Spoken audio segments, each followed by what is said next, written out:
Chapter 151. At the crossroads, Roy watched the night-blade leopard return to its den, and then returned home. Sitting in front of the desk, Roy saw the crystal ball on the table, and suddenly remembered that the crystal ball should be brought back by the Naga killer from the Black Pearl. Thinking of this, he quickly hid the crystal ball under the bed. He looked at the sacred scepter under the bed, hesitated for a moment, and then changed his mind. He put the sacred scepter and the crystal ball into the magic waste bag. Only then did he feel relieved. He took a simple shower and washed his clothes and hung them on the second-floor terrace. He saw Moira practicing the dance of light on the terrace opposite. He waved to Moira, indicating that he was going downstairs to sleep. Moira stopped, took a towel from the clothesline, and wiped the sweat off her face, and nodded obediently. Roy lay on the bed, looking at the curtain swaying gently back and forth in the sea breeze, always worried that Ralph would jump in from the window on the boat. Opening his eyes, and looking at the dark ceiling, Roy began to think about how to get rid of Captain Ralph and the Blood Elf magician. He did not report this to the guards, because he was worried that the elf patrols of the port guards would alert the enemy. Once Captain Ralph was scared away, it might not be so easy to find them again. And almost no one of the elf patrols and the port guards could beat Captain Ralph. At this time, Roy did not know that Captain Ralph was scared away by the night-blade leopard sneaking into the ship. The most urgent thing was that Roy wanted to find some reliable helpers to catch them. The first helper Roy thought of was High Priest Reed. He saw High Priest Reed display powerful magic on the Cliff Avenue. Now that the Holy Grail of Wisdom has been found, at least he doesn't have to worry about not being able to hold the temple gathering after exhausting the power of Holy Light. Then Roy thought of Instructor Abbot Nora. Ever since he saw Instructor Nora's bravery in the Malaga jungle, Roy believed that Instructor Nora was definitely a powerful elf warrior. Thinking of this, Roy felt that as long as he could convince Instructor Nora to help, this matter would be easier to handle. So he planned to tell Instructor Nora about his troubles in the martial arts training class tomorrow morning. As he thought about it, he felt sleepy and curled up on the wooden bed and fell asleep. While he was sleeping, the holy light seed in his body slowly stretched out 5 tentacles like an awakened anemone, constantly absorbing the holy light around, allowing the holy light power in Roy's body to continue to grow. The holy light seed already had 2 small tender leaves, and the 3rd tender bud had just emerged. In the early morning, the sun shines through the morning mist on Brown Street. When Roy walked out of the house, he saw Sabrina standing at the door. Recently, the two have become accustomed to walking together. In Sabrina's eyes, Roy's image is constantly changing. She found that except for the occasional dishonest look, Roy was quite gentlemanly in other aspects. The two boarded the long carriage and arrived at the intersection of Brown Street. There were few people in the carriage, so Roy and Sabrina could choose seats at will. Sabrina sat by the window, and Roy sat next to the aisle. Roy liked the smell of lilac on Sabrina. Although the lilac season had passed, she seemed to have made sachets of dried flowers, and she always had this smell on her body. The long carriage drove into the lower city, and the half-blood elves who got on the carriage along the way were talking about one thing. A Silver Moon elf priest killed a half-blood elf girl in the library. Roy listened carefully for a while, and then he found out that the name of the murdered half-blood elf girl was Windsor, and the murderer with blood on his hands was Priest Thorndyke. It turns out that the Windsor case has also been investigated. Roy didn't know why he felt a little relieved. In the past 2 days, Roy hadn't met the half-elf students who had a conflict a few days ago. After a while, Sabrina's 2 best friends boarded the long carriage one after another. There were not many passengers in the carriage. Sabrina gently pulled Roy, who was about to give up his seat, and signaled her friend to sit in the front row. The 2 best friends have gradually accepted that there is always a half-elf around their friend. They were a little repulsive at first, but now they are used to treating him as heir. The 2 wood elves also had fair skin and beautiful eyes like emeralds. Sitting on the double-row chair, with an extremely flexible waist, he turned around and whispered to his friend Sabrina, "Sabrina, do you know? Recently, there was another murder case in which the Silver Moon elves persecuted the half-blood elves. The murderer turned out to be a priest in the Moon Temple. I heard that he ran to the library and pushed a half-blood elf librarian off the 3rd-floor terrace. The librarian fell to death on the spot.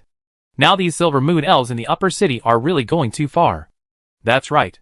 Sabrina just listened with a surprised look on her face, while Roy on the side was thinking, this Thorndyke priest must have offended the elf patrols of the guard team too much, and he actually found out about this murder case so quickly. Roy always thought that the elf patrols of the guard team had limited abilities, but now it seems that he really underestimated these elf patrols. The discussion in the carriage gradually became louder, and the half-blood elves became very angry. They even began to list the privileges of many Silver Moon elves in the city. The carriage finally arrived at the Elf Academy, and there were fewer students at the entrance of the Elf Academy than usual. Roy jumped off the carriage and saw Claire waiting at the door. Claire waved to him vigorously. There was a group of Silver Moon elves around him. When they saw Roy, they just smiled and nodded. No one was ready to get to know him. Claire put her arm around Roy's shoulders and waved goodbye to the Silver Moon elves. As the two walked along the corridor, Claire whispered to Roy, "Roy, do you know that Priest Thorndyke has new troubles again? It seems that the whole Castletown city has already known about this." Claire then said to Roy, "The elf patrols of the guard team not only found out that he killed a half-elf thief, but also killed a half-elf librarian in the library." Roy said in his heart, "I even know the name of the half-elf girl, and I have her diary in my hand." Now, the half-elves in the lower city are holding a protest march under the Tree of Life in Hero Square. Claire said again. After hearing what Claire said, Roy looked around and found that there were indeed fewer half-elves in the Elf Academy. No wonder there seemed to be fewer elf students in the long carriage and at the gate of the academy than usual. "So that's why so many elves didn't come to class," Roy whispered. Claire whispered, "Not only that. Even some teachers in the academy went to participate in the protest." As they talked, the two had already arrived at the training ground for the martial arts training class. A group of elf students had already started to do some warm-up exercises in the training ground. Claire and Roy also had to do some body stretching and joint exercises to avoid spraining ligaments during class. Instructor Nora would not spare 20 minutes for students to do these warm-up exercises after class. As soon as the class started, they had to learn basic martial arts. Claire also practices hard every day, and she also practices swordsmanship and assassination fighting at home every night. However, since the practical class in the Maladid jungle, Claire has found that Roy not only has a rapid increase in physical fitness, but also often suppresses him during martial arts sparring. Although the combination of wooden sticks and shields is very restraining to long daggers, Claire still practices assassination fighting classes at night. This makes Claire a little confused. "Roy, what do you do in the temple every afternoon?" he asked with some confusion. Roy took out the stick and shield from the magic waste bag. With the magic waste bag, it was really much more convenient to do things. "Except for distributing holy water at the gathering on Wednesday, I usually study magic in the study room," Roy said. "Magic?" Roy looked at Claire strangely and said, "Haven't you seen it? Blessing of strength, dim light, secondary treatment, that's it. Hey, Instructor Nora is here." Instructor Nora was still wearing light leather armor, always carrying a combat short bow and long sword, and her hair was tied in a ponytail behind her head. It was another class where she was completely suppressed. Claire found that Roy's reaction and speed had improved significantly. After the martial arts training class, Roy did not rush to the classroom for the next class, but walked to Instructor Nora, who was packing up. "Instructor Nora, I want to talk to you." Instructor Nora looked up at Roy, put the wooden sword in his hand back into the weapon rack, looked at him and said, "Tell me, what's the matter?" In fact, at the beginning of the school year, Abbot Nora had a bad impression of this half-elf, because his physical fitness was very poor, and compared with the elves, he was inherently lacking in speed and flexibility. She was actually very worried that Roy would be the last in the martial arts training class. If it was an ordinary elf child, it would be fine, but for a half-elf, once it became a topic, it would easily become discrimination or differential treatment, and the topic would become very sensitive. So there was a period of time when Abbot Nora tried to persuade this half-elf to quit directly at the beginning of the school year. To this end, she even selected a set of martial arts that required the most flexibility and coordination, and broke down the movements to teach the elf students. However, it was from that time that Instructor Nora kept paying attention to Roy's changes. In almost every martial arts training class, Instructor Nora could see Roy's growth. His progress was so fast that it completely surpassed the other 199 elf students she taught. Chapter 152. Instructor Nora, I've encountered a problem, Roy said tactfully. If Instructor Nora frowned or didn't respond, Roy would politely say goodbye and turn around and leave. Instructor Nora smiled intriguingly, raised her eyebrows slightly, and asked Roy, "Is it the remnants of the kumquat who came to your door, and do you need my help to solve it?" The students on the training ground had almost all left, and another group of senior students gathered towards the training ground. Instructor Nora looked at Roy with great confidence. Roy touched his face and asked in a low voice, "Is the expression on my face so obvious?" Instructor Nora pointed to the corridor leading to the number 3 teaching building, motioned Roy to follow her there, and said as she walked, almost, "Tell me where you met those slave traders." Roy forced an awkward smile and whispered, "Instructor, my current trouble is not actually those slave traders, but I did see the magician who escaped from the kumquat in the back street of the academy, but he disappeared when I chased him out. I have reported this to the guard team." Instructor Nora stopped, stared at Roy, and asked him with some dissatisfaction, "The escaped magician appeared in Castletown? Why did you tell me now? You should have told me about this as soon as possible." "Roy." Instructor Nora was silent for a while, and then said, "Now, tell me about your trouble." "Instructor Nora, I and 2 friends have a stranded ship on the seashore. The ship was once owned by a group of pirates. The captain and the first mate escaped at that time. Now they have sneaked back, and have been living on the ship for the past few days." Roy made a long story short and introduced the situation on the Black Pearl. Instructor Nora stared at Roy in surprise. "You mean there is a pirate captain and his men living on your ship?" Roy nodded quickly. "Yes, I confirmed it last night." Instructor Nora looked at Roy again, stretched out a hand to stroke the hilt of the sword at his waist, and said to Roy, "I know. How strong are they?" Roy thought for a while and replied, "The Grey Dwarf captain is very powerful, probably. In fact, he didn't really know how to describe it." But when Instructor Nora heard the word Grey Dwarf captain, Instructor Nora immediately asked seriously, "The 2 pirates you are talking about are the Grey Dwarf Ralph and the Blood Elf Mage Eugela?" Roy was also startled by Instructor Nora's serious expression and asked cautiously, "Do you know them?" "In Castletown, almost every guard team has a wanted portrait of the 2 of them hanging on the wall. Since they have appeared again, I will help you with this matter." Instructor Nora frowned and said, "When are you going to do it?" Roy was worried that Captain Ralph would run away, so he quickly said, "If possible, then tonight." After making an appointment with Instructor Nora and finishing the 2nd geography class at the academy, Roy ran to the academy gate and took a long carriage back to the Statue of Liberty. When passing through the downtown area, Roy saw many half-blood elves walking on the streets and participating in the protest. But this time, the unlucky ones were some street vendors. Some vendors closed their stalls early and joined the protest march, while some vendors were slow to react and were rushed to pieces by the protest march before they had time to close their stalls. The entire downtown area was in chaos. The long carriage also went around several impassable blocks in the downtown area and arrived at Brown Street with difficulty. Roy jumped off the carriage and found that Brown Street was quite quiet. However, a large group of elves gathered in the distant Castletown harbor. Roy walked along Brown Street towards Castletown harbor and found that a group of protesting half-blood elves also gathered at the port pier. Now the port pier was also in chaos. Even in the small square next to Castletown harbor, some excited half-blood elves were planning to rush to the seaside castle. Roy ran to the port and saw that the large ships parked at the deep-water docks had been ordered not to allow the crew to disembark. The fishing boats at the shallow-water docks were parked densely at the docks, and no fishing boats were seen going out to sea. The fish market was also closed. I didn't expect that the incident of the Thorndyke priest killing the half-blood elf girl would cause such a big conflict. The elf patrols were maintaining order. Roy did not enter the port, but walked along the road on the edge of the port to the small square leading to the seaside castle. There were also some half-blood elves gathered here. They were stopped in the small square by a group of Silver Moon Elf guards, and simply sat in the square.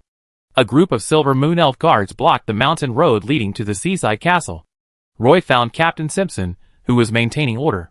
The elf guards were just in a stalemate with the protesting half-blood elves, and neither side did anything radical. Roy followed the edge of the protesting crowd and squeezed in front of Captain Simpson, calling Captain Simpson's name. Captain Simpson walked in front of Roy and took him to a slightly quieter place.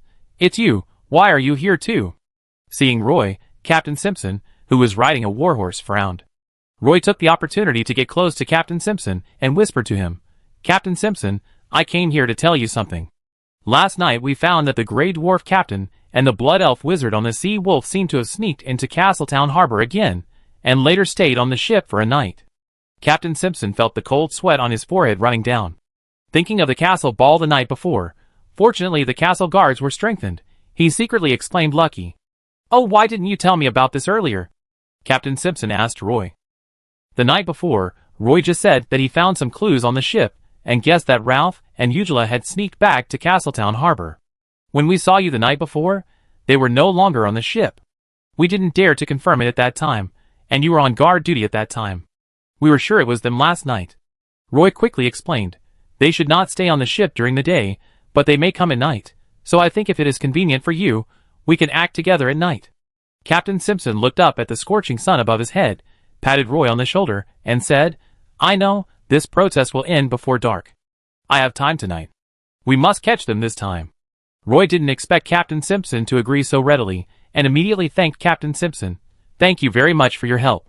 Captain Simpson gestured to Roy to walk to the edge of the small square and said to him, "In fact, we can't rule out that they came back this time to take some revenge on Princess Ophelia. No matter what they want to do, we better keep them here, otherwise they will always be a threat that cannot be ignored for us." Captain Simpson agreed to help, which was a pleasant surprise for Roy. Back in the temple, Roy walked into the main hall and told the matter to High Priest Reed, who was praying in front of the Statue of Liberty. Jasper was also praying with High Priest Reed, and was shocked to hear Roy say that Captain Ralph actually lived on the Black Pearl last night. The early warning facility he set up could only notify him that there were living things on board, but it could not directly confirm the identity of the other party like Roy did. "Roy, how did you do it? You said yesterday afternoon that you were going to give someone a gift. Was it for this?" Jasper asked. "Yes, it was for this," Roy answered frankly. High Priest Reed stood in front of the Statue of Liberty and said nothing, but silently said, "We are the spreaders of holy light, so we must be cautious at all times, be kind, and uphold justice." After saying that, he turned around and walked out of the main hall without saying a word. Roy didn't expect that High Priest Reed would say something so ambiguous. Jasper, who was standing next to him, was also confused and didn't quite understand what High Priest Reed was thinking. The two followed High Priest Reed out of the main hall. High Priest Reed, who was standing on the steps in front of the main hall, suddenly turned around and said to Roy and Jasper, "As the High Priest of the Statue of Liberty, I don't recommend your actions tonight. But as your teacher, especially since both of you were held hostage by them, I will definitely settle this matter with them." Roy was relieved. "Roy, what are your plans?" Jasper asked Roy. "Before this, I have invited Instructor Nora from the Elf Academy, and I also met Captain Simpson at the seaside castle. They all agreed to come to help at night," Roy said. The three of them followed the path to the backyard of the temple, and continued to discuss the plan to deal with Captain Ralph. At this time, Captain Ralph was hiding in a cave formed by a sea reef not far from the Black Pearl. Originally, Captain Ralph planned to rob a sea ship nearby after dawn, and quickly leave Castletown port. But after waiting until dawn, they found out that there was no fishing boat out to sea in Castletown harbor. The two waited from morning to noon, but they didn't see even a single fishing boat. Not only that, even the big ships didn't move. After the seawater rose, this dark cave in the reef was mostly submerged by the seawater. The two could only squeeze together wetly. No fishing boats passed by, and they didn't dare to run out. Fortunately, there was no shortage of food in this reef area. For the gray dwarves, the shells on the reef were also very delicious. "Wait a little longer, and we will sneak back to Castletown harbor at night and take a ship out to sea at night." Captain Ralph pried an oyster from the reef and sucked it into his mouth. Chapter 153.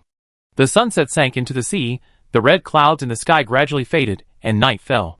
The half-blood elves who protested at the port dock had all dispersed, although the fishing boats moored at the shallow water dock did not leave the port. But the fish market at the dock was lit up one after another. Each light was a stall. Although the half-blood elves had been making trouble all day, everyone still needed food, and fruits and fish were indispensable. The half-blood elves in the lower city of Castletown preferred to eat fish, not only because fish was cheap, but also because eating fish would make the elves who were engaged in physical labor more energetic. The fish market was closed during the day. At night, the fishmongers set up their stalls, attracting many elves to the fish market. Each fish stall in the fish market had a lantern hanging on it, and these lanterns formed an extremely lively light belt on the port pier. Some medium-sized fishing boats were no longer docked on the shore, but became the background of the fish market. A carriage stopped at the door of the Statue of Liberty. Roy was waiting in the gatehouse early, and when he saw a carriage with the Elf Academy parked at the gate, he ran out immediately. The carriage door was pushed open from the inside. Instructor Nora poked her head out of the carriage, and saw Roy running out of the gatehouse, outside the temple gate, so she jumped off the carriage first. She was light and flexible, carrying a short bow and a long sword on her back. She stood beside the carriage door, and turned her head to talk to her companions in the carriage.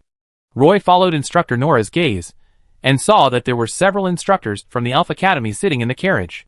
They followed Instructor Nora, and got off the carriage one after another. There were 3 instructors, who got off the carriage with Instructor Nora. The instructor following closely behind Instructor Nora was carrying a combat longbow. Roy often saw him at the archery training ground, but he didn't know his name. Roy had seen the other two instructors at the Malaga Jungle check-in point number 2. Roy, a few of my friends heard that Captain Ralph appeared in Castletown Harbor, and are willing to come and help. Instructor Nora said proudly. This is Instructor Gru, who is good at archery. This is Instructor Eleanor, who is good at jungle reconnaissance and tracking. And this is Instructor Virgil, who is good at swordsmanship. Thank you all for coming to help, thank you all. Roy hurriedly thanked the other instructors. Roy, is Ralph still on that ship now? Instructor Nora asked Roy. I don't know yet. Sorry, Instructor Nora, I can't keep an eye on him, Roy said. Instructor Nora glanced at the other 3 instructors, and then said, in that case, take us to the side of the ship and let Eleanor go to the ship to check. Another carriage stopped at the gate of the temple, and a female elf magician in a dark green magic robe walked out of the carriage. She held a thick magic book in her hands, and there was a chain on the magic book, connected to a wide belt. It is difficult to tell the specific age of the Silver Moon elves after they become adults. However, the magicians who often do research in the magic tower are obviously much better at skin care than Instructor Nora. Sorry I'm late. Her voice was crisp and pleasant, and she looked at Roy carefully after she finished speaking. Scarlet, don't you have a magic experiment to do tonight? Instructor Nora asked in confusion. The female magician smiled and said, Pause. I heard that bastard Ralph appeared again. I don't want to miss this opportunity. His bounty has been hanging in the Adventurers Guild for many years. Jasper saw the situation at the entrance of the temple, and invited High Priest Reed to come out. Seeing the High Priest of the Statue of Liberty appear at the entrance of the temple, several instructors of the Elf Academy immediately became serious. Roy introduced them to everyone. This is the High Priest Reed of the Statue of Liberty, and this is the Apprentice Priest Jasper. After staying at the entrance of the temple for a while, the group headed to the beach on the west side of the Castletown Port Pier. The Castletown Port Pier was relatively quiet, with few pedestrians on the pier, and only the fish market at the pier was relatively lively.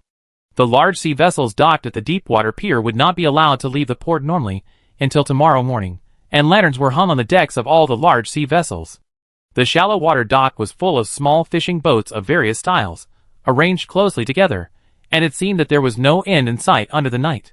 Not only had the protesting half-blood elves on the port dock dispersed, but even the half-blood elves sitting in the small square had left, leaving only a pile of garbage on the small square.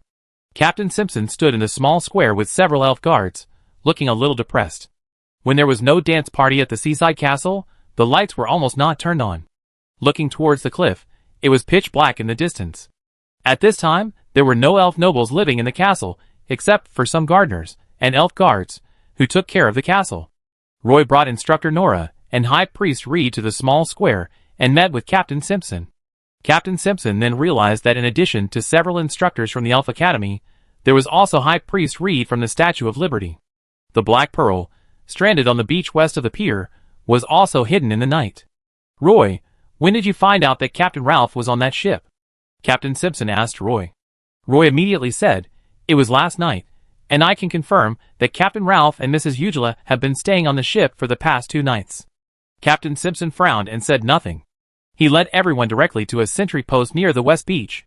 This was still the scope of the seaside castle, but from here, they could monitor the large sea ships on the shallows.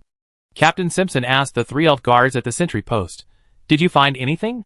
Captain, so far, no target has been found approaching the sea ship, and there is no sign of activity on the ship. One of the elf guards replied. Got it. Captain Simpson nodded. Captain Simpson arranged the elf guards to monitor the Black Pearl, but nothing was found.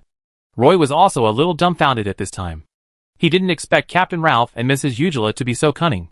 They stayed on the sea ship for 3 consecutive days, and left without a word. Instructor Nora whispered to Instructor Eleanor beside her, Eleanor, go to the ship and check it out. Okay. Instructor Eleanor agreed readily. Then he leaped forward like a night-saber leopard, his body as flexible as a night-saber leopard. Roy felt his eyes blurred, and he disappeared into the night. Roy waited in the sentry post for about 3/4 of an hour. Instructor Eleanor, wearing black tight leather armor, appeared at the door of the sentry post and said to everyone, Captain Ralph was not found in the ship, but I found traces of Captain Ralph staying overnight in the captain's room. Instructor Nora then asked, Did you ask the plants around? Instructor Eleanor nodded and said, There are no plants around the ship, so I could only go to the jungle near the rock wall of the ship to investigate. One of the vines left me information that someone did sneak into the cliff the night before, and I also found some traces of climbing up. Captain Simpson's expression was a little serious. The night before, Princess Ophelia happened to hold a ball at the seaside castle. If the castle had not been heavily guarded, Captain Ralph would have had an opportunity to take advantage of it. I organized the elf guards, and have them search along the beach. Since the action was against Princess Ophelia, Captain Simpson decided to continue the investigation. Then, Captain Simpson turned to the elf guards and said, "Gather everyone." "Yes, Captain." The elf guards responded. High Priest Reed didn't know how Roy knew that Captain Ralph lived on the ship, so he turned to look at Jasper. Jasper also shook his head slightly. After the meeting ended yesterday, Roy said that, and then ran away. He didn't know. "Roy, how did you know that Captain Ralph lived on the ship yesterday?" High Priest Reed asked Roy. Roy answered tactfully, "I asked a friend for help last night. He is good at hiding and tracking, but if you want him to help, you have to prepare some benefits for him." Speaking of this, Roy slapped his forehead and said, "Yes, although Captain Ralph is not on the ship, I can ask him to help track down Captain Ralph's whereabouts. He lives not far away. I will go and find him, but I have to prepare. You wait for me here for a while." After saying that, Roy walked out of the sentry post. Instructor Nora was worried that it was not safe for him to go out alone. After all, they didn't know where Captain Ralph was hiding. Instructor Nora glanced at the other instructors, motioned them to wait here, and chased out alone and asked, "Roy, do you need help?" Roy stopped and said to Instructor Nora with gratitude, "Okay." The two walked along the edge of the small square towards the port pier. Instructor Nora asked tactfully, "Roy, does your friend ask for benefits every time he helps you?" Roy thought for a moment before saying, "Well, almost. It cares more about this." Seeing Roy walking towards the dock, Instructor Nora asked, "Where are you going?" Roy said casually, "The fish market. I have to buy 2 fish. It seems that there are no fishing boats going out to sea today. I don't know if I can find fresh sea fish." He planned to buy some mackerel at the fish market, fry a few grilled fish, and then ask the night-blade leopard to follow Captain Ralph's smell and find him out. Instructor Nora accompanied Roy to the fish market on the dock. The fishy smell was very strong here, and sewage was flowing on the ground. Next to the fish market was the port. Some sea ships were docked at the shore, and there were half-blood elves carrying sea fish from the fishing boats. Many boxes of fish were covered with thick ice. Chapter 154. Roy bought some fresh mackerel at the familiar fish market.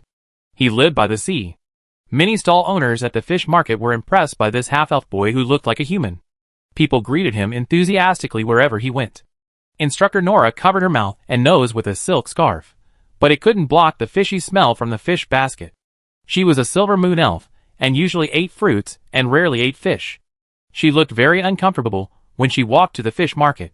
Moreover, her outfit was somewhat out of place in the fish market. She was wearing leather armor, and carrying a short bow and a long sword. She looked more like a sailor who had run off a ship. Roy considered running home to fry the mackerel. Passing by a fish stall, he saw that it was full of fresh red fish meat, which was the most plump tuna meat. Elves who often buy fish know that if you want to buy the freshest tuna at the Castletown Harbor Fish Market, you have to find Ms. Jillian. Roy stopped in front of the fish stall and greeted Ms. Jillian. Ms. Jillian held a sharp fish butchering knife in her hand, and the butcher's board was full of large pieces of fish. She looked up and put the fish knife into the leather sheath on her waist, and said casually, "It's Roy. Have you received the letter from Belinda?" "Not yet." "Don't worry, maybe the postman will be standing at your door tomorrow morning." As Ms. Jillian said this, she used a boning knife to cut a large tuna tail, tied it up neatly with a rope, handed it to Roy and said to him, "Belinda doesn't like to eat fish, and I usually give you some tuna corners. This fish tail is very good whether it is fried or grilled. Take it." Roy wanted to refuse, but Ms. Jillian forced the fish tail into his hand. Some medium-sized fishing boats were docked at the edge of the shallow water pier. The fishing boat that went out to sea to catch tuna was a medium-sized fishing boat. This medium-sized fishing boat was not a shuttle-shaped speedboat like a flying fish boat, but consisted of a large shuttle-shaped boat in the middle and a small shuttle-shaped boat on each side. The 3 fishing boats were connected together with 3 horizontal poles to form a very stable fishing boat. Only the large boat in the middle had a sail. The small boats on both sides allow this fishing boat to sail smoothly on the sea. This is much larger than the flying fish boat. There are cabins for people to sleep, and for fish on the main hull in the middle. The small boats on both sides have no empty cabins, but the inside of the small boats is hollow and has strong buoyancy. This kind of fishing boat can go to a slightly farther sea to fish for tuna. It is also a fishing boat that the Naga Sea clan recognizes. They basically will not attack this kind of fishing boat. Captain Ralph sneaked to the port pier under the cover of night. Ralph is a gray dwarf, with a solid and strong body, but his height is only up to the chest of the Silver Moon Elf. This special body shape is not convenient for him to appear in front of the elves, so he almost swam all the way here. Although Lady Ugula is a blood elf, if you don't look at her eyes, she is almost the same as the Silver Moon Elf. So she wore a black robe and covered her face with a hood. No one would notice her when she walked on the dock. In fact, Lady Ugula didn't want to take the risk of approaching the harbor. Not only were there elves patrolling here, but there were also some more garrisons recently. She wanted to persuade Captain Ralph to hide in the Malaga jungle in the north, but Captain Ralph did not want to leave the sea, and was eager to hijack a ship to leave Castletown port. So the two of them, one in the sea and one on the shore, entered Castletown port at night. The large sea ships on the deepwater dock were heavily guarded, and Captain Ralph was not strong enough to hijack such a large ship. There were many fishing boats at the shallow water dock, and Captain Ralph looked down on them. He wanted to get a slightly larger medium-sized ship that could withstand the storm at sea. After approaching the shallow water dock, he emerged from the sea and immediately saw the medium-sized fishing boat at the edge of the dock. This boat was quietly docked at the edge. As long as he could grab it, he would not have to go through the narrow alley and could directly rush into the sea. In Captain Ralph's eyes, this medium-sized fishing boat was specially prepared for him. However, since Captain Ralph was going to enter the sea by boat, fresh water and food were essential.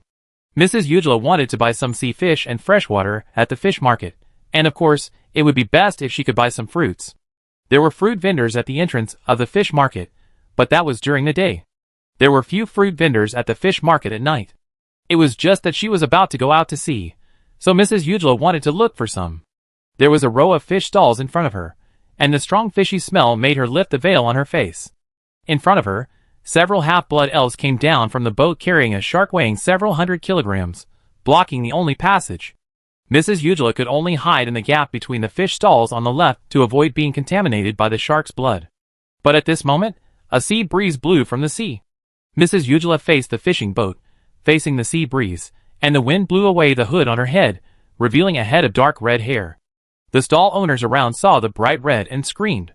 Some people even pointed at Mrs. Ugula's face covered with a veil and screamed, "Oh my God, it's a blood elf." When the voice spread, more eyes immediately turned to her. Instructor Nora, who was standing next to the fish stall, saw Roy holding the mackerel in one hand and the huge tuna tail in the other hand, and wanted to discuss with him what was so delicious about these sea fish. But this is a fish market after all, so Instructor Nora held back and didn't ask. Then she heard an elf not far away exclaim, "Oh my God, it's a blood elf." She looked in the direction of the voice, and saw a strand of dark red hair fluttering in the dark night. The blood elf found that her identity was exposed, and immediately covered her head with her hood, but the half-blood elves around her stood up and surrounded her. Instructor Nora reacted even faster, and squeezed over without hesitation. At this moment, Madame Ugula also realized that something was wrong. Seeing so many half-blood elves surrounding her, she had to pull out a magic staff engraved with lightning magic patterns from her magic waist bag. With a short spell uttered, a huge silver magic circle suddenly appeared in front of Madame Ugula's chest, and the magic circle suddenly lit up. A series of arcs burst out from the magic staff in her hand. These arcs were like fish swimming in the water, constantly spreading outward. In a short moment, 12 arcs of electricity actually shot out from the magic staff. These arcs met the half-blood elves that rushed up and knocked them to the ground in an instant. For a moment, the air was quickly filled with the smell of burning. The half-blood elves that rushed up fell one after another. Mrs. Ugula took out a magic flare without hesitation and let it bloom in the air. This was to warn Captain Ralph. Then Mrs. Ugula changed a staff from her magic waist bag. When she waved the staff, an arcane missile flew out of the staff, instantly knocking a half-blood elf in front of her away and fleeing. When Instructor Nora saw the arc scattered, she saw Mrs. Ugula's beautiful face clearly through the incandescent light. Her eyes were bloody, and she had a cruel smile on her face, like a black rose blooming in blood. "Eudora." Instructor Nora drew the long sword from her waist and rushed towards Lady Eudora. Her figure almost left a shadow in the dark night. The long sword in her hand also turned from bottom to top, and stabbed towards Lady Eudora's chin. and Instructor Nora just stood in front of Lady Eudora, completely blocking her retreat. Lady Eudora was forced to stop, and the staff in her hand was aimed at Instructor Nora. An arcane missile flew out of the staff without any sign, appeared in front of Instructor Nora's chest like lightning, and then exploded. Boom! The violent magic aura distorted the space around Instructor Nora, and even some small cracks appeared in the space in some places. Instructor Nora felt that her chest was hit hard by the number 8 sledgehammer. Although the leather armor on her body withstood a lot of impact, the violent impact also made her step back a few steps. In the severe pain, she almost couldn't breathe. Madame Eugela waved her wand again, and a missile hit Instructor Nora again. Instructor Nora felt a little dizzy, and the missile in front of her was almost unavoidable. At this moment, Roy quickly emerged from behind Instructor Nora, with a round wooden shield on his arm. Roy held the round wooden shield above his head, crossed his arms behind the round wooden shield, and just took a lunge. The arcane missile hit the round wooden shield. Then the missile exploded, and the round wooden shield was instantly broken into countless pieces of wood. Roy, who was blown up, hit Instructor Nora hard. At this time, Instructor Nora had already caught her breath, and she supported Roy's back with one hand to give him a buffer. With the other hand, he hid the long sword behind his back, and rushed away from Roy, with the long sword in his hand rolling towards Eugela's neck again. Mrs. Eugela's face changed drastically with fear. She knew clearly in her heart that as long as the elf swordsman in front of her rushed up, once a close fight started, she would be defeated. So Mrs. Eugela reached into her waist bag again, pulled out a magic scroll, and tore it open quickly. In the short spell, the magic pattern array lit up, and then a magic light shield covered Mrs. Eugela's body. The arcane missiles stored in the staff had been used up. She chanted a spell while drawing a magic pattern array. She wanted to release another arcane missile to repel Instructor Nora, and then take out the magic broom to escape. However, Instructor Nora clearly saw that she was casting a spell, but she still refused to retreat. The long sword in her hand, with a trace of wind elemental breath, fiercely slashed at the light shield around Madame Eugela's body. There was a slight fluctuation on the light shield, but it did not break. At this time, Madame Eugela's arcane missiles condensed again, and an arcane missile flew out of the magic wand and hit Instructor Nora's chest. Boom! Instructor Nora was hit by the arcane missile and flew away, falling heavily on the fish stall, and immediately knocked the sea fish on the fish stall everywhere. Chapter 155. Captain Ralph emerged from the sea, his wet curly hair stuck to his forehead. He held onto the slippery wooden pillars at the edge of the dock with his hands, not bothering to wipe the seawater off his face. He saw a purple flare light up above the fish market, and then exploded in the sky like a firework. Captain Ralph cursed in a low voice. Damn it! Several half-blood elves passed by the platform above their heads carrying large wooden boxes filled with fish. Captain Ralph immediately sank into the sea to hide his whereabouts. He resurfaced after the half-blood elves walked past. The purple flare meant that Eugela had been discovered by the elves at the port, but she was still able to escape. Captain Ralph didn't agree with her going to buy food. There were plenty of fish in the sea, and they wouldn't be hungry. As a magician, Eugela could cast the magic of water gathering, so there would be no shortage of fresh water on the ship. Eugela wanted to go to the fish market just to buy some fruit. It was too late for him to rush over to help. At this time, Captain Ralph knew that he didn't need to wait any longer. It would be better to rob a boat and go out to sea instead of rushing to help. More than 20 meters away from him, there was a medium-sized ship anchored. Just now, several half-elf fishermen left with wooden boxes containing fish. He had been observing in the sea for a long time. The fishermen on the boat had not all left. He wanted to wait a little longer, wait for them to clean the boat, and then steal the boat after they left. But it was too late now, and he couldn't care so much. He patted the square hammer on his waist and climbed directly from the sea to the wooden platform of the dock, his thick beard dripping with water. Captain Ralph stared at the medium-sized ship and strode over. His appearance made several half-blood elves, who were cleaning the medium-sized ship, alert. Several of them stood up from the fishing boat, and saw Captain Ralph holding the square hammer in his hand. One of the half-blood elves jumped off the boat first. The rest of the half-blood elves also quickly woke up from the initial shock. The half-blood elves behind them picked up the harpoons from the boat, and stared at Captain Ralph on the dock with vigilance. Captain Ralph swung his warhammer fiercely, roared, and strode towards the half-blood elves on the medium-sized fishing boat.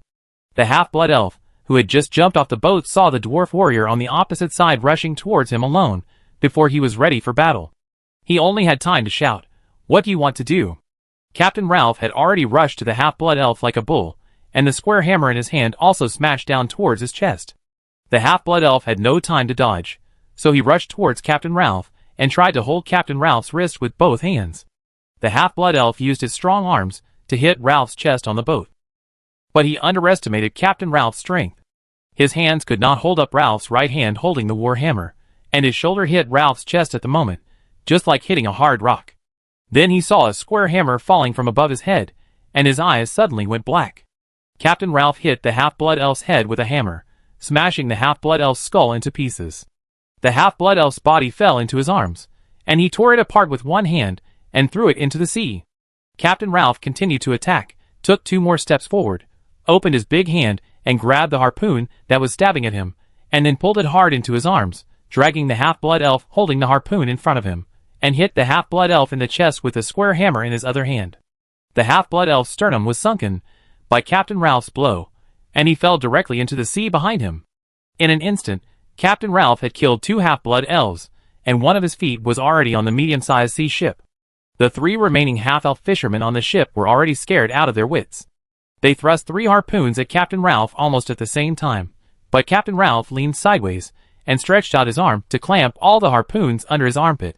Captain Ralph swept the square hammer in his hand towards the 3 half-elves, forcing them to let go of the harpoons and fall into the sea from the fishing boat.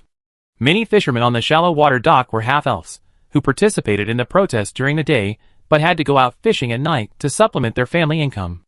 At this time, everyone found that a dwarf madman suddenly broke into the dock and hammered his compatriots around him without saying anything.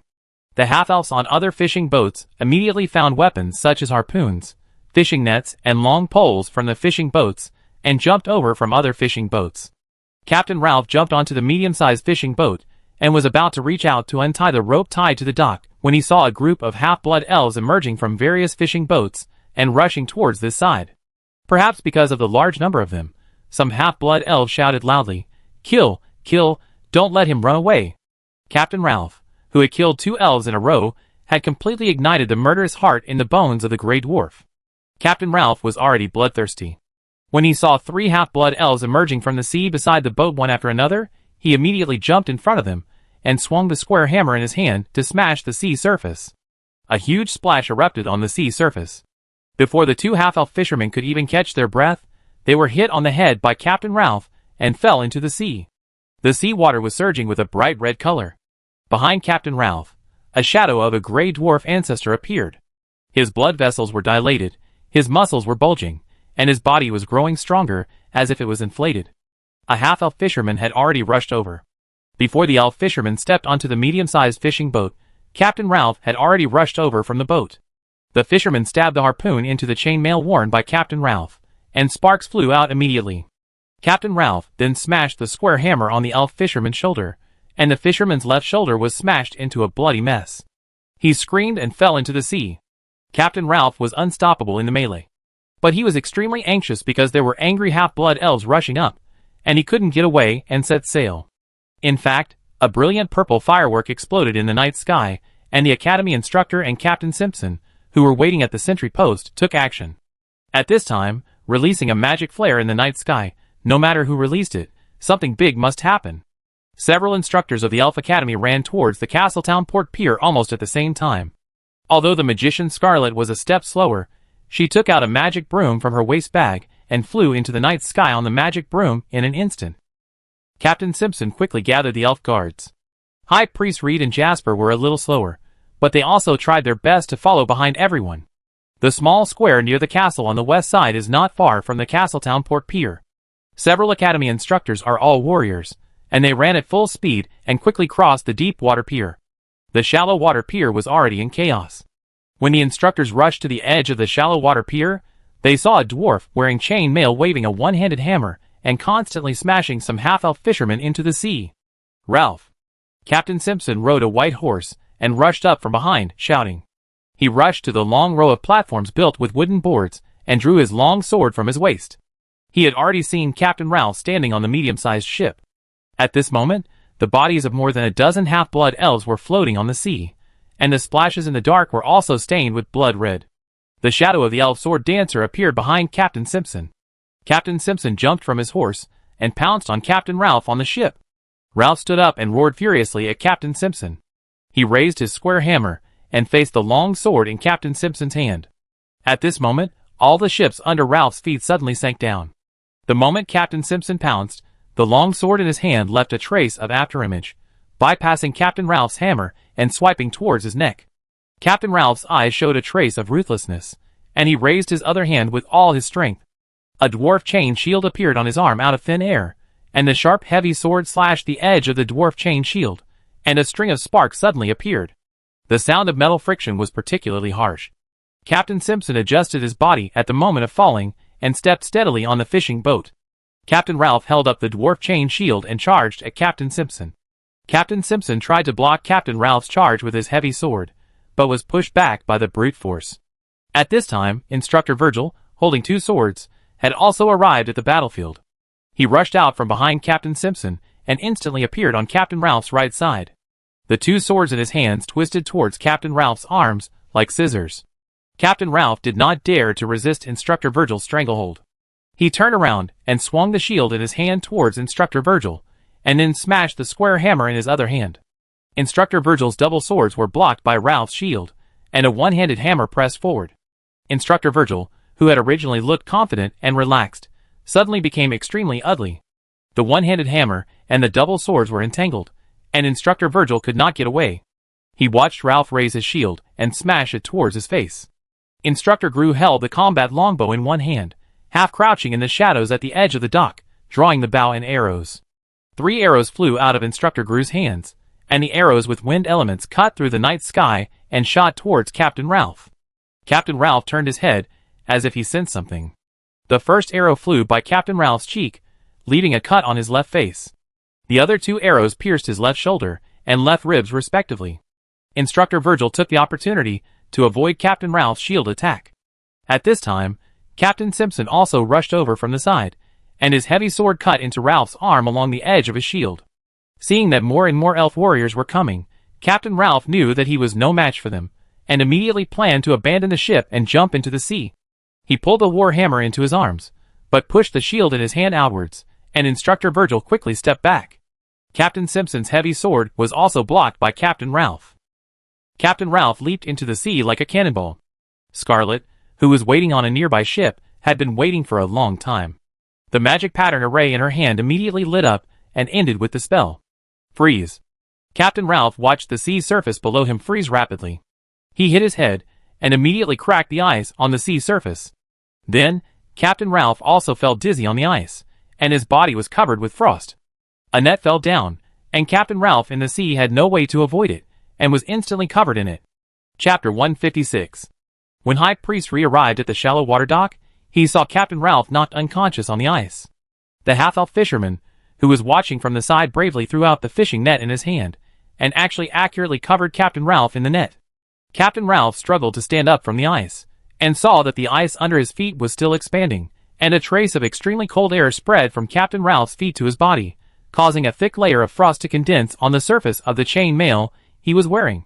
It was not until this moment that Captain Ralph realized that something was wrong. He was covered by the fishing net, and several feather arrows pierced his chainmail, leaving several bloody holes. Captain Ralph grabbed the fishing net with both hands and pulled it hard to both sides. The fishing net broke under his brute force.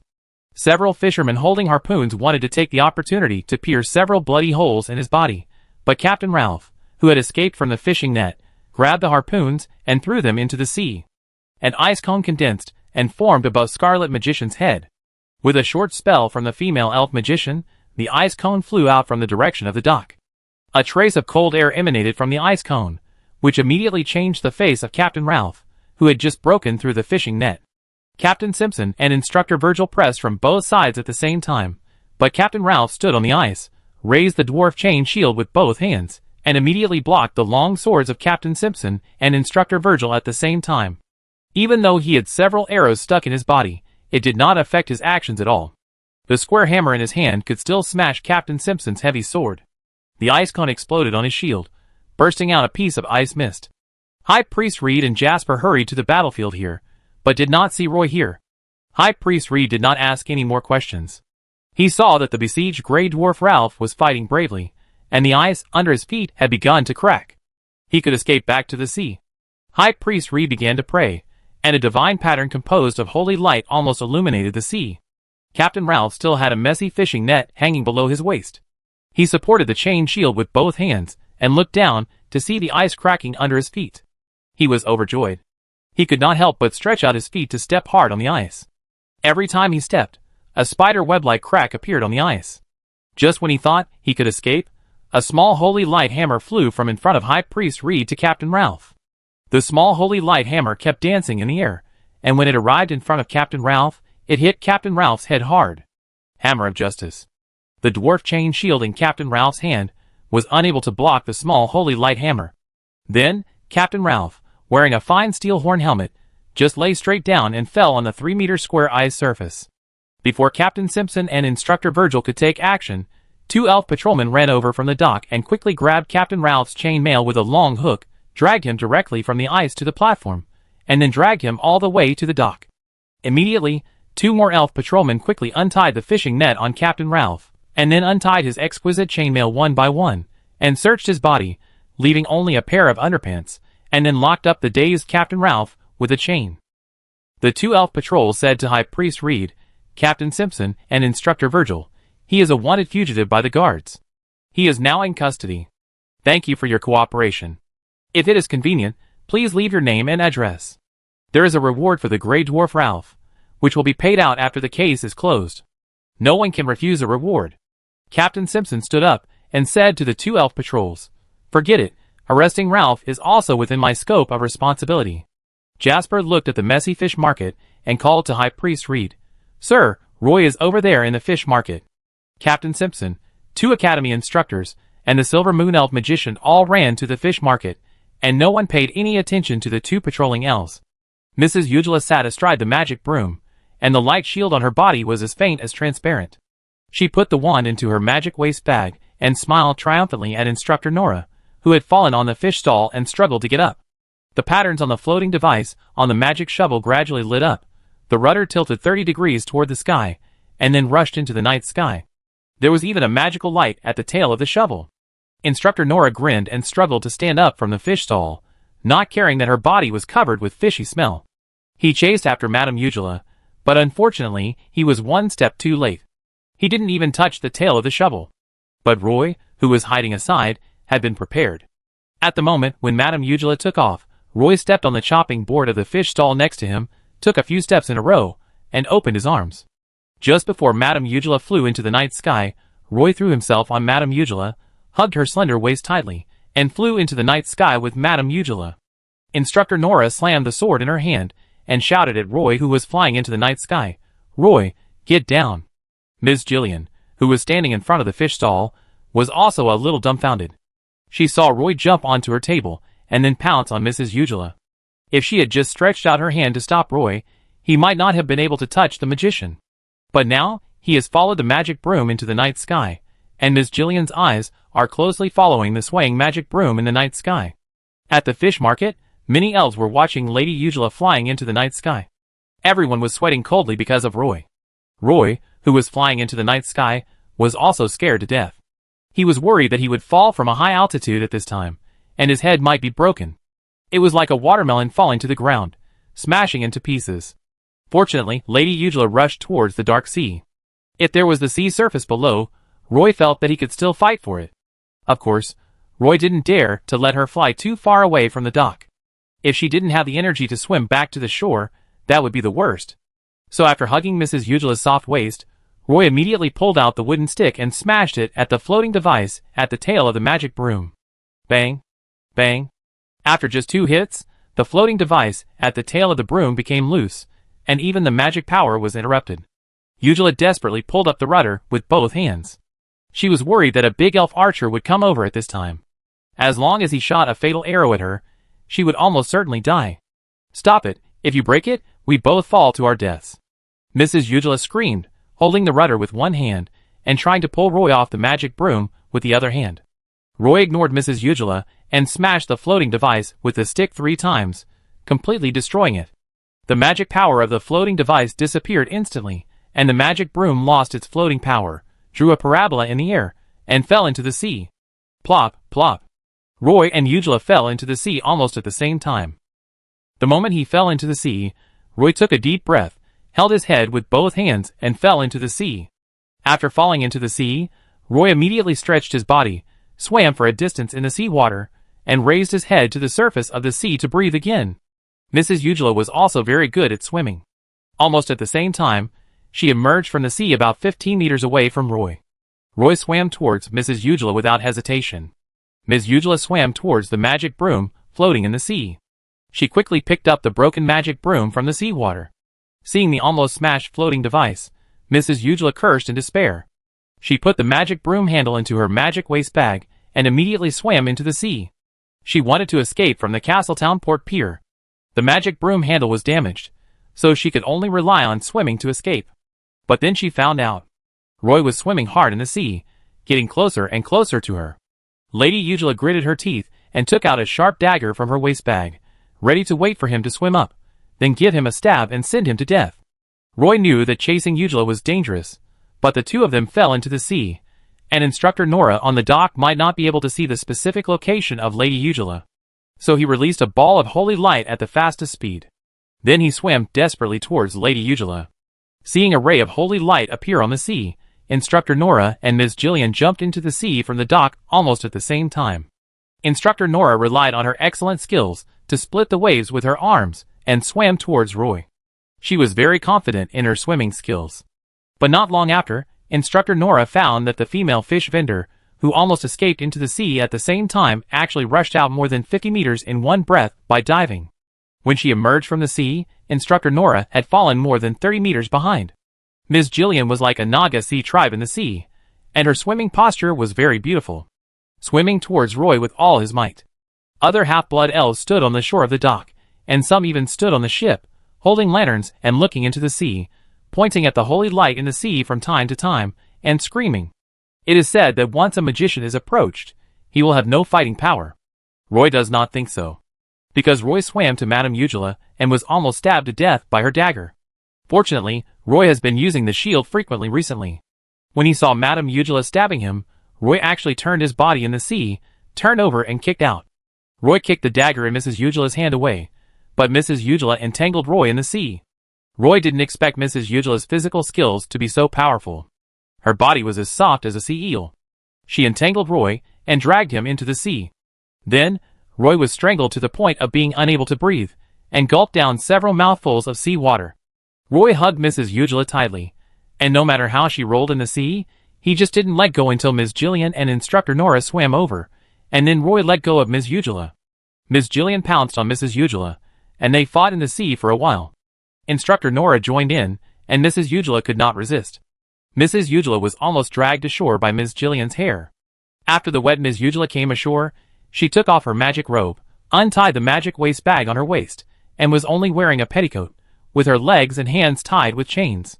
High Priest Reed rushed over from the shallow water dock and saw Roy sitting on the stone pier beside the dock to rest, and then he breathed a sigh of relief.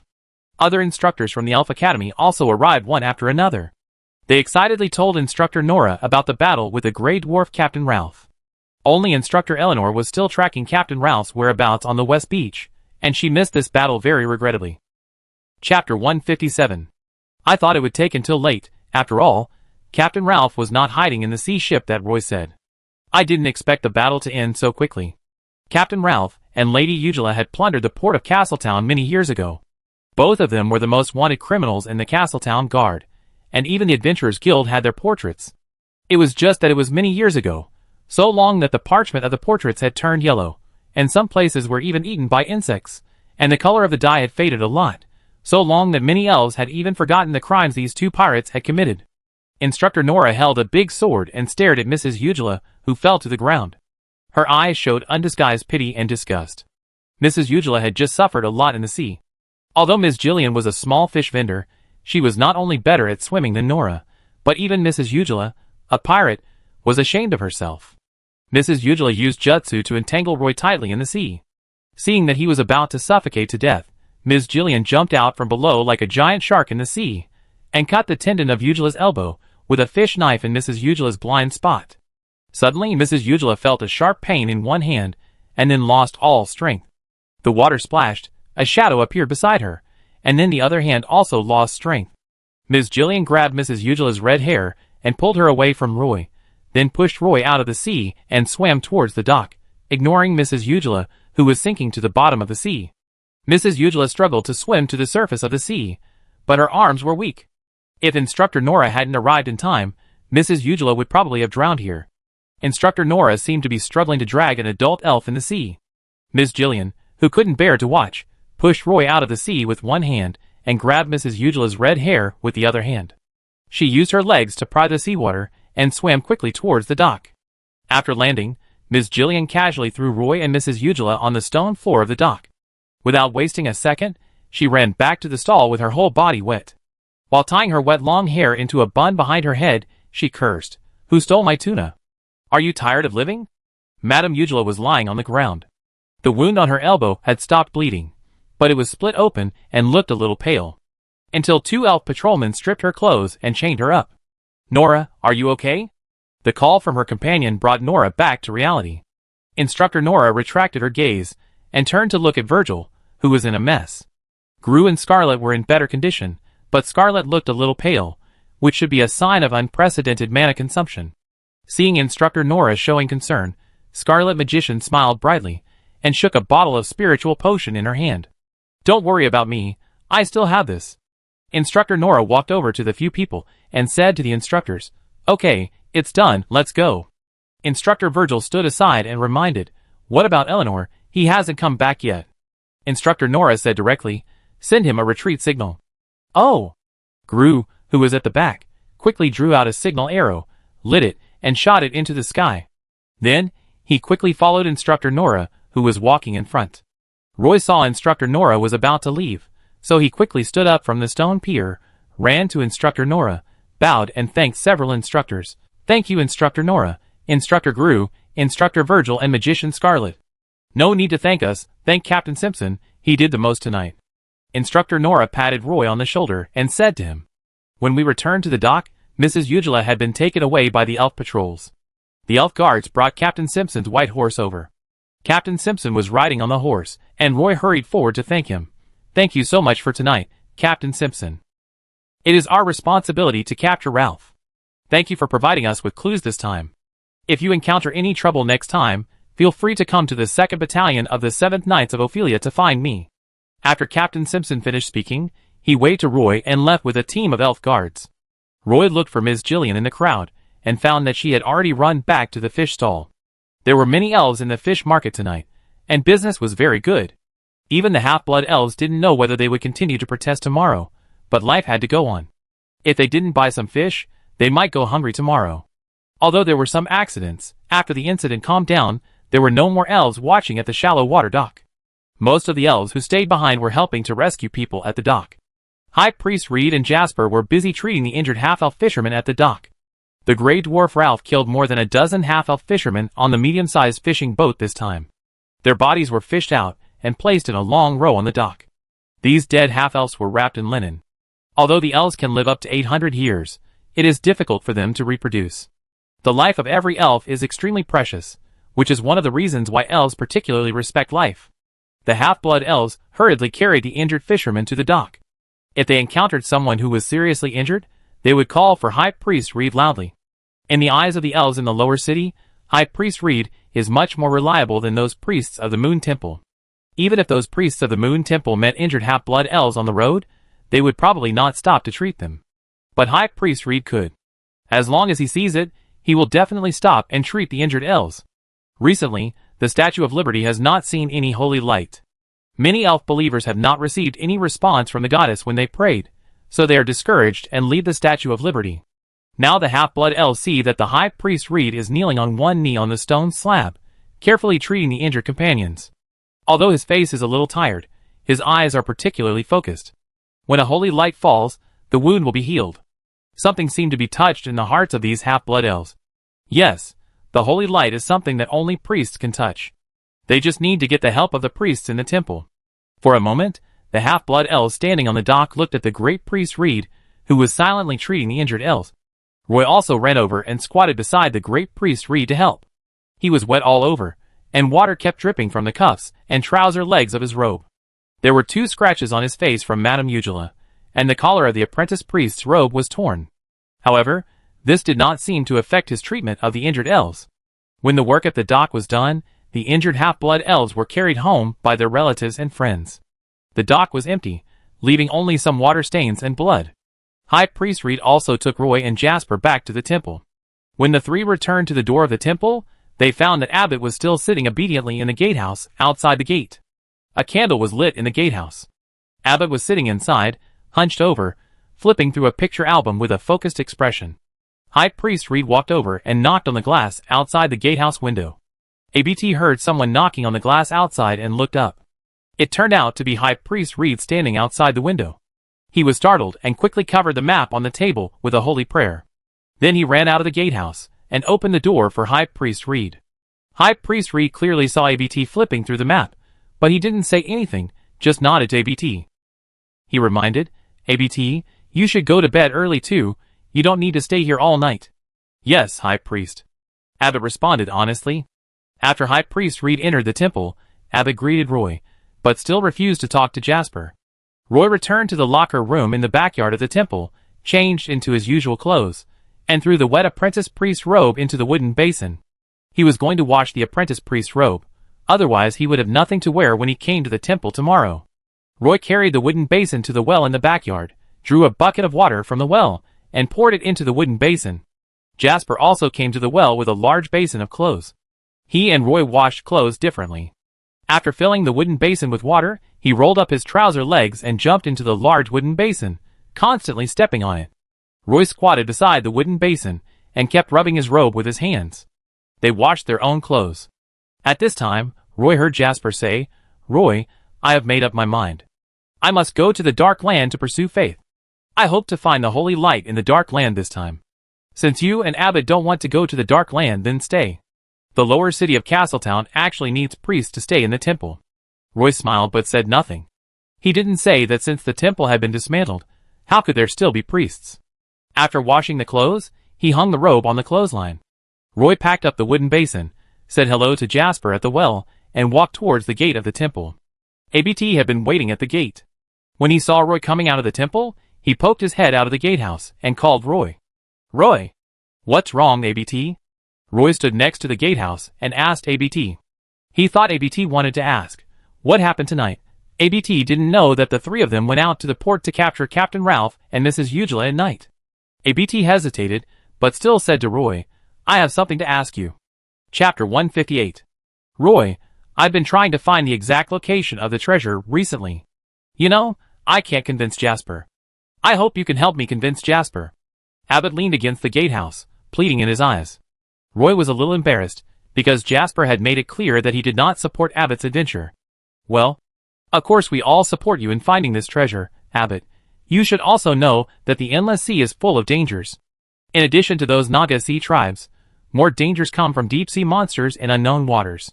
In addition to finding a safe route, we also need to obtain the permission of the Naga Sea tribe along the way. It's just that these will take some time, and we need to communicate slowly. And I have just started to study navigation. It will take at least a few years to complete this part of my studies. I can try to convince Jasper to support you, but the premise is, we have to be prepared. Roy was actually quite speechless. He didn't expect that Abbott would still think of the treasure map at this time. However, this was not an excessive request. Roy hesitated for a moment and said to Abbott, Abbott, promise me that no matter what time it is, don't take risks easily without sufficient preparation. Oh, got it, he responded in a low voice. If it wasn't late at night, Roy might not have heard what he was saying at all. The last glimmer of hope in Abbott's eyes was also annihilated. He turned around and sat on the chair in the lobby, looking at the thick sea charts piled on the table with reluctance, and grabbed the pages of the parchment notebook with one hand and tore off the cover at once. Watching Roy leave, the unconcealed enthusiasm in his eyes was like two burning flames. Roy did not go home directly. Taking advantage of the bright moonlight, he walked to the Dane River Bridge at the crossroads. Looking at the gurgling Dane River, Roy felt that the world was like a piece of seven-color glass, full of strangeness and wonder. He stretched out his palm and condensed a holy light, like a candle flame. Roy waited here quietly until Jillian appeared on Brown Street pushing a flatbed cart. He jumped down from the railing, stood on the side of the road and said to Ms. Jillian, who was pushing the flatbed cart, Ms. Jillian, thank you for your help. If it weren't for you, I might have been drowned in the sea by Eugela. Miss Jillian stopped, straightened up, and looked at Roy with a puzzled look. Just to say this, you didn't go home to sleep at night and waited for me here? I just wanted to thank you in person. Roy answered sincerely. Miss Jillian rolled her eyes and stopped looking at Roy. She pushed the cart with both hands and continued to move forward step by step, saying as she walked, "Okay, I accept your thanks. Can I go to bed now?"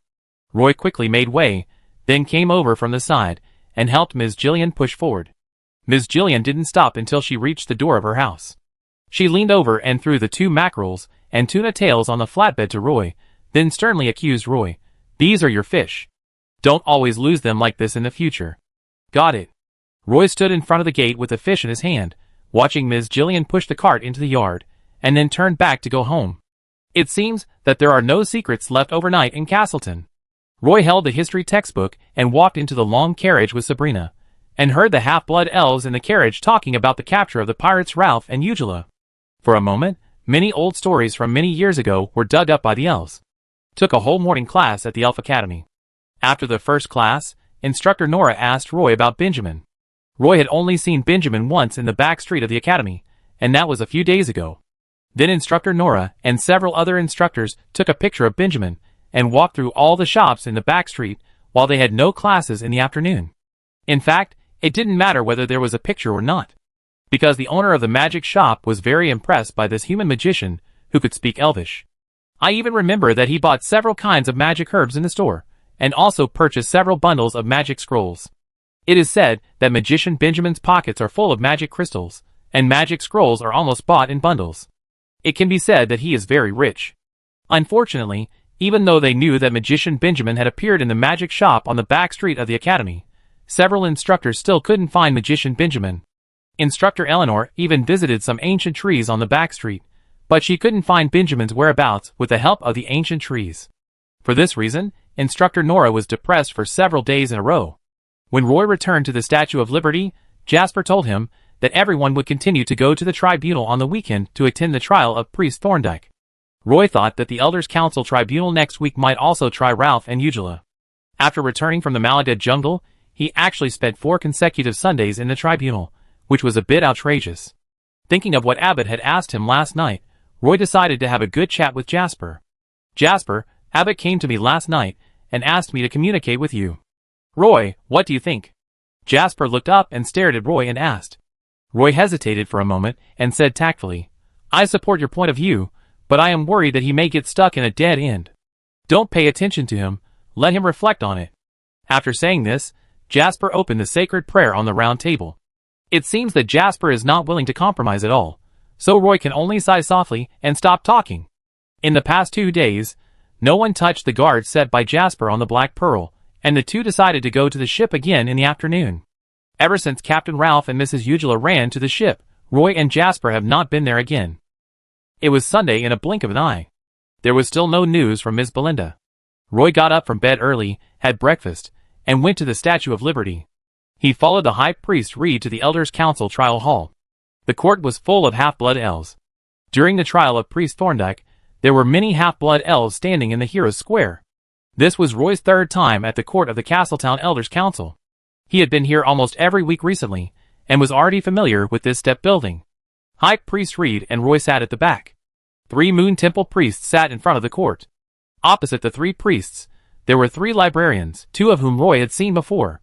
The periphery of the court hall was filled with half-blood elves. Roy didn't have to wait too long before the trial officially began.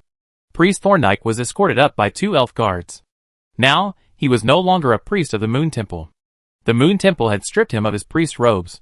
He was only wearing a dirty shirt, bare legs, and blood on his shorts. His face was a little haggard, and his eyes were even a little empty. Almost the same as Priest Theodore. Roy felt that his life recently was really indescribable. The first people to be tried were the sailors on the Kumquat, followed by Priest Theodore, and the third was Priest Thorndyke. The Grey Dwarf Ralph will also be tried next week. These prisoners on trial all seemed to have some connection with him. It was said that the court of the Council of Elders had not been so busy for a long time. The presiding judge was still the old elf with wrinkles on his face. He held a scepter in his hand, approached Thorndyke, and asked him slowly, "Silvermoon Elf Thorndyke, do you admit that you killed the half-blood elf Peleus on the afternoon of July 8th? Thorndyke shuddered all over, and then immediately answered in a low voice. I admit that I killed Peleus. The half-blood elves in the courtroom were shocked. Especially the group of arbitration committee members sitting at the top, all showed disbelief. Because just last week, the chief judge had asked the same question to the priest Theodore. And the answer given by the priest Theodore also admitted that he had killed the half-blood elf Peleus. Thorndyke, please tell me about the process of killing Peleus. Thorndyke's dead eyes seemed to be recalling some beautiful memories. Roy felt that this guy's heart had become extremely twisted. When he opened his mouth, Roy found that his teeth were stained with blood. It happened to be rainy that afternoon, and there were almost no pedestrians on the street. I went to the lower city to find Peleus. I guessed that he would take advantage of the rain to go home. As I guessed, he was blocked by me in an alley near his home. I first took the Holy Grail of Wisdom from him, then shot him with a crossbow and dumped him next to the drainage ditch. His voice was low and his tone was deliberately prolonged. After he finished speaking, a cold wind seemed to blow through the entire courtroom. The arbitrators were talking among themselves. The chief judge floated in front of Thorndyke again and asked him, When you killed Peleus, was there no one else present? Thorndyke hesitated for a moment, his bloodshot eyes glanced up, and then he said in a hoarse voice, No. There was an uproar in the courtroom again. Because at this time last week, the priest Theodore of the Statue of Liberty was sentenced to prison for killing Peleus. Now Thorndyke has overturned this statement, which will undoubtedly make the elves participating in the trial question this trial. Please be quiet, quiet. The chief judge said to the elves around the trial. When the surroundings were quiet, he asked Thorndyke again, How do you know that the Holy Grail of Wisdom is in Peleus's hands? Priest Thorndyke grinned, looking like a devil from hell. Roy and High Priest Reed looked at each other, both wanting to hear what he would say. Chapter 159. Thorndyke turned his head and looked at Roy and Reed, the High Priest, and said, The Holy Grail of Wisdom was stolen by Peleus from the Statue of Liberty. The three of us, Theodore, Claire Radin and I, jointly entrusted the Dark Moon Elf Jefferson to do this. He handed the matter over to his men, but unfortunately, he died before the Holy Grail of Wisdom came into Jefferson's hands. He paused, looked at the elf patrols who were sitting and listening, and said with a kind of boasting in his eyes, We found out that the Holy Grail of Wisdom was in Peleus's hands, so we looked for him everywhere. Facts have proved that my guess is very accurate. The chief judge hesitated for a moment, but still asked, Tell me why you want to take the Holy Grail of Wisdom? This time, Thorndyke was even more hesitant. He lowered his head and thought for a moment, and then said in the lowest voice, When the holy light cannot shine on the elf continent, the Holy Grail of Wisdom with a trace of divinity becomes particularly important in the eyes of those priests. In order to weaken the strength of the Statue of Liberty, I want to take the Holy Grail and cause chaos in the Statue of Liberty. It is best to completely rot and disintegrate from the inside. His voice became higher and higher, and when he finally raised his head and opened his eyes actually had a radiance. He spread his hands like a speaker, raised his head with some pride, and said to the elves around him, So, I did it very successfully, didn't I? While the elves around him were in an uproar, the face of the Moon Temple priest, who came to the trial, became extremely ugly. The chief judge flew in front of him, wishing to block his mouth, and scolded, Thorndyke, you need to answer my questions, don't involve others. Thorndyke suddenly calmed down and agreed, Yes, Judge. The elves who were listening to the trial were about to explode. I didn't expect that Thorndyke, the former priest of the Moon Temple, would reveal so many secrets related to the Moon Temple. The judge also felt that if he didn't change the topic, this trial might become a farce. So he made a prompt decision and asked Thorndyke, Silver Moon Elf Thorndyke, do you admit that you killed the half-blood elf Windsor on the night of July 11th? Thorndyke seemed to have some kind of fear in his heart. When he calmed down, he became very honest. I admit that I killed Windsor. Obviously, this answer satisfied the presiding judge. He nodded, directed the vines, and pushed him in front of Thorndyke. His wrinkled face was almost pressed against Thorndyke's face, and said to him, Thorndyke, please tell me about the murder of Windsor. Thorndyke's eyes fell into a memory again, and his throat even swallowed. Windsor is Peleus's sister. After Peleus' death, we learned that some elves secretly hired the Thieves' Guild to investigate the cause of Peleus' death. In fact, we also know that the guards have been investigating this matter, and Windsor also found out that I was at the scene of Peleus' death on the day of Peleus' death, and she was also going to report this to the guards. So I found her workplace, Castleton Library. His hunched body stood up straight again. It was already late, and there were no elves reading books in the library. I asked her to meet me on the third floor of the library. I was a priest of the Moon Temple at that time, and I had the right to go to the 3rd floor of the library to check information. When she came to the 3rd floor, I used moonlight hypnosis on her, and then controlled her to walk to the terrace of the outer corridor, and let her jump from the terrace on the 3rd floor.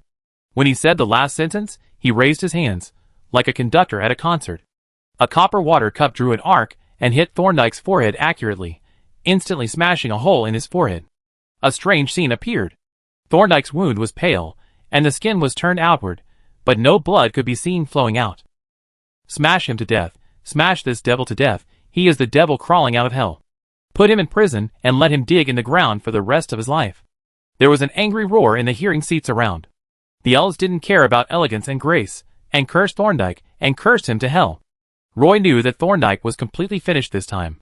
He also saw the 3 priests of the Moon Temple sitting in the hearing seat, who left the court with dark faces at the same time. The Moon Temple was very embarrassed by Thorndyke this time. It is estimated that the half-blood elves who heard the trial in the court this time will definitely tell their friends about what happened here today, and the reputation of the Moon Temple will definitely be greatly reduced in the eyes of these elves. The person who threw the copper cup was a librarian, who was Windsor's colleague and best friend. She stood in the hearing and pointed at Thorndyke's nose and cursed. She was eventually forced to leave the hearing by the elf guards of the tribunal. The tribunal was in chaos for a while. The witnesses who came later hardly said anything about Thorndyke's misdeeds. In fact, there were no witnesses present for what Priest Thorndyke did. If he hadn't said it himself, no one would have known. I just don't know how the guards did it. Priest Thorndyke probably angered the arbitration committee, so they set the upper limit for sentencing this time. Thorndyke will be imprisoned in the Parim Island prison for 200 years. That's right, Priest Theodore's sentence is 50 years, and Thorndyke, who has been deprived of his priesthood, needs to be imprisoned for 200 years. In fact, there are some reasons. Priest Theodore killed Peleus because the temple priest was tracking down the stolen Holy Grail of Wisdom, and accidentally killed the thief on the way. But Thorndyke killed Peleus, and the nature of the case suddenly changed. It became a premeditated theft and murder case. The mastermind killed and silenced the witness after the theft was successful. And after this trial, the mastermind of the theft of the Holy Grail of Wisdom suddenly became 3 people: Priest Theodore, Thorndyke, and Master Clare Latin, who was already lying in the grave. Although Master Clare Radin was lying in his grave and could not get up, his artistic halo might be dimmed this time. At least it would leave the darkest mark in his glorious life. Although the identity of the murderer of Priest Theodore was cleared, he was still very dishonorable in this matter. This result was beyond everyone's expectations. Archpriest Reed left the court without saying a word. He did not even ask Priest Theodore whether he would be given a reduced sentence because of this. Roy followed High Priest Reed out of the trial chamber, looking up at the blue sky and white clouds outside. The statue of the female elf warrior on the hero's square pointed to the endless sea in the distance with one hand. Number 9 Edward Street in the lower city, about 3,800 meters away from the statue on the hero's square, is a very inconspicuous beverage shop. This shop sells some simple ice drinks, among which fruit smoothies are the most famous. In summer, people line up to buy ice in this shop almost from morning to night. Sitting on a seat in the corner, Abbott and Magician Benjamin were talking happily. Look, these charts were exchanged by me and other captains. Many of the islands marked on the charts are unique. Because of different routes, other captains don't know those islands at all. Now these charts are in front of you. You can even put all the charts together to form the most complete chart of the endless sea. Magician Benjamin placed a pile of parchment charts in front of Abbott and spoke to him with great interest. Abbott's eyes widened, as if there was a table of delicious food in front of him. He flipped through the exquisite charts with salivating eyes and said to Benjamin, "Whales, are these all charts of the endless sea? How did you get so many charts with routes?" "Unfortunately, I only have half a treasure map. You can use half a treasure map to compare these charts first, and pick out the similar ones," Magician Benjamin suggested to Abbott. "Well, this is the only way now." When Abbott spoke, his eyes did not leave the sea charts. Benjamin smiled, but did not say anything else, just leisurely drank a sip of lemon fruit tea. For Benjamin, he just wanted to return to Roland Continent. So he needed a sea ship that could cross the ocean.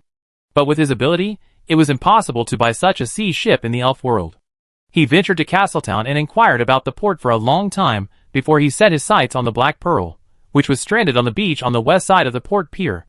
After much inquiry, Benjamin finally learned that the owner of the ship was actually 3 apprentice priests of the Statue of Liberty, and they have now transformed the ship into a beach holiday residence. For a seaman, Benjamin felt that they were wasting natural resources. He had seen the ship. Except for the main mast, which had a big hidden danger, this ship was even better than the original Kumquat. The main keel was not damaged at all, and many old parts of the hull were refurbished. When he first arrived on the Black Pearl, he was even a little ecstatic when he smelled the resin fragrance of the wood, the pungent smell of paint, and saw the newly replaced wooden doors and windows. Magician Benjamin wanted to return to Roland Continent, and this ship was just right for him. Of course, he knew that it was not enough to have such a large ship. It would take a lot of experienced crew members to make this large ship cross the endless sea, so he also planned to rescue the crew members of the Parim Island prison.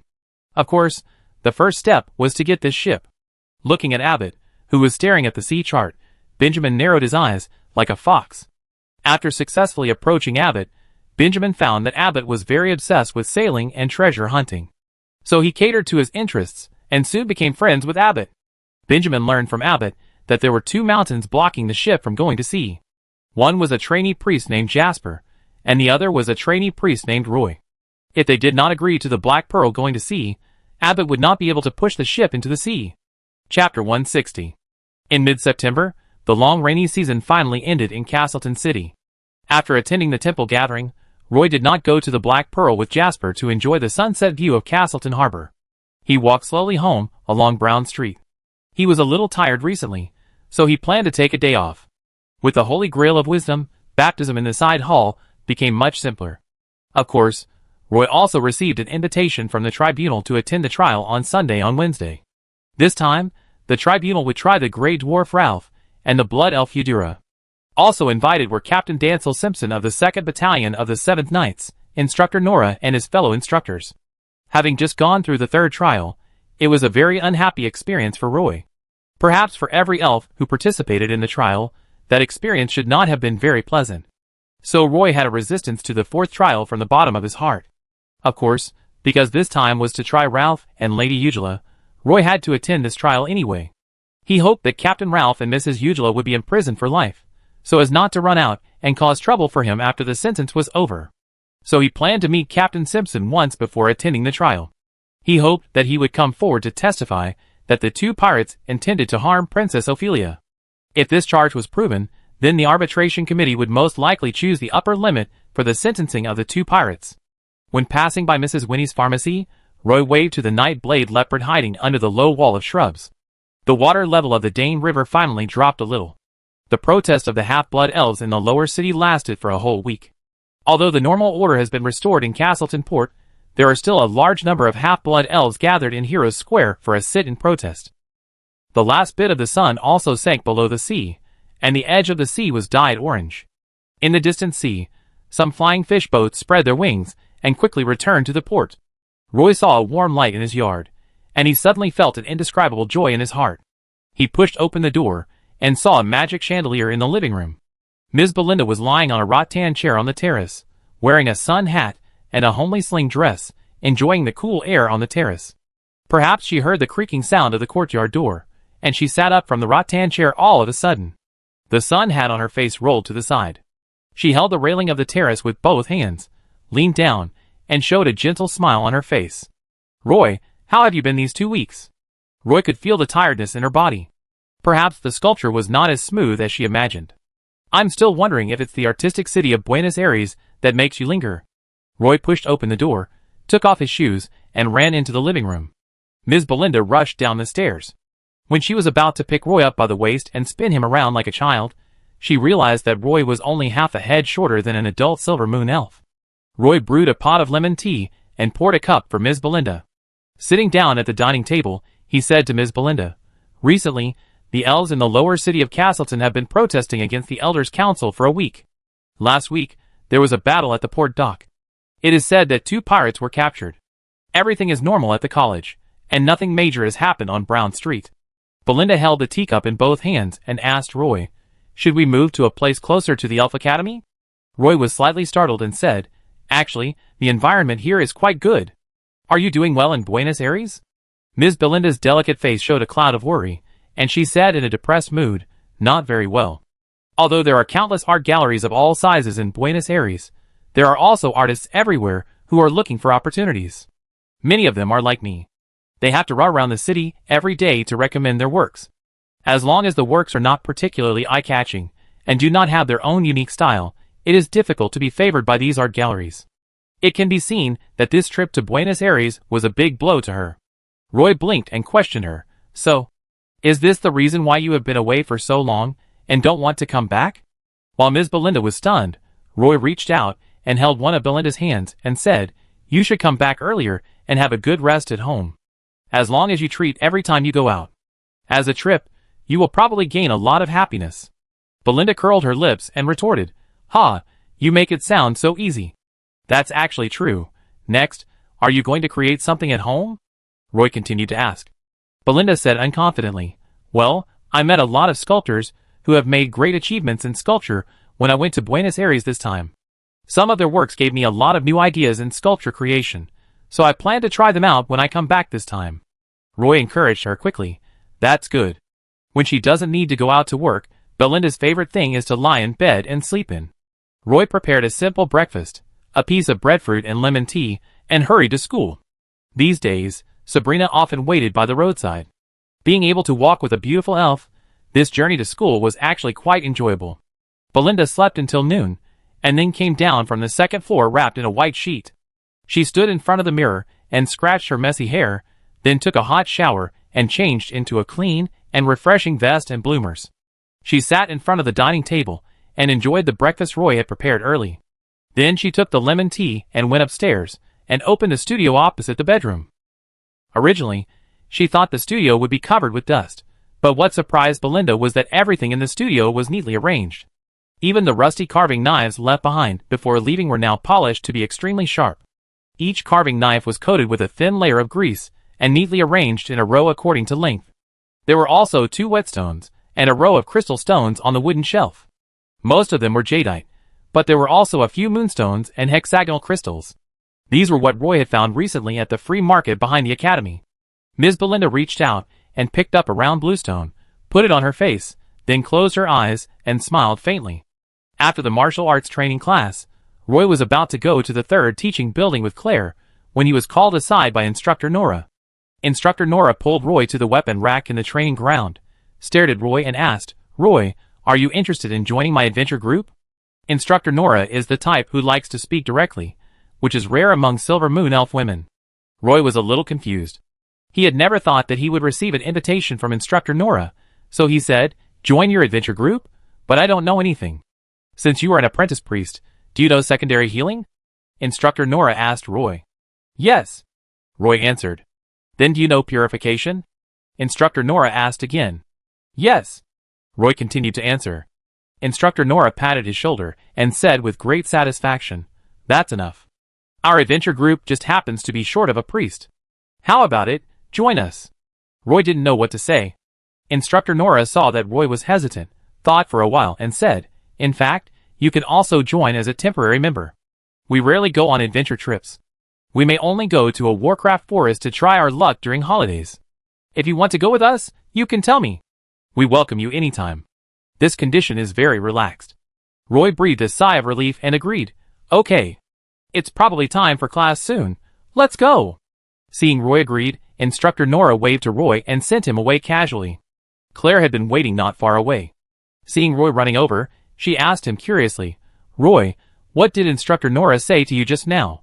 Roy hurried to the number 3 teaching building, saying, he hopes that I can join their adventure trip during the holidays.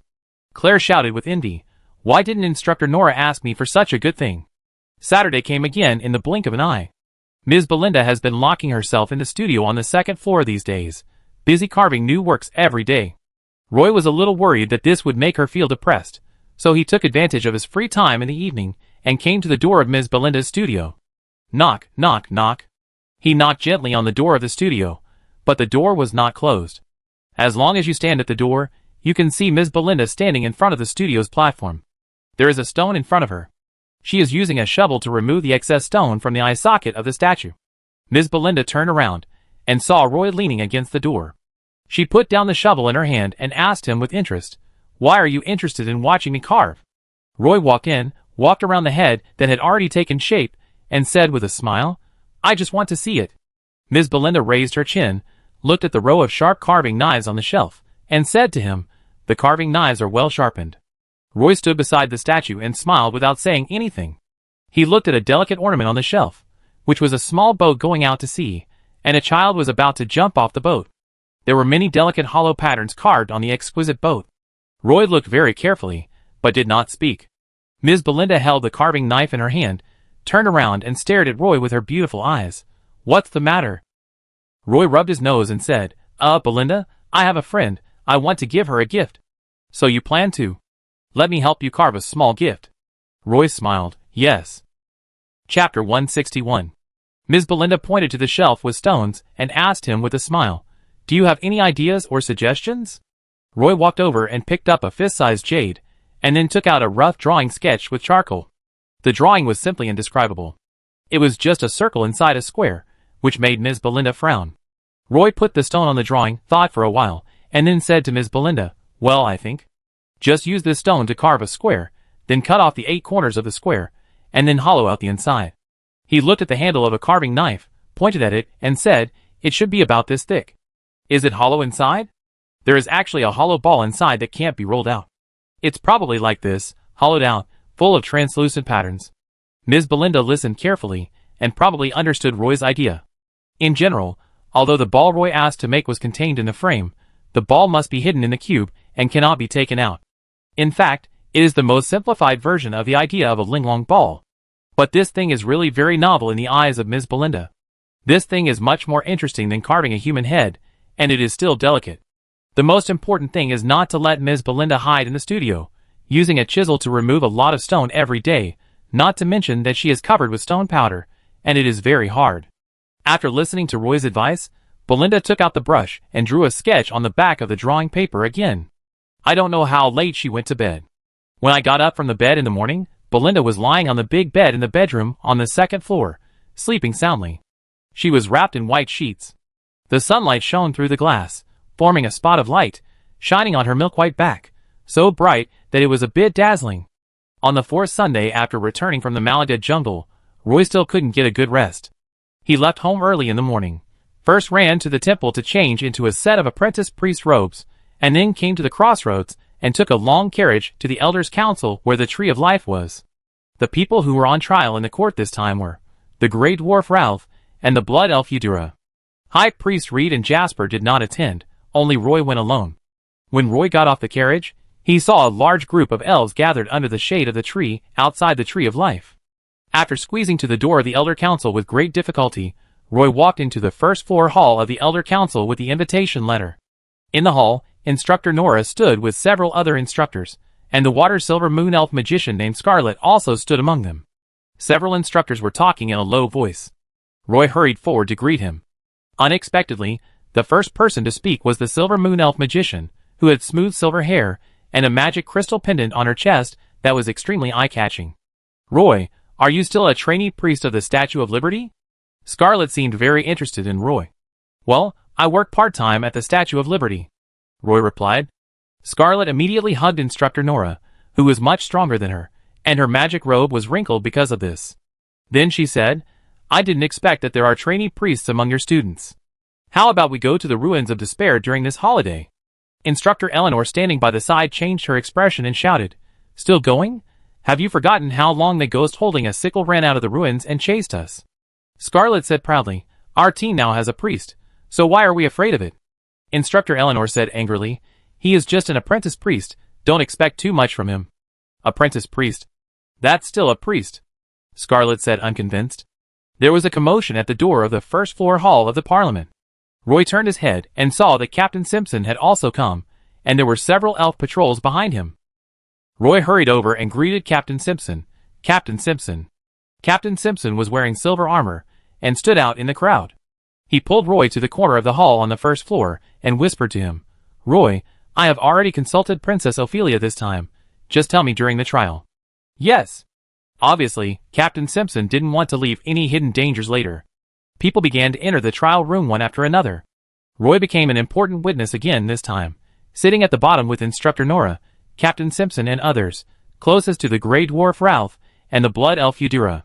This time, because of the trial of Ralph and Eugela, the entire courtroom was almost full. Roy looked up and saw countless faces above his head. The arbitrators not only wore black robes this time, but also wore a headband that symbolized power. Some were inlaid with 3 gems, while others were inlaid with only 1 gem, which was extremely gorgeous. The chief judge appeared again, and Roy was no longer surprised when he saw the huge vine. When the old elf passed by Roy, he actually looked at Roy deeply. Then he came to Ralph and Eugela. They were both handcuffed and shackled, with chains between their hands and feet. Both of them were very depressed. Ralph, the gray dwarf, showed his strong upper body, wearing only a pair of shorts and barefoot. His beard was curled together, and there were only a few inconspicuous scars on his body. Mrs. Eugela was only wearing a linen tube skirt, her red hair was tied up messily, her head was lowered, and her eyes were almost half closed. The chief judge came to Ralph, coughed slightly, and then said, "Ralph, let me tell you about the crimes you committed. I didn't expect that I could complete the trial of you while I am still alive. This is really a happy thing." "Humph, what's there to brag about?" "Castleton Port. I come to the dock once every winter and summer." Ralph snorted coldly. "From the sound, you can tell that this gray dwarf is now extremely weak." The chief judge ignored what he said, and held a wooden basket ticket to the sky above the trial. His voice was a little hoarse, and he said, "Ralph, in the summer of 1367, you led your pirates to rush into Castleton Port, looted more than 100 elves, and caused the death of 73 elves and the injury of 57 elves. When you left Castleton Port, you also burned many facilities in the port." "I did this." The gray dwarf Ralph rolled his eyes, and said with disdain. Roy didn't expect that they had plundered Castleton Harbor, and burned it down before leaving. The presiding judge said, "In July this year, you commanded the Sea Wolf to dock at Castleton Harbor, and robbed the priests of the Statue of Liberty. After the operation failed, you abandoned the ship and escaped. This was done by my men. If it weren't for that idiot, I wouldn't be standing here today." Ralph seemed a little agitated. The presiding judge waved his hand, signaling him to be quiet. "This September, last week, you and Eugela returned to Castleton Harbor and tried to retaliate against Princess Ophelia. Before you could take action, you were arrested and imprisoned. I came back this time to take the Sea Wolf away." Ralph argued loudly again. The presiding judge ignored the protest of the gray dwarf Ralph, and turned to tell Lady Eugela about her crime. Lady Eugela did not argue, and accepted the trial of her in silence. Then, the witnesses explained the crimes committed by the gray dwarf Ralph. This time, the court actually found the half-blood elf, who was victimized in Castletown Harbor 40 years ago. Roy and Captain Simpson both said that the gray dwarf Ralph was lurking in Castletown Harbor, just to take revenge on Princess Ophelia, and the reasons and evidence were sufficient. In addition, the gray dwarf Ralph was also a slave trader. Although he traded a group of Naga Sea people, this also violated the laws of the Elf Kingdom. Therefore, the arbitration committee sentenced the 2 pirates very heavily. Captain Ralph, the gray dwarf, will be imprisoned in the prison of Parim Island for 300 years. Dwarves have a lifespan of 200 years. Under normal circumstances, the gray dwarf Ralph will never have a chance to escape from prison in this lifetime. Lady Eugela, the blood elf, will go to an underground mine in the Evernight Forest to mine magic crystals until she dies of old age. If there is no disease or disaster, Lady Eugela will probably have to mine in the cave for at least 200 to 300 years. The Silver Moon Elves have an almost paranoid hatred for the Blood Elves. The elves in Castleton City learned that Ralph and Eugela were going to trial, and they waited outside the Tree of Life early, with the outermost crowd extending to the Heroes' Square. When the military escorted the 2 prisoners, the streets were also crowded with elves watching. It turned out that the Castleton Elves had a surprisingly consistent idea when it came to Ralph and Eugela. They just wanted to put them in prison and never let them out in this life. Chapter 162. Standing on the Heroes' Square, watching a carriage with 2 iron cages go away with a creaking sound. Thinking of the black pearl on the beach, he finally had no worries. Roy felt relieved. Instructor Nora was going to have a simple lunch with her friends, and then go to the tavern. Captain Simpson was going to return to the 7th Knights. Roy was going to rush back to the temple. He planned to go to the ship with Abbott and Jasper to celebrate in the evening. Roy was going to ask Captain Ralph about the treasure map at the court, but he gave up after thinking about it. How could he expect a prisoner who was about to be imprisoned on an island to tell the truth? Abbott was obsessed with the treasure hidden by the gray dwarf Ralph, and wanted Roy to help persuade Jasper to take out the other half of the treasure map, but Jasper insisted on his own idea and didn't want Abbott to go out and take risks too early. Roy also felt that Abbott was a little too hasty, and this matter could be put aside for a while. Gray dwarf Ralph will be sent to the prison on the island of Param. In the next period of time, Ralph's pirate forces will become very chaotic, or a pirate leader will stand up again, or another pirate group will swallow up all of Ralph's forces at sea. No matter what the result is, Ralph's pirate group needs to be reshuffled. The reproduction ability of Grey Dwarfs is not ordinary. If you say that Grey Dwarf Ralph has few offspring, Roy will be the first to disbelieve it. The people who know the secret of this treasure are definitely not just Roy, Jasper and Abbott. In fact, according to Jasper and Roy, the Black Pearl is the biggest treasure. Roy, are you going back to the temple this afternoon? Instructor Nora stood in front of a carriage and asked Roy, who was about to wait for a long carriage. Roy stood up and said yes respectfully to Instructor Nora. Be careful on the way. Instructor Nora said something to Roy and turned around and got on the carriage. The carriage was very small, with only 2 rows of double seats facing each other. There were already 3 instructors, and the magician Scarlet sitting inside. Instructor Nora squeezed in and sat side by side with the magician Scarlet. There was no extra space in the carriage. Instructor Nora closed the door from the inside, and the driver waved the whip to let the carriage merge into the traffic. Maybe the trial had just ended, and many carriages drove away from the Tree of Life nearby, so the street seemed very chaotic. There was plenty of sunlight above his head, and Roy walked forward along the shade of the tree. The carriage that Instructor Nora and his group were riding in could only move slowly on the street. Although Roy was walking, he was not far behind. The magician Scarlet complained in the carriage, Nora, why didn't you invite Roy to have a drink with you? He will be a member of our adventure group in the future. It's rare for us to get together and get to know each other. The voice of the Silver Moon Elf magician was a little soft. He is my student. He can't sit in the tavern with us and get drunk. Besides, Eleanor, Gru, and Virgil may become his teachers in the future. We have to maintain the image of an instructor. Have you noticed that he is actually quite handsome? His human face is angular. Please, keep your voice down. He hasn't gone far yet. Scarlet, as a Silver Moon Elf magician, you should be reserved. What did you say? Why can't I hear anything? Haha. A series of silver bell-like laughter came from the car window. The young instructors gathered together, and it seemed that they always had endless topics to talk about. Finally, a long carriage arrived. Roy walked into the carriage and found that it was almost full of elves. He paid a Kohler fare in front and walked along the aisle to the back. The carriage was a bit stuffy, and I felt sweaty when I moved a little. When the carriage moved forward along the street, a little cool breeze blew in through the window. Not long after, the long carriage stopped at the gate of the Adventure Guild, and several elves got off the carriage from the back door. An elf in a long gauze dress turned his head and looked at Roy before getting off the carriage. Roy didn't notice anything wrong at first. When the long carriage began to move forward, Roy saw his back through the glass window. He felt that the way he walked seemed familiar, but his profile was very unfamiliar. It was not until the plaque of the Adventurers Guild had completely disappeared from Roy's sight that Roy slapped his forehead. Finally, he remembered that the man's back was almost exactly the same as that of Magician Benjamin, and he was also holding a magic book in his hand. Although the face was different, the look in his eyes. Thinking of the elf just now, it was very likely that Magician Benjamin was in disguise. Roy had the urge to chase him out. Unfortunately, the long carriage had gone too far, and even if he went back now, he probably wouldn't be able to catch up. Finally, they arrived at the intersection of Brown Street, and Roy got off the carriage. When he stopped at the door of the temple, he saw Jasper sitting in the gatehouse at the gate, with his hands clasped together, silently chanting a sacred prayer. Roy walked over and stood at the door.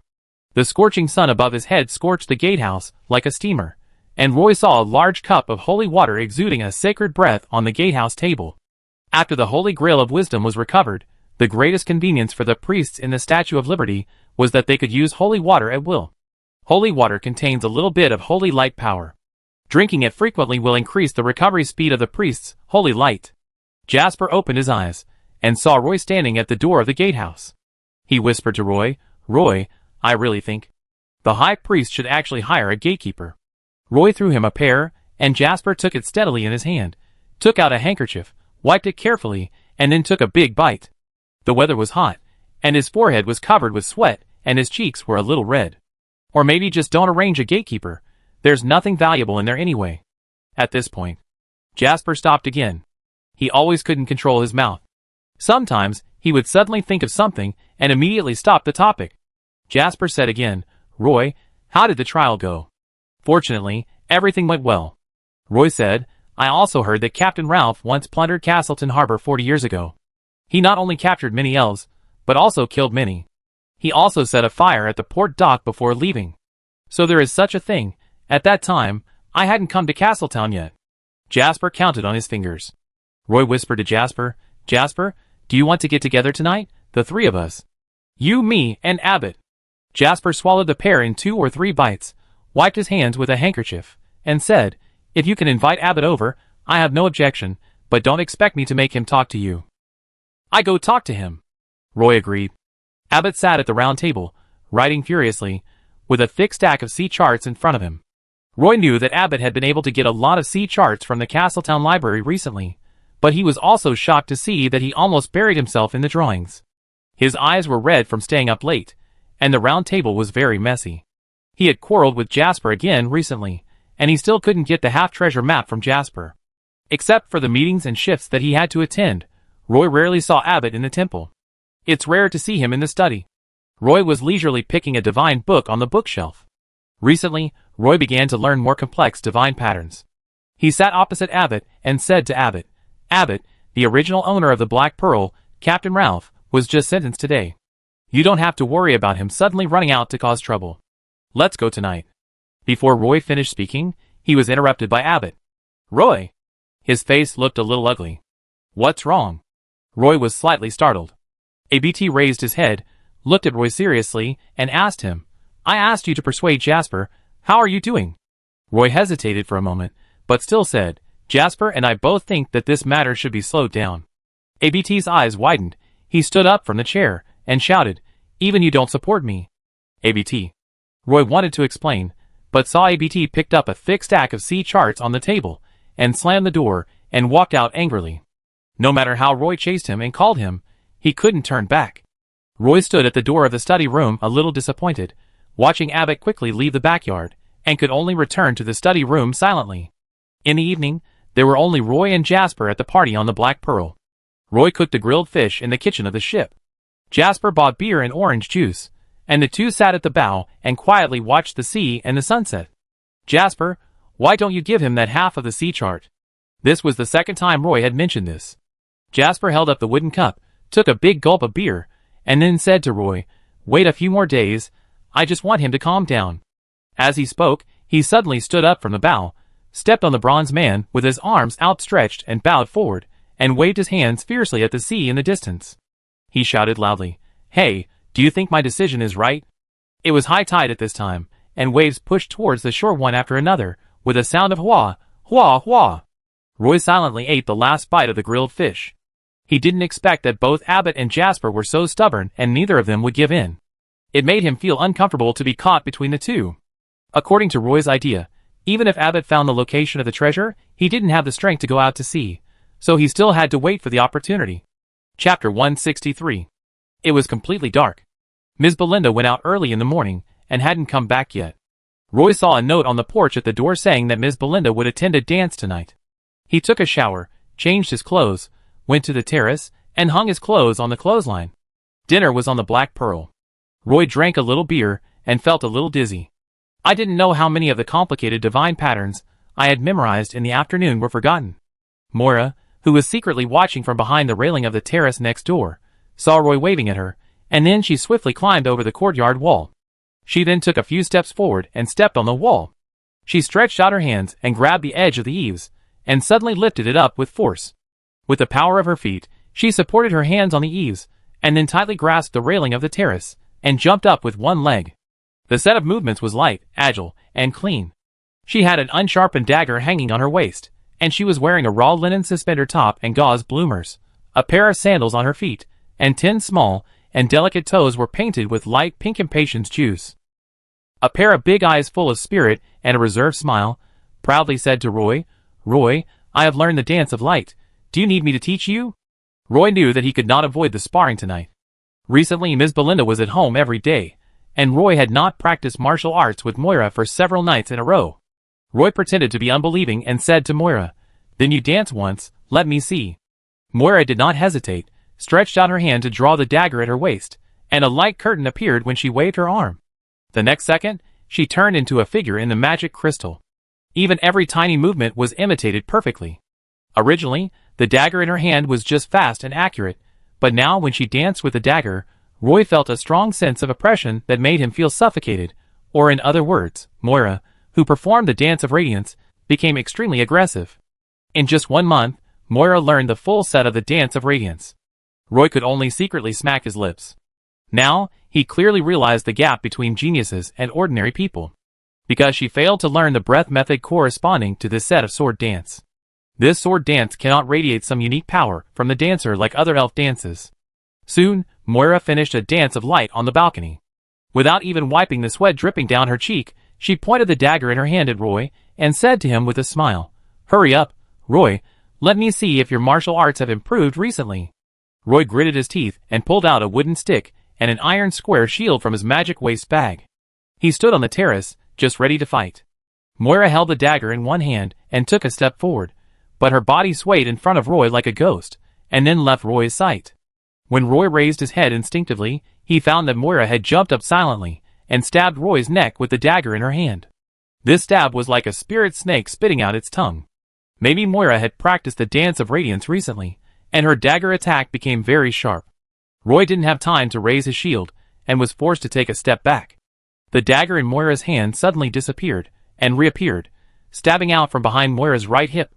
Moira's slender waist seemed to be broken, and the dagger stabbed Roy's left rib at an extremely strange angle. Roy's square shield was still very awkward to block.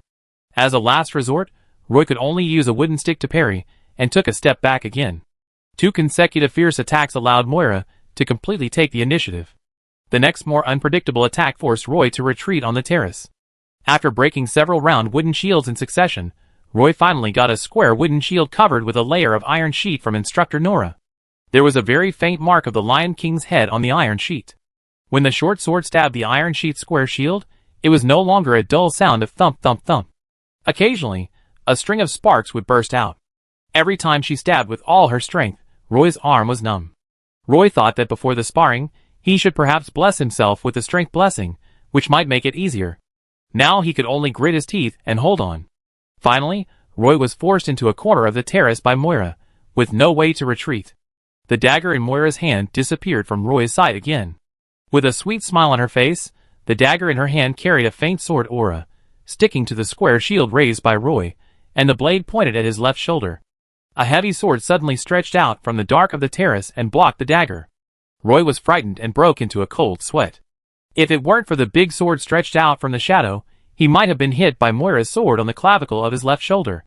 Behind the hilt of the heavy sword was a white arm. Sabrina came out of the shadows in a nightgown and glared at Moira. She turned around and picked up a tray from the railing behind her. There were 3 cups of fruit tea on it. While Sabrina turned around, Roy looked at the corner where Sabrina was standing. He hadn't even noticed that Sabrina was standing there. Fortunately, the sparring was over. The pressure that Moira brought to Roy this time made him a little breathless. He pulled the clothes that were stuck to his body, and found that the clothes he changed after returning home were actually soaked. Moira walked up with a smile, picked up a cup of fruit tea from the tray, squatted on the balcony railing like a kitten, pursed her lips, and took a sip. Sabrina brought the tray to Roy and signaled him to choose a cup. Roy took a sip and found it was apple juice with a hint of honey. "I should treat you," Roy said a little embarrassedly, holding the teacup. Sabrina put the tray aside, holding a cup of tea in her hand, and asked him, "Roy, does this sword dance have chi method?" "There should be. I go ask," Roy said. "It's been a month since I came back from the Megala jungle. A lot of things happened in Castleton this month. He should go back to Ellington Castle and tell Count Amelia what happened here. By the way, can I show the magic crystal to others? This set of radiant dance is very rare, right? I asked the sword instructor at the academy, and he had never seen this set of sword dance." Sabrina asked again. Roy hesitated for a moment and said frankly, Actually, I don't know much about the elven sword dance." Fortunately, Sabrina did not ask Roy where he got the magic crystal. Otherwise, he would not know how to answer, and he probably would not answer. Roy thought that he had to take time to go to Ellington Castle during this period. A new week. During the Modern History of Elves class, Roy rushed to the lecture hall with a textbook, and the members of the 16th group immediately waved to Roy, who came in from the door. Walking along the steps, someone immediately made room for Roy. Roy sat down next to the aisle, and Edith, who was sitting inside, quickly wrote a note and passed it to Roy. He unfolded the note, and Edith wrote on it, "The thick leather armor commissioned by Leather Master Jerome has been completed. Do you have time at noon? Let's go and get it back together." Roy didn't write another note. He saw Edith's eyes sweeping over here, so he made a gesture of okay. To be honest, he was still very much looking forward to this set of thick leather armor. After all, it was made of the leather of the second-level Warcraft petrified lizard. Based on the painful memories of him and Claire decomposing the petrified lizard in the Megala jungle, Roy had reason to believe that this thick leather armor should be very strong. Just thinking about it makes me happy. This class is still a group telling a history story, and then Princess Ophelia supplements it. At the end of the class, Roy was about to sneak out through the back door of the lecture hall. "Roy, wait a minute." Princess Ophelia did not leave the classroom immediately, but stood on the podium and shouted at Roy, who was about to sneak out. The originally noisy lecture hall suddenly became quiet. The expressions on the faces of the students who were talking and laughing and about to leave the lecture hall were all frozen in the previous second, and then everyone turned their heads to look at Roy in disbelief. Roy stood up helplessly and turned to look at Princess Ophelia on the podium with some embarrassment. "Teacher Ophelia, you called me? Come down for a moment," Princess Ophelia said to Roy with a faint smile on her beautiful face. Roy could only walk to Princess Ophelia obediently. Edith and her friends were also watching this scene in surprise. "I haven't had a chance to thank you in person for the matter of the Grey Dwarf Ralph," Princess Ophelia whispered. "You called me here just to say this?" Roy was a little tearful. He didn't want to be overly concerned by his classmates in the lecture hall. Princess Ophelia nodded. While lowering her head, a sly smile appeared in her eyes. "It's me who should thank you." Roy bowed respectfully to Princess Ophelia and said. At noon, Roy and Edith took a carriage to the leather shop opposite the Heroes' Square. Master Jerome was waiting at the front desk. When he saw Edith walking in with Roy, he said to Miss Edith Ellington with a smile on his face, "Miss Edith, the thick leather armor that your friend customized has been completed." Edith nodded, then turned to look at Roy and said to him, "Roy, try it on first to see if there is anything wrong. If there is anything wrong, it can be modified." Master Jerome had a bitter expression on his face. Looking at the look on Master Jerome's face, Roy knew. If this sentence was not said by Edith, then Master Jerome would never agree. Chapter 164. The whole set of thick leather armor was neatly placed in a large cowhide box. The box was very exquisitely made, the brown leather was polished to a glossy finish, and the copper buckle had a strong silver moon elf style. He held up a thick leather hat with both hands. The inside of the leather hat was inlaid with a steel frame and padded with soft fur, which fit perfectly on his head. Roy took out the breastplate, trouser armor, shoulder armor, wrist guards, greaves, and heavy leather boots from the suitcase. With the help of the waiter, he put them on one by one. Roy could feel that every piece of this leather armor was very thick, and because it was tailor-made, it fit him very closely. He tried to move each joint, but there was no obstruction. Master Jerome must have engraved the lightness or floating spell on the thick leather armor. Roy could not feel any weight of such a complicated thick leather armor. It felt like wearing a down jacket. In general, after wearing this thick leather armor, it may take some time to adapt. Roy, wearing thick leather armor, walked into the courtyard behind the leather shop. Standing under the scorching sun, he did not feel the heat. Master Jerome stood next to a bush wall and waved to Roy. Roy strode over, and just as he approached the bush wall, a surprising scene occurred. The color of Roy's thick leather armor gradually changed from earth brown to the same pattern as the bush wall. Master Jerome smiled and pointed to the red brick wall of the leather shop, asking Roy to stand over there. Following Master Jerome's instructions, Roy walked to the red brick wall, and the thick leather armor on his body also turned into the pattern of the red brick wall. For a long time, petrified lizard leather has been called the best base material for primary magic pattern construction. In fact, the reason is here. If the petrified lizard's innate magic can be stimulated during the leather making process, this set of leather armor will gain the petrified lizard's innate ability of camouflage. Now many young elves think that the color of petrified lizard leather is too earthy, and they would rather give up this camouflage ability and choose the thorn-tailed crystal lion leather. This is a selective error. The crystal lion leather is indeed thin and tough, but if we only talk about defensibility, 3 layers of thorn-tailed crystal lion leather may not be as good as 1 layer of petrified lizard skin. How is it? Are you satisfied? Master Jerome asked with some pride, looking at his masterpiece. Roy kept moving his arms and said, "Very good, Master Jerome. To be honest, this thick leather armor has greatly exceeded my expectations." Master Jerome laughed and said more proudly, you can ask the inscription master to engrave any practical inscriptions you want on this thick leather armor. I have reserved enough space for you. You can engrave on the chest, back, shoulders, trousers, and shin armor. However, you need to consider your own ability to carry magic. You must remember that these are things that every inscription master must communicate with you before making the magic pattern structure. Now, I want to remind you of one thing. If you want to engrave the magic pattern structure on this thick leather armor, you must prioritize here. Master Jerome pointed to various parts of the breastplate and trouser armor. Armpits, crotch, chest. Try to choose a place that is not easy for the enemy to attack, or choose a place with strong defensive awareness. The advantage of engraving the magic pattern structure here is that these expensive magic pattern structures will not be easily damaged. Otherwise, once the magic pattern is damaged, if you want to repair it, it may cost a lot of money to repair it. Master Jerome said to Roy with a smile. Roy immediately thanked Master Jerome. Thank you for your reminder, Master Jerome. Sure enough, Master Jerome was even happier when he heard Roy say that. The human boy in front of him was not as picky as other elf nobles, and he was also very talkative. Master Jerome patted Roy on the shoulder and said to him, if this thick leather armor has any damage other than magic patterns, you can come here for maintenance. Okay, Master Jerome. Roy agreed immediately. Afterwards, the leather shop manager came to calculate the cost of leather armor. Although Edith was involved, there was still no discount on the cost. The total cost was as high as 3,200 coal, which made Roy a little sad. The money Roy had saved to buy a magic waist bag was actually spent on making this set of thick leather armor. In addition to making this set of thick leather armor, Master Jerome also made a pair of thick leather gloves for Roy using 2 lizard front paws. This pair of gloves was given to Roy as a gift, and no fees were charged.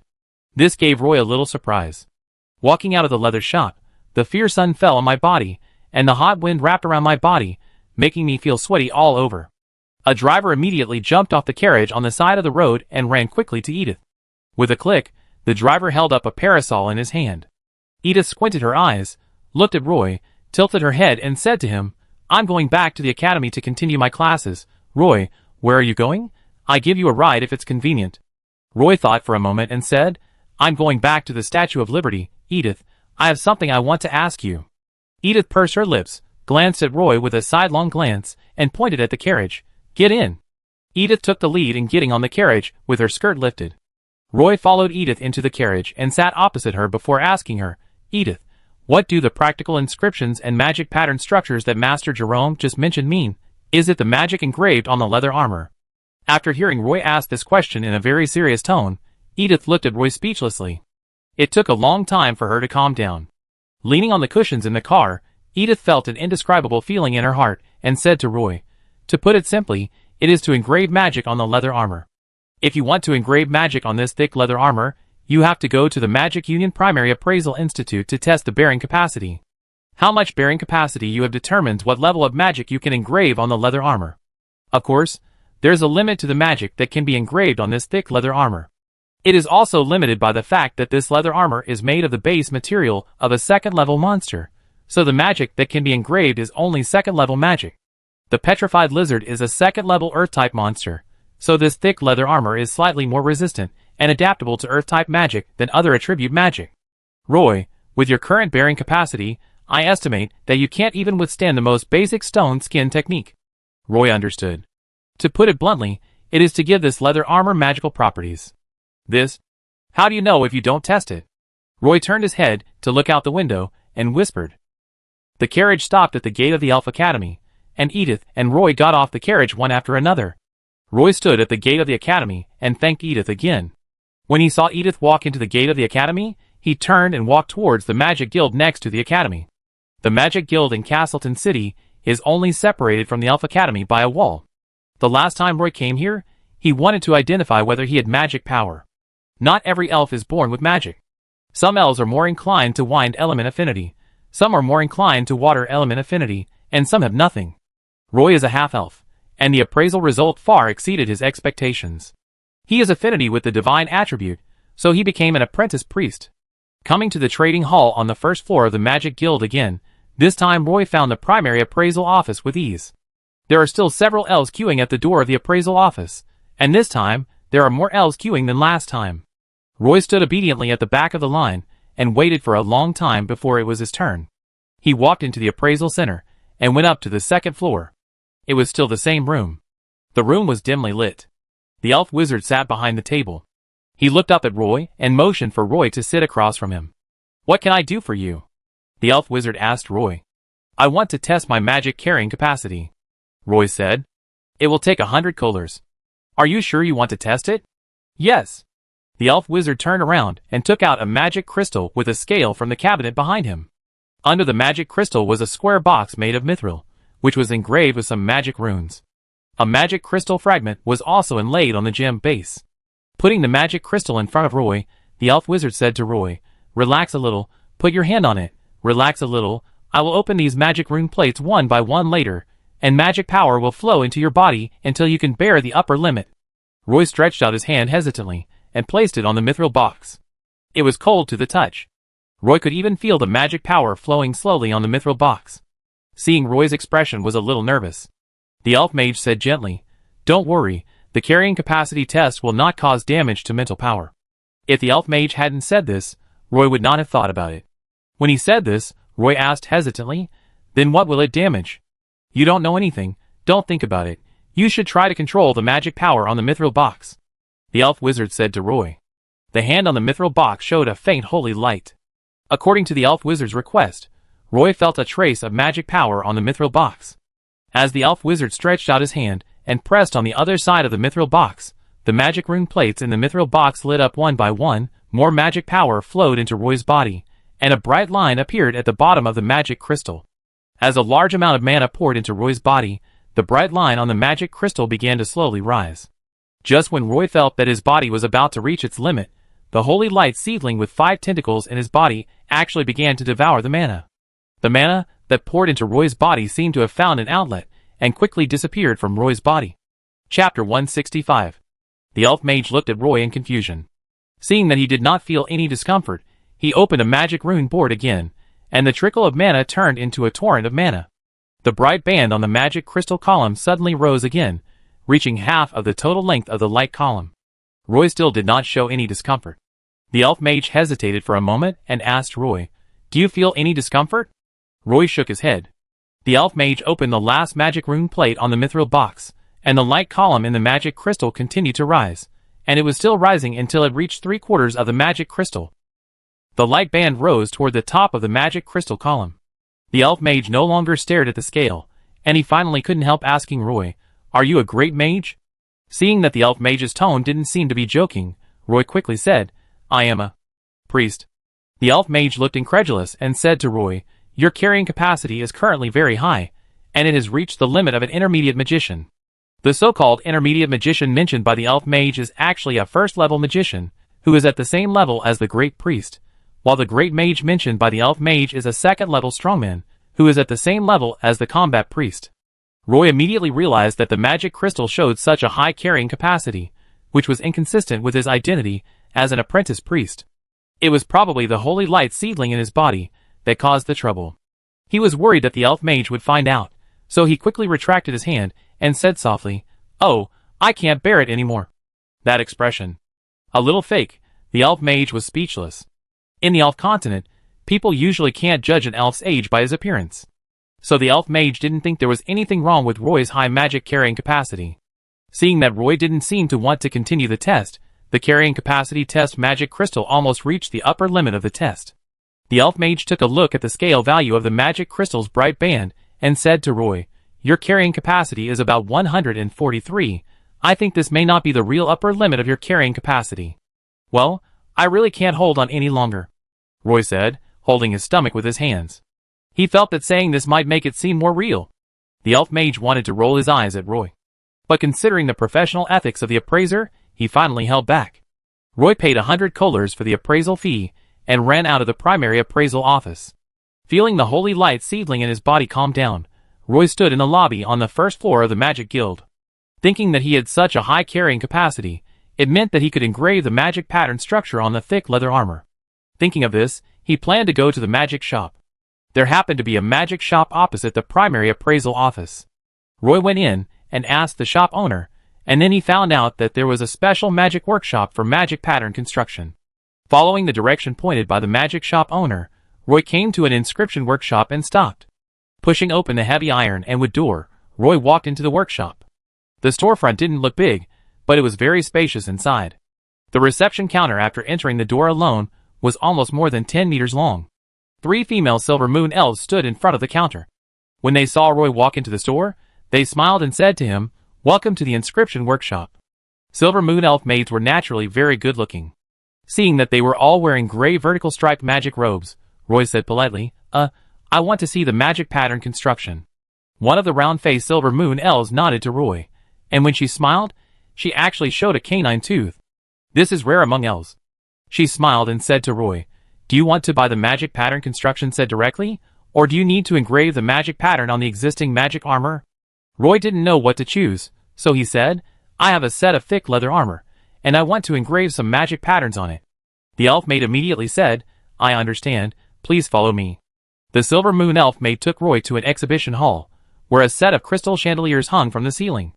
There were some exquisite oil paintings hanging on the walls around, all of which were beautiful scenes created by nature, but there were always some daunting monsters hidden in the beautiful scenes, or a piece of skin, or an eye, or half of a tail. There was a row of exhibition stands around the room, covered with a layer of dark red velvet. There were some exquisite wooden boxes on the velvet cloth, and each wooden box had a piece of irregular animal skin on it. Roy found that these animal skins were engraved with magic patterns of various shapes. The Silver Moon elf maid smiled and said to Roy, "You can buy these existing magic pattern structures and just embed them in the appropriate position of the protective gear, but this requires certain requirements for the space reserved on your protective gear. Of course, you can also tailor a magic pattern structure for your protective gear, but this kind of magic pattern structure customization requires an appointment." Roy saw a note under each animal skin magic pattern, which was used to introduce the function of this magic pattern.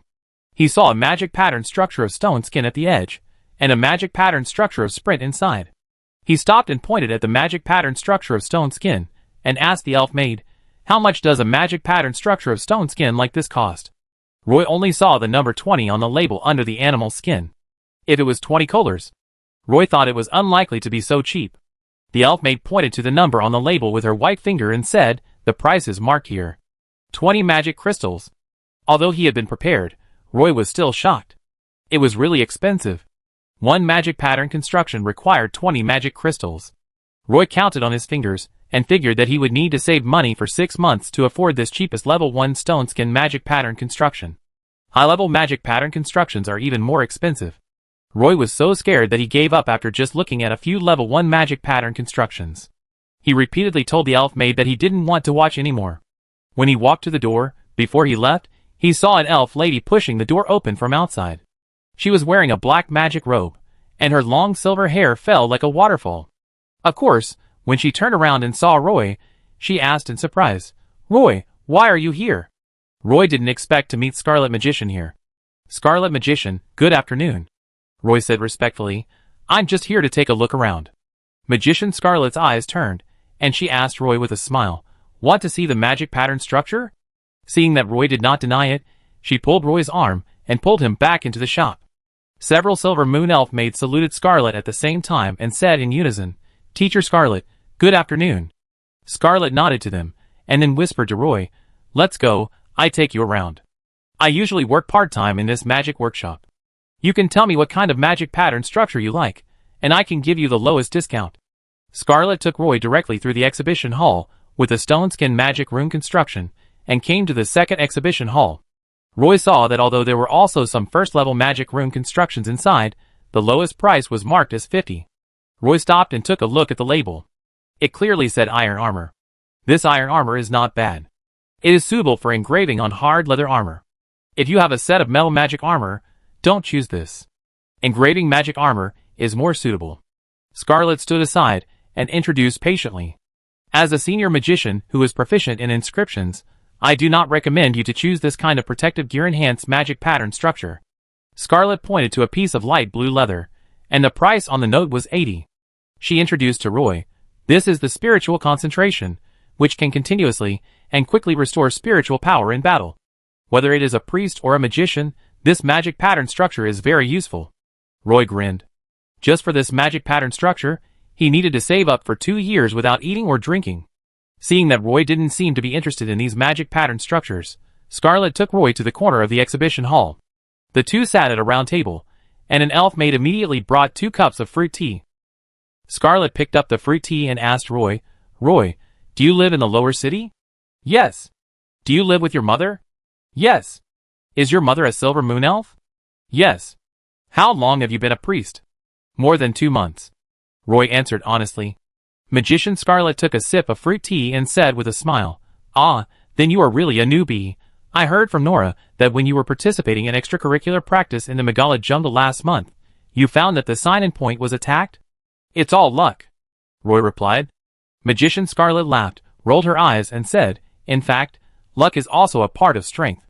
Scarlet pointed at the magic pattern structures around, blinked at Roy, and whispered, "Which magic pattern structure do you like?" Roy said guiltily, "Every magic pattern structure here is good." Scarlet glanced at Roy and roughly understood his situation, so she said, "Well, have you tested the magic carrying capacity? What type of magic pattern structure do you prefer?"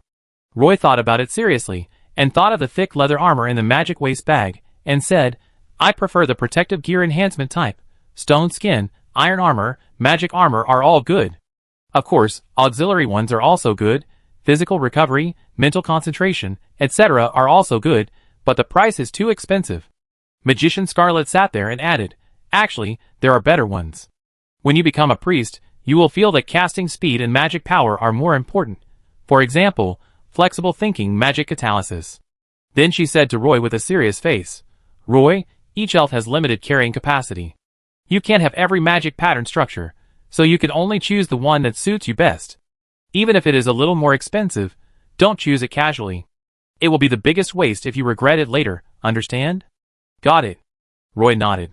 Walking out of the magic workshop, Roy looked at the dazzling sunlight above his head. Roy stood on the steps and looked into the distance. The blue sky and the blue sea met at the end of the horizon.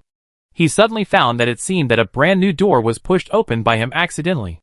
"What do you mean by only choosing the most suitable magic pattern structure?" "As an adult, of course I choose both." Chapter 166. A carriage drove along the main road in the Maladed jungle and drove into the ruins of Ellington Castle, where only 2 huge statues with only 2 feet left. The weeds on both sides almost covered the stone platform. The driver pulled the reins, and the carriage slowly stopped. Sitting in the carriage, Roy looked at the desolate Ellington Castle in front of him.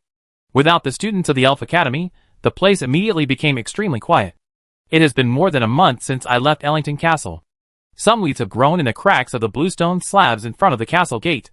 Roy jumped off the carriage, after making an appointment with the driver through the window, to pick him up at the gate of Ellington Castle at noon the next day. He looked like a young archaeologist in his outfit, wearing long boots, tights, a white shirt, a leather vest, and a magic waist bag around his waist. He was well prepared for his visit to Ellington Castle this time.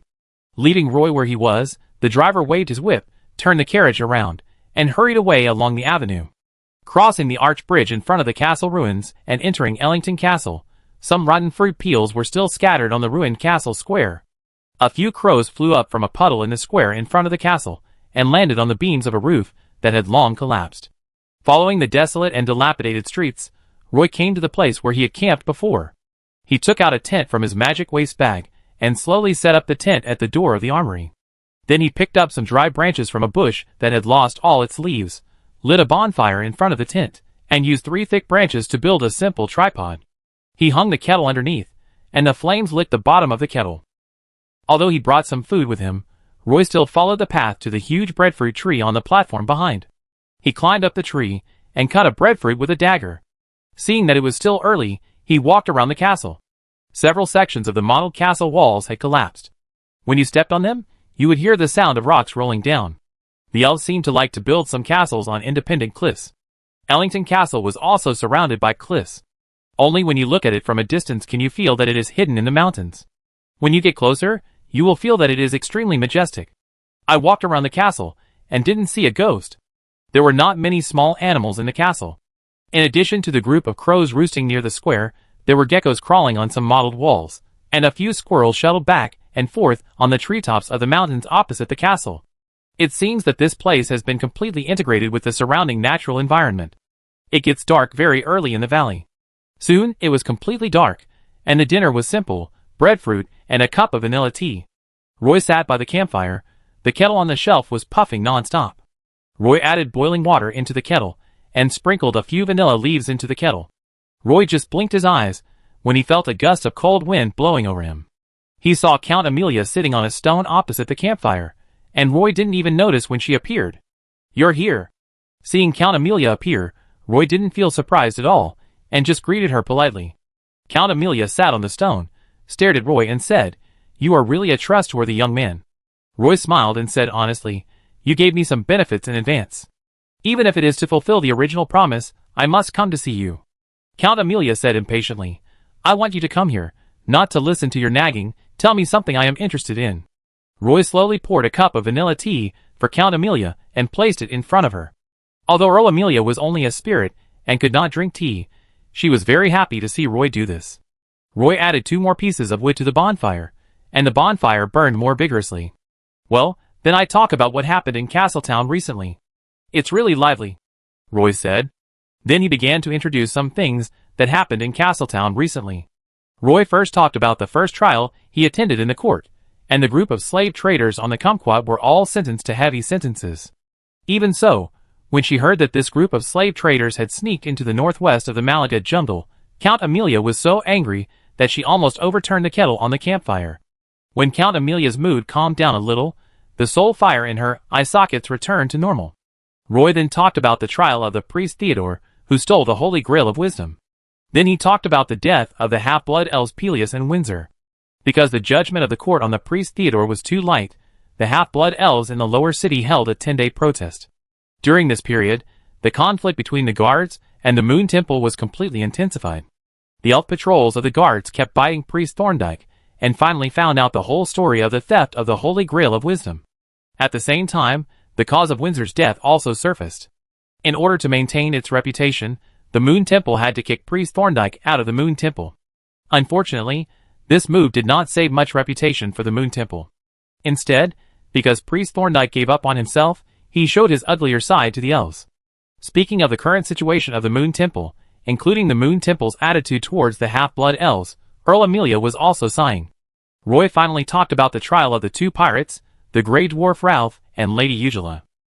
Originally, I thought it would make the topic a little lighter. After all, the elves of Castleton hated these 2 pirates. On the day of the trial, a large number of elves gathered in the Hero Square in Castleton City. After the bonfire burned out, only the last bit of charcoal was left. The mountain breeze blew over, reflecting on Earl Amelia's face, and it became a little bright and dark. When she heard the name of Lady Eugela, Count Amelia was slightly startled. When she heard that Lady Eugela was sentenced by the arbitration committee to dig magic crystals under the mine near Neuhaus City, her pale face suddenly floated in front of Roy's face, which scared Roy. "You mean her name is Eugela? What does she look like?" Roy didn't understand why Count Amelia was so excited, but he still said, "She has long red hair." To be honest, I have never seen a blood elf with red hair. Countess Amelia didn't say anything else. She floated directly to a dilapidated watchtower on top of Ellington Castle, and didn't come down for a long time. Roy waited by the bonfire, watching the flickering bonfire, guessing that Countess Amelia might be an old acquaintance of Lady Eugela. After a long time, Roy curled up in front of the bonfire and almost fell asleep. Roy just felt a little cold all over.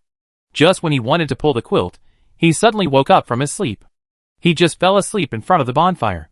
When he sat up sleepily, he found that Count Amelia had sat opposite him again. Her eyes that flickered with soul fire were a little dim. She sighed softly, and didn't say anything to Roy. "Do you want to continue listening?" Roy asked. "Of course, but I don't want to hear the shit in the court." Count Amelia held her forehead with one hand, and said weakly. Roy sat up in front of the campfire and said, "Well, I want to tell you something and ask for your opinion.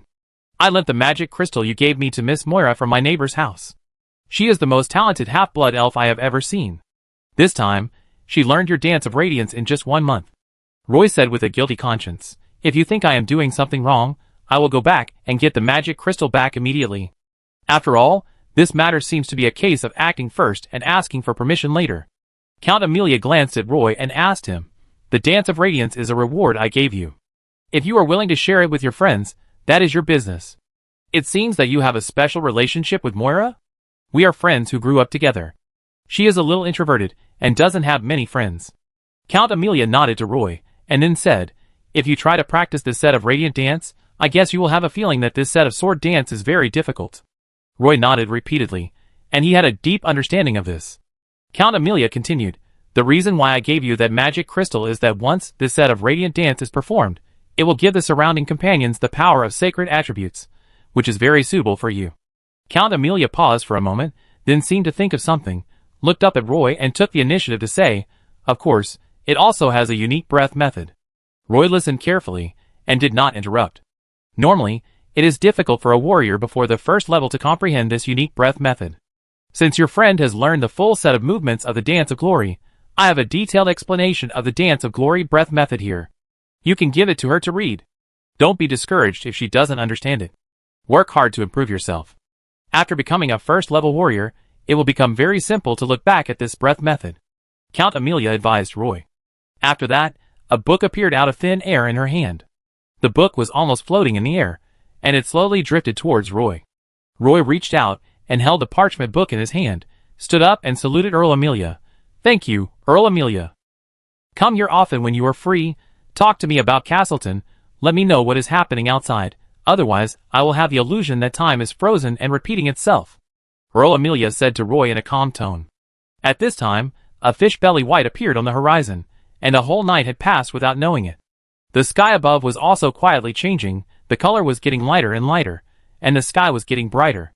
Earl Amelia's figure was also becoming fainter and fainter. Chapter 167. On the way back to Castleton, Roy sat in the carriage, and the trees on both sides kept moving backwards. When passing a mountain stream near an abyss, the carriage was even chased by a group of monkeys. Those red-bottomed monkeys ran around in the trees, and kept roaring at the driver, as if they would smash the carriage if he didn't stop. The driver didn't stop, but took out a handful of plums from his bag and threw them at the monkeys. Roy lay by the window, feeling very interesting. The monkeys stopped chasing the carriage when they saw the driver throwing out a handful of plums. After a section of mountain road, the carriage came out of the valley of the Maladid jungle. The road outside was flatter.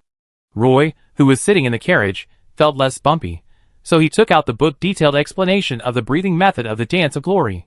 Strictly speaking, this cannot be considered a book, but a book of notes and experiences on the breathing method. Roy flipped through a few pages casually, and to be honest, he didn't understand it very well. The notes described how to correctly make the breath smooth when performing the Dance of Glory, and also how to guide the chi in the body to form a unique and mysterious magic circle between exhalation and inhalation. When the magic circle is activated, the sacred power contained in the Dance of the Elves will spread out. Many detailed descriptions in it are related to the Dance of Glory. Roy didn't know much about the Dance of Glory, so he couldn't understand what was said in the notes. Roy thought of what Earl Amelia said. If Moira wants to learn the real Dance of Radiance, she must become a first-level warrior. For her, there is still a long way to go. The carriage drove all the way into Castleton City, walked along the cliff avenue to the City Elf Academy, walked down the slope of the street, and finally arrived at Brown Street after passing through the lower city. Roy opened the door, jumped off the carriage, and paid the driver 50 kohlers. This was the price Roy and the driver had agreed on in advance. Turning around and pushing open the courtyard door, he saw Ms. Belinda rushing out of the studio, and then running down the stairs. When Roy arrived at the door, Belinda pushed the door open, hugged Roy, then took Roy's arm and took him upstairs to her studio. On the carving table in the center of the studio, a sapphire pendant that had been carefully carved into a spherical hollow appeared in front of Roy. It was the exquisite ball that Roy asked Belinda to carve. Although the sapphire stone was relatively ordinary, the color was warm, and the entire pendant was finely crafted. I have to say that this exquisite ball was made very successfully. Ms. Belinda said to Roy with a smile, "How is it? My craftsmanship is not bad. The task you gave me was completed ahead of schedule." The expression on her face seemed very proud. She reached out and picked up the exquisite ball, and it really looked more dazzling under the light. She showed it to Roy. "This exquisite ball is so beautiful," Roy praised. Taking the exquisite ball carved from green jade, Roy found that the pendant was very light, and asked Ms. Belinda, "Is the ball inside hollow?" Belinda said proudly, "Of course, I spent a lot of time to hollow it out." She moved the exquisite ball under the light, and she could clearly see the hollow ball inside. Ms. Belinda moved the ball inside with her fingers, and said to Roy, "From here, you can see the hollow pattern on the stone ball inside." Then she praised Roy, "This is a good idea. How did you come up with it?" Roy said to Ms. Belinda, "For carving, you have to be original. Originally, I wanted to make a palm-sized stone ship model, then put it in a glass bottle, and then fill the bottle with half a bottle of mercury, so that the stone ship model can float on the mercury in the bottle. At first, I wanted to carve a big sailing ship, and then one night I suddenly had a dream. In the dream I saw a delicate ball. Roy pointed to the delicate ball in his hand and said, "This delicate ball is actually a simplified version of the delicate ball I dreamed of. The one in my dream is more complicated. I simplified it because I was worried that I couldn't describe such a complicated thing. Can it be more complicated?" Belinda looked at the exquisite ball in Roy's hand and asked in surprise. "In fact, the exquisite ball in my dream has 4 layers, and there are 2 layers of hollow balls inside the ball." Ms. Belinda covered her mouth in surprise at first, and then her eyes began to light up. When carving the exquisite ball, Belinda actually had some vague ideas in her mind. But these ideas were not as clear as Roy described. Now, she took the exquisite ball from Roy and thought seriously about how to make it more exquisite. "I want to try it," Ms. Belinda said confidently. "Then, this exquisite ball pendant is for you." Roy found a piece of rope, strung the exquisite balls in his hand together, and hung them on Ms. Belinda's belt, and then said to Belinda, "I hope you can carve a more exquisite ball. I think you can add the most exquisite hollow carving technique." Ms. Belinda smiled so hard that her eyes narrowed into a line. She seemed to have seen the art galleries in Buenos Aires open their doors to her. She went downstairs to take a shower and change into clean clothes. Roy walked into the yard and threw a small stone at Moira's bedroom window across the wall. There was a click. The curtain shook, and Moira peeked out through the gap in the curtains. Seeing Roy hiding behind the wall, she immediately retracted her head. Then she saw Moira, wearing a white nightgown, running out of the house barefoot. She stepped onto the lawn and ran to the wall in a few steps. "Sorry, I didn't know you were asleep." Moira blushed, pressed her body against the wall, and shook her head. Roy quickly took out the detailed explanation of the light dance breathing method and handed it to Moira, who was stunned. "I just found it today. Here you go.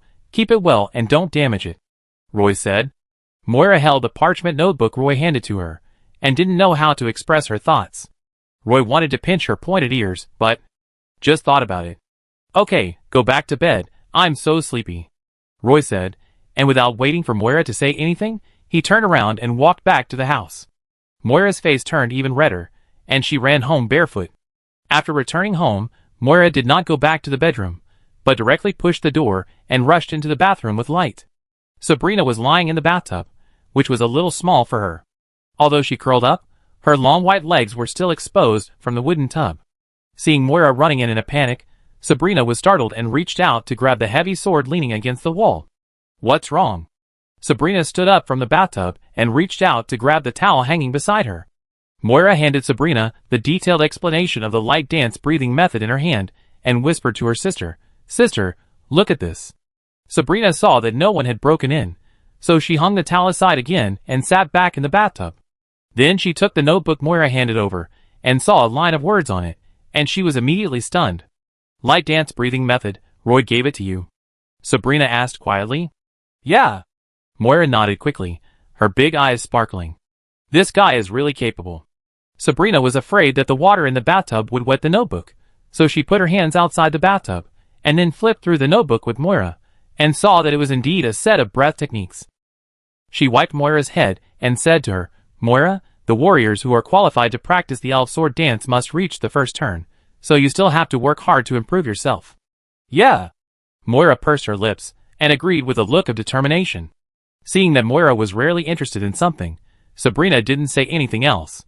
"By the way, don't forget to say thank you to Roy." Moira walked out holding the notebook, and Sabrina reminded her from behind. Magician Benjamin and Abbott sat in the corner of the tavern, with a few empty glasses on the table. Abbott's eyes were a little red, and he drank half a glass of fruit wine. "Haven't you got the other half of the map yet?" Benjamin asked quietly, holding his glass. Abbott nodded. He was a little depressed, shaking the glass full of ice cubes and taking another sip of fruit wine. "I think we can proceed in 2 steps. You continue to find a way to get the other half of the treasure map. If gentle means don't work, you might as well change your mindset, be tougher, and do more drastic things to let your companions know your attitude." Benjamin rolled his eyes and said to Abbott. Then he added, "In addition, I will try to go to Parim Island, and it would be best if I could meet the Grey Dwarf Ralph to see if I can get some useful information from him. Maybe he will tell me the location of the treasure directly," Benjamin said confidently. Abbott stared at Benjamin in surprise and asked him, "Wales, Are you going to Param? Benjamin nodded and whispered, tomorrow there will be a supply ship heading there, but you also know that my identity is a bit sensitive, so... Abbott, can you buy me a ticket? Abbott said without any hesitation, of course, it's no problem. It's so late now, I probably can't buy it. I go buy it tomorrow morning. Benjamin was delighted and thanked him immediately. Thank you. Abbott put his hand on Benjamin's shoulder and said incoherently, we are friends. Why are you being so polite to me? The two walked out of the tavern, and Benjamin called a carriage to take the drunk Abbott back to his temporary residence. In fact, it is not difficult to buy a boat ticket, but it is not so easy to enter the Param Island prison. Benjamin wanted to borrow Abbott's identity, so that he could have the opportunity to enter the Param Island prison and meet the sailors on the Kumquat in prison. Chapter 168. The ships bound for Param Island are not available every day. At dawn, the boatmen were loading various materials onto a ship. Mage Benjamin rushed to the port, dragging the still-drunk Abbott with him, and came to a ship in front of the deep-water dock. Fishing boats were leaving the shallow-water dock one after another, and the dock seemed very lively. There was a signboard under the ship bound for Param Island, and 2 crew members were selling tickets in front. Some elves had already boarded the ship and stood on the deck, looking at the sea view, while waiting for the ship to depart. Abbott went up to buy a ticket, chatted with the crew for a few words, asked about the departure time, and then walked back. He handed the ticket to the magician Benjamin and said to him, most of the things on the prison island are shipped from Castletown, so everything is very expensive. Try to bring as much as you can from here. There is a hotel next to the prison. It is more suitable to go out to sea recently. It is the best season for visiting. The hotel is often full. If you don't want to sleep in a tent on the roadside, remember to book a room in the hotel after getting off the ship. Magician Benjamin took the ticket, hugged Abbott, whose eyes were still bloodshot, and whispered, I hope you will have the complete sea chart when I come back. Have a good trip. Abbott smiled bitterly and responded. Roy just came out of the house, and saw Sabrina close the gate of the yard almost at the same time. There will be more than a month of good weather in Castletown in October. During this period, there will be few sea storms on the sea, and there will be no north wind that makes people's joints ache. There will be more fishing boats on the sea, and many fishermen will catch fish and dry them in the sun during this season. If you don't want to eat breadfruit all winter, storing some dried fish at home is definitely a good choice. Sabrina wore a round-neck shirt, a vest, tight breeches, and leather boots. Her long hair was combed back with a red hairband, and she carried a heavy sword wrapped in bandages behind her. She was at least half a head taller than Roy. Especially when she wore leggings and breeches, her thighs looked particularly long. Probably because she had a swordsmanship class today, Sabrina was wearing a swordsman's outfit. Every time I saw Sabrina, the first thing I saw was her plump breasts. When Roy greeted her, he had to look up to see Sabrina's delicate face and emerald eyes. Sabrina seemed to have gotten used to Roy's somewhat rude gaze. She was a little uncomfortable with it before, but she had gotten used to it in recent times. Moira asked me to say thank you to you. Sabrina held the textbook in both hands and pressed it against her abdomen, walked forward slowly, and glanced at him. Roy also quickly looked away and said, It's nothing. After waiting for a while, at the intersection, a long carriage slowly stopped. There were quite a lot of elves getting on the carriage at this intersection. Everyone was almost stuck in the aisle of the carriage. The elves who got on the carriage first found a seat and sat down. I don't know what happened, but the long carriage, which has always been known for its stability, suddenly shook. Then, the carriage suddenly rushed forward 2 meters, as if the rear of the carriage was hit by something, and the elves standing in the aisle fell back at the same time. Sabrina held the double-row seat with one hand, and just turned around to sit down. Roy followed Sabrina, and was suddenly pounced upon by the elves in front of the carriage. He could not maintain his balance, and fell into Sabrina's arms. Sabrina reached out, and hugged Roy's arm. Roy pressed hard on her, and the back of his head obviously hit the soft part, which made Sabrina groan. The carriage was in chaos, and many elves were almost rolling in the aisle. She tried her best to help Roy up. She sat on the inner seat, and let Roy sit on the aisle seat. The driver outside steadied the carriage, then ran to the door of the carriage and apologized to the passengers inside. The horses pulling the carriage had a minor problem, but fortunately only 2 unlucky half-blood elves were slightly scratched, and the rest of the elves were just frightened. The driver waved the tickets for the 2 injured elves, and comforted the elves in the carriage before driving away from the intersection. Roy secretly glanced at Sabrina's chest, which was a little red from being hit by him, and hesitated whether to say an apology. Sabrina blushed and turned her head to look out the window, not giving him the chance at all. During the elementary martial arts training class, Roy's wooden stick hit the long dagger in Claire's hand again, and both of them sat on the grass with some exhaustion.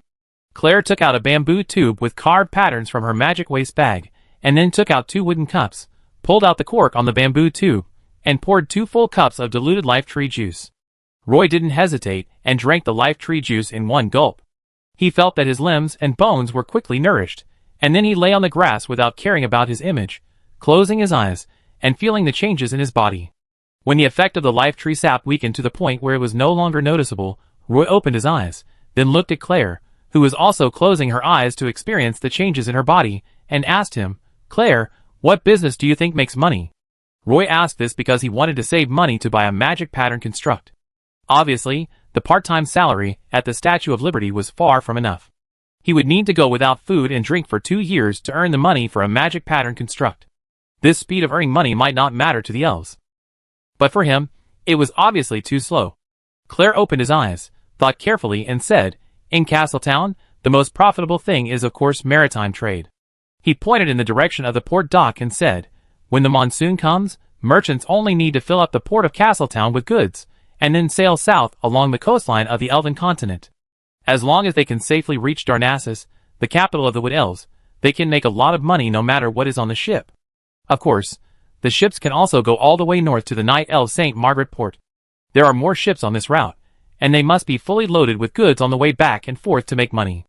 If you are braver, you can continue to go north and trade with the orc tribes in the wilderness, but it is more risky. Roy has no ability to run a maritime trade." He said to Claire unhappily, "What I mean is there any job that can make money faster?" Claire was surprised. "Are you short of money?" Roy quickly explained, "I made a set of thick leather armor with petrified lizard leather. I heard that the leather armor can be added with magic patterns to become a magic pattern structure. I want to try it." Claire immediately understood Roy's idea, and then reminded Roy, "Roy, do you know that the magic pattern structure needs to have a load-bearing capacity?" "I know that." Roy nodded. Claire was very serious about helping his friend find a solution. But he didn't say he wanted to borrow money. When there is money between friends, friendship can easily change. Claire saw Instructor Nora holding the hilt of the sword with one hand, walking towards them, and quickly pulled Roy up from the grass. The two immediately began to fight. Claire's eyes lit up, and she said to Roy, "Oh, there is another way to make money. You can join the adventure group and go to the Monster Mountain Range. As long as you hunt a few monsters there, you will get a lot of money. Didn't Instructor Nora invite you to join their adventure group? You can go with them." Although Roy had never followed the adventure group into the Monster Mountain Range, he had picked up a petrified lizard with Claire, so he knew how much money hunting monsters could make. Claire continued, "As long as you go to the Monster Mountain Range with Instructor Nora and the others during the holidays, you will definitely make money." Roy nodded repeatedly. "Claire, this is a good idea." Since Roy agreed to join Instructor Nora's adventure group, Instructor Nora's requirements for Roy have gradually increased. During the training class, Instructor Nora even asked Roy to wear the shield on his arm at all times. According to Instructor Nora, it would be best if the shield became a part of Roy's body. He would feel uncomfortable if he didn't wear the shield on his arm at ordinary times. That would be better. Claire wanted to join Instructor Nora's adventure group, so she should have talked to Instructor Nora about it when the get out of class was about to end. I don't know how Instructor Nora responded, but this guy was depressed all the way to the number 3 teaching building. Next, in the Modern History of Elves class, Princess Ophelia was as dignified and beautiful as ever. After entering the lecture hall, it was announced that this class would talk about the most historically significant node in the naval battle between the Silver Moon Elves and the Nagasea clan, the Castletown Harbor Defense Battle. Speaking of the Castletown Harbor Defense Battle, this was the first clarion call for the Silver Moon Elves to launch a counterattack against the Nagasea clan. Speaking of the Castletown Harbor Defense Battle, we have to talk about the glorious life of the Silver Moon Elves heroine, the wandering swordsman Bernice. She was originally just a silver Pegasus swordsman, but she shined in the naval battle with the Nagasea clan. The most glorious moment of her life was leading the elves of Castletown City to win the port defense battle. However, what the Castletown City elves talked about with relish was not the several glorious victories she won in her life, but the love story of the bard swordsman Bernice that was widely circulated in the elf world. Bernice was a bard swordsman in the 17th Silver Pegasus Legion. After the Silver Pegasus Legion participated in the naval battle with the Nagasea clan, the lover of the bard swordsman Bernice died unexpectedly in a mission. Bernice was determined to defeat the Nagasea clan. She not only led the Castletown City Elves to win the port defense battle, but also aimed at Param Island and fought against the Naga Sea clan until her death. However, later, due to the alliance between the Green Empire of Roland Continent and the Elves, the Naga Sea clan of the Endless Sea was driven back to the sea. Both the Naga Sea clan and the Elves were tired of the war. After signing the Armistice Agreement, the Elf continent ushered in the long-awaited peace. On the evening of the 7th day, after hearing that the Silver Moon Elf King had signed a ceasefire agreement, Bernice jumped from the seaside castle to commit suicide. That night, many Silver Moon Elves saw 2 elves flying out of the deep ravine of the seaside castle. They flew all the way to the Heroes' Square and danced around the Fountain of Life. Later, everyone said that Bernice did not throw herself into the arms of the Moon Goddess in order to transform into an elf and reunite with her lover. They all chose to reincarnate in the Fountain of Life, hoping to meet again in the next life, even if they had no memory of the previous life. Chapter 169. The 7th group, which was responsible for telling this history, finished the first half of the course and returned to their seats amid warm applause. Apparently, the 7th group had spent a lot of time researching this history. They did not focus on the Battle of Castletown Harbor, but instead carefully studied Bernice's glorious life and told a touching love story during the war. This was simply a cup of poison for the elves who liked romantic love. When the members of Group 7 walked back to their seats, the students sitting at the edge of the aisle stood up and saluted the 10 members. Princess Ophelia also walked up to the podium while clapping. The scene was very lively. Edith took the opportunity to exchange seats with her best friend and suddenly sat next to Roy. Although she looked straight at the podium, she asked Roy quietly, "Roy, do you know Denzel Simpson? Captain Simpson? He helped me twice." Roy lowered his head and answered in a low voice. "Why do you suddenly mention this?" Edith rolled her eyes and said to Roy, "He is my swordsmanship teacher. I just found out yesterday that you two know each other." After the two chatted casually for a few words, Roy thought of the unusual reaction of Count Amelia when he heard him mention the name Eudora at Ellington Castle, so he asked Edith, "Edith, do you know Lady Eudora?" Edith frowned, and a close friend whispered in Edith's ear. Edith asked doubtfully, "You mean the Blood Elf female pirate who was sent to the Inquisition 2 weeks ago?" Roy nodded and asked again, "Well, have you heard of her name before?" "No," Edith answered with certainty. "Oh." Then, Edith whispered, "Roy, recently, it happens to be the best season to go out to sea. We plan to go out to sea by boat this weekend. Can you come?" Roy hesitated. Edith's circle of friends is mostly made up of elven nobles in the upper city. She is willing to make friends with a half-elf, but that doesn't mean the Silver Moon elves around her will accept it. Roy asked in a low voice, Would it be inconvenient for me to go?" Edith blinked. She didn't expect Roy to ask that. "All the students invited to this party are from the Elf Academy. You and Claire can come together," Edith said to Roy. She first noticed Roy because he knew Princess Ophelia. In fact, now, she is willing to contact Roy, and a large part of the reason is still Princess Ophelia's continued attention to Roy. Now she found out that Mr. Simpson actually knew Roy. That's why she invited Roy to the party. For Roy, this was the first time he received an invitation to a party. Since Edith didn't care, Roy still wanted to see this kind of small party. "That's good," Roy agreed readily. On Wednesday morning, Roy waited for Claire at the entrance of the academy. He told him about Edith's invitation to go on a boat trip on the weekend. Claire agreed readily. Recently, Claire has become a well-known figure in the Elf Academy. Every day he met Silver Moon elves who wanted to get to know him, and even received perfumed letters every day. Roy often saw that there were always different-looking Silver Moon elf girls around Claire. When Claire heard that Roy was going to attend a gathering of young elves, she was of course very supportive. Putting her arm around Roy's shoulders, she said to him, "If you ask me, you should have attended more of these gatherings a long time ago. As long as you live in Castletown, you can't leave this circle." The two walked towards the train ground, and along the way there were always some elves who greeted Claire enthusiastically. Claire raised her hand, and she almost never put it down during the journey. "You don't need to be friends with every elf, but you must make sure everyone knows you," Claire said to Roy. This is Claire's point of view. Many of his views and habits on life were instilled into his mind by his sister Belle. Then Claire lowered her voice very low, almost putting her mouth on Roy's ear, and whispered to him, "Roy, have you heard the sounds of nature recently?" Roy pushed Claire away and asked him to stay away from him. Elves admire art and love music. Claire played the Blue River in the music appreciation class, which almost caused a sensation in the entire Elf Academy.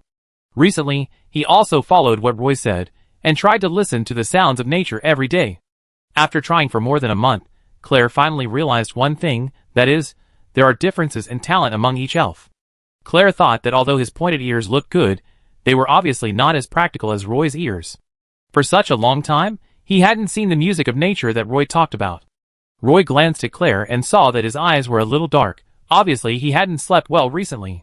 Hearing Claire ask this, he knew that he might also be trying to create recently. It might be his wrong guidance that made his friend a little self-doubting. Roy thought for a while and whispered, "Don't say. Yesterday when I was studying modern history, I heard my classmates talk about the glorious life of Bernice. Last night, I really heard a piece of music that was a little sad and beautiful." "You heard it again?" Claire's eyes widened. She hugged Roy's shoulders with both hands and said excitedly, "How about we go and listen to it again tonight, on the beach below the castle by the sea in Castletown Harbor, and then I let you taste the grilled fish I made," Roy said to Claire. Claire seemed particularly excited and agreed immediately. "Okay." After the rally at the Statue of Liberty ended, Abbott couldn't wait to slip out of the temple gate. Roy and Jasper were left to clean the main hall. Jasper moved the bench and complained to Roy, "Abbott has gone completely crazy. When he sleeps at night, he recites the names of the islands in the endless sea in his dreams. Sometimes he suddenly sits up from the bed and lets out a series of silly laughs. He's driving me crazy." Roy said speechlessly, "If you ask me, just give him half of the treasure map." Jasper said indignantly, "How is that possible? I guess he wants to put some mental pressure on me. I want to see what he wants to do." Roy lowered his head and cleaned the garbage on the floor. The two finished all the work at the Statue of Liberty and filled the holy water pool with well water. Then they left the Statue of Liberty and came to the port dock. Roy bought some fresh sea fish at the fish market, and Jasper bought some freshly squeezed juice and fruit wine. When they came to the seaside on the west side of the port, they saw Claire waiting in the small square. He was standing next to a carriage and looking at the Black Pearl from a distance. Roy stood on the dock with a bucket in his hand and waved to Claire vigorously. The three of them gathered together and went directly to the Black Pearl. Claire stood on the deck and asked Roy with some envy, "So now such a large ship belongs to you three?" Jasper stood under the main mast and introduced to Claire, "Well, when it was first salvaged from the deep water area of the port dock, it was already identified as an abandoned shipwreck. At that time, the whole ship was full of silt, all the windows and doors were broken, there was a big hole in the bottom of the ship, and the cabin was full of smelly mud. The most important thing is that the entire ship is almost full of vengeful spirits and ghosts. If we hadn't cleaned them up in time, these ghosts would have probably run out to disturb the people. At that time, the ship had become a ghost ship. It was only after we took out some of our savings, cleaned the ship bit by bit, and renovated it that it became what it is now. Looking at the ship from the deck, you will find that the ship is really big." Roy set up a barbecue grill at the bow, on which he grilled fish and pineapples. This obsession with cooking with fire is almost engraved in Roy's bones. After a simple dinner, Roy and Claire climbed to the roof of the ship's tower, and sat on the bench on the roof, enjoying the sea breeze. Jasper climbed up the main mast to the observation deck, and looked out at the distant sea alone. After more than 2 months without receiving any news from Miss Tiffany, Jasper first stood on the bow waiting, then on the roof of the ship's tower, and now on the observation deck. Behind him was the seaside castle, and the sunset fell into the sea, and the castle behind him slowly disappeared into a shadow. The sound of waves hitting the rocks on the beach. The tide was high, and occasionally there would be the clanging sound of ships entering the harbor. Claire didn't hear the voice of Lady Bernice. If she could hear it, it would be scary enough. Roy, however, held the railing with both hands, facing the seaside castle in the dark, closing his eyes, and facing the sea breeze blowing from the side. He raised his hands, and pushed 2 faint holy lights to the air above his head. With the sea breeze, the 2 lights floated away from the Black Pearl and flew towards the seaside castle behind. Claire was confused, but then she heard Roy humming a beautiful melody. Liang Zhu. Claire's eyes chased the 2 glimmers of light, and it seemed as if 2 elves appeared in his mind, dancing around the seaside castle and flying all the way to the fountain of life. He even forgot to take out the notebook to record this beautiful melody. Until Roy finished humming this beautiful melody, Claire leaned on the bench with a decadent face, and said in a very depressed mood, "Roy, why can't I hear it?" Roy turned his head, opened his eyes, and asked Claire, "So, did you write it down?" Not yet." Claire quickly took out the music score from the magic waste bag and said to Roy, "Roy, can you hum it again?" Chapter 170. At the dock of Castletown Harbor, a ship from Parham Island docked. Mage Benjamin was in the queue to disembark. This trip to Parham Island was not as smooth as he thought.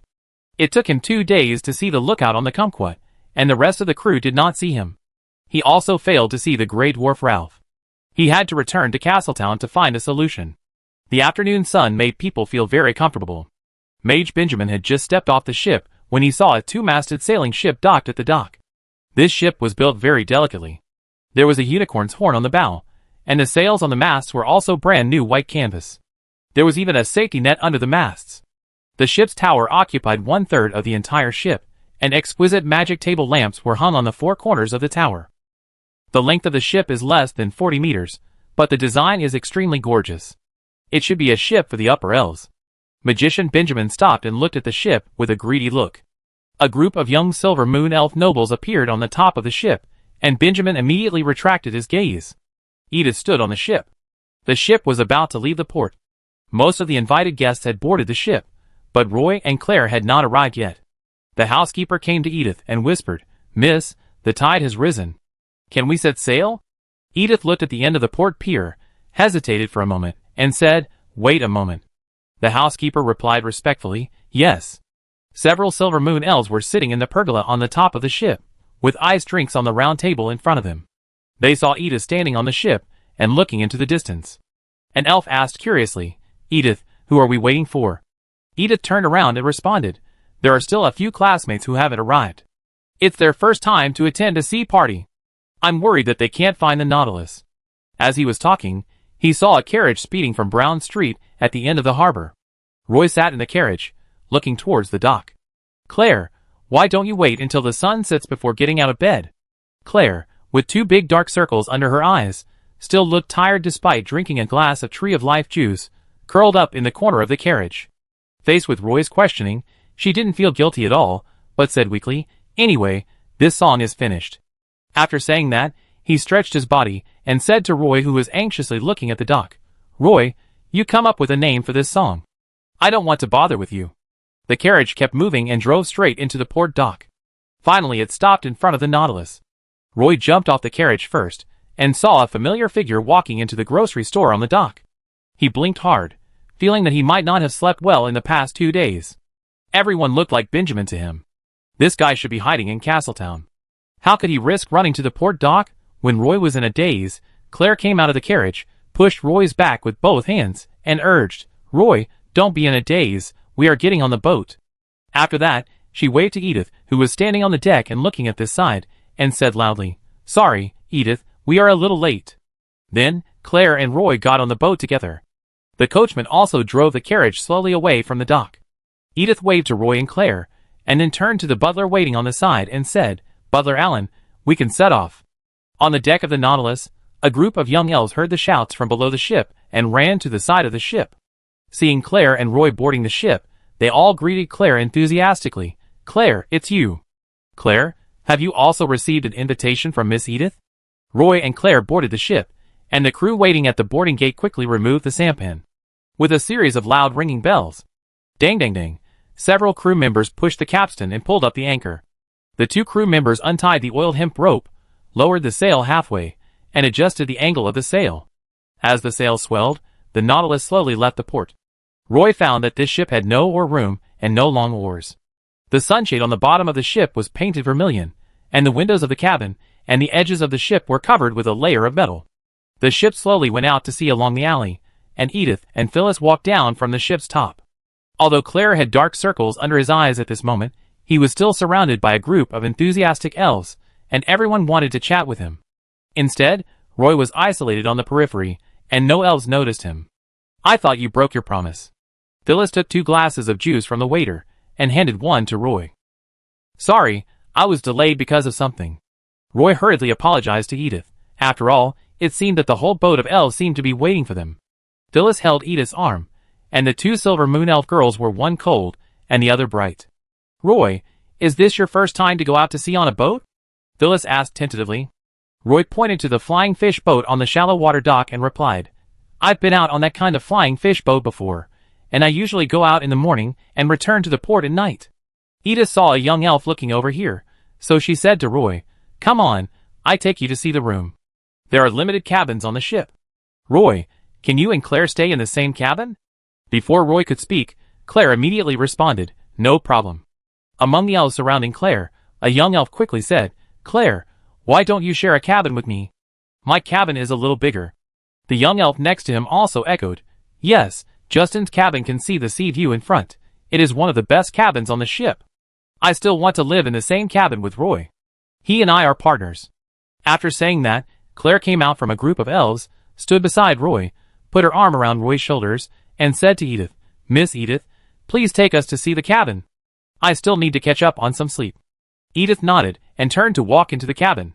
Just as they were about to enter the cabin, they heard someone on the ship's top shouting to them, Roy, Claire, come up and enjoy the sea breeze later.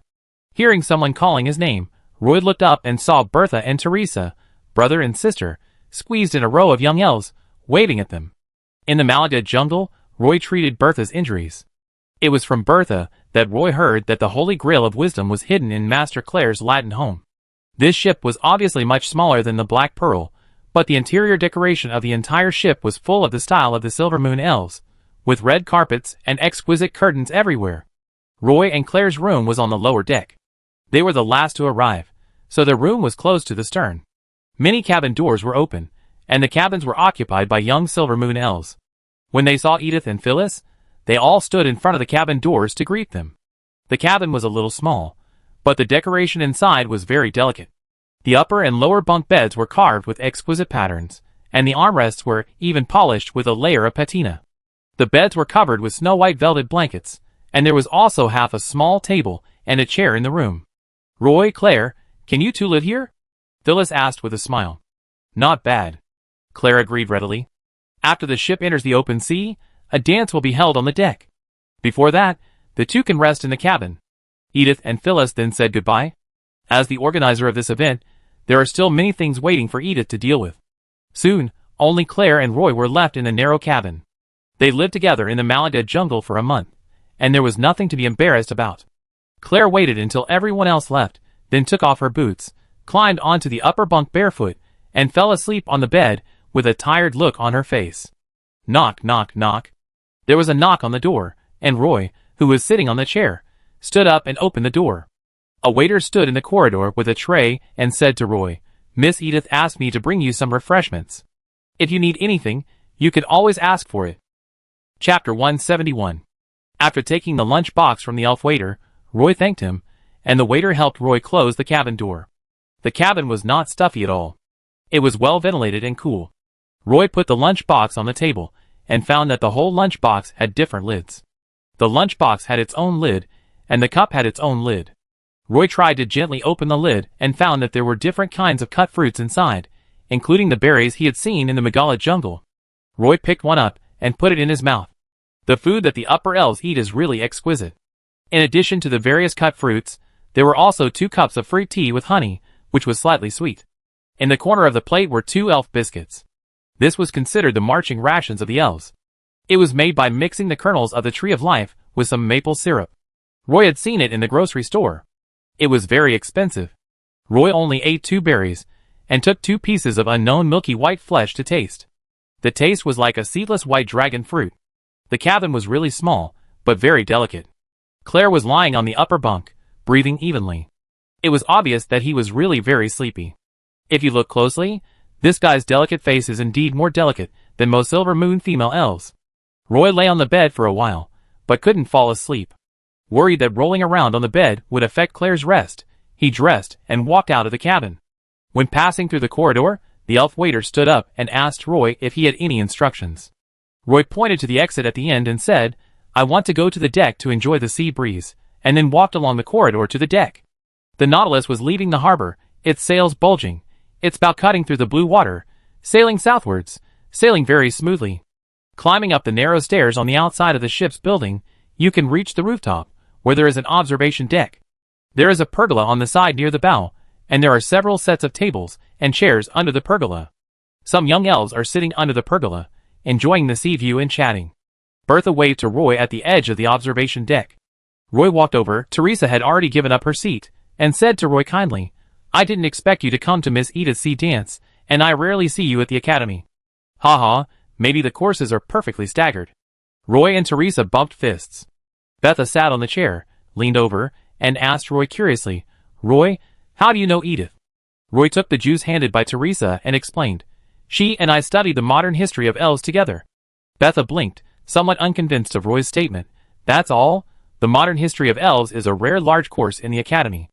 I heard that there are more than 200 students, right?" "Edith and I are in the same study group," Roy said. "That makes sense." Everyone sat on the rooftop, enjoying the sea breeze, and the Nautilus gradually left Castleton Harbor. The crew adjusted the angle of the mainsail on the deck, and as the triangular sail on the bow also swelled, Roy felt as if an invisible hand was pushing the Nautilus from behind, riding the wind and waves. Under the force of the wind, some of the thinner masts even made stubborn sounds. "Do the elf nobles often hold such dances?" Roy took a sip of juice and asked Teresa curiously. Bertha answered this question. "This kind of dance only happens in October. The weather at sea is good now. It will be gone after this season." As the Nautilus rushed to the sea, the land in the direction of Castleton City gradually disappeared on the sea level, leaving only the Tree of Life on the top of the mountain and the statue of the elf heroine Bernice above the sea. The sea breeze was not strong, and the Nautilus arrived at the open sea after 3 hours of sailing. There was no land to be seen here, and the color of the sea changed from azure to dark blue. There was only a slight undulation on the sea. The setting sun fell into the sea, and the sea surface seemed to be covered with a layer of golden scales. The azure sky seemed to be smudged by ink, and it kept getting darker until the stars appeared in the inky sky. The sails were raised, the anchor was lowered, and the ship was parked in the deep blue sea. On the Nautilus, the crew had already started to set up the ball. A lantern was hung on the outside of the ship, on the crossbar of the main mast, and on the mast on the roof of the ship's building. The venue for the ball was set up on the deck under the main mast, and 2 elf waiters spread a blanket on the deck. Edith also hired a band in Castletown for the evening dance. The band was arranged on the bow platform. At this time, the players of these bands gathered together to study the music scores. Roy stood beside curiously. Some of the instruments in the hands of these players were seen by Roy, but he could hardly name them. He only knew the organ in the center of the bow. Claire was very good at playing the organ. Roy thought it was similar to a piano. The elf waiter set up a row of long tables on the side close to the ship's tower. The dining table was covered with a clean white tablecloth, and was decorated with flowers, a basket of fresh fruits, and some delicate fruit plates cut into small pieces. Many of the cut fruits were even decorated with some honey. There were several wine barrels next to the dining table, and some juice barrels with ice cubes. On the shelf next to it, rows of exquisite crystal cups were neatly placed. After a clean red carpet was laid on the deck, some young silver moon elf girls, wearing beautiful dance dresses, came out of the cabin in 2s and 3s. The dance floor was full of silver moon elves. Elf men in exquisite suits. They were chatting reservedly around the female elves. Roy wanted to go to the deck to watch the fun, and just as he came to the bottom of the ship, he saw several elves gathered together, laughing and chatting. When he passed by several elves, he saw 2 elves frowning, calmly put their index fingers under their noses, and glanced at Roy with disgust. Roy walked around the deck with a cup in his hand. Many silver moon elves would cast strange eyes on Roy, just like when he followed Ms. Belinda to those boring dances when he was a child. This made Roy suddenly feel bored, so he simply returned to the top of the ship. Feel the sea breeze. He heard a soft music coming from the bow. His bad mood also became relieved. Perhaps the music attracted a few dolphins. They kept jumping around beside the ship, splashing water. Roy held the railing with both hands, and followed the dolphins with his eyes. The bow of the Nautilus sounded soft music, and the silver moon female elves standing on the edge of the dance floor showed anticipation.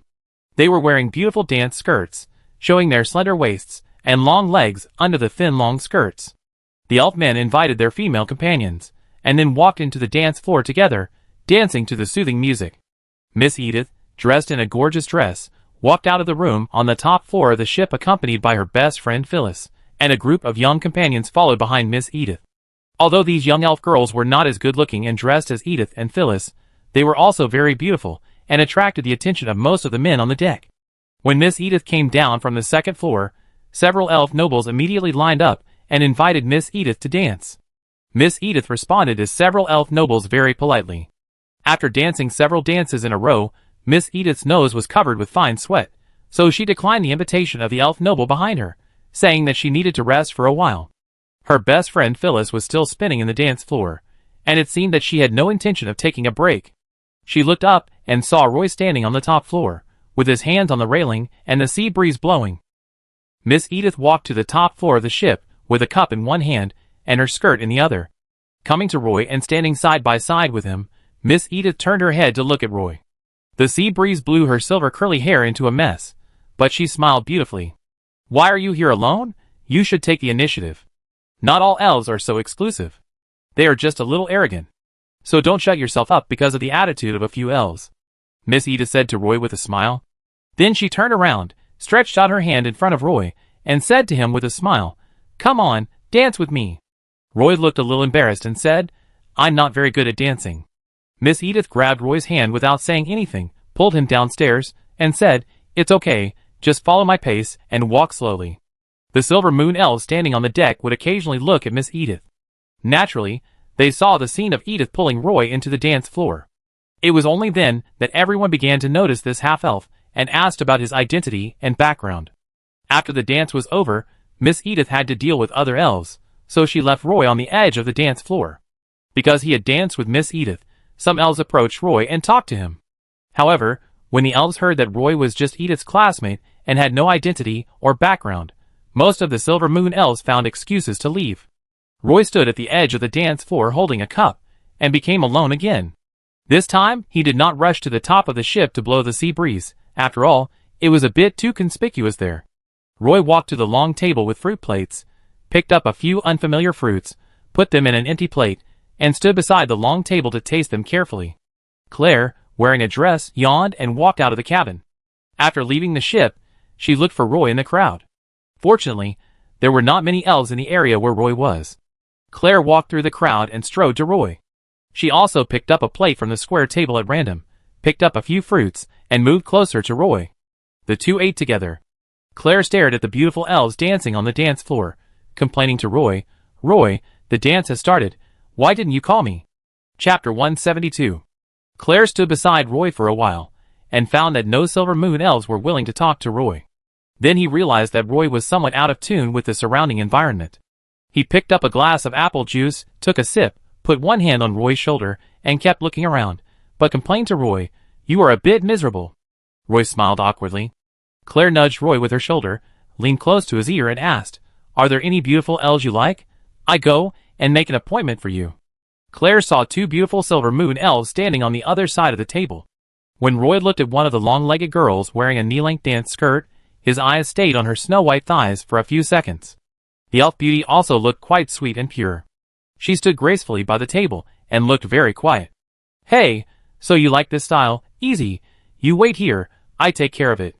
Claire drank the apple juice in the glass, stuffed the empty glass into Roy's hand, and moved over with the plate. Walking in front of the two elf beauties, I don't know what Claire said.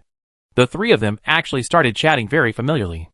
After a few words, Claire pointed to Roy's side. The two Silver Moon elf beauties actually walked over here with Claire. Claire frequently looked at the elf beauty's best friend, and a few words made the elf beauty's best friend laugh. Halfway through, Claire even danced and said something. The two Silver Moon elf beauties laughed again. 3 people came over. Claire introduced the two elf beauties. "This is my good friend Roy, a half-elf born and raised in Castleton City." He winked at Roy and said, "Please allow me to introduce the names of the two beautiful ladies. This is Martina, and this is Shirley." He deliberately put the name of Martina, the sweet-looking elf beauty, in front. Then, he started chatting with the elf beauty with smoky eyeshadow. It can be seen that Martina should know Claire. When she looked at Claire, there were sparkling stars in her eyes. At this time, the slightly quiet elf beauty Shirley was about to chat with Roy politely. "Are you friends with Claire?" "Yes, partners in the elementary martial arts training class." "Oh!" Shirley's big eyes rolled around, and she took a sip of juice. In fact, she wanted to taste the meat in the barrel next to her, but the half-elf didn't even show any interest. "How did you get to know him?" Shirley glanced at Martina and asked Roy absent-mindedly. If she dared to slip away at this time, Martina would definitely break up with her. After all, not every elf girl has the opportunity to chat with Claire. Roy could see that Shirley seemed to be distracted and would occasionally glance at Claire secretly, but he still cheered up and said, "We are both freshmen who just enrolled this year. So you are also a junior." Shirley narrowed her eyes, forced out a smile, and said to Roy. Although she had a pair of pure blue eyes, She had never looked Roy in the eye.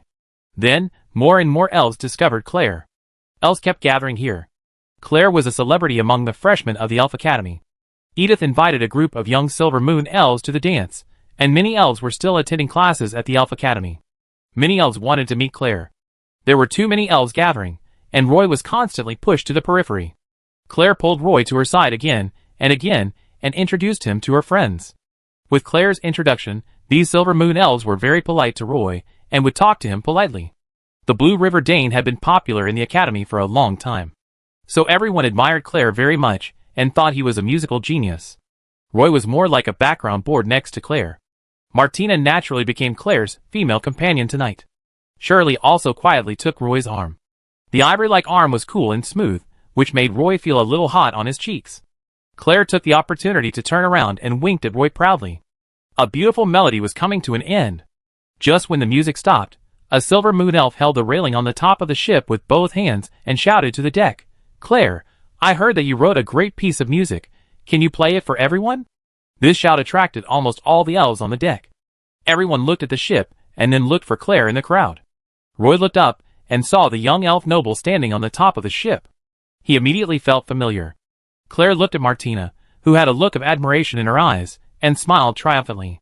She raised the cup in her hand high, and said loudly to the elves around her, "Well, then I will dedicate this song Blue Dane River to the two beautiful seniors, to the beautiful moonlight on the sea tonight, and to all the friends at the dance."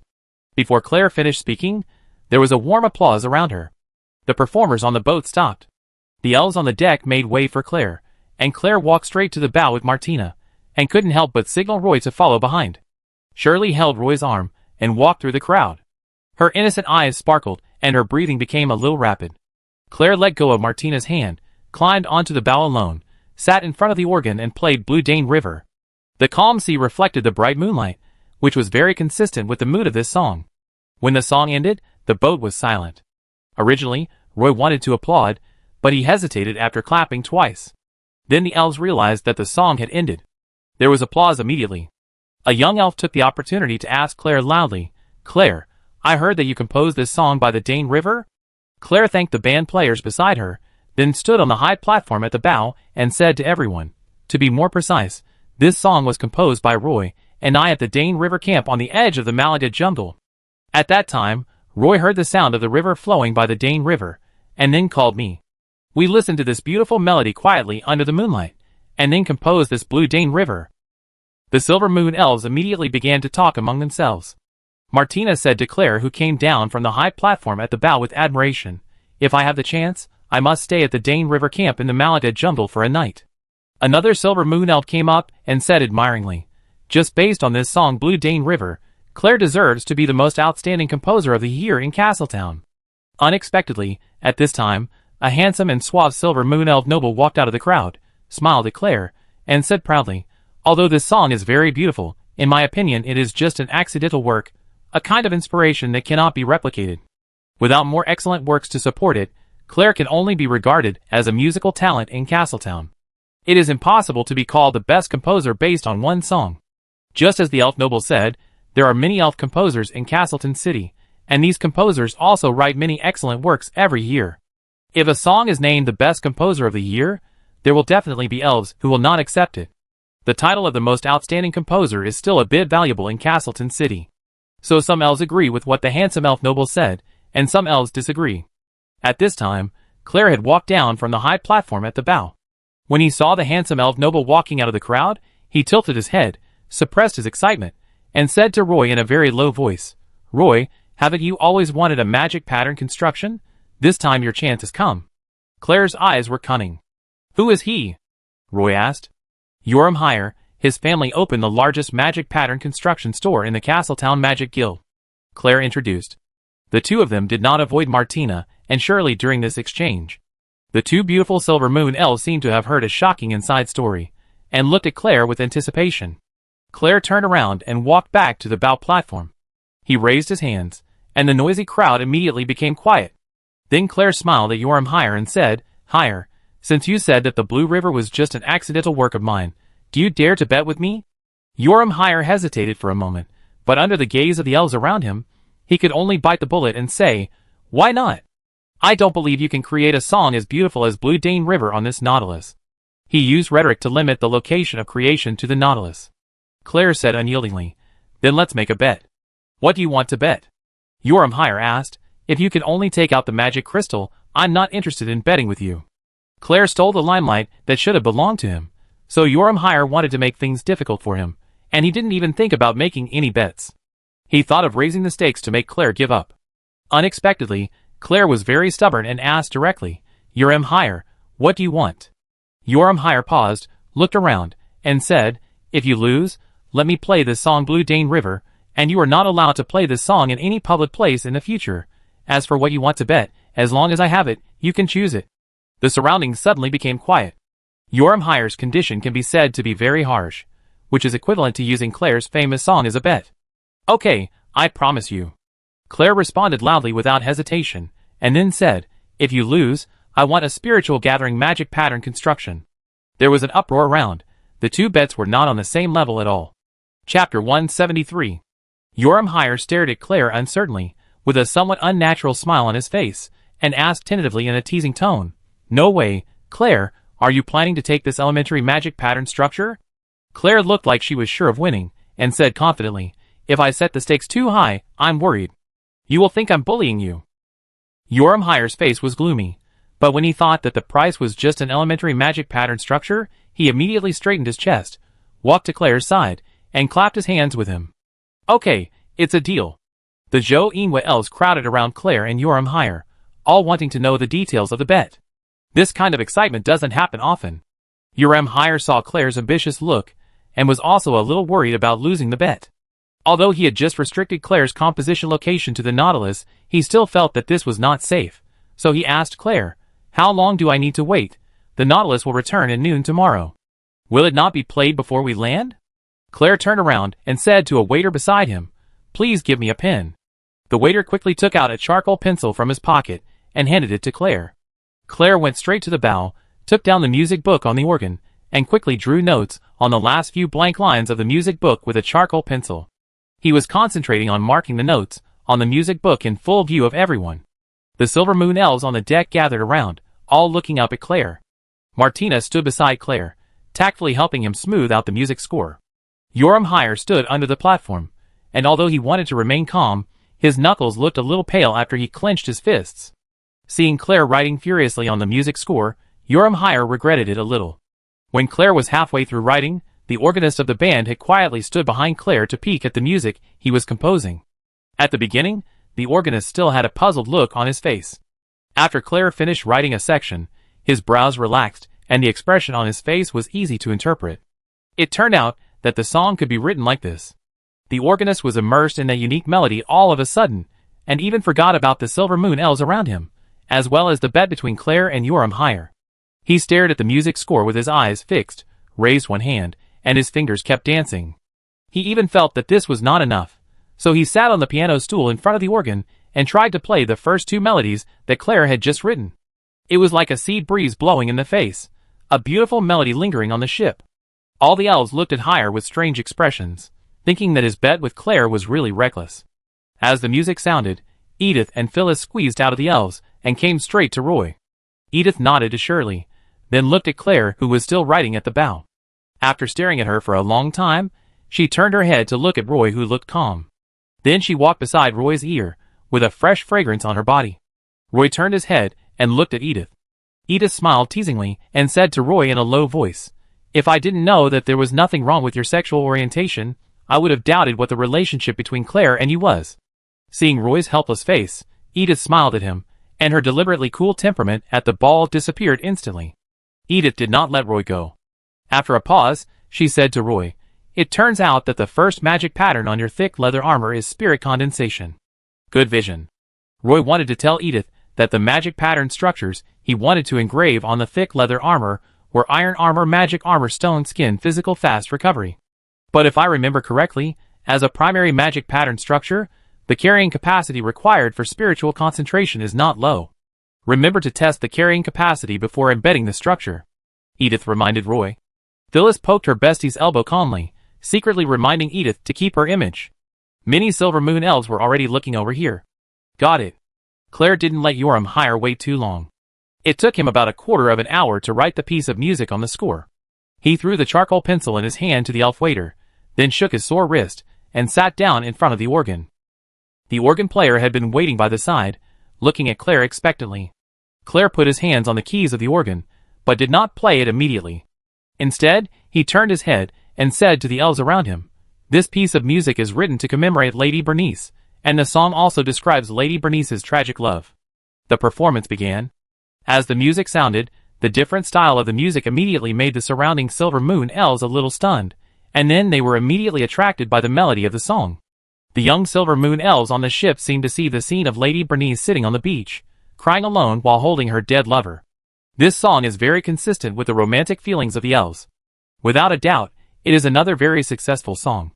When Claire stood up from the organ and looked at the elves on the deck, everyone had not yet woken up from this faint sadness. Only Hare stood in the audience with his face gloomy, glaring at Claire. A few seconds later, there was a burst of applause on the deck. "Claire, Claire, Claire!" The Silver Moon elf on the deck shouted Wagner Claire's name.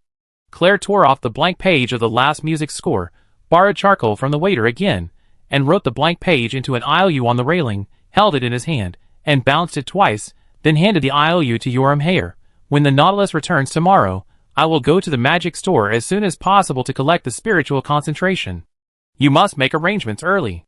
Hearing Claire say this, Hare's face became even uglier. Martina, who was waiting in the audience, could no longer hold back her excitement. Seeing Claire thank the band members, she came down from the high platform at the bow and immediately rushed towards Claire and gave him a big hug. Shirley stood beside Roy and looked at Claire excitedly, her eyes full of envy for her friend. Amidst the applause, Claire pulled Martina to Roy, put her arm around Roy's shoulders without caring about her image, and asked Roy triumphantly, "How is it?" Roy nodded and said, "Not bad." Claire saw that the song she had spent several nights to revise was just okay in Roy's evaluation. "It's just okay, your requirements are too high," Claire complained. Roy leaned close to Claire's ear and whispered to him, "Then I tell you the most critical issue, you chose the wrong instrument to play." Claire was a little speechless. He turned his head to look at Roy. "What do you mean, shouldn't it be played with an organ?" Roy nodded, and said to Claire helplessly, "Well, it would be better to play it with a violin. Why didn't you say it earlier?" Chapter 174. Claire suggested that everyone find a quiet place to sit down and rest. Seeing a temporary round table near the edge of the ship, Claire and Roy took their two female companions to sit there. The elf waiter brought drinks attentively. Martina recommended a kind of fruit wine, with ice cubes to Claire and Roy. Claire and Roy decided to drink a little.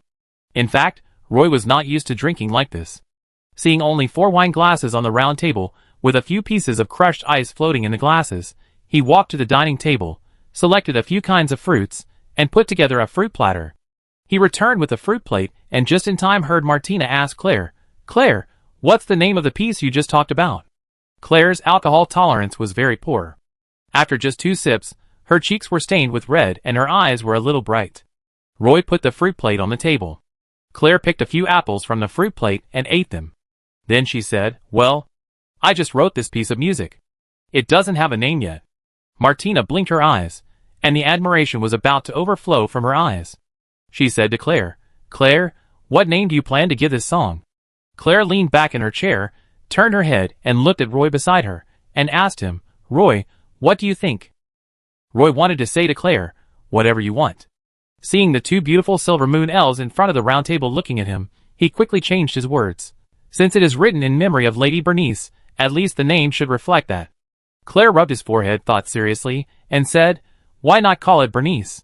Hearing Claire casually name the song, the 2 beautiful elves showed admiration in their eyes. At this time, the beautiful melody came from the high platform at the bow again. The young Silver Moon elves gathered on the dance floor on the deck and danced again. Another group of Silver Moon elves took the opportunity to surround Claire, wanting him to talk about the inspiration for composing this song Bernice. Seeing everyone's expectation, Claire could only bite the bullet and say, "Actually, there is nothing much to say. Roy and I had this idea a few days ago. In fact, the melody of this song came out 3 days ago. Yoram Hire just happened to come across it, Then, Claire talked about how he and Roy were sitting on the Black Pearl, looking at the castle by the sea in the night, and naturally heard the melody of this song. "Claire, you heard the melody of this song by the sea?" The Silver Moon elf sitting next to him asked in surprise. but in fact, he was more envious. In Castleton City, the elves respected artists and musicians the most. It was me and Roy. Claire emphasized it seriously, but no Silver Moon Elf cared about what he said. Okay, the Silver Moon Elf said perfunctorily. A group of Silver Moon Elves all thought Claire's experience was incredible. Some Silver Moon Elves also secretly looked at Roy, envious of him having a friend like Claire. As a cheerful song sounded, the elves in the dance floor began to become active. Everyone took the initiative to line up in 2 rows, one for male elves and one for female elves. The male and female elves faced each other, dancing briskly to the music, and more Silver Moon Elves were attracted to them. The team was infinitely extended, and even rushed out of the dance floor, extending from the deck near the back of the ship's tower to the bow. Martina looked at the boiling scene and suggested, "Let's go dance." Claire was already a little tired from dealing with these Silver Moon Elves. After hearing Martina say this, Claire looked around with an apologetic look on her face, and then stood up. The surrounding Silver Moon Elves saw that Claire was no longer talking about the creative process, but was preparing to dance, and they were obviously a little reluctant. Claire stood up, and made an invitation gesture to Martina. Martina followed Claire, and stood up from her seat. She held up her skirt with one hand, and curtsied to Claire. Under the helpless gaze of a group of Silver Moon Elves, the two walked hand in hand to the dance floor. Shirley turned to look at Roy, and her innocent big eyes blinked. Roy had no choice but to stand up and make an invitation gesture to Shirley. Roy held her smooth and soft little hand. For the first time, I felt that this kind of dance was actually quite good. After dancing 3 dances in a row, everyone became more familiar with each other. Roy danced another dance with Martina. By the end of the party, many young Silver Moon Elves were drunk. Some young elves, both men and women, were hugging each other accidentally. Claire was going back to the room to slightly change the song as Roy had said earlier. He looked up at Roy and said, "It's getting late." Martina immediately put down the wine glass in her hand and interrupted Claire, "Let's go to the ship's observation deck to enjoy the sea breeze." Martina quickly made a gesture to Shirley behind her back. Seeing the gesture made by her bestie's hand hidden behind her back, Shirley couldn't help but sigh and could only cheer up to create conditions for Martina. "Great, I heard that the sea view at night is different in the open sea." Shirley continued her best friend's words. She stood up first and turned to look at Roy, who was sitting next to her. Roy had no choice but to stand up and follow her. At least Shirley was nominally his female companion tonight. Shirley and Roy walked hand in front, and soon climbed the stairs on the side of the ship. At night, there were some wind and waves on the sea, and the Nautilus was a little shaky. It was really a bit dangerous to walk on the narrow stairs in a dress and crystal shoes. Roy reached out and held Shirley's arm. It was cold and soft. Claire and Martina, who were following behind, did not have such a smooth journey. Martina took the steps up the stairs, holding her skirt. The stairs were very narrow. Since Martina held the loose skirt with one hand, she did not hold the handrail. When going upstairs, the hull shook slightly. Martina's foot slightly twisted, and she fell on the stairs. Claire stood behind Martina, looking at Martina speechlessly. This fake fall was too obvious. Claire had the opportunity to hold Martina's waist with both hands, but he didn't. Every time the dance ended, Claire's sisters would gather together and chatter, "What a handsome young elf they met at the dance last night," and then they would use this method to enhance their relationship and take the opportunity to invite the other party to the room to eat some fruit and drink a cup of fruit tea. This routine has been used to death by Claire's sisters. Claire stood there and blinked. When Martina looked up and asked Claire for help, Claire had already stretched out her hand in front of Martina. Roy and Shirley sat on the roof of the ship and blew the sea breeze for a long time. Perhaps because of the wind at sea, the Nautilus actually raised the sails at this time, pulled up the anchor, and slowly moved. The captain stood in the cabin, stuck his head out of the window, and kept confirming information with the crew on the lookout. When the sea breeze blew up the sails, the Nautilus continued to sail northwest. It was not until the Nautilus came to a reef that the sails were lowered again. This reef is not an island, but a reef island that only appears at low tide. When the tide rises, this reef will immediately disappear in the vast ocean. The Nautilus was parked next to the reef. After the ship came to a complete stop and the sails were lowered, the crew began to pack up the things on the deck and prepare to rest. Roy felt that the time was almost up, so he suggested sending Shirley back to her room. On the Nautilus, almost all the ladies were arranged to live in the ship's tower above the deck. After going down the narrow stairs to the second floor, the elf beauty Shirley stopped and turned to Roy and whispered, "I'm here." Roy stood at the entrance of the corridor and did not go in. Shirley walked into the corridor before he walked down the stairs. He planned to return to the cabin and have a good sleep. Alone in the corridor, Roy could always hear some inaudible cat calls. Now he just hoped that he would not come back too early. In addition, Claire had better clean up the cabin. Standing at the door of the cabin, Roy hesitated for a moment, listened carefully for a long time, and confirmed that there were no strange noises in the cabin. Then, he took a deep breath and knocked on the door. The door opened. Claire stood in front of the cabin door. There was a magic table lamp in the room, and soft light shone through the room. The wick was a moonstone the size of a date pit, covered in a trumpet-shaped crystal lampshade. There was also a music score on the square table by the window, and a goose feather pen was inserted in the ink bottle. Claire was dressed neatly, with only 2 buttons on the collar of her shirt undone. She smiled and said to Roy, who was standing at the door, "Roy, why did you take so long to come back? Hurry up and help me see how the changes were made this time." Roy walked into the cabin, looked around, and asked Claire, "Have you been changing the music in the room?" "What else?" Roy sat down on the bed and laid down against the wooden wall behind him. If he had known this, he should have come back earlier. Roy didn't plan to help Claire look at the music score. After a day of hard work, he just wanted to lie on the bed and have a good sleep. The cabin was shaking a little. Roy was lying on the lower bunk, feeling a little dizzy from the constant shaking, and he slept very unsteadily. It seemed that he was always wandering between sleep and sleep. When he closed his eyes, some bizarre pictures always appeared in front of his eyes. Countless lines were like a ball of wool twisted together, and instantly became like chewing gum that was bitten into pieces, and finally turned into some dirty mud flowing all over the floor. Then he found a figure stuck in the mud. He moved closer, and found that the person struggling in the mud was actually himself. The mud had already covered his mouth, and he raised his head hard. The mud seemed to have vitality, and kept crawling onto his face. Roy felt that he couldn't breathe, and he began to struggle, but everything seemed in vain. Just as he was lost in the mud, the holy light seedling in his body appeared above his head. The seedling emitted a faint holy light, and the roots hung down like chains, entangled Roy's body, and pulled him out of the mud bit by bit. Roy wiped off the mud on his face, and finally could breathe deeply. Then, Roy woke up from the nightmare. Chapter 175. Roy opened his eyes, and sat up suddenly from the bed, his forehead hitting the upper bunk board. Bang! Roy covered his head with his hands, and woke up completely. He jumped off the bed, put on his boots in a hurry, and looked up at Claire, who was sleeping on the upper bunk. Such a big noise! But Claire was not woken up. Claire was facing outward, wrapped in a quilt, curled up. Roy was a little strange. He lifted a corner of the quilt, and saw that Claire's face was red, and she seemed to be breathing rapidly.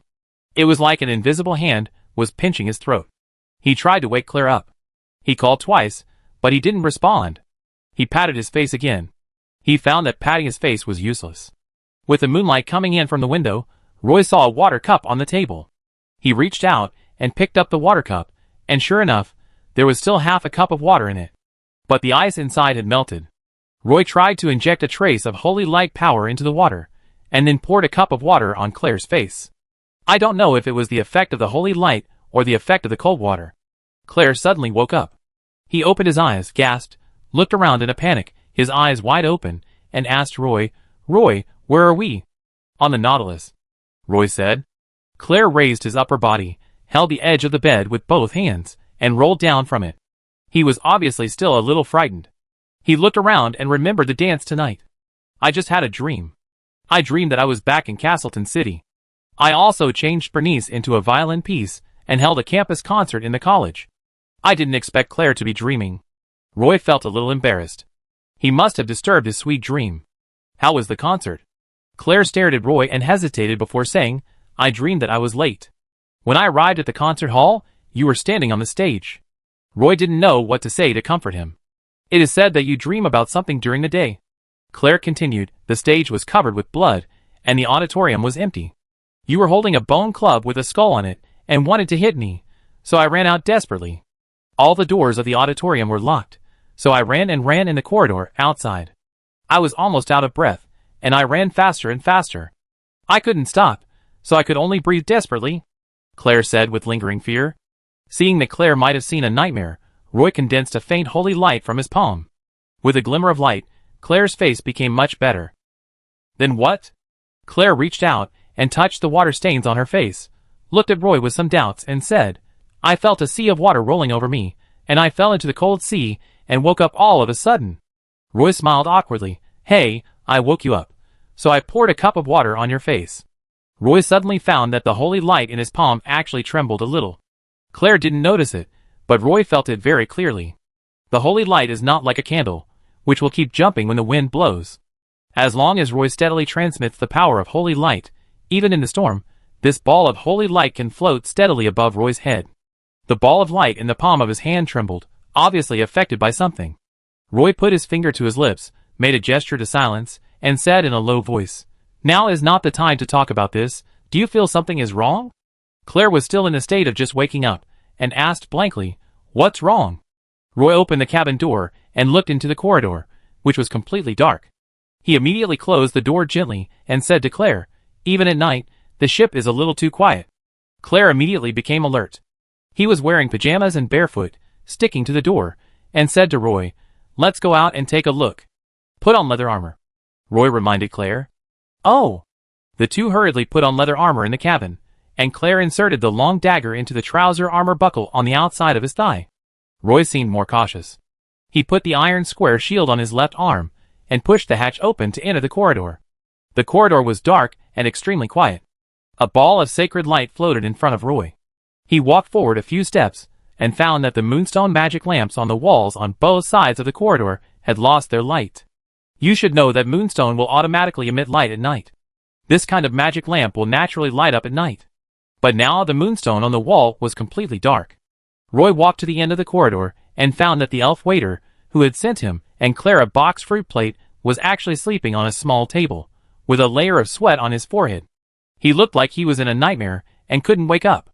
Roy gently pushed the elf waiter and found that he didn't react at all, just like Claire. Claire took out a kettle from her magic waste bag, unplugged the lid, poured some water from it, and slapped the elf waiter's face and forehead with her hands, but it didn't work. Instead, the elf waiter looked like he had encountered something terrible in his dream, and his expression became hideous and distorted. Why didn't he wake up? Claire asked Roy with some doubt. Roy poured another glass of water, and injected a trace of holy light into the glass again. He dipped his hand in some holy water, and poured it on the elf waiter's forehead. Sure enough, the elf waiter was shocked all over, as if he had woken up from a nightmare. He sat up straight, and looked around in horror. As his memory recovered bit by bit, his eyes gradually became clear. Claire finally realized that something was wrong. Is there anything I can do for you too? The elf waiter stood up hurriedly, and asked Roy and Claire. We did run into some trouble. Claire patted the elf waiter, who was still a little frightened, and said. After that, she looked at Roy, and the two rushed up the stairs, and came directly to the deck. The deck of the Nautilus was quiet, and there was a light mist on the deck, with the salty smell of sea water. As Roy guessed, the crew members on duty on the deck also fell into a coma. The most dangerous one was the crew member guarding the main mast lookout. When Roy looked over, half of his body was almost hanging outside the fence of the lookout. If he rolled over again, he would definitely fall from the lookout more than 10 meters high. The Nautilus was pitch black, and the elf waiter followed Roy and Claire, trembling with fear. Chapter 176. Seeing two crew members sleeping on the deck under the main mast, Roy and Claire immediately rushed to the crew members and splashed the remaining clean water with holy light power on the faces of the two crew members. Before Roy could wake up the crew members sleeping on the deck, he heard Claire standing next to him, saying in a strange voice, Roy, look at what that is. Claire stared straight at the bow. The ship was filled with a kind of gauze-like black mist. Roy followed Claire's gaze, and saw a black shadow lying on the deck. The black shadow was lying on a seaman, and his body was shaking constantly. He took 2 steps towards the black shadow with courage. The black shadow seemed to have sensed something, and suddenly raised his head. It was a wet water ghost, its mouth full of blood, its head full of rotten flesh, its clothes were tattered, its arms and thighs showed some white bones, and its tattered clothes were covered with seaweed. Its face was tattered, but its mouth was full of blood. He found Roy, Claire and the elf waiter, and immediately gave up the crew that was tattered by it. It crawled towards Roy without hesitation. Its face was hideous, and there was a trace of sticky blood hanging from the corner of its mouth. It has no eyes at all, and the soul fire in its eye sockets cannot be seen. Roy flipped through some books in the library of the Statue of Liberty, and saw a book about alien creatures. The priests in the Statue of Liberty believed that this kind of water ghost often appeared in some rivers. It was a kind of lowest level zombie, not even a dead creature. The elf waiter cried in fear and despair. The moment he saw the water ghost, he collapsed. The crew who was sleeping against the main mast woke up slowly. Claire had pulled out the long dagger from his waist. His dagger was not the unsharpened dagger that he practiced with Roy on the training ground, but a sharp silver-plated long dagger with phoenix tail flower patterns engraved on it. When he held it in his hand, a faint wind element surrounded the edge of the dagger. The Nautilus was currently in the open sea, and Roy couldn't figure out how a water ghost could appear here. Water ghost, be careful of the poison in his teeth and nails. This guy has no mind and acts entirely on the instinct of a zombie. If you want to kill it, you have to cut off its head. In addition, this guy has no vision. He relies on identifying the surrounding temperature and smell to sense the surrounding opponents, Roy said quickly. This time, he directly took out the sacred scepter from his magic waist bag, turned his head to look at the elf waiter, who was already paralyzed with fear, and looked at Claire. The two of them rushed towards the water ghost from both sides in tacit understanding. The blood-stained water ghost stood up from the deck. After drinking the blood of a crew member, its body seemed to be re-injected with strength. The wet body became very powerful. Perhaps it smelled a dangerous breath in the air, and the water ghost rushed towards Roy. A ball of holy light floated on the deck, illuminating the water ghost's movements clearly. Roy was not prepared to tangle with a water ghost without any mind. He rushed to the water ghost with a shield in his hand, and smashed the water ghost's head with a holy scepter in his hand. The water ghost used an arm covered with rotten flesh to block Roy's scepter, and grabbed Roy's shield with the other hand, and pounced on Roy with a stinking body. The sacred scepter hit the water ghost's arm, and a surge of holy light power surged out, instantly burning a large piece of the water ghost's tattered arm, and the rest of the rotten flesh was constantly emitting green smoke. The water ghost hit Roy's shield, and the huge force knocked Roy back a few steps. A skeletal hand covered with rotten flesh tightly grasped the edge of Roy's shield. Roy took a few steps back, and the water ghost was dragged to catch up. The rotten face that was soaked in water and turned blue and white also opened its mouth wide, as if it wanted to take a bite of Roy. Before it could stretch its neck out, Claire emerged from the back of the water ghost, holding a long dagger in his hand, and stabbed it almost close to the water ghost's throat. Then, Claire pulled the dagger into his arms, and cut off the water ghost's head. The head smelt a foul smell, and rolled down on the deck. The headless water ghost instantly turned into a pile of foul-smelling mud. All the rotten meat was separated from the bones, and some bones were sticking out, which looked disgusting. After killing a water ghost that climbed onto the Nautilus, Roy and Claire hurried to the crew member, who was bitten by the water ghost, and was covered in blood. Blood flowed onto the deck. The crew member's throat was bitten open by the water ghost, and his pupils were dilated. He was dead. Claire reached out, and covered the crew member's wide-open eyes, asking him to close his eyes. The two sailors lying next to the main mast had woken up. They were also frightened and pale when they saw the sudden changes on the ship. Claire held a long dagger stained with corpse blood and ordered the two sailors, "Do you two still have the strength to wake up the others on the ship?" The two crew members were obviously much stronger than the elf waiter. They quickly supported each other to stand up and answered, "We can do it." "Then hurry up and wake up the captain and other elves on the ship," Claire ordered the two crew members with a serious expression. The two crew members immediately stood up and answered, "Yes." After that, they ran towards the ship's tower. Roy, who was standing nearby, poured holy light into the kettle and shouted to the two crew members, "Wait, take this. Pour this water on their faces, and they should wake up." Roy handed the kettle over. A crew member quickly held the kettle tightly in his hand and ran towards the ship's tower with a shaky step. Of course, the elves they needed to wake up first were the captain and the guards on the ship. Roy walked quickly towards the other two sleeping crew members, with a big hand showing white bones on the side of the boat, and then a water ghost appeared. The face was like a melted candle, and an eyeball was hanging outside the eye socket. Seeing the water ghost climbing onto the boat, Claire rushed up quickly, and turned to the side of the water ghost very flexibly, trying to cut off the head of the water ghost with a long dagger. The water ghost used one arm to accurately block Claire's long dagger, and took the opportunity to grab Claire's wrist with the other arm. Claire flipped the dagger in her hand, and cut off one of the water ghost's arms. But Claire's arm was also grabbed by the water ghost, and Roy's left hand also flipped out a dagger, and quickly wiped it on the water ghost's neck. The head of the second water ghost fell with a sound, and the water ghost that was as strong as steel just now fell like a pile of mud. Claire turned around proudly, and gestured to Roy. Roy pointed to Claire's side, and he condensed a ball of holy light, and sent it into the body of the crew member, who was trapped in the nightmare. Sure enough, the power of holy light could wake them up from the nightmare. Claire looked at the heads of water ghosts exposed on the edge of the ship, and then she understood Roy's gesture. A dozen water ghosts turned over the side of the ship and staggered towards Claire. There was no light on the ship, so Roy let the holy light float a little higher, and with this weak light, he observed the situation around the Nautilus. It was unknown how many water ghosts gathered around.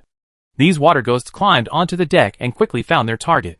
When Claire dealt with a water ghost, she could kill it steadily with her speed and flexibility. But once he encountered two water ghosts close together, Claire didn't know how to deal with them. Several sneak attacks almost injured Claire herself. A large number of water ghosts also appeared on the other side of the Nautilus, and it was unclear how many water ghosts climbed onto the Nautilus for a while. This was the first time Roy encountered such a situation. Looking at the approaching water ghosts, he hesitated between fighting against the water ghosts and saving people.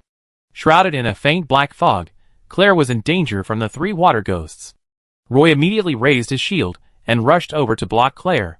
He smashed a water ghost with the staff emitting holy light in his hand. The weak holy light burned a large area of the water ghost's body. The water ghost let out a low roar. Claire, who had just escaped from the pursuit of three water ghosts, rushed over and cut off its head with a long dagger again, while the water ghost in front of Roy screamed. The two often practiced together in the martial arts class of the Elf Academy, so Claire and Roy had a tacit understanding. Roy held the shield in front, and Claire hid behind and attacked. Soon, the heads of 6 water ghosts were cut off, but what made the two feel a little desperate was that the number of water ghosts climbing onto the ship had increased to dozens. Roy and Claire could not take care of the crew members, who were sleeping on the deck at the moment. Several consecutive screams, accompanied by the roar of evil ghosts, knew without looking that the elves on the ship must have been killed. Roy and Claire were forced to retreat step by a group of water ghosts.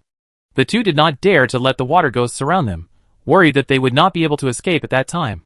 They could only fight and retreat, all the way to the door of the ship. No one knew where the elf waiter had gone. He was nowhere to be seen. As long as the heads of the water ghosts were not cut off, they would not die, and they were not afraid of being injured. Roy was wearing thick leather armor, so he was in a better situation. Claire was wearing light leather armor. Although she was light and agile, she would feel pain for a long time if she was grabbed by a water ghost. Where on earth did these water ghosts come from? Claire couldn't help complaining. Roy used his shield to block the attack of a water ghost, and then he began to chant some prayers, and then a divine pattern lit up on Roy's chest. Perhaps the holy light was too dazzling, and some water ghosts who squeezed to the front saw the divine pattern appear, and their bodies began to emit wisps of green smoke. As Roy completed this divine pattern, amid the prayer, the divine pattern dissipated. A beam of holy light fell straight down from above Roy's head, and the rich sacred breath almost transformed into pieces of light feathers that fluttered in the air. The beam of light fell on the water ghosts. Purification. As long as the water ghosts are illuminated by the holy light, they will be quickly melted by the holy light.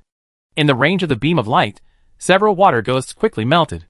What surprised Roy was that these water ghosts were purified by Roy, and a trace of weak soul power flew out of the water ghosts' bodies, which was actually absorbed into the body by the tentacles of the holy light seedlings. Although the soul power of each water ghost was barely detectable, Roy and Claire had already eliminated more than a dozen water ghosts in this short period of time. A trace of soul power flowed into his body, and Roy felt that he was particularly excited. More water ghosts crowded on the deck of the Nautilus, and it seemed that they could not be killed. A water ghost suddenly pounced on Roy's shield and dragged Roy with his body. Claire, who was standing by, used a dagger to cut a huge wound on the ghost's neck. Unfortunately, the head did not fall on the deck, and the cervical vertebrae were still connected. This evil ghost did not immediately turn into a pile of mud, and the evil ghost squeezed behind it rushed over without any explanation. Roy and Claire could not stop these water ghosts at all. The water ghosts that rushed up from behind were holding rusty weapons. 2 stinky hands pressed on Roy's iron square shield almost at the same time, and Roy was pushed against the wall of the ship building by a huge force. Claire was also entangled by the other 2 water ghosts. For a moment, the water ghost behind had stretched its head over and bit Roy's wrist. Roy had no way to avoid it. He couldn't retreat to the corridor alone and leave Claire outside. He wanted to use the sacred scepter to push away the head of the water ghost, but unfortunately, although the head of the water ghost was smoking, it was still approaching Roy's wrist step by step. In the door of the ship building behind Roy and Claire, an elf sword suddenly stretched out, and the sharp and smooth sword directly pierced into the mouth of the water ghost and came out from the back of its head. As the elf sword twisted hard, the water ghost's head split like a water bag, and then the body immediately turned into a pool of mud.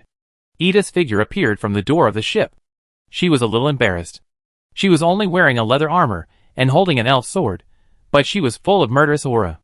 When she saw the water ghosts coming over, she swung the sword in her hand, and 3 water ghosts' heads were cut off and flew away. An elf warrior holding a round shield appeared beside Edith. He squeezed out first, blocked Roy's position, and replaced Roy. Roy released purification again without hesitation. A holy light fell, and several more water ghosts were purified by Roy. Edith looked at Roy in surprise, and then several young elves in leather armor rushed out of the ship. The young elves huddled together and killed the water ghosts that rushed to the door of the ship. As more crew members woke up and joined the battle, Edith led the young elves to stand on the deck again, but a large number of water ghosts still climbed onto the ship. When the captain of the Nautilus came out of the ship with a dozen fully armed crew members, the situation was immediately stabilized. Although there were many water ghosts, they were extremely weak. Soon, the elves on the Nautilus cleared them out of the ship. Roy and Claire leaned against the main mast and finally had a break. Roy felt that the weak soul power floating in the sky was being quickly absorbed by the holy light seedling, and the holy light power consumed in his body was also recovering quickly. Chapter 177. Edith held a long elven sword with patterns on it, and the blade emitted a faint green light. She stood on the high platform at the bow, her face tense, observing the situation around the Nautilus. Countless water ghosts were floating on the sea, extending to the darkness beyond the sight. The water ghosts around the Nautilus kept climbing up from the sea along the outside of the hull. The crew members and elven warriors on the Nautilus formed a battle formation on the deck, chopped off the heads of the water ghosts that kept climbing up from both sides of the hull, and put them back into the sea. But a large number of water ghosts kept crawling out of the sea, and they could not be killed completely. The captain of the Nautilus was a captain from the Ellington family with considerable sailing experience. This time, he was also embarrassed by these water ghosts. The captain had a scar on his left cheek. This was rare among the elves, because even if injured, drinking the juice of the Tree of Life regularly could not only heal the wound, but also eliminate the scar. However, the scar on the captain's face looked like it was scratched by a sharp claw, showing a unique dark red color. His eyes were calm, with a scimitar hanging on his waist. He crossed the deck and came directly behind Edith.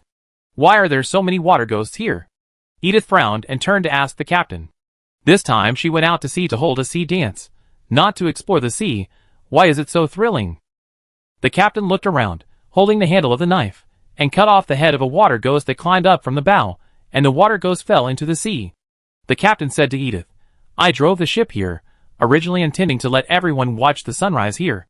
There is a reef nearby, which can only be seen at low tide. The sunrise here every morning is the most beautiful. The Nautilus would stop here several times before, and I have never encountered such a situation."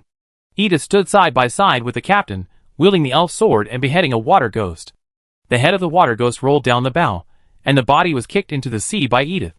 The water ghost was covered with rotten flesh, and had a very strong stench. "Are there any casualties?" Edith asked. The captain said, 6 crew members died, all of them were bitten to death in their sleep by the water ghosts, who sneaked up. "Well, what should we do now? Can we leave here?" Edith asked the captain while enduring the stench and strong dizziness. The captain frowned, leaning on the side of the ship and looking at the sea below the ship. The dense sea ghosts piled up together, forming a mountain of corpses, constantly climbing onto the Nautilus. "The sea below the ship is full of sea ghosts. I'm afraid it's impossible to sail," the captain said. Edith's eyes showed a trace of worry. The captain quickly comforted Edith, "But, Miss Edith, don't worry, I have encountered this kind of sea ghosts before, but there were not so many in the previous few times. These water ghosts are afraid of sunlight. As long as we stay on the ship, after dawn, these water ghosts will all return to the bottom of the sea. I will lead all the crew members to guard the deck." Edith had some hope in her eyes, nodded gently, and said to the captain, "I will also organize all the elf warriors who can fight together, take turns to guard the deck, and try to hold on until dawn," Edith said, and walked towards the young elves who were fighting. She needed to mobilize them one by one. She first came to Roy and Claire. Roy was guarding in the narrow aisle between the ship's tower and the side of the ship, holding a scepter in his hand, constantly smashing the heads of some water ghosts who climbed up from below, and the bodies of these water ghosts would fall back into the sea. There were too many water ghosts, and Roy looked very tired. Claire stood aside. Every time Roy used his shield to block the water ghosts, he would finish off the ghosts. The sharp dagger in his hand was stained with the stench of corpses. Claire's face turned ashen, and he clearly had some signs of poisoning. A ball of holy light floated above Roy's head, and every water ghost that emerged from the side of the ship would be illuminated by this ball of light. Roy and Claire took the opportunity to rest against the wall of the ship. Claire took out a horn-shaped container from her magic waste bag, pulled out the cork on it, poured the life tree sap inside into a cup, and handed it to Roy. At this time, Roy did not delay, and drank the juice of the tree of life directly. Claire poured the remaining half of the juice of the tree of life into her stomach. I heard that you were the first to discover these water ghosts boarding the ship. Edith came over and asked Roy and Claire. Roy woke me up, Claire said to Edith, while wiping the dagger with silk. Roy shook his right arm, which was a little numb, and explained, I slept a little lightly, and I don't know why I woke up. Maybe it was the holy light in my body that woke me up. Rotten arms stretched out from under the side of the ship. Edith swung her sword and cut off the arms like cutting leeks. Anyway, I have to thank you too, Edith said to Clark and Roy. At this time, more water ghosts climbed up from below. Edith, Claire, and Roy killed more than a dozen water ghosts that climbed up from below in one breath. Why are there so many water ghosts here? Roy saw countless water ghosts floating in the sea water under the ship, so he asked Edith. Edith answered straightforwardly, I don't know yet, but I will give you an explanation. Felice shouted loudly from the top of the ship, all elves on the left side of the ship, take 2 steps back and pay attention to defense. The voice was not loud, but the crew and elf warriors on the deck heard it clearly. The elves' execution ability was still very high, and everyone took 2 steps back almost at the same time. Some water ghosts took the opportunity to cross the side of the ship and stood directly on the deck. At this moment, an ice spear flew out from the top of the ship, exploded on the side of the ship, and a large amount of ice chips splashed. A very cold air spread around, and all the water ghosts were covered with a layer of frost. Then, ice bombs flew out from the top of the ship and landed on the water ghosts on the left side of the ship. The ice bombs continued to explode, and the water ghosts were covered with frost. Some water ghosts were blown to pieces by the ice bombs. When this wave of ice bombs ended, the elf warriors waiting on the side rushed up, cut off the heads of these water ghosts covered with frost, and threw them into the sea. The Nautilus was in a bitter battle. Roy held up a water ghost with his shield and hit it on the head with the sacred scepter. What Roy didn't expect was that 2 water ghosts appeared behind this water ghost at the same time, and 4 arms grabbed Roy at the same time. Claire came over quickly and took the opportunity to cut off the head of a water ghost. The other water ghost grabbed Roy's shoulder with its big hand, and its body suddenly jumped up, opening its mouth wide to bite Roy. An arrow shot from the top of the head and accurately pierced the water ghost's head. The water ghost's head exploded, and the foul-smelling liquid stained Roy's face. Roy took the opportunity to push the soft water ghost under the boat. When he looked up, he saw that Betha was holding a combat longbow, holding the railing with one hand, and made all kinds of careful gestures to him. He took off the water bag from his waist, and poured the water in it on his face to wash away the foul-smelling corpse fluid. On the deck of the Nautilus, some of the Silver Moon elves had already withdrawn, and were sitting on the deck to rest. But the water ghosts were still climbing up continuously, and the battle was still going on. Roy and Claire followed the ship's tower, and moved to the stern little by little, as the number of elves participating in the battle gradually increased. Due to the structure of the hull, there was a huge rudder underneath. There were fewer water ghosts climbing up from the sea here, so the pressure was naturally much less. Roy leaned against the rear wall of the ship's tower. His shield and body were covered with foul-smelling corpse fluid, and he took out another water bag from his magic waste bag and poured water on himself. Claire was not as embarrassed as Roy. He was wearing a thorn-tail crystal lion leather armor, and completely avoided the splashing corpse fluid with his flexible steps. There were fewer water ghosts here. After the 2 of them killed a wave, they could even take a break. Just as Roy raised his shield and knocked a water ghost into the sea, he looked at the sea surface with a sense of something. There was a faint mist floating around the sea surface, and visibility was very poor. In the darkness, a black figure emerged from the surging sea water. The black dagger stirred the sea, and the surrounding water ghosts sank into the sea one after another. Naga Killer Shio's figure suddenly emerged from the sea, his upper body exposed above the sea. Roy just saw Shio. Naga Killer Shio climbed over the water ghost with his strong arms, swinging his powerful tail fin, and climbed over the water ghost like a sea snake, and climbed onto the Nautilus. Seeing a Naga warrior rushing up from the sea, the elf warrior next to him was startled. Why are you here? Roy quickly stopped Claire, who was about to take action, and asked Shio. Shio bumped fists with Roy, then pointed at the dark sea, and said to Roy in a clumsy Elvish, "Roy, help." He knew a little Elvish, so he couldn't explain what was going on. But there was a pleading look in his eyes, and he made a fighting gesture to Roy, and without waiting for the elf warrior next to him to come over, he turned around and jumped into the sea. Roy was a little dumbfounded. The sea below was full of water ghosts. If he followed Xiao and jumped into the sea, he would just be delivering food to these water ghosts. Xiao surfaced and immediately began to strangle the water ghosts around him, and signaled Roy to jump down. Claire on the side was a little dumbfounded. Roy thought that Xiao must have encountered trouble.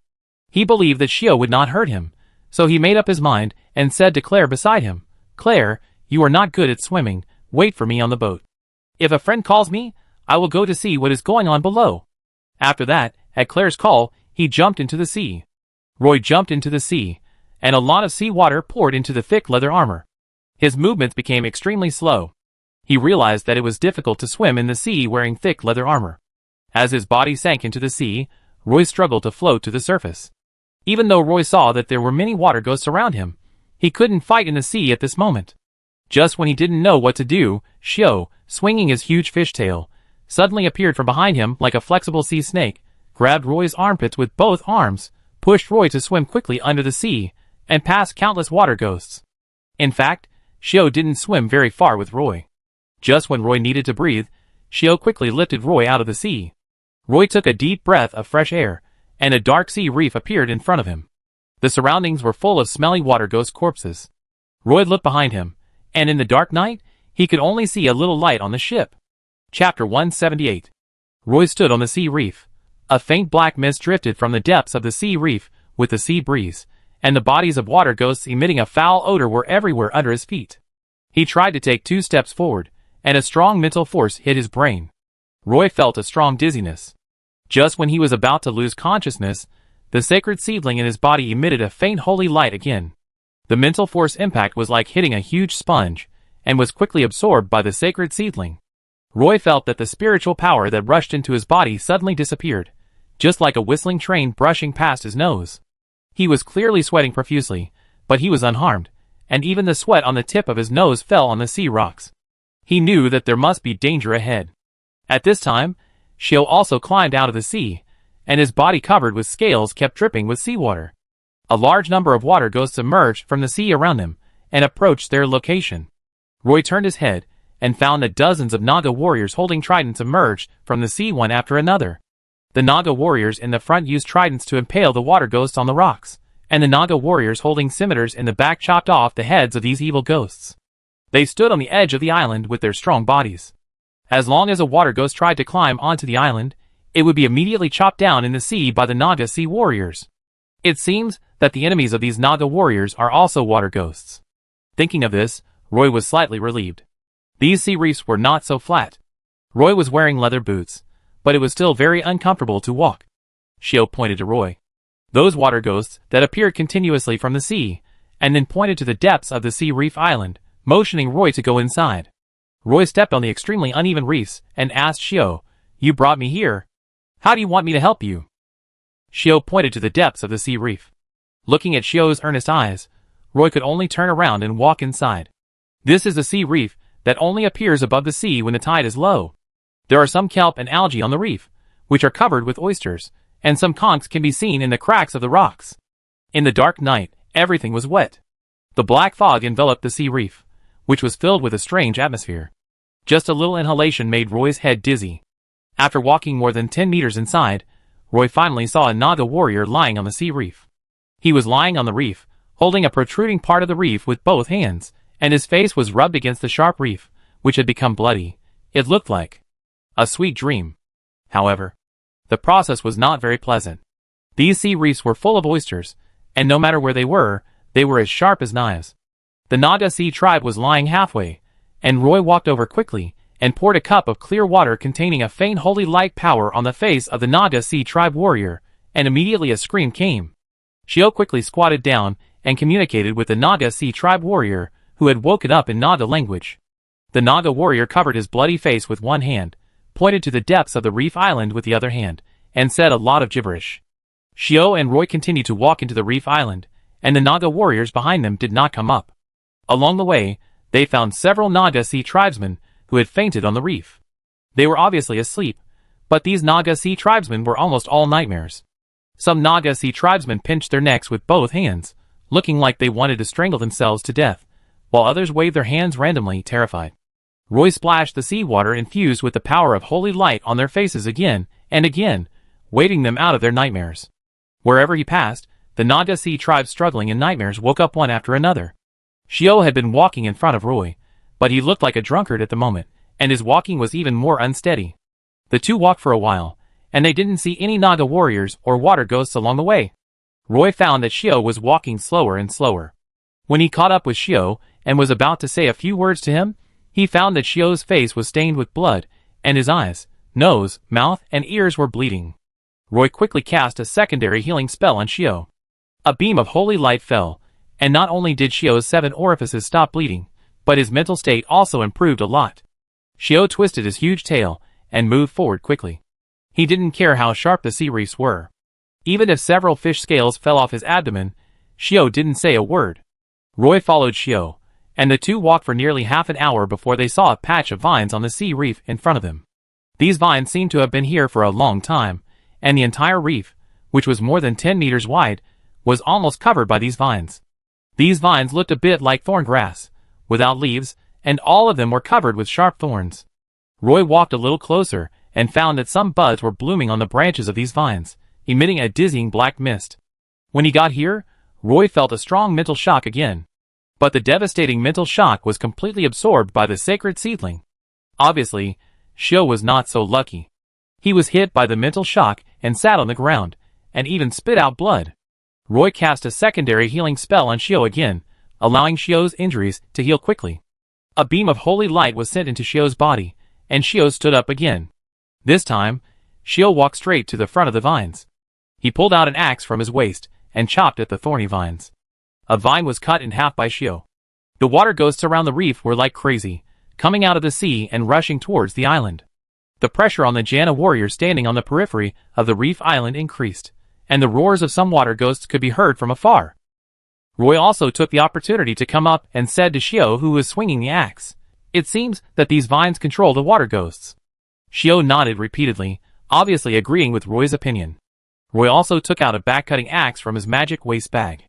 Since he returned from the Megala jungle, he almost always carried outdoor items such as water bags and axe. Now this axe naturally has its place. Roy imitated Shio's movements and kept cutting these thorny vines. Chop, chop, chop. There was only one vine covering a reef. The two men chopped down the vine until only some roots were left. These roots had long been deeply embedded in the reef.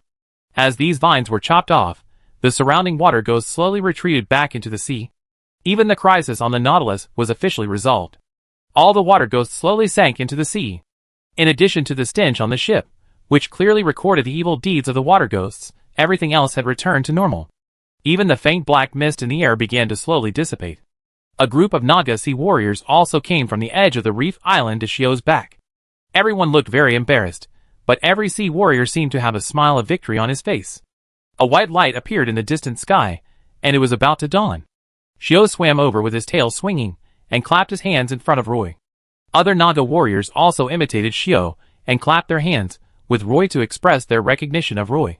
The darkness was slowly dispelled by the dawn, and the reef island was gradually submerged by the sea.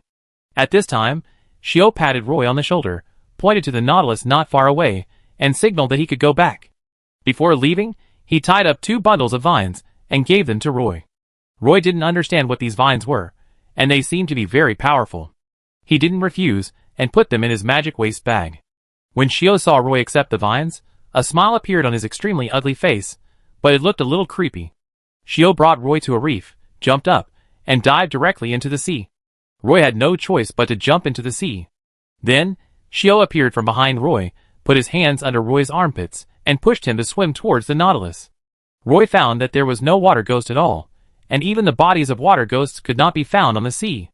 If there was no stench in the air, it would be as if those evil ghosts had never been here.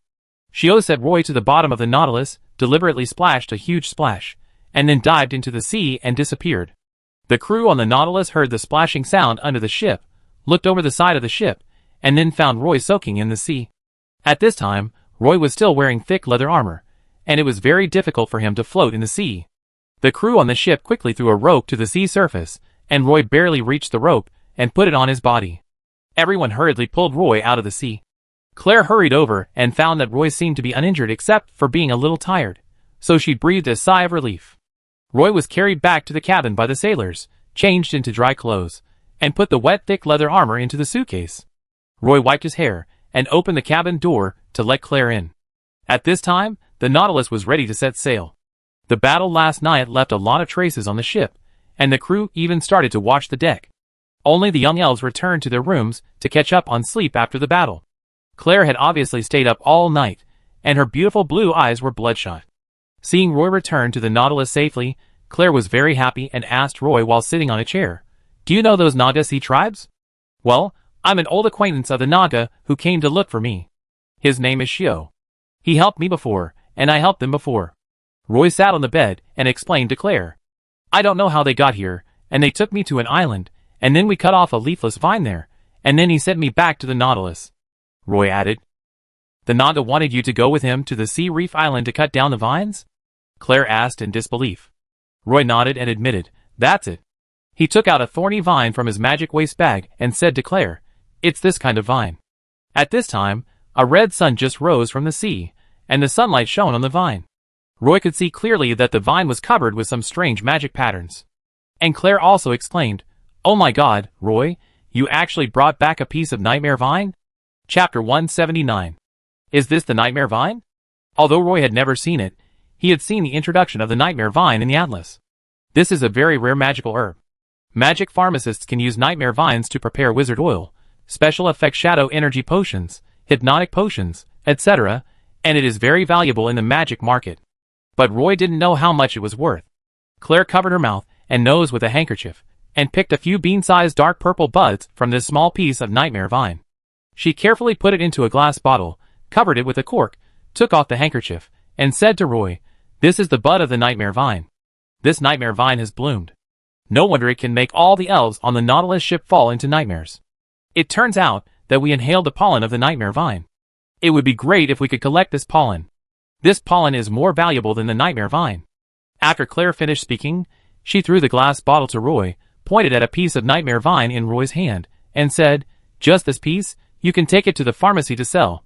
There was a knock on the door, and Claire walked to the cabin door and pushed it open. Edith, wearing a leather armor, stood outside the door with her hands behind her back. She smiled and looked into the cabin. Seeing Roy sitting on the bed, she said to him, "I heard from Claire that a Naga sea warrior took you away." Roy quickly stood up and invited Edith in. Well, he wanted to cut some Nightmare Vines, which were on the reef not far away. Roy said, showing Edith the piece of Nightmare Vine on the table. Edith didn't expect that when she went out to sea to play, she would not only encounter water ghosts attacking the ship, but also see this rare magical herb. Nightmare Vine? There is something like this growing on that reef.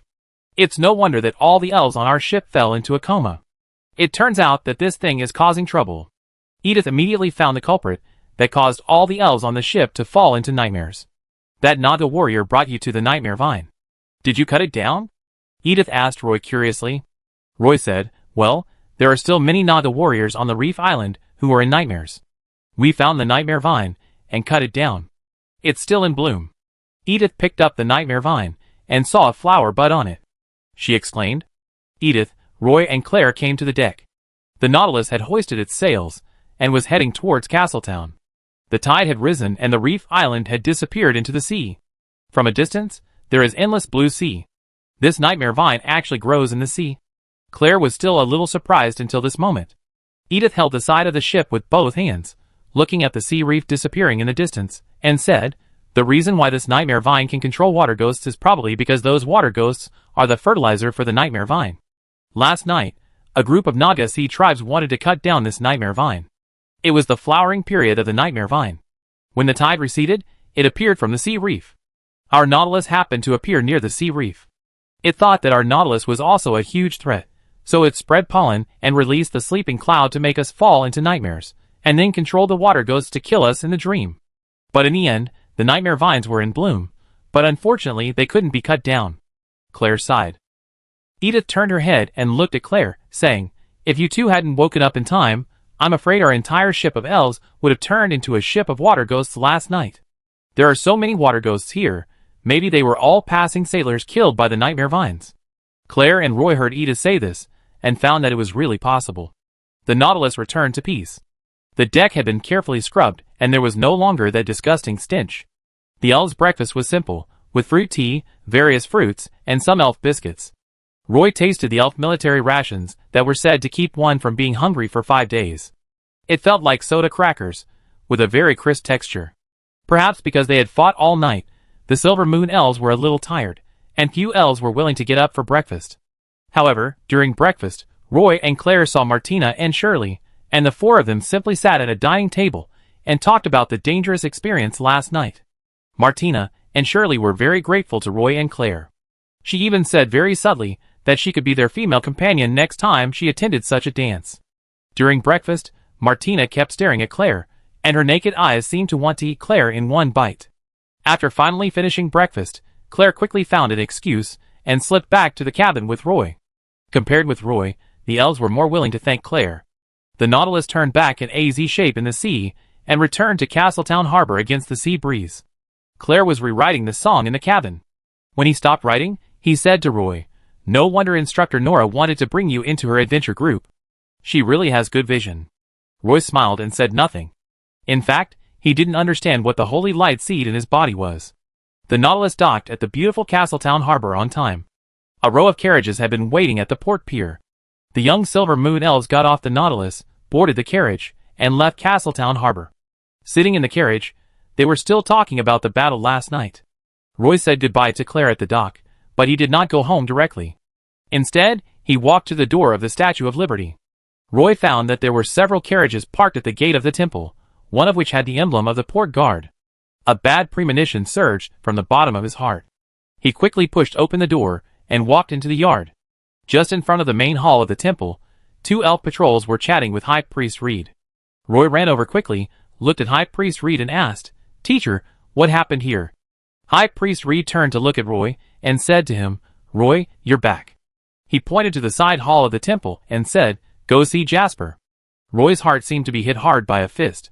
He felt his legs go weak and hurried to the side hall. If Jasper was just injured, he would not be in the side hall of the temple. When he walked into the side hall, he saw a coffin in front of the platform. Just as Roy thought, Jasper was lying in the wooden coffin with a pale face. Roy held the door with his hand, calmed down, and then slowly walked to the side of the wooden coffin. There was a red line on Jasper's throat, which should have been cut by a sharp weapon. After the blood flowed out, there was no trace of blood on his body. Apart from this wound, Jasper had no other additional wounds on his body. He closed his eyes, as if he was in a deep sleep, and there was no twisted and painful expression on his face.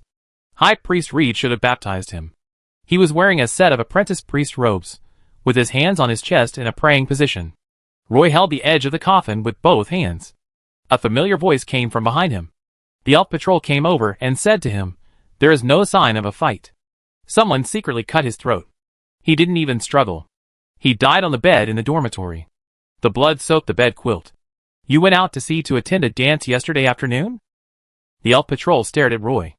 Roy nodded and said, "I left the port on the Nautilus yesterday afternoon and just docked." The elf patrol nodded. "Your suspicion has been temporarily ruled out, but we will further verify the situation later." Roy did not comment, but asked, "Are there any clues about the murderer?" The elf patrol said bluntly, "Currently, the apprentice priest Abbott is a major suspect. We are looking for his whereabouts. Someone saw him leaving the temple this morning." "Abbott?" Roy was surprised. He and Jasper have been friends for many years. Especially Abbott has always been Jasper's best friend. Abbott likes to agree with Jasper's words. It's just that the two of them have had a little conflict recently, all because of the treasure of the Grey Dwarf pirates.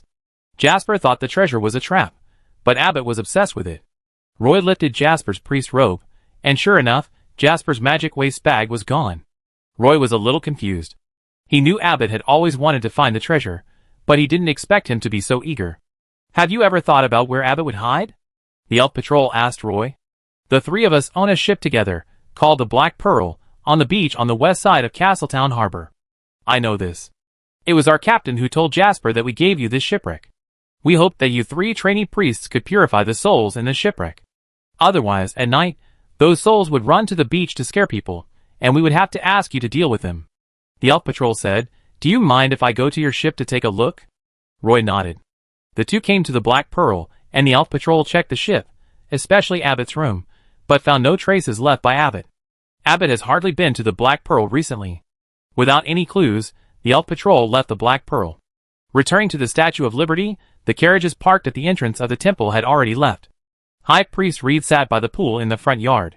Originally, the Statue of Liberty in the middle of the pool could spray water around it, but now a layer of moss has grown on the water in the pool. The Statue of Liberty also looked a little shabby.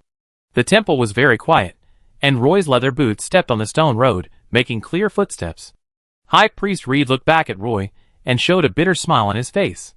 Chapter 180. Castletown in October. In the early morning, the sky was drizzling, and the north wind from the frozen sea made the climate here gradually colder. It rarely rains in this season. When Roy arrived at the Statue of Liberty in the morning, the sky was already overcast. When the carriage carrying Jasper's coffin drove out of the temple, drizzle continued to fall. The carriage left Brown Street, and drove directly to the Western Suburbs Cemetery in Castletown. High Priest Reed sat opposite Roy with a calm face, looking straight out of the window. Recently, the temple has been in trouble. Priest Anderson forced the descent ceremony, because the holy light no longer shone on the elf continent. In the end, his body could not support the huge holy light power required for the descent ceremony, and died in the main hall of the Statue of Liberty. Priest Theodore planned a theft in order to monopolize the Holy Grail of Wisdom. In fact, the death of Priest Anderson was more or less related to the theft of the Holy Grail of Wisdom. Priest Theodore finally successfully sent himself to Parham prison. Now the trainee priest Jasper is also lying in the coffin, and the trainee priest Abbott has become a wanted criminal on the run. The Statue of Liberty has begun preparing the second expeditionary force at the headquarters of Golfito in the Elf Continent. Priests from the entire Elf Continent are gathering in Golfito. As a port city, the Statue of Liberty in Castletown will hold out until the end before it is withdrawn, and it is estimated that it will be when the third expeditionary force enters the Dark Land. But now only High Priest Reed and Roy are left in the temple. Such a change is undoubtedly the biggest failure for High Priest Reed. I have been thinking recently whether it is because I neglected the management of the temple that so many things happen one after another. High Priest Reed rubbed his temple with 2 fingers and said in a low voice. He withdrew his gaze from the window and continued to say to Roy, "Now that I think about it, it should be like this. If I had understood their thoughts earlier and stopped some of their wrong decisions in time, maybe things would not have become so bad." After saying this, High Priest Reed sighed. "I always feel that as a priest, our hearts are bathed in the holy light. As long as we pray devoutly every day and spread the teachings of the temple, so that every corner of the world can see the holy light, it is our faith. But now it seems, this is just my life. I have neglected the people around me." He looked into Roy's eyes and asked him seriously, "Roy, in your life, what proportion does the apprentice priest occupy? 1/3, or a little less?" Roy thought for a moment and answered, "Every day, I will spend 1/3 of my energy on the Elf Academy, and then 1/3 of my energy on the temple, and finally 1/3 of my energy is left for other things. Sometimes I would go to the Black Pearl to watch the sunset, and sometimes I would go back home to do some housework or practice fighting," Roy added. High Priest Reed nodded, with some understanding in his eyes, and then asked, "So, you decided to give up joining the expeditionary force?" "Yes," Roy answered honestly.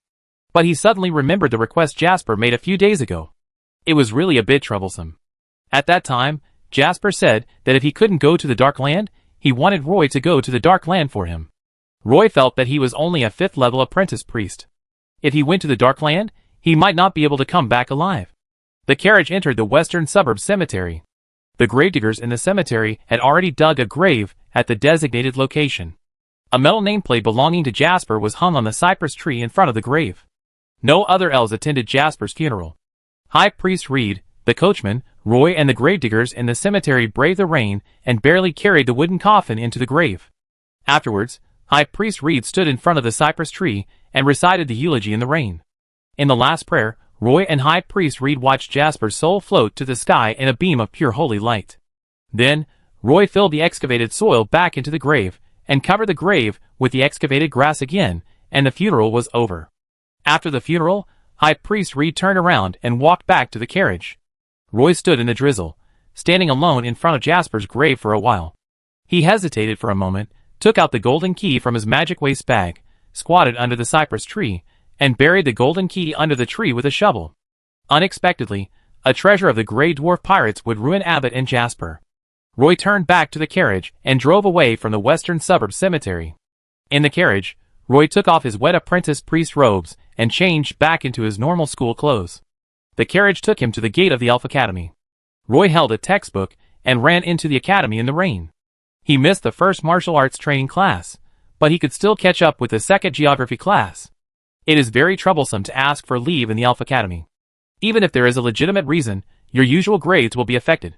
The story of the Nautilus being in distress offshore was talked about everywhere in the academy, and this time Claire became a hero in the mouths of the young Silver Moon elves.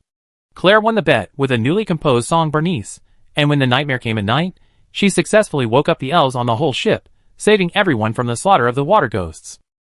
Just like every protagonist has a foil, Roy is Claire's foil.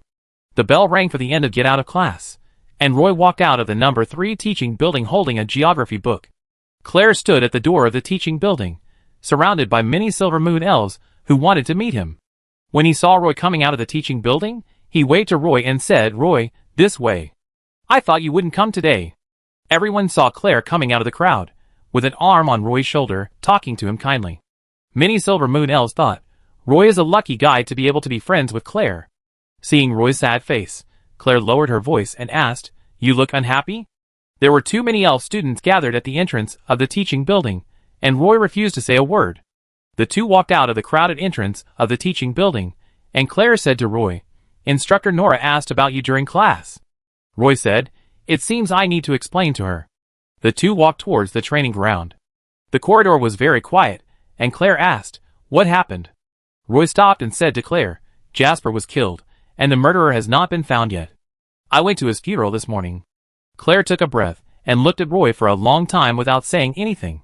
After a while, she said to Roy, "I'm sorry, I shouldn't have mentioned this." The two continued to walk along the path. Roy had already seen the lawn of the training ground, so he smiled bitterly and said, "It's okay. Anyway, I will meet Instructor Nora later, and I will say it again. Just treat it as a practice in advance." Claire didn't want to continue talking about this topic, so she said to Roy, "We have to go to the inscription workshop of the Magic Guild later." When Claire mentioned the inscription workshop, Roy was slightly startled and asked Claire, "Are you talking about the inscription workshop on the first floor of the Magic Guild, which is the higher family's shop?" "Yes, you know that shop?"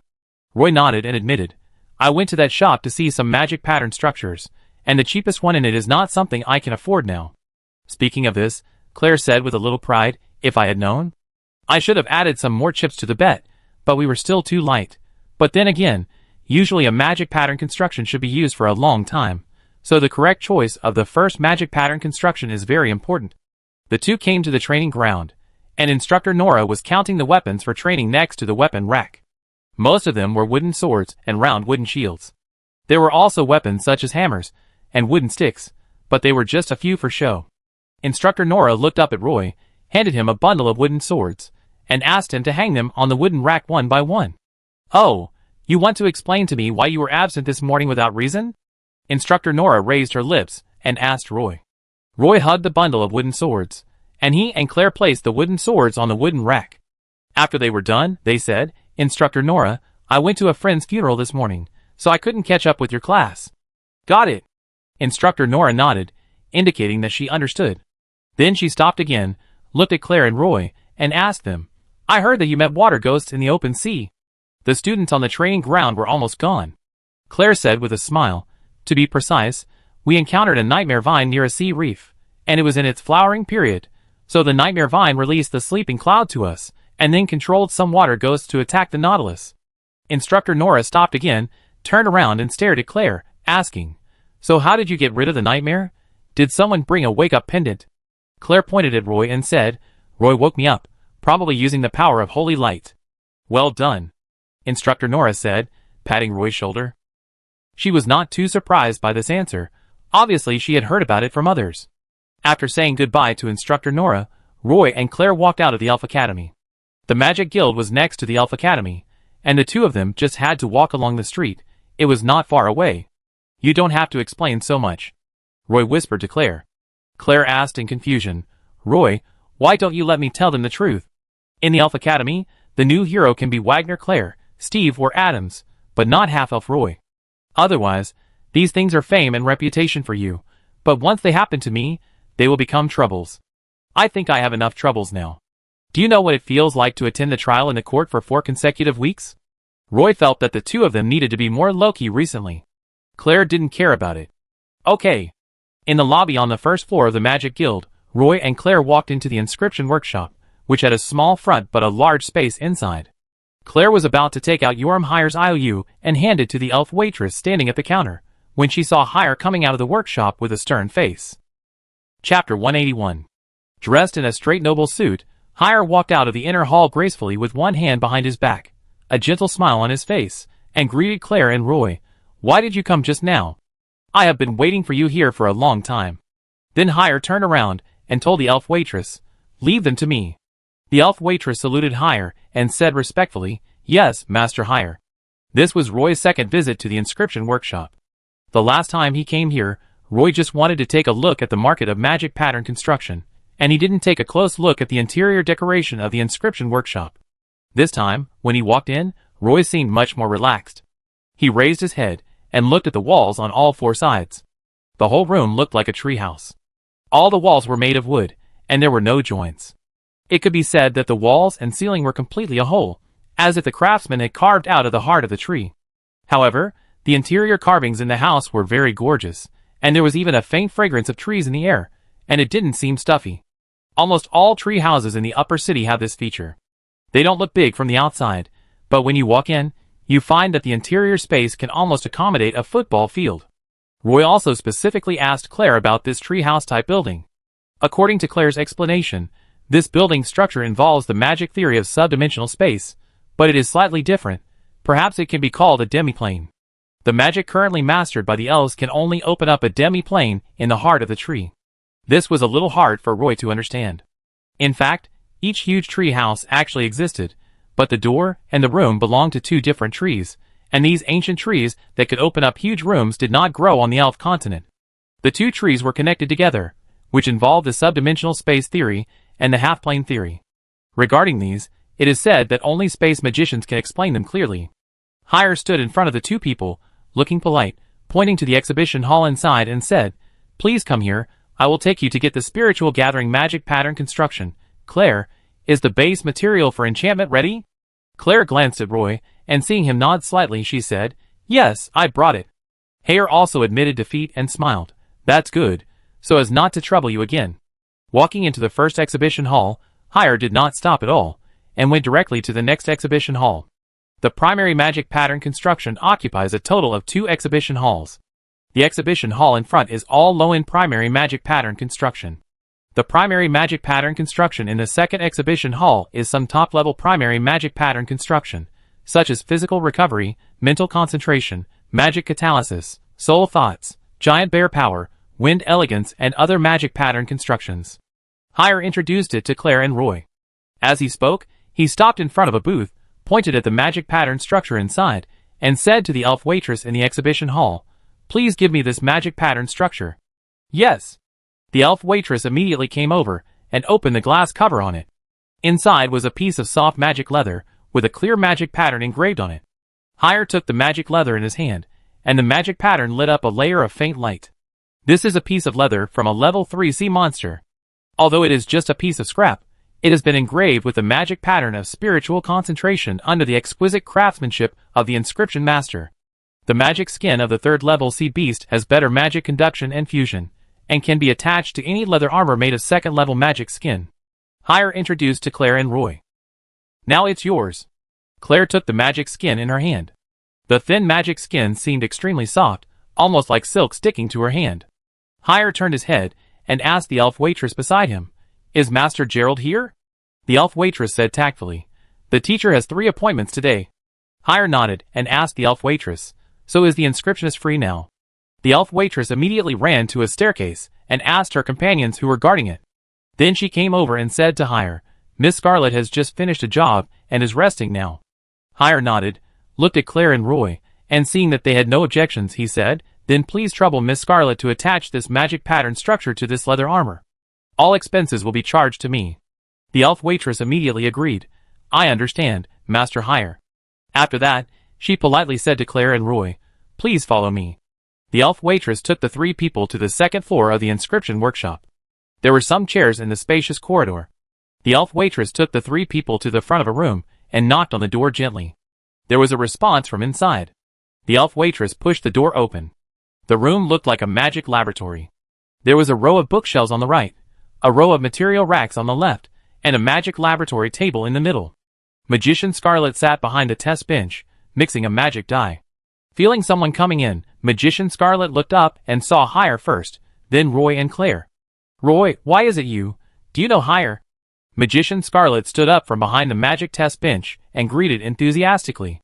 Before Roy could speak, Hire explained, "We are classmates at the Elf Academy, Miss Scarlet." A group of people sat down in the rest area of the magic laboratory, and Hire explained the purpose of their visit to Scarlet.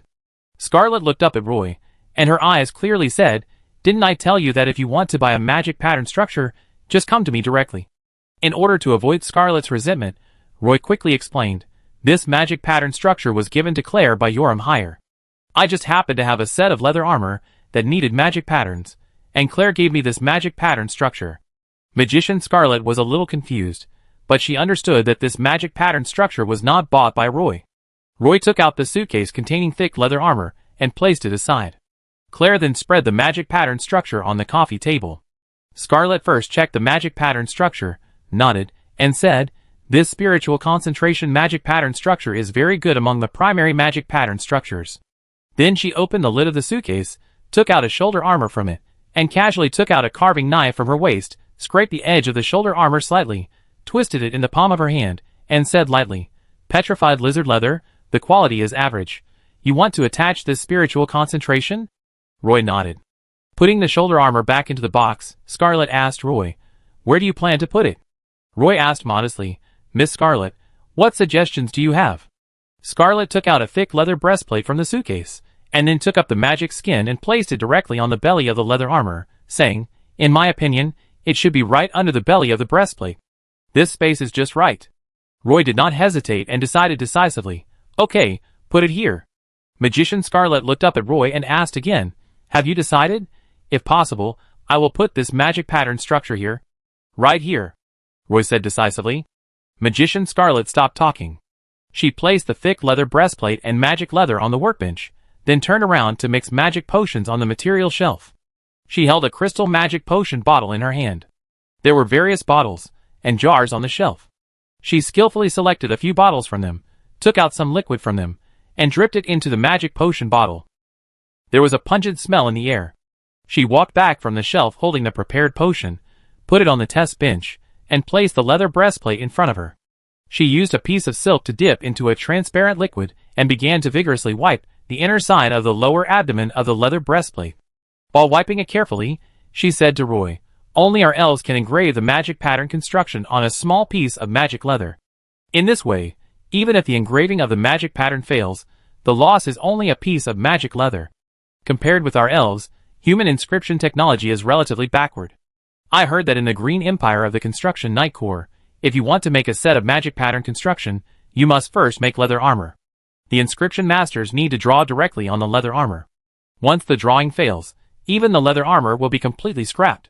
However, there is also a benefit for human inscription masters to engrave magic patterns directly on leather armor. Some magic pattern constructions will have set attributes." With her eyelids lowered, she concentrated on soaking the magic skin on the test bench in a basin of solution to soften it thoroughly, and then brushed a layer of sticky liquid on the inner side of the belly of the leather breastplate. Finally, she fished out the magic skin from the basin and carefully glued it to the inner side of the belly of the leather breastplate. Then she placed the leather breastplate in front of an exhaust fan to let the glue layer on the magic skin dry quickly. Every time it was no longer sticky, Scarlet Magician would use a small brush to brush a layer of transparent glue on the magic skin, and she would stop several times before stopping. But she kept on talking.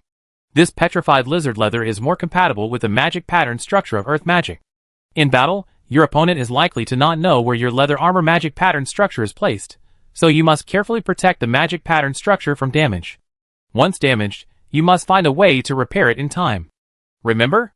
After speaking, Scarlet Magician handed the leather breastplate in her hand to Roy. "Miss Scarlet, if I want to add a magic pattern structure to this thick leather armor, is that okay?"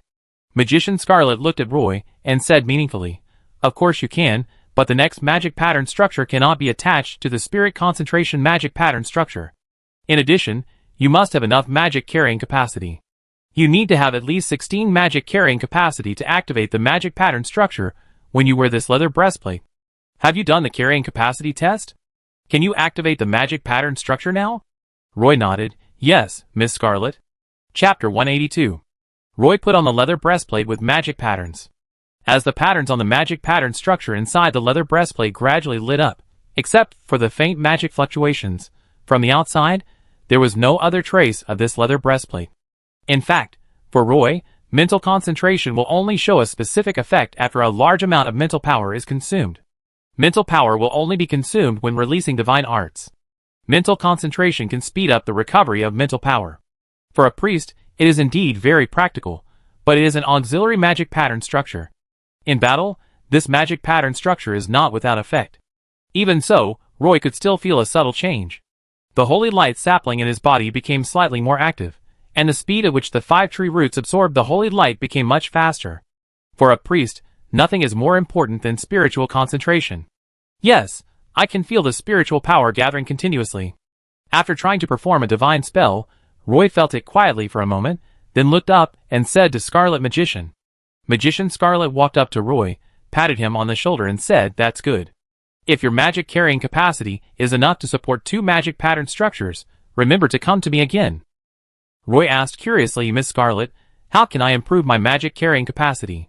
Scarlet frowned slightly, hesitated for a moment, and said, "If you are a magician, then I would suggest you to improve your magic carrying capacity through meditation, but you are a priest, so I don't know what good method there is." "Oh," Roy agreed. Then he asked Scarlet Magician, "Miss Scarlet, do you know of a pharmacy that buys magic herbs nearby?" Scarlet Magician stopped and put some bottles and jars back on the shelf. She turned around and said to Roy with a smile, "Of course, do you have magic herbs to sell? What are they?" "A little nightmare vine." Scarlet Magician was a little curious. She walked from the material shelf to the test bench and said, "Oh, this kind of magic herb is very rare. Can I take a look?" Roy took out the piece of nightmare vine from his magic waste bag and handed it to Scarlet. Scarlet took it in her hand, looked at it carefully, put it under her nose and smelled it with her eyes closed, and praised, "The quality is not bad. Just smelling it like this can make you feel the sleep-inducing effect." Then she complained, "The collectors don't have any knowledge of collecting. Such barbaric cutting is simply reckless." She glanced at Roy, returned the piece of nightmare vine to him, and introduced, "Nightmare vines of this quality are dried and ground into powder. They are the main magical material of wizard oil. At present, every 100 grams of dry powder can be sold for about 1 magic crystal stone in the market. You can grind out about 300 to 400 grams of medicine powder from this piece of nightmare vine.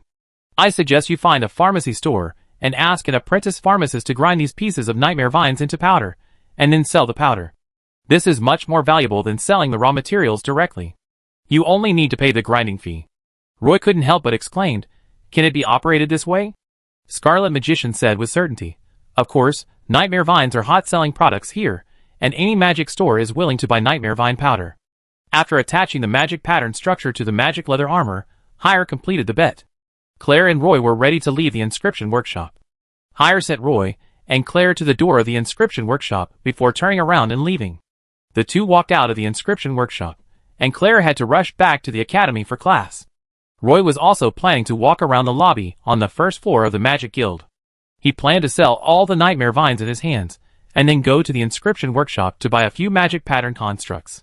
Jasper's death made Roy realize that if the murderer was Abbott, then Abbott had become extremely crazy at this moment. So Roy had to make some preparations at present. Otherwise, if Abbott really came secretly, let alone catching Abbott, Roy was afraid that he would not even have the most basic self-protection power. Although Abbott was also an apprentice priest like himself, he was still an elf who had lived for more than 100 years. According to Scarlet Magician, these nightmare vines could be worth a lot of magic crystals. The two broke up at the pharmacy. Roy only walked a short distance outside the inscription workshop and saw a magic pharmacy. The plaque at the door of this magic pharmacy was even more inconspicuous. Roy pushed the door and walked in, and found that there was a row of grinders on the counter at the door, and several shop assistants were adding dried magic grass into the grinders. The room was filled with a strong smell of herbs. Roy walked to the counter and asked a Silver Moon Elf in overalls, "Do you have a service for grinding herbs here?" The Silver Moon Elf put down the magic grass in his hand, raised his head and smiled, and said to Roy, "Of course, what kind of magic herbs do you want to grind?" Roy took out a piece of nightmare vine from his magic waste bag, handed it to the young Silver Moon Elf, and said, "This is it." The Silver Moon Elf took the nightmare vine, put it under his nose and smelled it, cut off a small piece, carefully observed the cross-section of the vine, and then said, "Oh, it's a small piece of nightmare vine. It's still a little damp and very fresh. This needs to be dried and then ground. The cost is 30 kolar per 500 grams. Do you need us to process it?" Thinking of the processing fee of 30 kolar for every 500 grams, Roy's face looked a little unnatural. He still had 2 large bundles in his magic waste bag, estimated to be at least more than 100 pounds, so the grinding fee alone would be 3 or 4,000 kolar. He couldn't afford so much money now. Unless he grinds a little and sells a little. Can it be cheaper? Roy hesitated and asked. The young Silver Moon Elf had no choice, so he turned and walked into the shop and called out the owner. The owner of the pharmacy was wearing a magic robe and looked like a magician who was proficient in potions. He picked up the nightmare vine and took a look. After thinking for a moment, he said to Roy, "If you are willing to sell us half of the nightmare vine powder you grind, I can give you a 50% discount on the processing fee, and buy the powder at a fair price, 1 magic crystal for every 100 grams of nightmare vine powder." Roy glanced at the owner of the pharmacy, and could only say that the owner of the pharmacy was willing to use the market price of nightmare vine powder to buy half of the nightmare vine in Roy's hand. Ahem, no problem.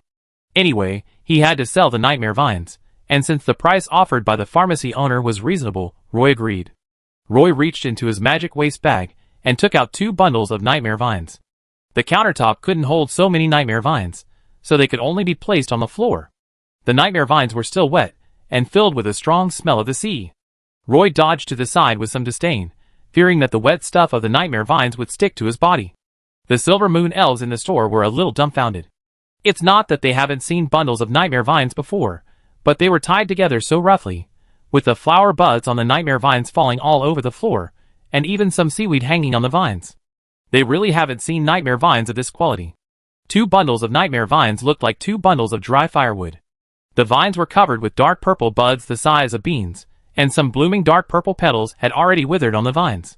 The owner of the pharmacy widened his eyes, ran out from the counter quickly, took out a container from his magic waste bag, squatted on the ground and quickly picked up the flower buds that fell on the ground, and shouted to the Silver Moon Elf inside the counter, "What are you doing? Pick the flower buds quickly. Can't you see that this is a nightmare vine in bloom?" Several Silver Moon Elves who were grinding magic grass also ran out from the counter, and began to learn from the owner of the pharmacy to collect flower buds from the nightmare vine. The pollen of the nightmare vine is more valuable, but the drying and grinding process is more troublesome. This powder can be used to prepare a dreamless hypnotic potion. If you are willing to sell it to us, we can also waive the processing fee for the powder. The owner of the pharmacy did not lie to Roy and said frankly, "If the price is right, of course there is no problem. It's still based on the market price, 80 magic crystals per 100 grams of pollen. If you don't know the market price of nightmare vine pollen, you can go to the service desk on the first floor of the Magic Guild to ask. The price I give is still very fair." The owner of the pharmacy said sincerely. "Okay." When Roy walked out of the magic pharmacy, he looked back at this inconspicuous magic pharmacy. He didn't expect the owner to be a good person. Suddenly, there were 327 magic crystals in his wallet, making Roy feel like he had become rich overnight. Thinking of this sea tribe friend, he was really generous. The gifts he gave him twice were actually very valuable. Although he knew it was late and his stomach was growling with hunger, Roy did not intend to leave. He returned to the inscription workshop. The Silver Moon Elf waitress standing in front of the counter obviously recognized Roy and asked carefully, "Excuse me, what do you need?" Roy held the counter with both hands and asked the waitress, "Is Scarlet still here?" "Yes," the elf waitress replied. Judging that something might have gone wrong with the magic pattern equipment at noon, she stared at Roy nervously. "Can you inform them for me?" "My name is Roy," Roy said. "Of course, please wait." After saying that, the elf waitress waved to the stairs. The elf waitress over there walked over quickly, took Roy to the rest area on the second floor, and took out fruit tea and fruit to entertain Roy. Not long after, Scarlet Magician walked out of the room. Seeing Roy sitting at the square table in the corridor and eating fruit, he stopped and sat opposite Roy, and asked speechlessly, "What do you want to talk to me about, Is there something wrong with the magic pattern construction at noon? Roy shook his head and said, Miss Scarlet, I came here this time to ask you for help. I want to buy a few more magic pattern constructions. Scarlet stared at Roy strangely and asked him, How many do you want to buy? 4. If the money is enough, 5 is also fine. Roy raised his head and looked into her blue eyes and said, Chapter 183. Scarlet sat on a reclining chair, her long legs folded together, showing through the slit at the bottom of her magic robe. She rested her arms on the table, stared at Roy with a smile and asked, Tell me, which magic pattern structures do you want to choose? Roy carefully considered it and said to Scarlet the Magician, Iron armor, magic armor, physical recovery, giant bear power. Buy these first. Scarlet smiled and told the elf waitress next to her, Gully, go and get these magic pattern structures. Gully, the elf waitress, crossed her hands on her belly, saluted Scarlet, and said, Yes, Teacher Scarlet. Then, Gully hurried downstairs. Roy stuffed the last piece of fruit on the plate into his mouth, drank the fruit tea in the cup in one gulp, and smiled at Scarlet, a little embarrassed. At this time, Gully led 4 young elf maids upstairs, and each of the elf maids came slowly with a silver plate. For primary magic pattern structures were laid flat on the silver plate. The texture of the magic skin was very soft, and the magic pattern lines carried a faint magical breath. The elf maid placed these magic rune structures in front of Roy. Gully then quoted the price for these primary magic rune structures, saying, Among these magic rune structures, iron armor and magic armor are worth 50 magic crystals each, physical recovery is worth 80 magic crystals, and giant bear power is worth 80 magic crystals, a total of 260 magic crystals. Scarlet tapped the table with her fingers, turned her head and asked Gully, If these magic rune structures are purchased in my name, how much is the price? Although Gully was a little hesitant, she still said, It will cost about 180 magic crystals, Teacher Scarlet. Scarlet nodded and asked Roy, do you want other magic pattern constructions? Roy calculated in his mind again. The internal discount given by the inscription workshop to Scarlet Magician was 30%, which was a huge discount. Roy didn't expect that the 4 magic pattern constructions only cost 180 magic crystals. So he still had 160 magic crystals left. After a careful calculation, Roy happily said to Scarlet, Since the budget is enough, then let's order the 3 magic rune constructs, Stone Skin, Wind Grace, and Flexible Thoughts. Gully continued to calculate the price and said to Roy, The total price of these 7 magic rune constructs is 310 magic crystals. Roy touched the purse in his waist bag, suppressed his excitement, and nodded, This price is just right. Seeing that Roy was willing to buy, Gully said respectfully to Scarlet, Teacher Scarlet, I will go and get the other 3 magic rune constructs. Scarlet rubbed her forehead. She didn't expect Roy to buy so many at once, so she could only nod. Gully then turned around and left with a few elf maids. Scarlet and Roy were the only ones left in the rest area in the corridor on the 2nd floor. Scarlet looked around calmly and asked with concern, Roy, are you sure you want to buy so many primary magic pattern constructs? Roy nodded and said, Yes, Miss Scarlet, and I would also like you to attach these magic pattern constructs to my thick leather armor. Scarlet scratched her long smooth hair. She obviously couldn't understand Roy's idea, but as a future member of the adventure group, she had to give some reminders.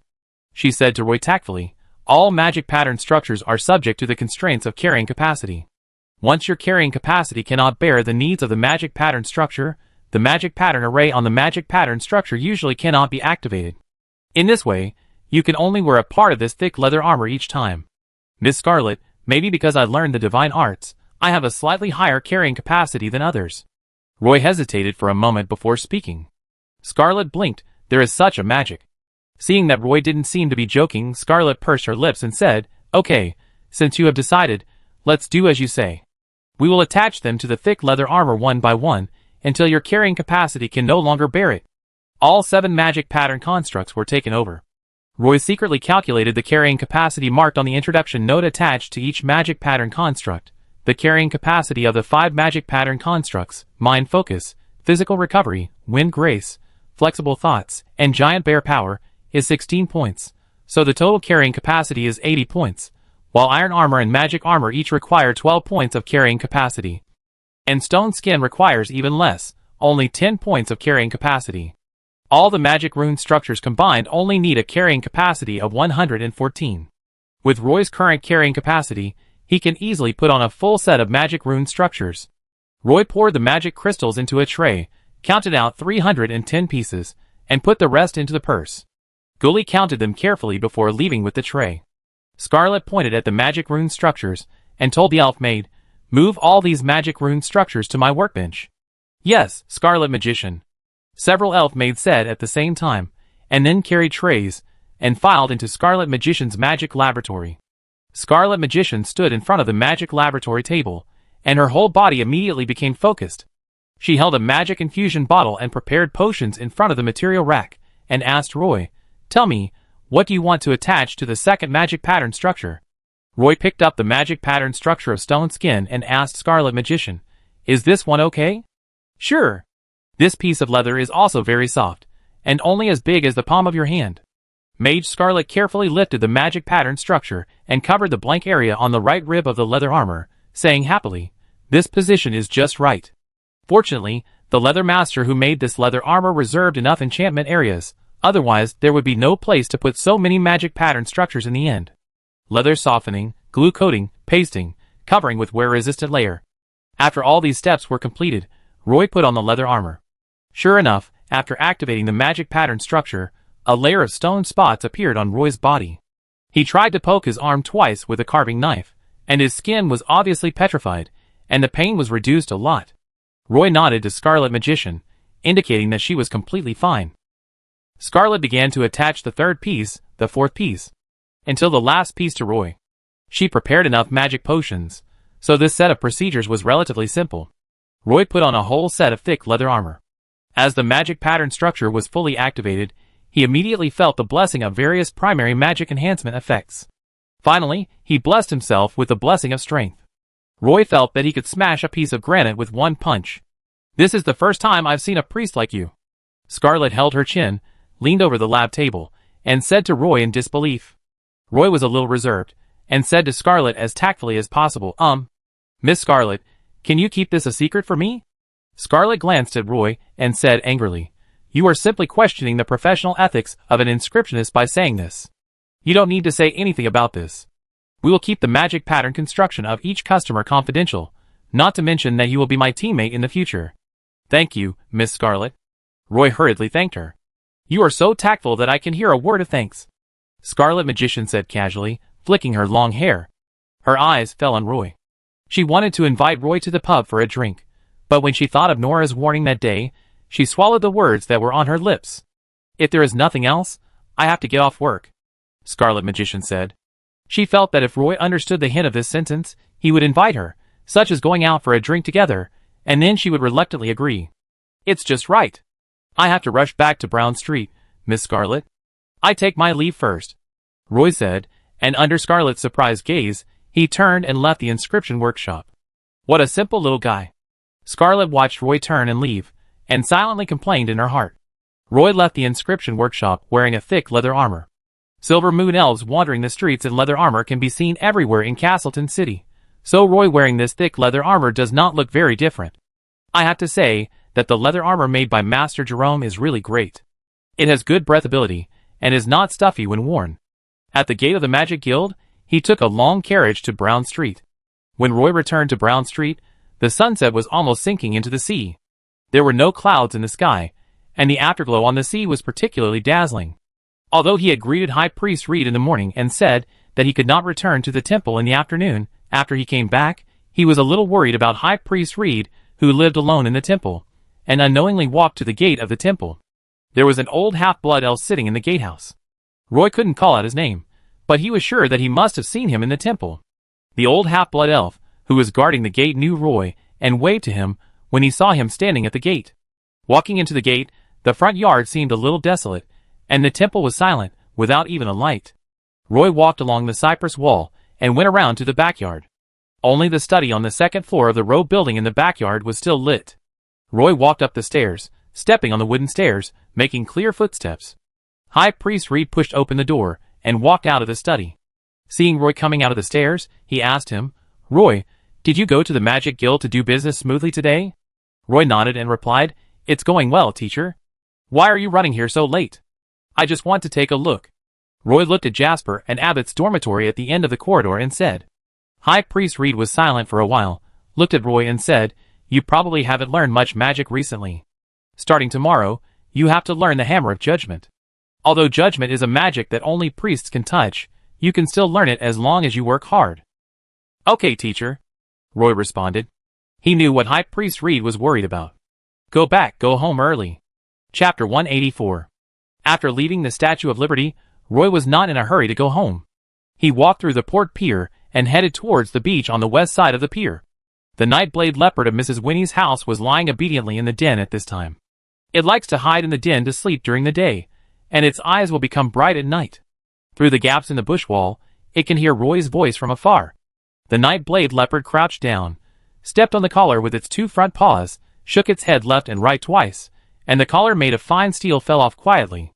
It stretched out its front paws and stepped into the bushes silently, immediately becoming a special shadow in the bushes. Roy walked through the port pier and stood on the beach on the west side of the pier. The black pearl hidden in the night looked particularly huge. As the color of the sky gradually darkened, the black pearl looked like a sea monster lying on the beach. Roy did not get on the boat. The tide came, and the black pearl was surrounded by knee-deep sea water, and waves hit the wooden boards at the bottom of the boat one after another. Wow! Wow! Wow! Roy waded through the seawater and came to the bottom of the black pearl. He stood in the seawater and walked around the bottom of the ship. When he walked to the huge rudder at the stern, he finally found something strange. There were traces of huge ropes on the lower part of the hull. The black pearl is currently stranded on the shoal. Even after high tide, the sea water cannot float the black pearl. If you want to get the black pearl back to the sea, the first way is to dig a waterway and get the black pearl back to the sea when the tide rises.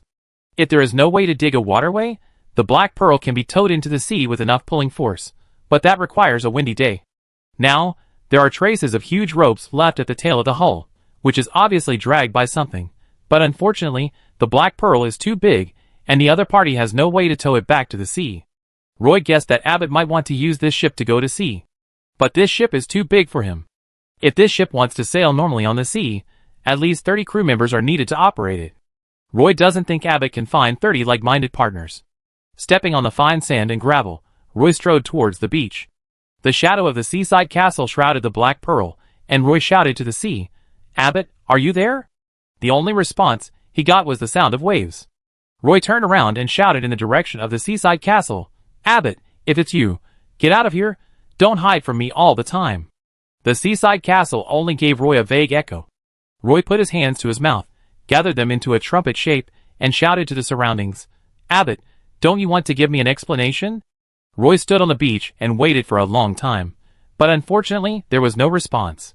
Feeling that Abbott might not be around here, Roy walked towards the port pier dejectedly, not noticing that behind a crack in the rock at the foot of the seaside castle, a pair of eyes were watching him. Suddenly, he felt a sense of danger approaching, and the eyes immediately closed, and then quietly shrank into the crack. That kind of unreasonable danger also disappeared inexplicably. Back to Brown Street. When Roy passed by Mrs. Winnie's pharmacy, he deliberately lowered his head, and looked through the small hole in the bush wall, to see the Nightblade leopard lying lazily in the nest. Roy was a little surprised. Was it because he hadn't cooked fish for the kitten for too long? The kitten didn't want to pay attention to him. Back home, Ms. Belinda was still studying the exquisite balls in the studio. Now her studio already had a lot of exquisite balls carved out of beeswax, amber, and jade. According to Roy's reminders, Ms. Belinda was now able to carve 7 layers of exquisite balls. Ms. Belinda strung them with red strings, and tied 2 gold and silver bells under the knots. When the wind blew, they would jingle non-stop, and the exquisite balls would slowly rotate, looking very delicate. She was preparing to return to Buenos Aires, with her most proud work to continue her sculpture career. Roy pushed the door open and came back. Ms. Belinda just peeked out of the studio, and went back to her work. After taking a shower, she hung her clothes on the terrace. Moira next door could only open the small window, waved to Roy on the terrace, and then obediently retracted her head. The evening training of the two had been interrupted for several days. Moira didn't even have the chance to tell Roy that she had successfully become an elf warrior.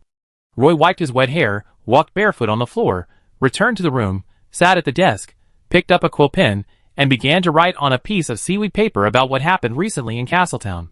He was writing a letter to Wesel, and he would find a way to send it to the port dock tomorrow, and prepare to send it to St. Margaret's Port. "Hi, long time no see, Weiser, you must be wondering.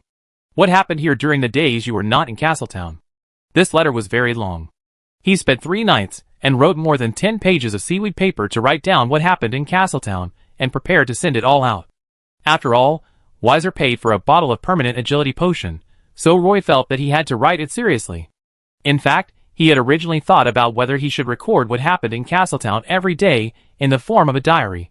Anyway, there was no big event. But he only persisted for a few days, and then he felt it was troublesome and only wrote once in a while. After writing the last word, Roy yawned, folded the letter, and put it in a large envelope. He raised his hand to cover the magic lamp, and the room suddenly became dark.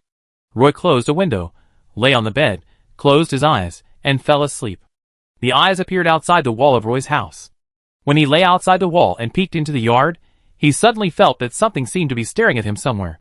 He was so scared that he quickly tightened the hood on his head and hurriedly walked towards Brown Street. Sabrina, who was lying in bed, saw Moira squatting on the windowsill like a kitten, looking out through the gap in the curtains, so she turned over and asked her sister, "Moira, why aren't you asleep yet?" Moira looked back at Sabrina, and her sea-blue eyes actually stood up. She blinked her eyes to let the pupils return to their original state, and then said softly, "Sister, I always feel that someone on the street." "Peek into our yard," Sabrina said as she sat up from the bed. "Yes." Moira agreed affirmatively.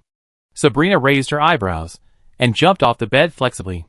She had long hair and only wore a thin tube-shaped nightgown. She walked barefoot to the wall, picked up the heavy sword hanging on the wall, and lifted the hem of her skirt with one hand, revealing a pair of long white legs, which were particularly dazzling in the night. Pushing open the window, Sabrina turned into a white shadow and jumped into the yard. She took 2 big steps towards the wall on the street, and then came to the wall, tilting her head to look in both directions of Brown Street.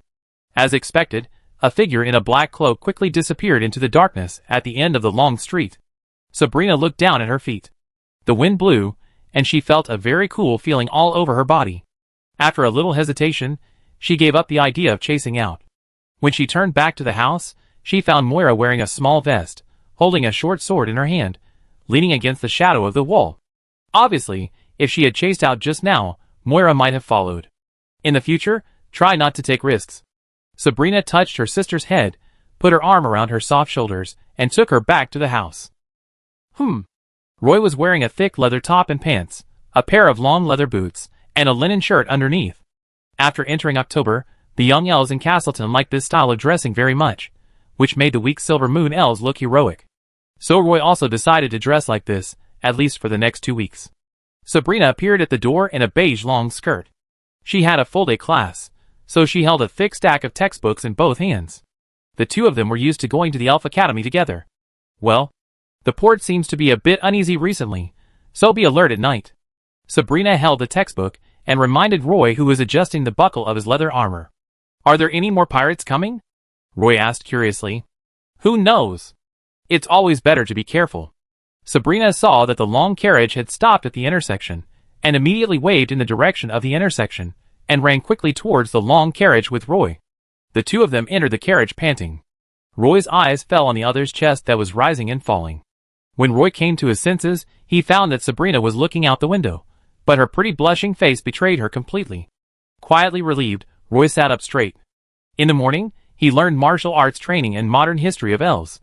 In the afternoon, he returned to the Statue of Liberty, and High Priest Reed began to let Roy learn the divine art hammer of judgment. The temple will hold another gathering tomorrow.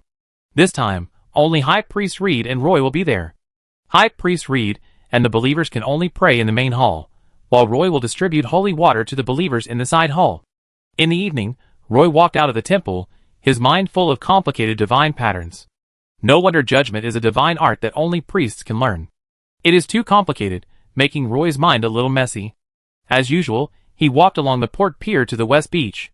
Standing on the beach, Roy looked at the slowly rising tide and hesitated whether to board the Black Pearl to take a look. Just when he was hesitating, a beautiful figure suddenly appeared on the Black Pearl. She had long hair and waved vigorously at Roy on the shore. With the red glow from the sky and the sea, Roy saw the bright and pretty face clearly. It turned out to be Miss Tiffany, who had disappeared for nearly 3 months. At this time, she was standing on the deck of the Black Pearl. A white foot stepped on the side of the ship, and a proud smile appeared on her face. Chapter 185. Roy boarded the deck of the Black Pearl. The last person he wanted to see was Tiffany. Miss Tiffany sat on the side of the Black Pearl. She was wearing a light blue mermaid pattern dress. The gradient color from light to dark was matched with gold patterns, which set off her figure perfectly, with a slim waist and a plump hip. She held the side of the ship with both hands and said to Roy excitedly, "Roy, I heard that you helped Shio cut down a nightmare vine. This nightmare vine has been entrenched in that sea area for a long time and killed many Nagas. Now it has finally been cut down. It was a coincidence that night. Our ship was just about to spend the night by the reef. If Shio hadn't come out and cut down the nightmare vine, we might have had to fight with the water ghosts until dawn." Roy laughed dryly and said. Tiffany noticed that Roy's expression seemed a little unnatural. She looked behind him and asked in confusion, "Where is Jasper? Why didn't he come with you?" Then, she couldn't wait to pull up her long skirt with sharp pattern on her body, showing the outline of her legs, and said to Roy with a proud look on her face, "Did you see it? I learned transfiguration and can now walk freely on land, but I can't stay out of the water for too long." Roy found that the light-colored scales on her cheeks, back of her neck, and upper arms had faded away, leaving a white and greasy skin. Except for the lack of pointed ears, she was almost the same as an elf. Roy smiled bitterly and said, "Tiffany, Jasper is dead." Sitting on the side of the boat, Tiffany, who was originally smiling, changed her expression. Her body shook violently, and she almost fell into the sea. She stared at Roy with wide eyes, emotional, holding Roy's shirt collar tightly with both hands, and asked anxiously, "When did it happen?" Roy wanted to comfort Tiffany, who was almost completely out of control, but he didn't know how to do it. He didn't struggle, letting Tiffany grab his collar and said, "The morning before yesterday." Tiffany seemed to have been hit by a club. Her body was shaking a little, but her eyes were fixed on Roy, asking him, how could this happen? How did he die? Someone cut his throat. Green scales appeared on the back of Tiffany's neck. "Where is he now?" "West Suburb Cemetery," Roy replied. Tiffany asked Roy in despair, "Can you take me to see him?" "Sure, wait for me here. I go to the dock to find a carriage." After saying that, Roy helped Tiffany sit on the deck, then he slid down the ladder on the side of the ship and ran to the dock. Even at night, you can find a carriage at the Castleton Port Dock. Roy spent 100 kohlers to hire a carriage willing to go to the Western Suburb Cemetery at this time. Even though he spent such a high price, the half-blood elf driver couldn't help complaining a few words. Roy stopped the carriage at the small square on the west side of the port dock, and then walked over with Tiffany, and got on the carriage. Perhaps because he saw that neither Tiffany nor Roy had elf-pointed ears, the coachman looked at them a few more times. The two sat in the carriage, and it was obvious that Tiffany was in a bad mood. Roy did not speak. There was only the sound of horses' hooves stepping on the cobblestones, and the sound of wheels rolling on the cobblestones. The West Suburb Cemetery was extremely quiet at night. There was some dim light around the Fountain of Life at the gate of the cemetery. Roy could even see some elves in the state of souls dancing around the Fountain of Life. The driver parked the carriage beside the Fountain of Life, and was unwilling to drive into the cemetery. There was a gravekeeper's hut here. The driver walked to the hut with a lantern and sat down on a wooden chair at the door. Roy led Tiffany up the stone steps of the cemetery. There were many neatly planted cypress trees here. Behind each cypress tree was a grave. There were nameplates hanging on the cypress trees, which looked gloomy at night. Occasionally, there were a few owl calls, which made people feel a little creepy. Tiffany came to the elf cemetery for the first time. She held her hands in front of her chest. I don't know if she was too scared or it was too cold at night. Her face turned blue. Walking up the stone steps, she took out a water bag and poured the seawater in the water bag on her head. She was immediately wet, and her body regained some vitality. Relying on his memory, Roy found Jasper's grave. There was a nameplate of Jasper hanging on the newly transplanted cypress tree in front. Roy squatted in front of the cypress tree and showed the nameplate to Tiffany. The nameplate was engraved with Jasper's name. Tiffany covered her mouth with one hand, suppressed her tears, squatted beside the grave behind, leaned down, put her face on the grass of the grave, and murmured, "Jasper, I'm back. Didn't you say you would wait for me?" Roy stepped back a few steps, letting Tiffany whisper to Jasper lying in the grave. After a long while, Tiffany walked out of the grave with a cold face and came to Roy. She asked Roy, "Who killed him?" Roy took Tiffany back the way he came and replied, "The elf patrol suspected Abbott was the murderer. I'm asking you. Abbott is the most suspicious. He has been missing for 2 days now." Roy hesitated for a moment and continued, "I think if he is still alive, he should come to find me again." Tiffany's eyes flashed with anger. "I don't care who killed Jasper, I want revenge." The carriage left the cemetery, and Miss Tiffany sat in the carriage, feeling a little calmer. Tiffany looked at Roy and asked him, "I want to know what happened between you during the time I was away." Roy sighed softly and said, "The three of us found a treasure map and a golden key in the Black Pearl. At that time, we agreed to go together to find the treasure in a few years. We divided the treasure map into two parts, half of which was given to Jasper, and the other half was kept by Abbott." Tiffany asked, "Do you have the golden key?" "Well, I hid it," Roy agreed. Roy didn't tell Tiffany that Jasper wanted to go to the Dark Land, but just talked about the conflicts between Abbott and Jasper that had accumulated recently. He said Abbott might come back to get the golden key. Tiffany lowered her head and said to Roy, "I want to live on the Black Pearl for a while." Roy agreed very straightforwardly, "Oh sure, usually there are almost no elves who come to this ship." The carriage stopped at the west side of the port dock. Roy opened the door and jumped out of the carriage first, helping Tiffany down. After paying the fare, the driver whipped the horse and drove away. Tiffany walked towards the Black Pearl on the west beach without saying a word. Roy did not leave immediately. He stayed at the dock for a while, looking at the ships docked at the Deepwater dock, wondering if Abbott, who had obtained a complete sea chart, was on a ship. Deepwater dock. On a large sea ship named Masra, in cabin 07 on the first deck. Magician Benjamin and Abbott were squeezed in front of a narrow square table. The two had some disagreements about the next action plan. "The problem we need to solve now is how to drive the Black Pearl away, instead of taking the risk of seizing the golden key." Benjamin put his hand on the sea chart on the square table and said to Abbott. He pulled Abbott in because he wanted to get the Black Pearl, rescue some sailors from the kumquat on the prison island, and finally sail into the endless sea. But now Abbott has made a mess of things. Until now, Abbott still firmly believes that the Welsh magician is helping him go out to sea to find treasure, so Abbott not only wants the half of the sea chart in Jasper's hand, but also wants the golden key in Roy's hand. "Wales, listen to me, the golden key is also very important." Abbott was a little dry-mouthed. He took a sip of water from the cup and continued, "As for how to drive the Black Pearl away, it's so simple. We just need to go to the nearby fishing port to hire some half-blood elf fishermen. They have experience in going to sea, so there must be no problem in becoming crew members. But they don't know how to fight. But if we can hire a group of half-blood elves who are willing to go to sea with us, it seems that it is not impossible." Benjamin blinked and said. At this moment, he was thinking in his heart, how to rescue the crew members on the prison island of Param. If you want to return to Roland Continent, you have to cross the endless sea. Without a group of experienced old crew members, you can't rely on the half-blood elf fishermen you recruited. But it's not impossible to use the half-blood elf fishermen temporarily. When I rescue the old crew members on the prison island, it will also be a fortune to transport these half-blood elves back to Roland Continent. Chapter 186. The only window of this cabin faces the port, where a row of street lamps are lit at night. Under the dim light, some half-blood elves are busy at the dock. Mage Benjamin stared at Abbott, who was leaning over the square table and constantly checking the sea chart. A broken treasure map was posted on the wall of the cabin. Every time Abbott got a sea chart, he would always compare it with the treasure map on the wall. Although Abbott had already been pulled into the water, Magician Benjamin actually had another worry. Last night, when he went to check the Black Pearl, he happened to meet Roy on the beach west of the pier.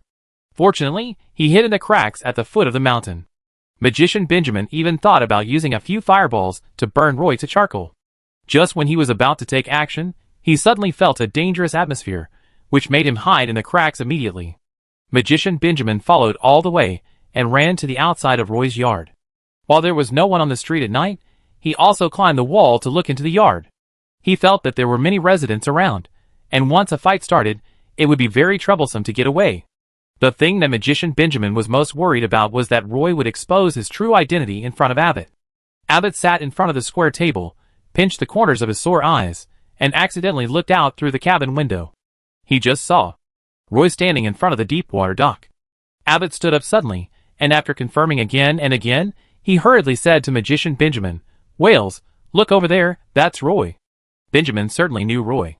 When he first saw Roy, Roy was still working part-time as a guide at this dock. In a blink of an eye, Roy has become an apprentice priest of the Statue of Liberty. Abbott quickly said to Benjamin, "Wales, the golden key is in Roy's hand. He usually runs back and forth between home, the Statue of Liberty, and the Elf Academy. He is rarely alone. Now is definitely a good opportunity to take action." As he said, he put on a dark cloak and prepared to chase him out. Magician Benjamin quickly followed from behind and whispered in Abbott's ear, "You lead him to a secluded corner of the street, and I will attack him in the dark. Okay. Benjamin also took a black cloak from the wall, put it on, closed the hatch, and followed Abbott. The two walked through the corridor, walked onto the deck of the ship, and ran towards the dock along the sampan on the side of the ship. Hey, it's so late. Why are you two still out? The sampan will be withdrawn soon. The second mate on the Morris shouted loudly. Don't worry about us. We won't be back at night, Abbott said without turning his head. The Morris will set sail tomorrow afternoon. Don't be late. Our ship won't wait for anyone, and we won't refund your tickets if you miss it. The second mate held the side of the ship with both hands and shouted to the two people who had already run to the dock. Abbott waved at him helplessly, indicating that he understood. After getting off the ship, the two put on black cloaks, and the hoods on the cloaks covered their faces tightly. Afterwards, the two swaggered past the guard team and just saw Roy disappear in the fish market.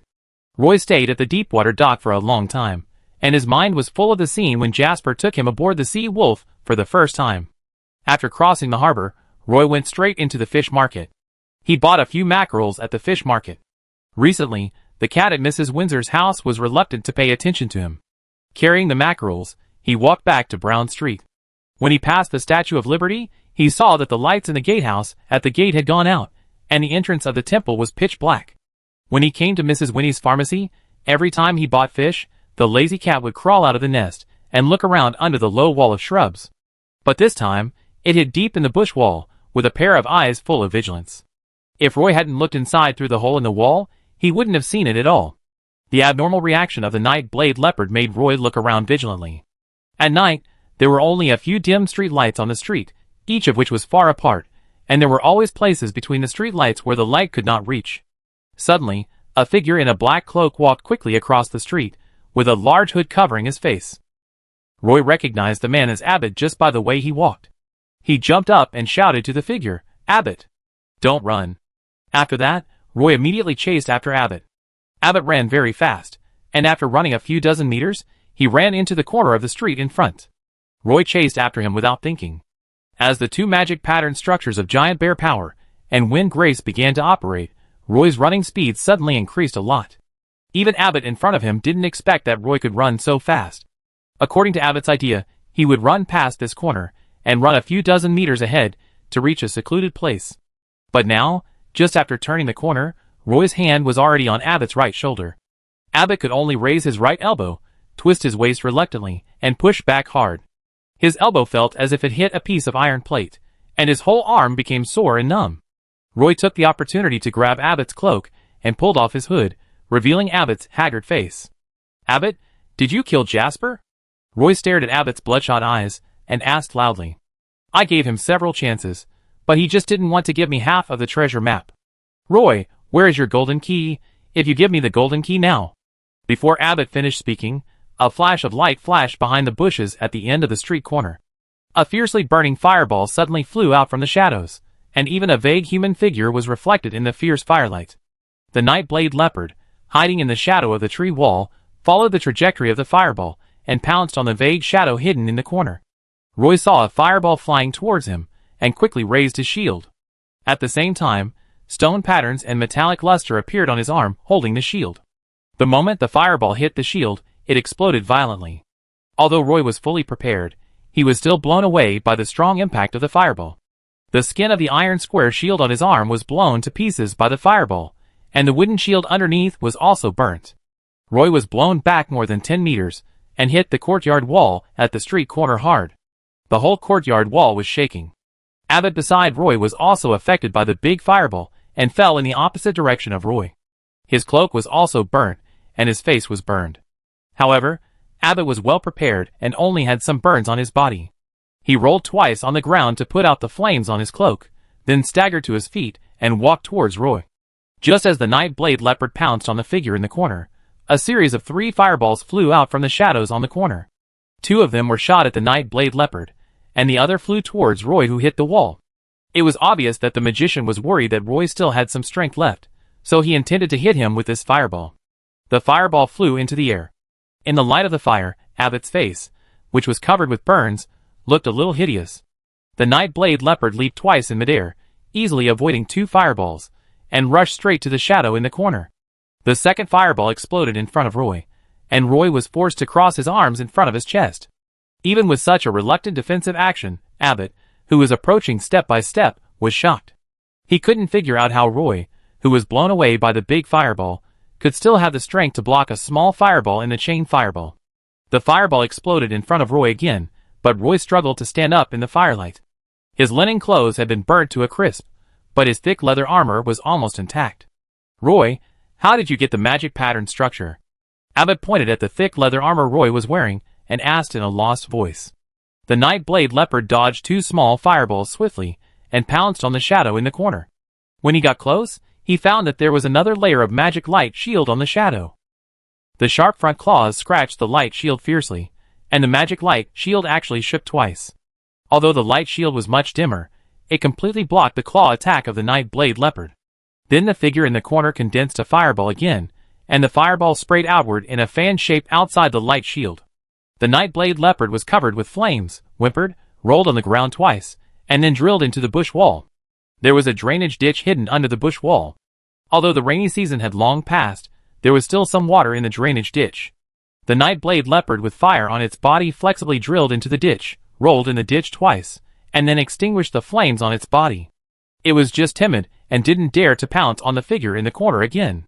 The explosion of the fireball had already disturbed the surrounding residents. Many elves ran out of the house, wanting to know what happened outside. "Abbott, you want the golden key in my hand? Then come and get it." Seeing Abbott holding the dagger and hesitating, Roy quickly recovered his strength, endured the burns on his body, and shouted to Abbott. Abbott heard Roy's words and immediately quickened his pace. At this time, a ray of light appeared in front of the figure in the corner again, and a big fireball flew towards Roy.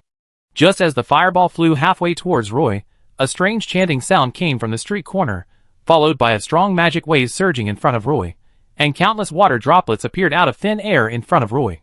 The water droplets merged into a water wall within 2 seconds. As the spell ended, the water wall instantly turned into ice, and fell in front of Roy with a bang. Boom! The big fireball exploded in front of the ice wall. Although it blew through the ice wall, most of its power was blocked by the ice wall. Roy took the opportunity to rush towards Abbott. A whistle sounded from the corner of the wall, and Abbott turned around and ran towards the corner. Roy took a big step to catch up. He ran faster than Abbott. He caught up with him after a few steps. He reached out and grabbed one of Abbott's arms. Abbott staggered and stopped, and almost fell to the ground. Roy wanted to take the opportunity to push Abbott to the ground, but he didn't expect to see Abbott's fierce eyes. Roy knew it was bad, but he had no time to do anything else. A holy light flashed in Abbott's hand, and a light hammer made of holy light appeared on Roy's chest. Roy felt a sharp pain in his chest, and when he looked down, he found that the leather breastplate was actually dented inside. At this moment, the pain was so severe that he almost dared not breathe. Abbott wanted to wipe Roy's neck with the dagger in his hand. As soon as he stretched out the dagger, a nimble and short figure had already jumped onto the wall. It was the neighbor's naughty kid, Katie Werner. He was holding a slingshot made of a tree branch. He pulled the slingshot to the limit, and a stone flew out and hit Abbott's dagger accurately. With a crisp sound, Abbott's dagger was knocked away by the naughty kid. A whistle sounded again in the corner. Abbott did not hesitate at this time, and turned to run towards the corner. In the shadow of the corner, a figure wrapped in a black cloak ran out, pulling out the magic broom handle while running. He rode on the floating magic broom. ABT had already run to his side, and he was pulled up by him. The magic broom slowly accumulated power, then suddenly rushed into the night sky, and disappeared in the blink of an eye. An arrow flew past ABT's calf.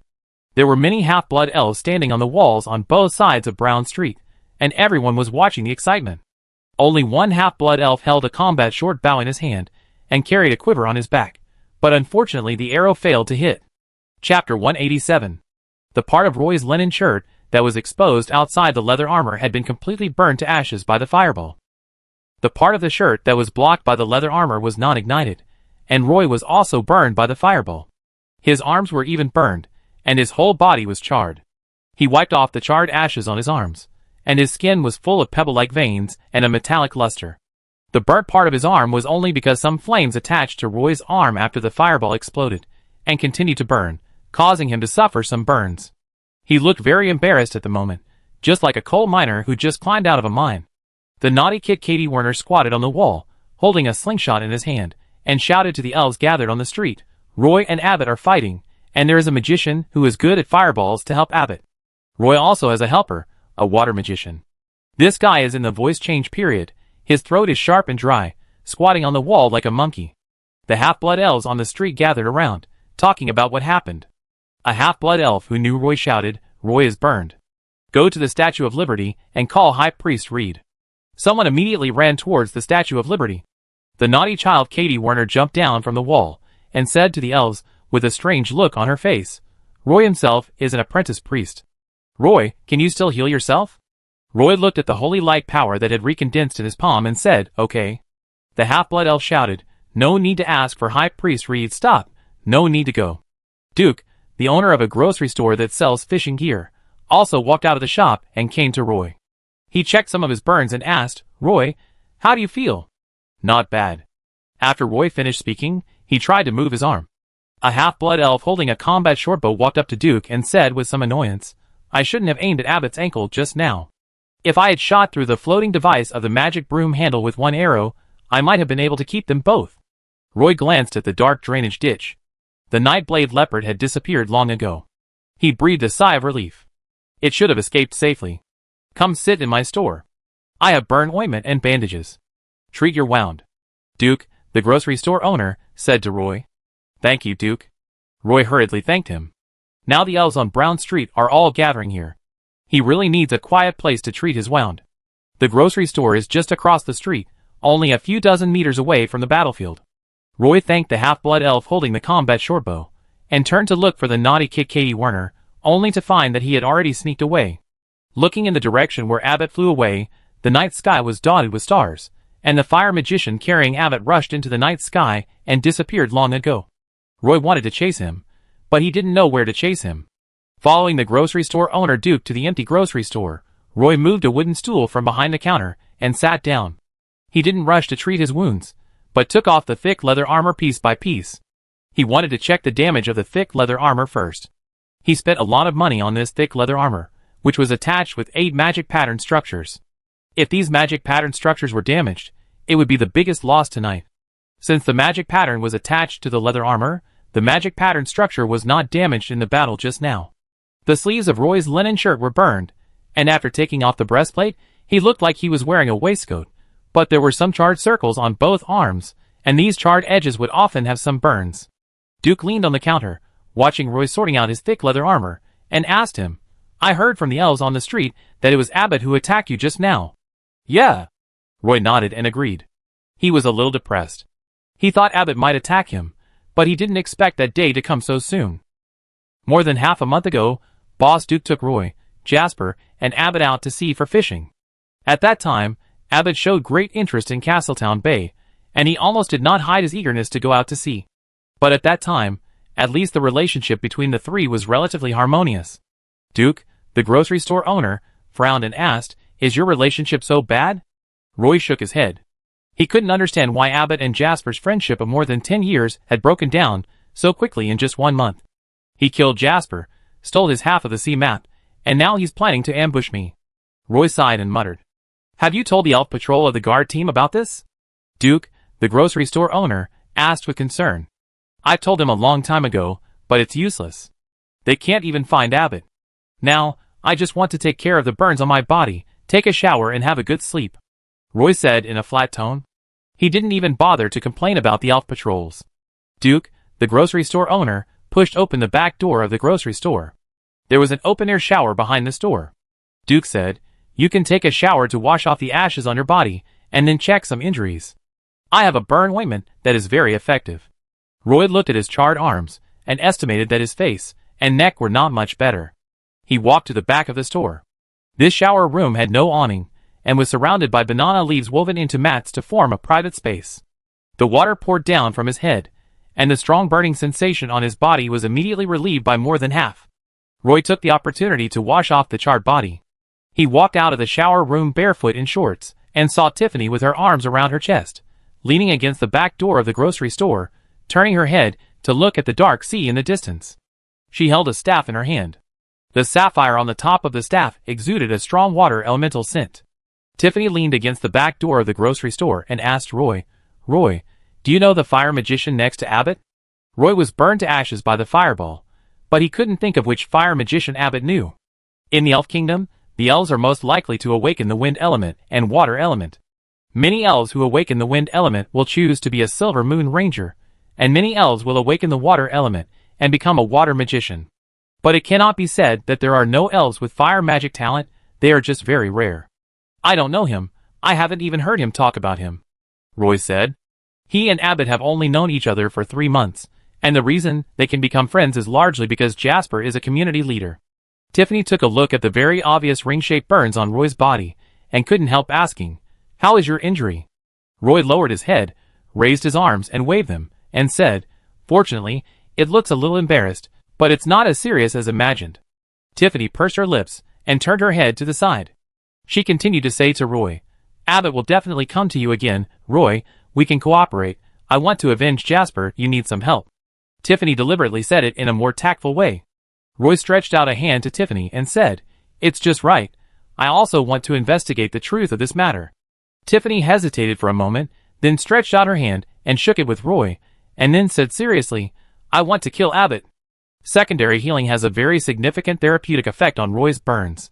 When Roy left Duke's grocery store, only some red marks remained on his body. Back home, Roy stood at the door and greeted Ms. Belinda in the studio. Without waiting for Ms. Belinda's response, Roy walked into the bathroom. He didn't need to take another shower, but he needed to deal with 2 pieces of linen clothes that were almost burned. After changing into a set of dry clothes, Roy couldn't help taking out the dirty thick leather armor in the suitcase to wash it.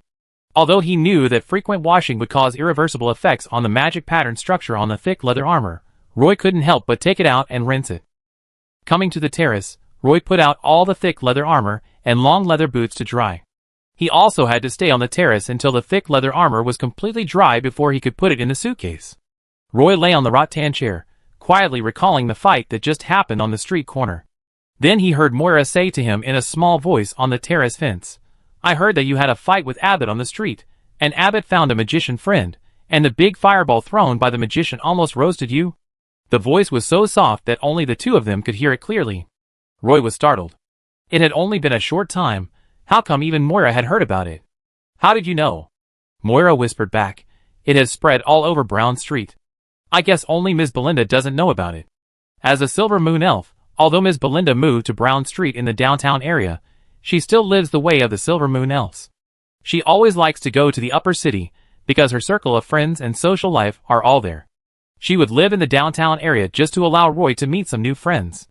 It turned out that Ms. Belinda's approach was very successful.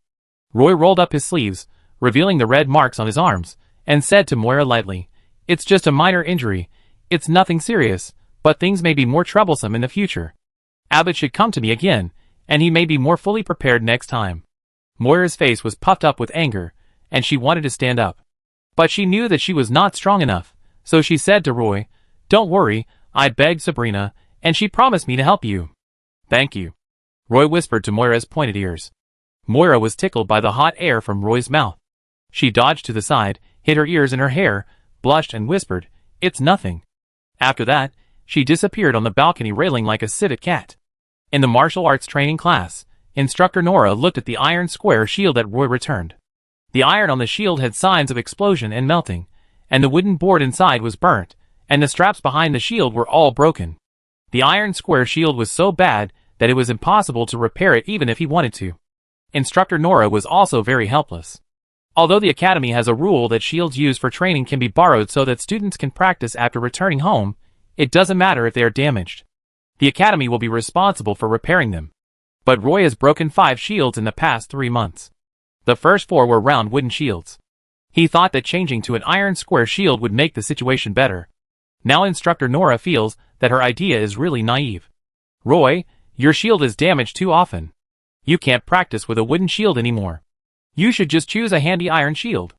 Instructor Nora thought that Roy might not understand what she was hinting at, so she said it directly to him. Seeing Instructor Nora collect the scrapped iron square shield without saying a word, Roy breathed a sigh of relief.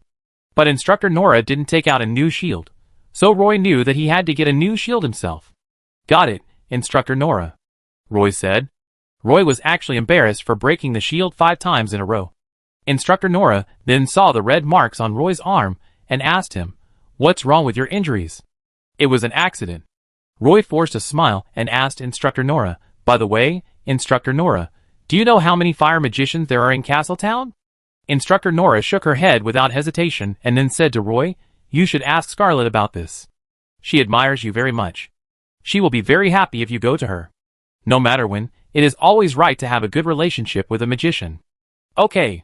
Roy decided to go to the Magic Guild to ask Scarlet at noon, and buy a better shield at the magic shop, preferably one with fire resistance. "Roy, when are you free? I've been revising my song for several days. Can you listen to it and give me some suggestions?" Claire complained to Roy after class. "I'm busy lately. Wait a few days." Roy apologized to Claire. "You know, there have been a lot of problems with the Statue of Liberty recently." The two walked along the path next to the training ground towards the number 3 teaching building. Just a few meters in front of Roy and Claire, 2 Silver Moon Elf girls were holding a thick textbook, chatting quietly while walking quickly forward. A pair flew out from behind the tree wall, and suddenly hit the face of the elf girl on the left. The elf girl saw the pair flying from the side alertly.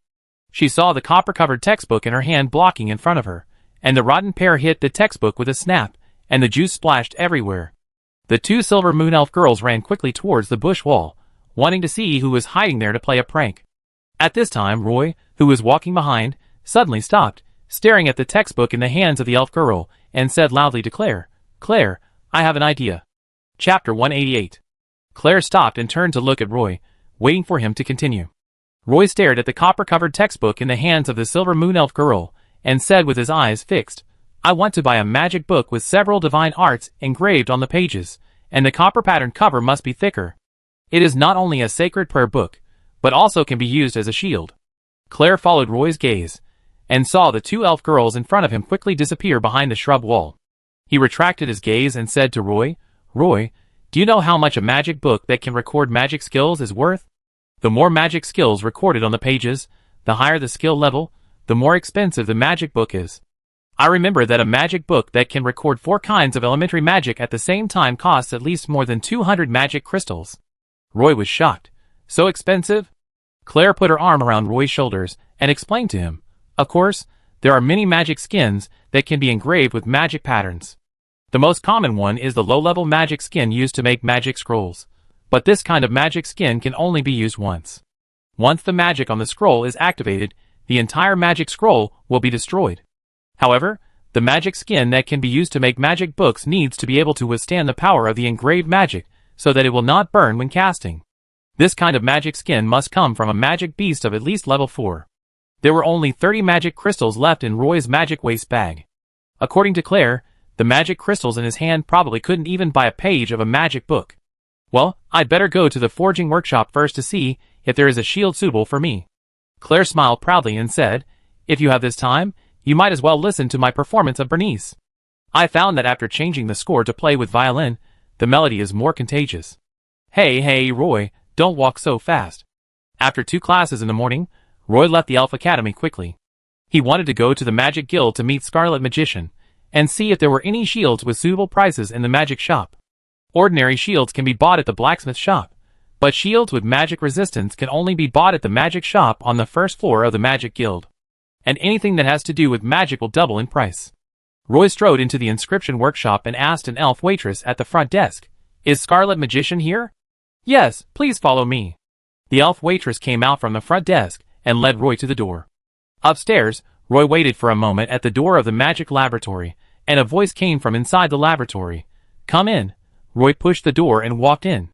There was a shoulder armor on the magic test bench, and Scarlet was doing the final solidification of the magic pattern on the shoulder armor. She looked up and saw Roy, raised her thin eyebrows, and asked Roy, "Are you going to buy another magic pattern structure?" "No, I came to see you this time because I want to know something from you," Roy said. Scarlet Magician sat in the reclining chair, and the assistant beside her took off her gloves. "What's the matter? Tell me." Miss Scarlet stared at Roy and asked. Roy asked Scarlet directly, "Miss Scarlet, are there any fire magicians in the Castletown Magic Guild?" Miss Scarlet gave Roy a very positive answer, "Of course." Roy stood in front of the test bench and asked Scarlet again, "Then, how many fire magicians are there in the Castletown Magic Guild?" Miss Scarlet thought about it seriously, then turned to the female assistant beside her and said, "Although there are relatively few fire magicians, there are at least 70 fire magicians officially registered with the Castletown Magic Guild. Yes, if you count those from outside, the number of fire magicians may exceed 100. The female assistant agreed. So many? Roy was a little dumbfounded. He originally planned, if there were not too many fire magicians in Castletown, he would investigate them one by one in private. Now it seems that this idea is not feasible at all. Miss Scarlet nodded and said, well, the elves are short of it, but many magicians occasionally practice fire magic. Since there is no clue about the fire magician from the Magic Guild, Roy can only leave. The heavy warriors of the Silver Moon Elves are sword dancers, but sword dancers are better at dual-wielding one-handed swords or two-handed great swords. There are very few sword dancers holding swords and shields on the battlefield. The elves who like to use shields are mostly rangers. The weapons used by Silver Moon Rangers are very diverse. Every Silver Moon Ranger is good at using combat short bows. When fighting in close combat, many Silver Moon Rangers use short swords with small round shields. Therefore, most of the shields in the magic shop are small round shields, or arm guards, that are mainly light and sensitive. The shop owner told Roy that if he wanted to buy a heavy shield, he still had to go to the blacksmith shop. The magic shop only had various exquisite metal round shields. Roy also saw a row of round shields inlaid with magic gems on the wall of the magic shop. It is said that such a magic gem is worth 100 magic crystals. After choosing for a long time in the magic shop, he finally picked a small crescent shield. For this, Roy spent 5 magic crystals. The owner of the magic shop also emphasized that although this shield was called the Crescent Shield, it was not the famous epic shield. It was just an ordinary magic shield that could block fireballs. Even so, it was enough for Roy. In the Statue of Liberty, the number of believers attending the rally continued to decrease. The original choir of 40 people had 3 canners, but now the canners have been reduced to 2, and there are only 20 people left in the choir. Roy stood in front of the high platform with the Holy Grail of Wisdom, and it took just over an hour to distribute the holy water. He looked back at the holy water pool. Less than 1/5 of the holy water in the pool had fallen. Not so many believers came to collect the holy water, so the remaining holy water was enough for Roy to take a bath. It is said that drinking this holy water containing the power of holy light regularly can help to condense the power of holy light, so Roy also filled his kettle with holy water this time. When cleaning up the main hall, Roy was the only one. The work that originally required 3 people fell on Roy alone, and he was busy for a long time before he finished it. Recently, Roy has been following the great priest Reed to learn the Hammer of Judgment, but this offensive divine art that is suitable for priests to learn is indeed a bit difficult. In the past few days, Roy couldn't even draw a complete divine pattern. High Priest Reed was very patient in correcting Roy's mistakes. Every time he came to the library recently, he would tell Roy about the various books on each row of bookshelves in the library. According to High Priest Reed, Roy was not required to read every book, but he must know what books were in the library. The 2nd Expeditionary Force of the Statue of Liberty's headquarters in the Elf Continent was ready. When the 3rd Expeditionary Force, which was the last batch, was sent, High Priest Reed would also go to Golfito. As for the Statue of Liberty in Castletown, it will be demolished and turned into an orphan shelter in the lower city of Castletown. High Priest Reed said that there was not much left for Roy. He would take the Holy Grail of Wisdom to the Dark Land and give all the books in the temple to Roy. Roy planned to move the books in the library to the Black Pearl when High Priest Reed left the temple. Benjamin and Abbott, who were far away in Schusenport, were also thinking about the Black Pearl. Schusenport is a small fishing port. There is only a shallow dock suitable for flying fish boats to dock. There are many half-blood elves living near this fishing port. This is a more pure half-blood elf residence. Only the guards and tax collectors on the dock are Silver Moon elves. They usually have almost no sense of existence. The half-blood elves living here are squeezed out by the Silver Moon elves. There are large apple orchards around Schusenport. The owners of these orchards are almost all Silver Moon elves. However, few orchard owners will hire half-blood elves to work in the orchards. They would rather hire Silver Moon elves at a high price. So most of the half-blood elves in Schusenport rely on fishing for a living. Many half-blood elves live in poverty. Here, lifespan is not proportional to wealth, nor is the longer you live, the richer you are. Whether you have money in your pocket has nothing to do with age. Benjamin took out a sum of money, and Abbott came forward. The two spent just 2 days recruiting 36 fishermen willing to go out to sea at the port. Benjamin and Abbott stayed in Schusenport for only 3 days, and left Schusenport with 36 half-blood elf fishermen and 6 flying fish boats. The group originally wanted to return to Castletown Port overnight, dig a waterway at night before the tide came, and try to sail the Black Pearl into the sea during the high tide. In October, the sea will be windy from the north most of the time. As long as the sails are raised when the north wind is strong, the lighter sailboats can almost glide on the beach. The Black Pearl is a little big, but it still has a good chance to return to the sea with the tide. However, the group encountered a sea storm just after they went out to sea. After October, this section of the Silver Moon Elves rarely has such extreme storm weather, but seldom does not mean no. Benjamin and Abbott happened to catch up. The 6 flying fish boats were completely scattered in the storm. Benjamin and Abbott's flying fish boats persisted in the storm for a day and a night, but were eventually overturned by huge waves.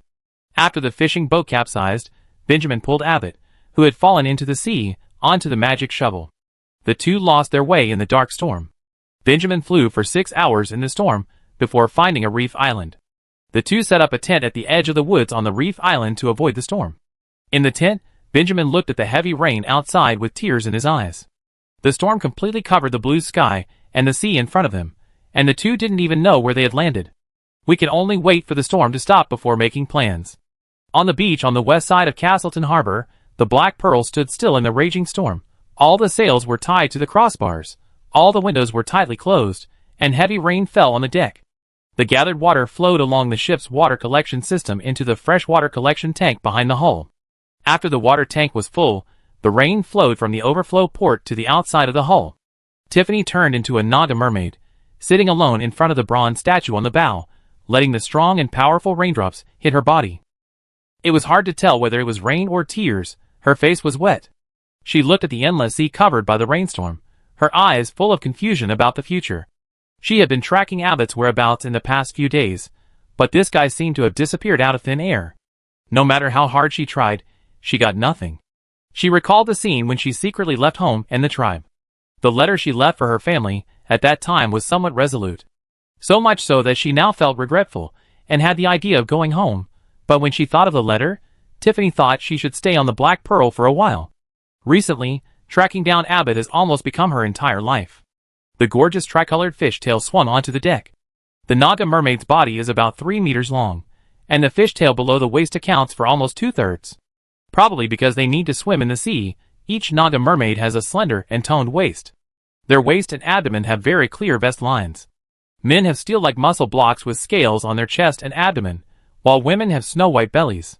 The rain made Tiffany's long hair stick to her head tightly. She rested her head on the bronze man's shoulder and got wet in the rain. I knew it would be hard to fish in the sea in such heavy rain. You must not have eaten yet. Roy carried a small tin bucket and moved towards the bow little by little in the wind and rain that could almost blow people over. I really don't know how Tiffany could sit so steadily. Tiffany heard Roy's voice and turned around to see him standing stupidly on the deck with a tin bucket, one hand still holding the front mast of the boat tightly, and his body bent. There were a few bluefish in the shaking tin bucket. Tiffany swung her tail, twisted her body, and slid onto the deck, taking the tin bucket from Roy. She glanced at him and said, "If you want to bring me something, bring some books. If you want to eat fish, I can go to the sea to pick some fresher ones, fat or thin. I have to pick the ones that please my eyes. In addition, I prefer to eat some oysters and mussels." After that, she swung her tail and slid into the cabin. Roy followed carefully behind, and only breathed a sigh of relief when he entered the cabin, saying, "I like to eat oysters too. Since you are fine, I will go back first. I will bring you some books tomorrow." Tiffany didn't say anything. She watched Roy walk down the cabin, and then said from behind, "There has been no news about Abbott recently. I think he may have left Castletown Port. I guess he just went out to avoid the limelight. He will come back eventually. You have to be patient. Don't be too impatient." Roy's voice came from under the cabin. The storm roared outside the cabin, and the voice was not very clear. When the weather is good, go around. The security in Castletown is still good. Chapter 189. The raindrops from the sky hit the glass windows of the captain's room with a crackling sound. The rain flowed down the glass and left water marks on the glass. Tiffany leaned against the window of the captain's room. She sat on a bench and laid the huge fishtail flat on the chair. Through the blurred glass window, Roy could still be seen walking in the rain against the wind. He was hunched over and walked with difficulty. On the west coast of Castletown Harbor, the waves rolled in, and waves rushed onto the beach, like countless brave and fearless warriors, raising countless white waves on the sea rocks. There was half a bucket of fresh mackerel in the tin bucket at the door. Roy brought the fish over and left in a hurry without even sitting in the cabin for a while. Tiffany retracted her gaze and turned her head to look at the rough sea. She sighed softly. This time, in order to run out to find Jasper, she almost broke up with her family completely. The letter before leaving vowed that she was going to find love and freedom. Tiffany didn't even finish all the magic courses. She only learned transfiguration and some elementary ice magic, and then said goodbye to the teacher. She gave up everything her family had given her, and also gave up the marriage contract that her family had arranged for her. But now Tiffany could only stay in this big ship that could not sail on the sea, like a wanderer without a place to stay. Jasper was dead, and she found that everything she had done had become meaningless. Tiffany blinked her eyes, and the mermaid had no tears. Her eyes fell on the ship, looking at the steering wheel in the captain's room, the masts on the deck outside the window, the sails tied to the crossbars, and the countless ropes and nets.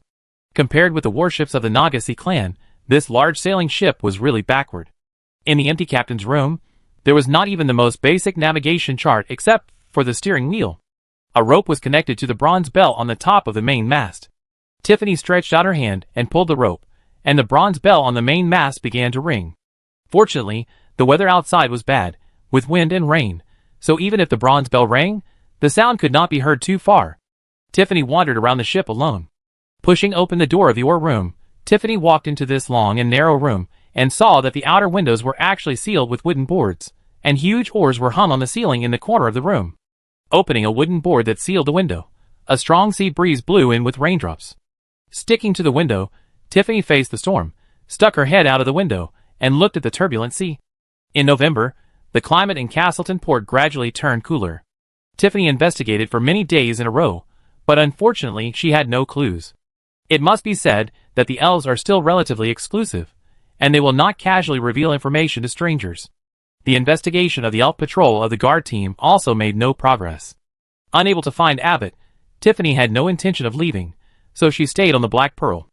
Under Tiffany's arrangement, the Black Pearl finally had some breath of life. Roy brought Tiffany a basket of lemons, and squeezed the lemon juice on the shelled oysters. The taste was so delicious that the Nagasaki tribe, who lived in the sea all year round, felt it was too delicious. Although the war between the elves and the Naga races had ended for many years, there was not only no communication between the two races, but even no trade. Therefore, the Nagasaki tribe lives in the sea all year round and rarely eats fruits. Some fruits are high-end foods that only the Naga royal family can afford. Lemons are only used to make fruit tea in Castleton. Although the Silver Moon elves eat fish, they never eat those shell creatures in the sea, so no elf has ever squeezed lemon juice on oysters. The lemons brought by Roy are considered to be a new dish on Tiffany's menu. Tiffany has been going to the library in Castleton frequently in the past week. At first, she went to the library just to investigate Abbott's news, but after a few days of investigation, she found that Abbott had not appeared since that night, and the clues here were broken. But she figured out the library's borrowing procedures, so Tiffany began to patiently learn the Elvish language on the Black Pearl, and read some books on the history of the Silver Moon elf. She would bring the borrowed books back to the Black Pearl, and then sit quietly by the boat alone for a whole day. Since Tiffany settled down on the Black Pearl, Roy rarely went to the Black Pearl. He usually went to see Tiffany on Saturday evenings, and occasionally brought her some daily necessities. Recently, Roy's life has become calmer and more regular. He and Moira's nightly martial arts practice has changed from the terrace to the backyard lawn. Occasionally, Moira and Roy will join forces to fight Sabrina. It must be said that Sabrina's two-handed sword is quite powerful. Even if Roy or Moira join forces, they can only hold out against Sabrina for a quarter of an hour. It is often not that Moira is too aggressive, or Roy can't stop Sabrina's heavy sword attack. Roy spent 3 weeks, and finally learned how to draw the divine pattern of the Hammer of Judgment. High Priest Reed said that Roy was the most talented among all the trainee priests he had seen. Unfortunately, the world is not good, the holy light of the Statue of Liberty has disappeared, and the priests have lost the way to promotion. High Priest Reed asked Roy to learn these low-level divine arts just to give him some self-protection power. Roy did not plan to enter the Dark Land, which meant that he would officially leave the Statue of Liberty during the third expedition of the temple. In fact, Roy was just a trainee priest, and had not officially registered his identity with the Statue of Liberty. He was more like a temporary worker in the Statue of Liberty, who knew a little divine arts. Therefore, when leaving the temple, Roy did not need to hold a complicated ceremony. The Hammer of Judgment has a very long prayer. Roy now practices this prayer almost every day when he comes to the Statue of Liberty. Even with the personal supervision of High Priest Reed, this part of the practice is still progressing slowly. November is the graduation season for some students in the Elf Academy. This semester will officially end in 2 weeks. Most students, including Roy, are about to face the final exam, which is the most troublesome thing in the academy. The Elf Academy is a rigorous school with a very low admission threshold. As long as you are willing to pay the tuition, the academy doesn't even care whether the students are Silver Moon Elves. During the entire semester, some courses are easier, some are more difficult, and you don't even dare to ask for leave. The teachers have different requirements for students. However, when it comes to the final exam period, whether it is the teachers who are usually demanding or the teachers who are usually lax, they will become ruthless during the final exam. Those students who don't study well will continue to retake the course in the next new year until they pass the exam or give up. Roy has been busy with 3 exams recently. He is one of those who usually has fewer courses and is more relaxed. But the exams for the geography class in the Elf continent are notoriously difficult, with a pass rate of no more than 60% every year. The final exams given by Teacher Harper are also notoriously difficult. In comparison, Princess Ophelia's exam on the modern history of the elves is relatively easy, otherwise there wouldn't be so many elves lining up to sign up for her modern history of the elves. For Roy, the easiest exam is the exam for the martial arts training class of Instructor Nora. Martial arts rely on daily training and accumulation. This semester, Roy first met the slave trader of the Kumquat, and then met Captain Ralph of the Sea Wolf. He also had a rough experience in the outdoor practical class. So this semester, the thing he studied the hardest was martial arts. Just like the obstacle race at the beginning of the semester, Instructor Nora did not notify in advance before preparing the test near the end of the semester. Instructor Nora completely separated the physical fitness test and the martial arts test. For a warrior, strength, agility, and physical strength are the basic attributes. If you can't meet the standards, you will definitely not pass Instructor Nora's elementary martial arts training class. When Roy and Claire arrived at the training ground in the morning, they saw some elf students who arrived earlier queuing up, and many of them looked sad. In contrast, the expressions of the half-blood elves were more relaxed. The Silver Moon elves are naturally weak in strength, and they are more adept at using martial arts, so this basic test is what the Silver Moon elf students are most afraid of. Seeing the items on the training ground, Claire was also a little dumbfounded. The first item was actually splitting wood, which required splitting a log as thick as a bucket into 2 halves in no more than 3 minutes. Instructor Nora used a precise hourglass to time the time, and prepared the hardest oak. When choosing the wood segments, the elves in the front row would choose some relatively dry logs. Of course, the elves at the back had no choice. The second item was also a timed obstacle race. It could be seen that the elves waiting at the starting point of the obstacle race looked more relaxed. The third test was about endurance. Instructor Nora asked the students to hold their feet and hands on a log without any support points for a quarter of an hour. The third test was not about strength. Not only did the strength of the hands and feet have to be strong, but the weight had to be lighter. The last 2 items were probably not difficult for Claire. He just glanced over them and stopped looking. The 2 came to Instructor Nora, who was recording the results. Instructor Nora marked the names of the 2, then pointed to the strength test and said to the 2, "You 2 go over there and line up first." Claire ran to the pile of logs with a bitter face, intending to find a thinner piece of wood that looked drier. He also ran to the weapon rack where the woodcutting axes were placed, intending to first choose a handy axe and then polish the axe blade. Although Roy didn't chop wood very often, he would occasionally use some firewood when frying fish at home. Therefore, he had some experience in chopping wood. In addition, he had been using a wooden stick and a shield when practicing recently, and he believed that he must be qualified in terms of strength.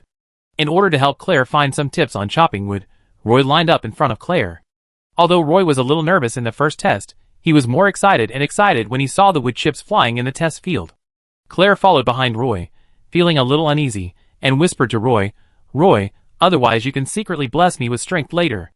Roy turned his head to look at Claire and whispered to him, "I think if we do this, it will definitely insult the intelligence of Instructor Nora.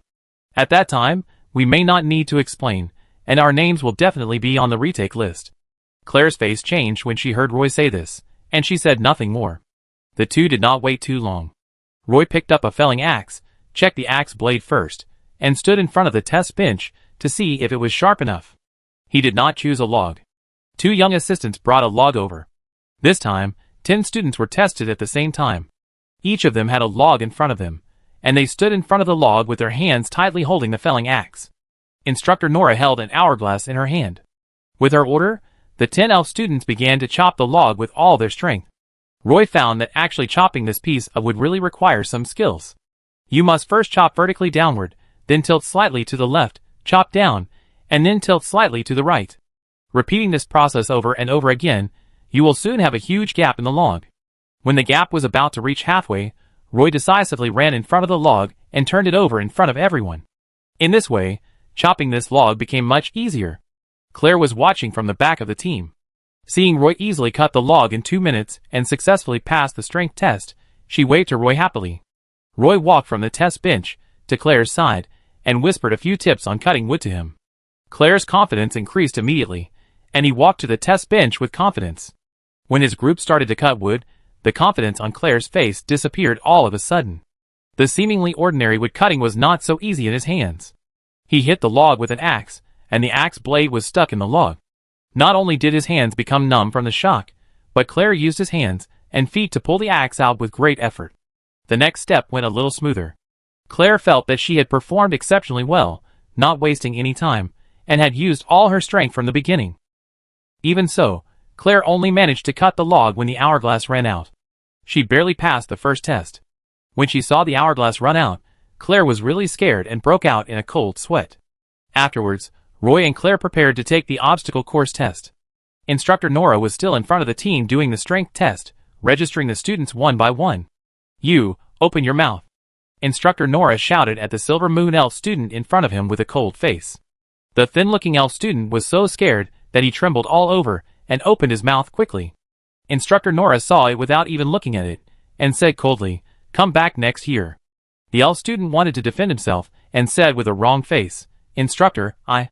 Instructor Nora didn't even give him a chance to speak. She turned around and motioned the next student to come up, saying, "You have the taste of the Lion King's power potion in your mouth. Do you think I can't smell it?" The Silver Moon Elf's face turned pale, and then he left in shame. Roy felt that Instructor Nora should not be able to smell the taste of the Lion King's power potion. She must have some other way to find out that the elf student took the Lion King's power potion. Chapter 190. At the training ground of the Elf Academy, everyone watched the Silver Moon Elf leave the training ground in disgrace, and some elves who wanted to do something small immediately gave up the idea. Roy and Claire looked at each other in surprise. They didn't expect that Instructor Nora was really ruthless. If they were caught, they would be disqualified from the exam. Claire wiped the cold sweat from her forehead and whispered to Roy, "Fortunately, you insisted on your principles just now, otherwise, I would have to retake the elementary martial arts training class like Steve, which would be really embarrassing." "Hey, Wagner Claire, it's fine for you and Roy to chat, but don't always bring my name into it." Steve popped up from behind Claire and said to her with a dark face. Claire was startled by Steve. Steve and Adam stood together. It seemed that they had just arrived and had not yet signed in with Instructor Nora. "Why are you two here just now?" Claire was not embarrassed at all, but greeted Steve familiarly. Although Claire and Steve had some grudges, after the two had a fight in the arena, all the previous grudges were wiped out, and they really put aside their past grudges. Occasionally, the two would go to some balls held by the elf nobles together. This made Roy a little confused. In theory, the two of them should have never had any contact with each other in the next few years, even if they were not mortal enemies. Claire stood in front of Steve and asked him, "Steve, was the strength test last year about cutting wood?" Steve shook his head, recalled it carefully, and said, "It's a weighted run. Each student drags an iron chain with a stone ball tied behind it." Claire thought it was terrifying, as if it was not as easy as chopping logs. Roy took the opportunity to ask, "Are the questions for this test different every year?" Adams, who was standing next to Steve, answered, "There are only a few types." Instructor Nora called Steve and Adams to sign in. Roy and Claire came to the obstacle course to line up, still in pairs, and they easily completed the obstacle course. After the whole run, Claire and Roy almost reached the finish line at the same time. There was a clear difference between the two when they were running and jumping over obstacles. Claire was the kind of person who was light and could easily cross obstacles by supporting her body with her hands. But Roy was a little bulky and needed more skills to make up for his lack of lightness, but his explosive power was stronger, and he could catch up quickly after each jump over obstacles. Both of them tried their best in this test.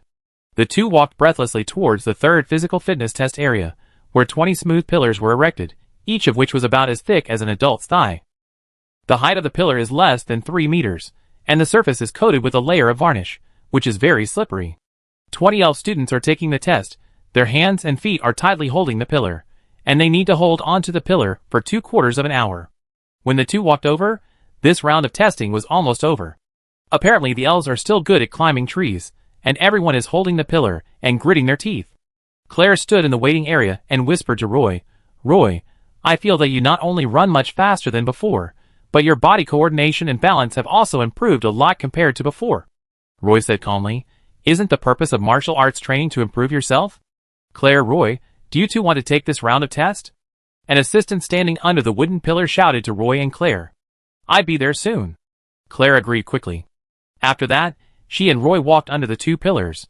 The assistant saw that all the students were ready, so he asked everyone to climb up the pillars, and then hold on to the slippery wooden pillars. The timer starts. The third test is Claire's strong point. Claire can chat with Roy in a low voice while hugging the pillar. Roy dares not speak. He can only slow down his breathing as much as possible, tighten his muscles, and hug the pillar with both hands, just like a koala. This endurance test not only tests the students' endurance, but also their willpower. At the beginning, Claire could chat with Roy non-stop, but after only 1/4 of an hour, Claire had to shut up and hug the wooden pillar to start the long torture. It was not until a whistle sounded and the assistant announced the end of the test that Claire jumped down from the pillar. Roy clung to the pillar tightly and finally breathed a sigh of relief. He almost slid down from the pillar, and his muscles became sore and stiff. The two successfully completed the 3 physical fitness tests of the elementary martial arts training course, which officially opened the curtain of the final exam. As for the martial arts assessment on the second day, instructor Nora randomly picked some elementary martial arts for the students to complete. If they performed smoothly and skillfully, they would pass. There was no actual combat test. Claire did very well in the elementary martial arts test. In the next 2 days, Roy took the exams for the 2 courses of Elf Modern History and Elf Continent Geography in the Elf Academy. Roy put a lot of effort into Elf Continent Geography. The questions given by Teacher Harper this time were not too difficult. The last question was to explain the geographical location of the Powram Island. Roy's only impression of the island was that there was a prison on the island, and it was said that there were many vicious prisoners imprisoned there. If you take a boat from Castletown Harbor to Powram Island, it takes half a day to sail when the wind is favorable. If it is against the wind, you have to stay in Castletown Harbor and wait until the weather is good before going out to sea. Roy walked out of the examination room and walked along the path to the entrance of the academy. Claire was at the entrance, surrounded by a group of Silver Moon Elf students. Many Silver Moons wanted to invite Claire to participate in their summer vacation activities. Seeing Roy walk out of the academy gate, Claire walked out of the crowd. Roy asked Claire, "Claire, how many courses have you finished?"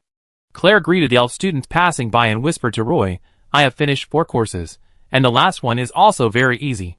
By the way, Roy, the college holds a dance at the end of each semester. Do you want to go with a female companion?" How could Claire lack a female companion? Roy knew that Claire said this obviously to accommodate him. She wanted to copy the dance on the Nautilus ship, hoping that a Silver Moon Elf girl would be willing to buy one get one free. So, Roy refused and said, "Claire, I want to invite a female companion myself this time." Claire shrugged, put her arm around Roy's shoulders, and said, "Whatever you want." The final exam of the Elf Academy is a top priority for every elf student. There are very few students who are absent these days. If they miss the exam, it means they have to do it again next year. The sea breeze in the morning is a little cool. The north wind blowing from the frozen sea will make your bones feel cold. Sabrina, wearing a long skirt with a sheepskin waistcoat and scarf, stood at the door of her house, waiting for Roy to come out of the yard. "What are your plans for the holiday?" Sabrina took the initiative to say to Roy. Roy turned around and closed the courtyard door, turned around and walked towards the intersection with Sabrina, saying, "Maybe we will go to the plane adventure with Instructor Nora's adventure team. Their adventure team is short of an apprentice priest. Is there such a good thing?" Sabrina covered her mouth with her hand, which showed a smile, and pretended to be ignorant and said, "I heard that if you are lucky, you will have a good harvest if you go to the plane adventure. This is my first adventure trip, and Instructor Nora hasn't said where to go yet," Roy said. As they talked, they walked to the intersection, and could see a long carriage approaching from a distance. After they got on the carriage, Sabrina asked Roy, "Is there still no news about Abbott?" Roy shook his head and said, "No, he seemed to have disappeared suddenly." Sabrina could feel that Roy was a little strange today. He looked a little nervous and even spoke less. She turned her head to look at Roy from time to time. Roy hesitated for a long time. He thought that if he invited Sabrina more formally, he would not be beaten even if he was rejected. So he mustered up his courage and said to Sabrina, who was sitting next to him, "Sabrina, can you be my date for the dance held at the college this weekend?" Sabrina turned her head to look at Roy, blinked her big emerald eyes, and said, "Sure." She agreed very readily, so readily that Roy felt it was a little unreal. Roy raised his fist and shook it in front of his chest to celebrate his successful invitation to Sabrina. Then, the atmosphere suddenly became a little awkward, and the two of them didn't know what to say for a moment. The long carriage rolled over the stone slabs on the street, and slowly drove through the streets of the lower city. Roy passed all the final exams for his 3 courses, and his nervous mood finally relaxed. Next, Roy will have a 2-month vacation. Roy hummed all the way back home, only to find that Miss Belinda was packing in the living room. When she looked up and saw Roy coming in from outside, she said happily, "Roy, you're back just in time. This time I received an invitation from the Brno Art Museum, one of the 3 major art museums in Buenos. They want me to exhibit the exquisite balls I carved in their museum. I need to go to Buenos to discuss some details of the exhibition with them. Are you on vacation? Do you want to go to Buenos Aires with me? Belinda, I may not be able to go. There is a dance at the college this weekend, and I have already made an appointment with someone." Roy took off his shoes, walked into the living room, sat on the sofa, and said to Ms. Belinda. Ms. Belinda pinched Roy's cheeks with both hands and said to him affectionately, "Then you stay at home and take care of yourself. I will come back as soon as possible." Got it. Chapter 191. Hero Square. Countless faint fluorescent lights are suspended in the night sky, and each fluorescent light will hang down a white silk thread, and countless white silk threads light up the night sky. This is a magic light, which illuminates the entire college square. On the north side of the square is the Tree of Life of the Elder Council, and next to the Tree of Life is a moon temple, both of which are hidden in the quiet night. On the east and west sides of the square are the most luxurious shops in Castletown. The annual college ball is held in Hero Square, and these shops also took the opportunity to extend their business hours. There is a huge arc-shaped corridor on the south side of the square, which is the center of the ballroom. There are a total of 35 huge Roman columns on the corridor, which are more than 20 meters high. The foundation stones under the columns are all 5 meters square granite platforms. On each platform stands a huge stone column, and the tops of these stone columns are connected by huge stone arches. The tops of each stone column are surrounded by magical light, which makes the place magnificent. Roy and Sabrina came to Hero Square in a long carriage. Many students from the Elf Academy have gathered here. The elf girls are wearing beautiful dance dresses, light makeup on their faces, and exude a youthful vibe. Sabrina is wearing a beige dress. Although it is not made of expensive fabrics, and has no gorgeous and exquisite tailoring, it fits her body very well. The night weather is a bit cold.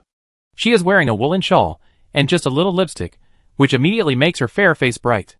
Roy's dress was prepared for him by Ms. Belinda a long time ago. It is a little small on him now, and the trouser legs directly expose his ankles. Luckily, Roy was wearing a pair of long leather boots, so it looked quite good. Especially, these leather boots made Roy look a little taller, which could make up for the difference between Sabrina and him. Wood elves can reach a height of about 2 meters, and are giants among elves. But Sabrina has the blood of wood elves and silver moon elves. Maybe the blood of silver moon elves is purer, so she is only 1 head taller than silver moon elves. When Roy and Sabrina stood together, the top of his head just reached her earlobe. Holding Sabrina's hand, he got off the long carriage. Roy was dazzled by the lively scene in front of him, and he didn't even know where he should go. Fortunately, this year was Sabrina's 4th time to attend the Elf Academy's dance. She held up her skirt with one hand to prevent it from dragging on the stone floor, and walked in front of Roy with the other hand, leading Roy into the dance venue from the east gate of the square. The entire Hero Square was surrounded by ropes, pillars, and ribbons, and a red carpet was even laid at the east entrance. There was also a group of seniors from the academy at the entrance to check the identities of the elves entering. Sabrina and Roy walked into the ball. Many half-blood elves greeted Sabrina, and then looked at Roy beside her with surprise. In contrast, Roy, standing next to Sabrina, looked more like a nobody. This awkward situation was not relieved until he met Claire. Claire was wearing a dress of an elf noble. The top was completely hollowed out. He wore a light golden shirt inside, and had a hairstyle specially done. "Roy, this way." Claire stood in the crowd, and waved to Roy. Next to him stood a female companion, whom Roy happened to know, Shirley, the sweet-looking Silver Moon female elf who had stood up for her best friend on the Nautilus. Now, she looked at Roy with a smile. Roy, I haven't had a chance to thank you since I returned to the Elf Academy for so long. Shirley came over and gave Roy a kiss on the cheek. Roy introduced the three people. In the distance, a group of half-blood elves kept looking at Sabrina. Sabrina pushed Roy's shoulder and whispered in his ear, I'm going to say hello to my friends over there. After saying that, he left and walked towards the group of half-blood elves. Roy and Claire found a place on the edge of the fence, which was a little quieter. However, some Silver Moon elves still came over and asked Claire, Claire, are there any new works at the dance? Everyone spoke in a surprisingly consistent tone. Claire could only explain with a smile, I have been busy with final exams recently and have no chance to touch the piano. Although there were no new works, the two songs with different styles that Claire composed this semester were all the rage in the Elf Academy. The beautiful melody of Blue Dane River can always be heard in the piano room of the college. Everyone is actually looking forward to Claire bringing everyone a brand new song at the final dance, but everyone can understand when Claire said that she has to deal with the final exam. Some low-alcohol fruit wine can be drunk at the dance, and these drinks have a very light taste. Not long after, Roy and Claire saw Edith and Phyllis. Wherever they went, they were surrounded by a group of Silver Moon elves. Roy, Claire, you two are hiding here. Why don't you go dance? Edith asked. There were bursts of cheerful dance music coming from the band. At this time, the elves were still a little reserved. Only the elves closest to the band were dancing. Edith and Phyllis were arm in arm, wearing gorgeous and exquisite evening gowns, like twin lotus flowers, but one had a cold look and the other had a passionate look. Edith's eyes always had a faint sense of alienation, while Phyllis's eyes seemed much more passionate, and there was even a hint of teasing in her wandering eyes. It's quieter here, Claire said to Edith with a smile. Edith glanced at Shirley, who was holding Claire's arm. She remembered very clearly that Shirley was Roy's female companion on the Nautilus last time. Edith and Shirley were not familiar with each other. Now Shirley was clearly Claire's female companion. Edith was a little disgusted by Shirley's behavior of jumping back and forth between the two good friends. Phyllis and Martina were very good friends, so they were invited to the Nautilus. Phyllis was like Edith's third eye. She didn't even need to ask, just seeing Edith frowned, she knew what she was unhappy about. Phyllis came up to Roy with a smile on her face and said to him enthusiastically, Roy, do you want me to introduce you to a female companion? I guarantee she'd be a beautiful Silver Moon elf. Roy coughed lightly, pointed to the group of mixed-blood elves not far away, and said to Phyllis, Thank you for your kindness, but my female companion is over there. Phyllis looked in the direction of Roy's finger, and saw Sabrina looking over here. Her emerald eyes and sea blue eyes collided instantly. So you like this type? Phyllis said softly to Roy. A beautiful melody came from afar. The band was set up in the southwest corner of Heroes Square. At this time, everyone was attracted by this beautiful melody. Roy also looked in that direction and saw dazzling lights gathered on a band. Higher, wearing a noble dress, sat in front of a piano. He played that beautiful melody. Higher is very accomplished in organ. If Claire hadn't suddenly appeared, he would have received a lot of attention in the academy. Many Silver Moon elves called Higher the future music star of Castletown, but this honor suddenly fell on Claire 2 months ago. This is also the main reason why Higher wanted to make trouble for Roy at the dance. It must be said that the organ music played by Higher is still very beautiful and pleasant. A melodious and graceful piano sound gradually died down, and warm applause came from the Heroes Square. Higher stood in front of the stage and bowed to thank the people around him. Claire patted Roy on the shoulder and said to him excitedly, Let's go, Roy, let's play a song too. Chapter 192. Roy was a little speechless. He held Claire's shoulder and glanced at Higher, who was standing on the stage, and was praised by a group of Silver Moon elves. Then he leaned close to Claire's ear and said, Actually, Higher is not a bad person. An elf with good gambling character must have good character, so I think you can wait a little longer. Claire heard Roy say this and said readily, Okay, then wait a little longer. Edith looked at Roy in surprise again, but she said nothing. Claire, I'm looking forward to your performance, Phyllis said to Claire.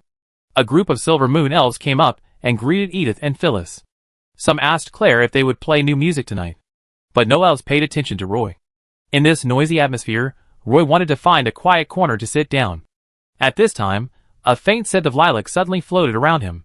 Sabrina appeared beside Roy, stretched out her hand to hold Roy's arm, put her beautiful face close to Roy, and whispered to him, I thought you could come to me earlier. Sabrina's white skin has a unique coolness. Roy glanced at Sabrina and whispered, "Sorry, I don't attend this kind of dance very often." Sabrina smiled and pulled Roy towards the half-blood elves. The two naturally blended into this small group. Sabrina said to the half-blood elves around her, "Let me introduce you. This is Roy, who lives next door to me." In fact, she didn't need to say too much. Her hand was on Roy's arm, so what else could she explain? She introduced the half-elf friends around to Roy. "This is Balk, this is Weber, this is Barit, this is Dariana, this is Mulin." Sabrina's two best friends were also among them. Roy often saw them in the long carriage. They also had a little bit of wood elf blood, and Sabrina got along best with them. The half-elf named Dariana stared at Roy with some curiosity and said, "If I remember correctly, this is the first time Sabrina was invited to be a date at the ball." Mulin, who had big eyes and freckles on her face, smiled and started to mock the crowd. "This only shows how lame the men around us were at the previous final dances." Before Mulin finished speaking, Sabrina elbowed him, and his voice disappeared immediately. Obviously, Sabrina didn't want Roy to be collectively hated by these half-blood elf men. "Hey Roy, I heard that you have a very good relationship with Claire, the music star in the college?" Daliana took the opportunity to say to Roy. "We are indeed good friends." Roy found that there were at least 4 half-blood elves in Sabrina's circle, and they would keep their eyes on Sabrina most of the time. Weber was a half-blood of a wood elf and a dark moon elf. He was at least half a head taller than Sabrina, with a light gray skin and strong muscles that showed clear outlines under his dress. His explosive power must be very outstanding. "Sabrina, what are your plans for the holiday?" Weber asked Sabrina. Sabrina glanced at Roy beside her and said, "Well, an adventure group invited me to go on a plane trip, so I probably won't be in Castletown for the whole holiday." The two female elves, Dariana and Mulin, looked incredible. Mulin said to Sabrina sadly, "Sabrina, when did you distance us from each other? I didn't even notice it, but before I knew it, I found that the person who was standing next to me had actually walked away." Sabrina pursed her lips and smiled, saying to her friend, "When you lie under the tree and read miscellaneous books, when you hide at home and sleep late, when you sit on the grass in the orchard and drink afternoon tea, every time you slack off, the gap between us will become bigger and bigger. If you want to catch up with me, you have to work harder." Mulin was not angry, and said with a decadent look, "I think this may be the way of my life. In fact, this leisurely life is also very good. There is no need to make yourself so tired." Although Mulin is also a half-elf, her father is a silver moon elf noble in Castletown, and he settled her and her mother in a nice apartment in the lower city. Sabrina whispered to her two friends, "I want to see the scenery in the distance." Mulin rolled her eyes and turned to Roy and said, "Roy, if you have nothing to do during the holidays, why not come and have afternoon tea together?" Roy hesitated for a moment and said to Mulin, Sorry, I may not stay in Castletown during the holidays." A group of young half-blood elves gathered together, chatting casually. At this time, there was a commotion in the ballroom. Then everyone stopped and looked at the same place. There was a commotion at the north gate of the ballroom, and the elves gathered there moved aside, and a group of teachers from the Elf Academy filed into the ballroom from outside. Some elves couldn't help but whispered in the audience, "It's Princess Ophelia. Princess Ophelia is here." At the ball, the elves gathered towards the north gate of the ball, and there was a slight commotion at the ball. Even Sabrina's small group took this opportunity to gather towards the north gate of the ball. Roy also heard several elves around him talking about Princess Ophelia.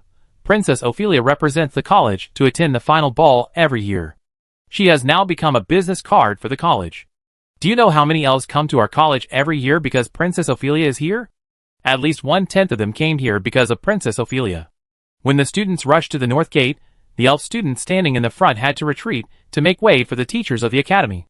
The students in the front desperately retreated, and the students behind kept rushing forward, which made the dance even more chaotic. The seniors in charge of organizing the dance came out to maintain order. Finally, the chaotic scene was calmed down, and several teachers and instructors of the Elf Academy walked to the steps of the north corridor. Princess Ophelia climbed the corridor steps and stood on the high platform under the watchful eyes of the teachers and instructors. The annual end-of-term dance was held as scheduled. There are familiar faces among the students standing in front of me, but most of them are unfamiliar to me. What I want to say to everyone here is, since we have ushered in a wonderful vacation, we should enjoy this time to the fullest. Don't suddenly find that the vacation is coming to an end without doing anything in hesitation. Princess Ophelia has a strong aura. Although her voice is not loud, every word she says standing in front of the steps can be heard by all the students present. Roy was a little confused. This couldn't be solved by increasing the volume, so he couldn't help but look around. "Roy, what are you looking for?" Sabrina asked Roy. "I'm a little curious. How did Princess Ophelia's voice reach so far?" Their small group stood on the periphery of the crowd, at least 50 meters away from Princess Ophelia. Normal speaking voices couldn't be heard so far, unless they shouted. Obviously Princess Ophelia didn't shout. That's because there is a magic array on the square. Why else do you think the college held the final dance in the Heroes Square?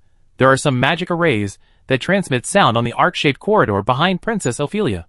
Sabrina explained quietly to Roy. "Don't look around like a bumpkin. That's a habit every freshman has. It looks stupid." Sabrina whispered in Roy's ear again. Roy looked away reluctantly. Princess Ophelia's speech soon ended, and warm applause rang out all around. As the soft music sounded, Princess Ophelia walked down the steps, and Edith and Phyllis immediately surrounded her with a group of Silver Moon elves. They were Princess Ophelia's admirers, and Edith was even more motivated to become Princess Ophelia's follower. At the end of term dance, it was a rare opportunity to meet Princess Ophelia, and Edith certainly couldn't give up such a good opportunity. Princess Ophelia looked at Edith, who was wearing a gorgeous dress. Her immature face had become strong, and there was a little bit of heroism between her eyebrows. She reached out to help Edith adjust the lace on her dress's shoulders, then opened her arms and hugged Edith. "My little Edith has been doing very well recently. You need to keep working hard next time." Princess Ophelia encouraged Edith. Edith was so excited that her cheeks flushed. She put her face in Princess Ophelia's arms, and hugged Princess Ophelia for a long time before letting go of her. Of course, the honor of being able to hug Princess Ophelia was only for Edith. Phyllis beside her just knelt and saluted Princess Ophelia, and a group of Silver Moon elves behind her also followed Phyllis's example and saluted Princess Ophelia. The appearance of teachers and instructors was only to show the college's public support for the final dance. After a speech, the teachers and instructors will leave. Accompanied by Edith, Princess Ophelia walked towards the north gate of the dance. At this time, even the music in the corner of the corridor was melodious and soothing. The silk threads floating in the night sky formed patterns like the aurora. In this kind of scene, the half-blood elves naturally stood behind the crowd. When Princess Ophelia walked down the steps, Roy couldn't see her even if he stood on tiptoe. Thinking that Princess Ophelia would leave, Roy was about to invite Sabrina to dance, but when he saw the crowd parted, Princess Ophelia accompanied by Edith just happened to pass by, and it seemed that she was walking towards the east gate of the ball. Roy quickly put his hand on his chest and saluted. Roy still had great respect for Princess Ophelia. At this time, Princess Ophelia suddenly stopped, turned her head, and looked at Roy, who bowed his head and saluted, and said, "Roy." The eyes of all the elves around were focused on Roy at this moment. Chapter 193. Under the gaze of Princess Ophelia, Roy quickly greeted her. "Good evening, Teacher Ophelia." Princess Ophelia turned to look at Roy, smiling and saying gently, "What? Aren't you going to invite me to dance?" "Teacher Ophelia." Roy was dumbfounded. He never thought that Princess Ophelia would say such a thing to him. It was impossible to refuse in front of everyone. At this time, Roy could only make up his mind and take a step forward. He bent down and stretched out his hand to Princess Ophelia. Princess Ophelia's mouth was full of pride, and then she handed over a hand with a white magic patterned glove. All the elf students, who were about to see Princess Ophelia off, were also a little confused. They couldn't understand why the high and mighty Princess of Silver Moon Elf would dance with this freshman. Even Edith and Phyllis secretly exchanged glances. Roy and Princess Ophelia looked at the dance area of the ball, and the elf students, who were blocking them, immediately made way. Even the teachers and instructors of the academy were no longer in a hurry to leave, and they invited other teachers to step onto the dance floor with Princess Ophelia. At this time, Claire suddenly ran out of the crowd. He stood on the steps of the corridor and shouted to the crowd, "Wait, please let me play this song." After that, Claire walked quickly towards the direction of the band. Seeing Claire on the stage, the elves below cheered in unison. He was the most popular elf among the freshmen of the Elf Academy. Claire ran to the orchestra in the corner, and the performers of the orchestra stood up and welcomed Claire. The performer sitting in front of the organ even gave up his seat and wanted Claire to sit down. Claire thanked him quickly, and then sat down in front of the organ. As the soothing music flowed, the floating white light threads in the night sky rose and fell like wheat waves.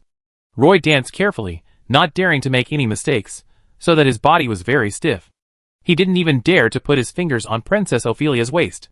On a night that was not very hot, Roy's forehead was covered with shiny sweat.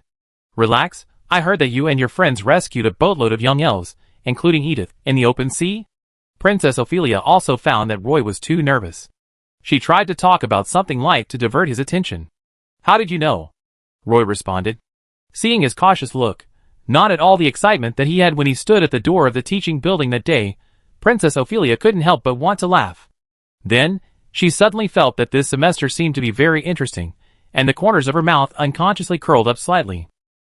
Princess Ophelia said to Roy, "Do you know that Edith invited almost all the Silver Moon Elf nobles from the Elf Academy that night? If the Nautilus cannot return normally, the whole Castletown will be in trouble." Roy said honestly, "I really didn't think so much at the time. It was a second-level plant-type monster nightmare vine. It was in its blooming period that night.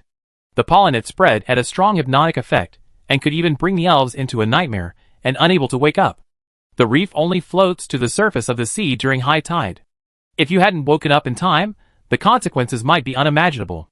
Princess Ophelia said, "Teacher Ophelia, you probably know that I am a priest, so I am a little resistant to hypnosis." Roy felt that he needed to explain this matter. "This time, I asked you to dance with me, which is also an encouragement to you," Princess Ophelia said casually. "Thank you very much." Roy said against his will, he didn't want to be in the spotlight. He was not deaf. He had studied in the Elf Academy for a few months. Of course he knew that there were several Silver Moon Elf nobles in the Academy, all of whom were suitors of Princess Ophelia. He didn't want to be a thorn in the eyes of these Silver Moon Elf nobles. Soon Claire's performance of Blue Dane River ended. Roy quickly took the opportunity to stop, and the other teachers left the dance floor with a smile.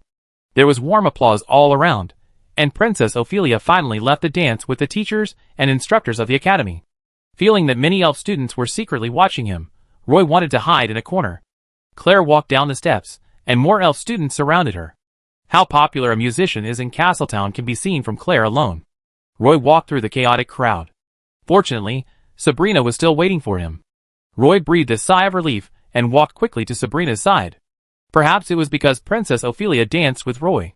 When Roy walked through the crowd, some Silver Moon elves began to greet him enthusiastically. Sabrina waited there with a smile. Her half-blood elf companions were no longer here. "Your dancing is really bad," Sabrina whispered to Roy. When she whispered to Roy, she had to lower her head. After that, Sabrina took the initiative to hold his arm and pointed behind Roy. Roy turned around and saw Claire coming from behind. Claire strode to Roy, put her arm around his shoulder, and said to him with a smile, "Roy, you are really amazing. You even asked Princess Ophelia to dance with you." Roy didn't want to explain at all. Claire's female companion Shirley followed from behind and looked at Roy curiously. There was some fluctuation in her eyes when she looked at Roy for the first time. She looked at Roy with a complicated look. Let's go dancing too." The music sounded again. Claire patted Roy on the shoulder, and then walked down the dance floor quickly with her female companion.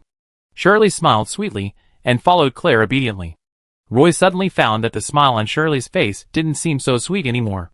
Having been friends with Claire for so long, he understood Claire's thoughts. Claire just wanted Roy to see another side of Shirley. If it was Roy's previous life, Shirley would have been a green tea. Roy collected his thoughts, turned around and leaned over to Sabrina beside him, and stretched out his hand, smiling, and said to her, "Sabrina, can I ask you to dance with me? Although my dancing is a bit bad, I can promise that I will never step on your dancing shoes." Hey, what kind of invitation is this? There are so many dancing students, and the dance floor is so small. Although the number of elves that can enter the dance floor is limited, the dance floor is still like a boiling pot, constantly boiling. Roy and Sabrina didn't catch up with this dance, and they and the elf students behind them lined up for the next song. Claire and Shirley didn't have this worry. Claire was the new star of the Elf Academy. When he walked to the edge of the dance floor, an elf student made room for him. Claire danced very well, and once he entered the dance floor, he had no chance to leave. Shirley only danced with him once, and then quietly waited by the dance floor. Many senior schoolmates even came over on their own initiative. During this period, Claire also brought a group of friends to dance with Claire. Of course, Roy also hugged Sabrina and entered the dance floor as he wished. The dance performed by the Silver Moon Elves was similar to the waltz, but Roy preferred the country dance where everyone lined up in a neat long line on the Nautilus. The faint scent of lilac on Sabrina's body kept drilling into Roy's nose. He held Sabrina's soft hand and put his other hand around her waist. Her waist was not thin, but rather well proportioned and toned. Sabrina, who was sitting opposite Roy, also felt a wave of ripples in her heart. Looking at the young and handsome face with clear outlines in front of her, It was hard to associate him with the shy guy before. When he first moved to Brown Street, Roy was an extremely introverted half-elf who always liked to hide behind Ms. Belinda's skirt. Later, after living on Brown Street for a while, he became naughty and learned bad habits from the kids on the street, always liking to lift up girls' skirts. Now he has changed so much. There was more confidence on his face, more color in his eyes, and more kindness in his smile. Sabrina noticed Roy's recent changes. They had to take a break after dancing. There were too many elves who wanted to dance, so everyone had to take turns. Claire prepared a surprise for Roy. In fact, for this surprise, Claire asked her sister Belle to introduce her bestie to Roy as a female partner. What Claire didn't expect was that Roy found a half-elf beauty as a dance partner. In fact, this was equivalent to Claire standing up her sister, Beryl, and owed her a favor. As a large number of elf students left the venue, Roy and Sabrina walked into the dance floor hand in hand for the third time with a group of elves. When the music sounded, the dancing elves found that the song seemed to be wrong, and there was a missing part. The song ended quickly. The music around stopped. At this time, the elves on the dance floor suddenly made way, and Claire first waved to the direction of the band, then turned around and walked into the dance floor alone with a handsome step. As he walked, he took out a violin from his magic waist bag. Claire didn't stop until he reached Roy and Sabrina. He was like a light bulb, making the place where Roy and Sabrina were the focus of all the elves' attention. At this time, Claire winked at Roy and said proudly, "Don't stop, everyone can continue to dance." The sad and graceful melody flowed from the strings of the violin. This is the violin piece Bernice that Claire rearranged. When the melody first showed a progressive emotion, all the elves on the dance floor stopped dancing and looked at Claire, who was performing on the dance floor. When the violin piece ended, Claire received warm applause again. At this final dance, Claire beat other elves with these two pieces of music and was voted by the students as the most popular student of the Elf Academy this year. Chapter 194. The students of the Elf Academy finally had a holiday before the cold wave of the ice sea arrived. In fact, even if the cold wave came, there was no winter in Castletown. It was hard to see snow in this city. The climate south of the Evernight Forest in the Elf continent was almost the same, and there was no spring or autumn here. In February of the following year, when the north wind of the frozen sea stopped, Castletown would instantly enter summer, a long summer, with July, August, and September being the rainy season. Therefore, the best months of the year are almost all in the first half of the year. Roy had a simple breakfast, put on thick leather trousers and canvas jacket, and walked to Brown Street. Roy left home early, so he did not take a long carriage. He walked along the long street towards the Elf Academy. The streets in the lower city are usually very busy, and many vendors will set up small stalls on the street. Such stalls are strictly prohibited in the upper city. When he arrived at the gate of the Elf Academy, Instructor Nora was already waiting there. "Today I will take you to the Adventurers Guild to register your information. You need to become a registered adventurer before you can join our adventure group and go on a plane journey with us." Instructor Nora wore brown leather armor and a long sword of ordinary texture on her waist. She looked like an ordinary ranger. Walking on the street, it was hard to tell from her attire that she was actually a martial arts instructor at the Elf Academy. "Okay, Instructor Nora," Roy agreed. Instructor Nora led Roy westward along the main road of the Elf Academy. Passing by the Castletown Magic Guild, they walked west for a while before arriving in front of a gray three-story building with many battle scenes carved on the exterior walls. The plaque outside the building read Adventurers Guild, which looked a bit inconspicuous and could only be seen when they got closer. As they climbed the steps, Instructor Nora showed the guard his identity badge, and the guard at the door opened the door and invited Instructor Nora and Roy to enter the first floor hall of the Adventurers Guild. This is different from the Magic Guild. The first floor lobby of the Magic Guild is more like a magic mall, where anyone can buy goods. But the Adventurers Guild is obviously only accessible to members of the guild, and if you come here for the first time, you must have a recommendation, otherwise you can't even enter the guild, let alone register to become a member of the Adventurers Guild. Walking into the first floor lobby of the Adventurers Guild, Roy found that the lobby was not as deserted as he imagined. There was a circular reception desk around a huge pillar in front of the hall. Several female elf waiters stood inside the reception desk. There were no stools or anything around the reception desk. Instructor Nora walked into the hall on the first floor and went straight to the bar. Roy found that there were rest areas surrounded by sofas on both sides of the hall. Each set of sofas formed an independent space. At this time, there were actually quite a few elves sitting in the rest area chatting. There were also some potted plants between these sofas. Roy was looking around and heard someone in front of him greet Instructor Nora. "Nora, long time no see. Every time I see you, it means that the north wind of the frozen sea will make my bones ache. I have to buy a boat ticket to the Wood Elf Kingdom to avoid the north wind for 2 months. What are your plans for this holiday?" The old elf looked kind, and had deep wrinkles on his face. He looked at Roy with a wise look. Instructor Nora stopped and complained to the old elf. "What else can I plan? I just want to explore a less lively plane. Last time, we could see adventure groups in every area of the plane. We are not exploring unknown areas, but a wild survival competition." The old elf did not comment on this matter. He just smiled and waved to Instructor Nora and said, "Hey, if you get any good stuff, don't forget to notify me. If I'm not here, keep the things that you are not in a hurry to sell for me, but I only want good stuff. Of course, haven't we been working together happily?" "Haha, that's right, that's right." Instructor Nora watched the old elf leave, then took Roy to the front desk and said directly to the female elf waiter at the front desk, "Give me a registration application form for the Adventurers Guild." The female elf waiter of the Adventurers Guild immediately took out a roll of parchment from under the counter. The parchment was rolled into a scroll. She untied the rope on it, unfolded it in front of Instructor Nora, and asked Instructor Nora, "Who wants to apply to join the union?" Nora pointed at Roy and said, "Him." The female elf waiter of the Adventure Guild looked at Roy, took out a quill from under the table, turned to Roy and asked with a smile, "Name, age, gender, race?" The waitress asked 4 questions in a row. Roy answered truthfully, and then asked about Roy's occupation. "Apprentice priest," Roy said. The female elf waiter stopped writing, looked up at Roy, and said, "Your occupation is rare here. I'm afraid I can't accurately describe your ability. Can you add some information in the remarks column? That's because few priests are willing to join the Adventurers Guild. No information about the priests is needed. We apply to join the Adventurers Guild not to wait for other adventure groups to hire us, but just to register." Instructor Nora interrupted. The female elf waitress looked at Instructor Nora helplessly. The adventure experience on this parchment is blank for the time being. These adventure experiences need to be filled in one after another in the future. Every time the adventure group returns, the members of the adventure group will update their resumes. Of course, these achievements are not just empty talk. Every time you capture a prey, you must bring the prey certificate. These achievements represent the process of an adventurer from a rookie to a senior adventurer, the growth of experience, the transformation of ability, and the increase of value. When the leaders of the adventure group want to recruit new members, they will recruit in the adventure group union. Here, newcomers or veterans can choose at will, and the adventurer union can provide a series of detailed information. Of course, there are also many elves who will take the initiative to pull newcomers to join the adventure group, like Instructor Nora.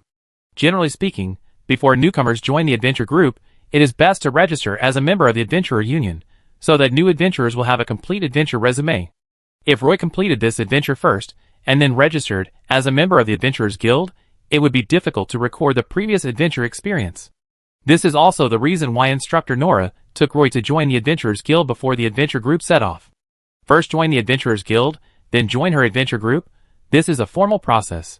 When applying for membership in the Adventurers Guild, Roy stood next to the front desk and looked carefully at the lobby on the first floor of the Adventurers Guild. There were blackboards hanging on the walls around the hall. Roy found that they were full of words, but he couldn't see what was written on them because he was too far away. Many elves stood under the blackboards, checking the information one by one. The annual membership fee of the Adventurers Guild was 500 kolo, and Instructor Nora generously paid the money for Roy. But then Instructor Nora said that Roy needed to pay back the money, and it would be deducted from Roy's share of the harvest after his first outdoor adventure with the adventure group.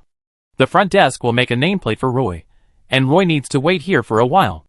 Instructor Nora had something to do, so she left Roy alone in the lobby on the first floor, waiting to receive the nameplate. Roy did not wait at the front desk, but wandered around the lobby. What he was most curious about were the blackboards hanging on the walls, so he walked directly to a blackboard and found that the blackboard was full of information about the acquisition of Warcraft materials, and many of the acquisition prices marked on it were very high. There are also some information about recruiting members. These adventure groups recruit members in a variety of ways, and there are all kinds of weird requirements in the notes. Roy found some commission information on the blackboard, but there are very few commissions of this kind, and they are all commissions for exploring unknown areas.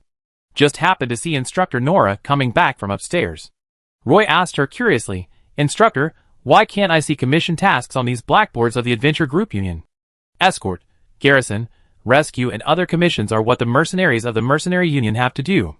If you want to do this kind of task, you have to join the Mercenary Union and then choose a mercenary group. Instructor Nora said to Roy. Adventure groups, like ours, are almost all engaged in adventure-related activities, such as hunting monsters in the monster forest, or exploring unknown areas in some unfamiliar plains. Instructor Nora said very patiently. Roy looked at the blackboards on the walls of the Adventurers Guild with shining eyes. It turns out that the life of adventurers is so colorful. The departure time of Instructor Nora's adventure group is set for this Thursday, and everyone will meet at the Castletown Port Pier. Roy didn't even know if there were any other members of the adventure team besides the instructors of the Elf Academy and Miss Scarlet. From the tone of Instructor Nora, there should be. There were still 2 days to prepare for this plane trip. Roy needed to prepare some outdoor living supplies, tents, cooking pots, water bags, and some elf biscuits. Ms. Belinda had been away from home for almost a week, so Roy could only prepare for this trip alone. While packing on the balcony, Moira sat on the balcony railing, staring at Roy with her big watery eyes, watching him busying himself. Sabrina was also preparing for the trip, and Moira would be alone at home for a while. Moira. Roy pressed the suitcase with both hands, trying to close the lid. Moira blinked and looked at Roy. After Roy closed the lid of the suitcase, he stood up and said to Moira, I want to ask you a favor. Moira's eyes widened. She was introverted, even a little autistic, and didn't like to interact with outsiders. Roy knew all this. But this time, what Roy wanted to ask Moira was to give her the courage to go out of the house alone and try to get in touch with the outside world. Roy looked at Moira and said to her, You know I have a ship in Castletown Harbor. During the time I am away from Castletown, I would like you to help me take care of the ship. Moira was startled and jumped down from the terrace fence. She hesitated for a while, and finally agreed. Okay, I will go once a week. Roy smiled and said to Moira, There is a Naga-Sea tribe friend living on the boat. If you don't want to go, don't force yourself. Moira became even more nervous, her hands clenched tightly together, her eyes a little flustered. But she was the kind of elf girl who would not give up easily once she decided on anything. After a long while, she said to Roy, I can try. But I'm not sure I can do it well. You can do it, I know. Roy encouraged Moira. He put the suitcase into the magic waste bag, put the clothes drying on the terrace into the basket, clapped his hands, and said to Moira, I go to the fish market to buy some fish later. It seems that we haven't eaten grilled fish for a long time.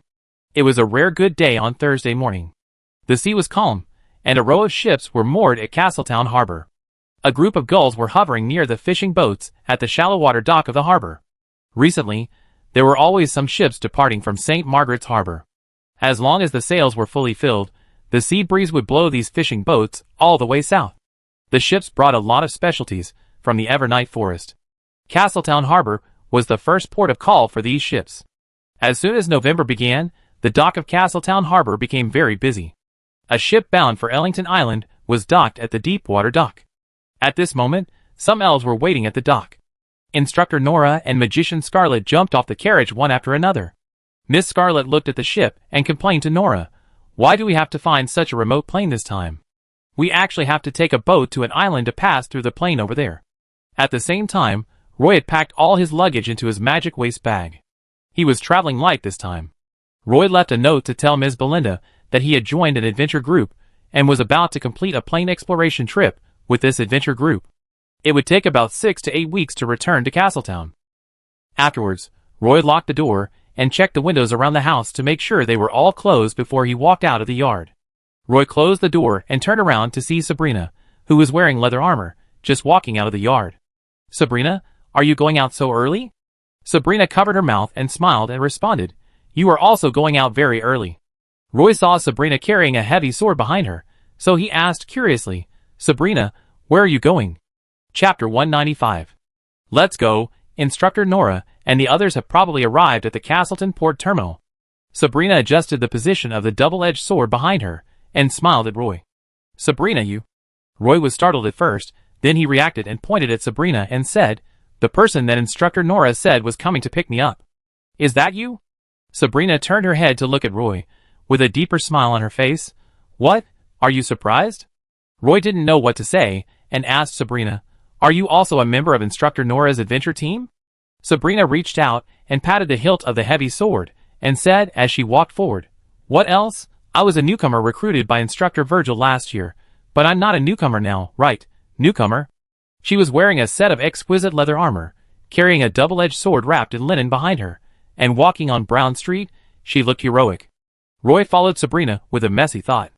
When passing the intersection, the night-blade leopard lay in the hole under the low wall of shrubs and secretly peeked at Roy. Roy waved at it, and the night-blade leopard shrunk back into the nest, unwilling to pay attention to Roy. When Roy passed the gate of the Statue of Liberty, he couldn't help but stop. The gatehouse was empty, the front yard was particularly quiet, and the Statue of Liberty in the center of the pool looked dim. The shrub wall outside the yard had not been trimmed for a long time. The lush leaves covered the original shape of the shrub wall. From a distance, the whole temple had no life. Sabrina did not stop and walked straight forward. Roy stopped for a few seconds and quickly chased after him. When the two arrived at the dock of Castletown Port, Instructor Nora and several other instructors, including Virgil, Gru, and Eleanor, were already waiting on a bench beside the dock, looking at the rising sun on the sea. Instructor Nora turned around, waved to Sabrina and Roy, and shouted, "You two sit here for a while."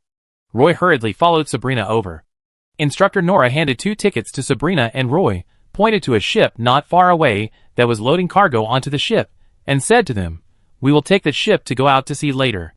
"Instructor Nora, are we going to explore the territory of the Nagasi clan?" Roy asked curiously. "No, we are just going to a transit station.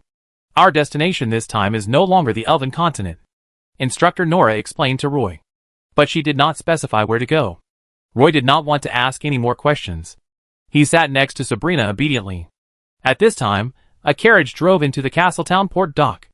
The wheels rolled over the stone slabs of the dock, making a gurgling sound. The carriage stopped not far away, and the door was pushed open from the inside. A silver moon elf wearing a leather coat and a leather armor skirt jumped out of the carriage. Her face was very delicate, with light makeup, but she still had a sweet and pure aura.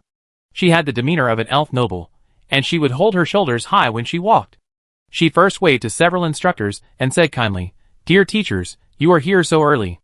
Then she turned her head to look at Sabrina, and said to Sabrina with a smile, "Sabrina, you are here so early."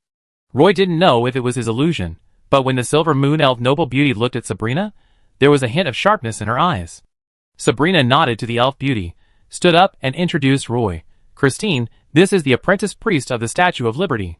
Roy, this is Senior Christine, a very good silver moon elf archer." Christine nodded to Roy, but didn't mean to speak. Then Christine sat alone on a bench on the dock, took out a small file, and slowly polished her nails with an arrogant attitude. A silver moon elf ran along the port dock, panting, and ran to Instructor Nora in one breath. He took a breath and said to Instructor Nora, "Instructor Nora, Jijilu is here to report." "Jijilu, you sit for a while, and we will set off when all the members gather," Instructor Nora said to the silver moon elf. The silver moon elf was even more arrogant. He didn't even look at Sabrina and Roy. He walked straight to Christine and sat down. Instructor Nora's adventure group not only has half-blood elves like Sabrina, but also other silver moon elf students. Apparently, the silver moon elves and the half-blood elves don't get along well. "How many members are there in our adventure group?" Sabrina looked around and whispered to Roy, "And Scarlet the magician hasn't come yet." Roy calculated in his mind, for instructors and a magician, and for students from the Elf Academy, this configuration. TSK. The ship on the deep-water dock had already moved all the supplies, and the crew installed handrails on the sampan. Some elves boarded the ship from the dock one after another, but still did not see Magician Scarlet. Instructor Nora was a little anxious, and kept looking towards the port entrance.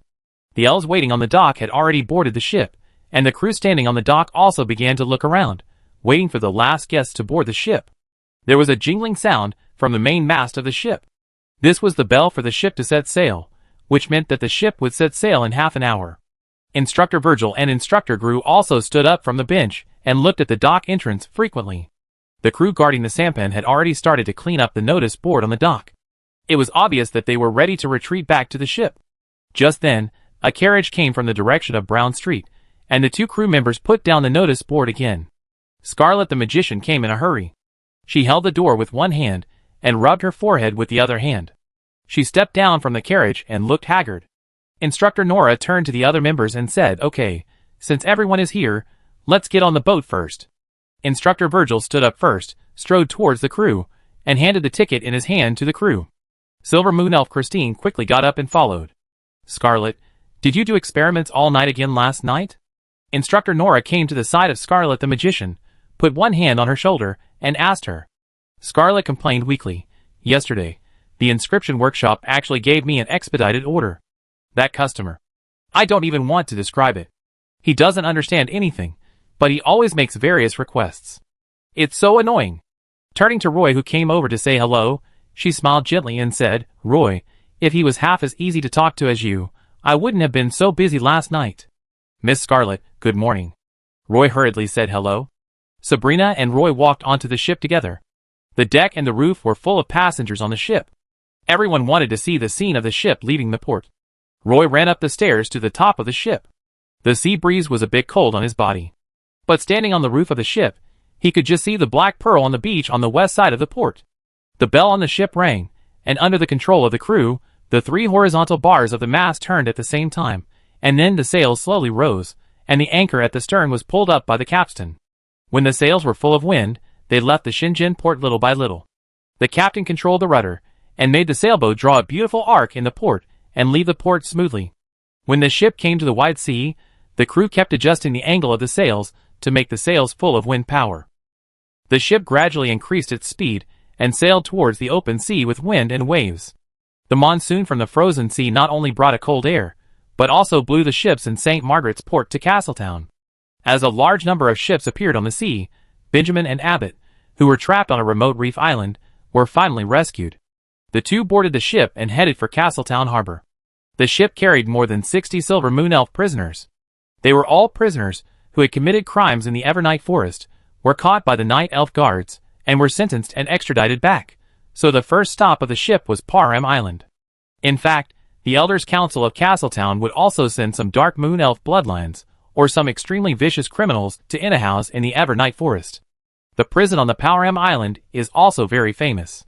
On the same day that Roy boarded the ship with Instructor Nora and rushed to the plane journey transfer station, magicians Benjamin and Abbott followed the ship to Parham Island and got off the ship secretly among the people getting off the ship. This prison island is an extremely desolate island, surrounded by sea cliffs 70 to 80 meters high. If you want to get on the island, you can only walk along the only pier built, through the stone steps carved out on the cliff, and walk to the top of the cliff to see the small island of nearly 1 square kilometer on the cliff. Only alfalfa grows on the island. Looking around, the whole island is just a few wild grasses besides the jagged rocks. There are only 2 trees for shade, planted at the entrance of the hotel next to the island prison. In addition to the prison built on the cliff, there is only one simple hotel on the island. Every time a large ship docks, this hotel will have business for a few days. Usually, there are no guests in the hotel. Abbott's plan to recruit fishermen to become sailors completely failed, and the two were trapped on the deserted island for nearly 3 weeks. During these 3 weeks, Benjamin successfully persuaded Abbott. According to the plan of magician Benjamin, since the elf fishermen were not qualified seafarers, they would find some qualified seafarers in the prison on the island of Parham. At first, Abbott thought that magician Benjamin's idea was simply a fantasy. It was not something that could be done with money to get a group of prisoners out of the prison on Parham Island. In addition, Abbott also knew that there were indeed a group of pirates and slave traders among the prisoners. Even if these criminals escaped from the cage, they would not easily obey the two of them. Maybe there will be even bigger troubles. Wallace climbed up the stone steps to the prison island, and Abbott was immediately attracted by the unique landforms and scenery in front of him. Abbott jumped onto a boulder, looked at Benjamin, who was walking from behind, and asked, "Wales, do you have any good ideas?" Benjamin squinted at Abbott, hesitated for a moment before speaking. "I will establish contact with those people first to see if they have a chance to escape from prison. In addition, I think the two of us can help them from outside. And what you need to do for me is to enter the island prison in the name of a priest and help the prison purify the dead souls in the torture chamber. Only you have the opportunity to bring some things into the prison." Abbott was completely blinded by the pirate treasure. He listened to Benjamin's plan. His responsibility was just to bring some things in from outside the prison. "These things are easy to do," Abbott muttered. Benjamin stared at Abbott with a smile and said, "After you leave, I will let them take the things according to the marks you left." Abbott asked worriedly, "What if they still have no chance to escape?"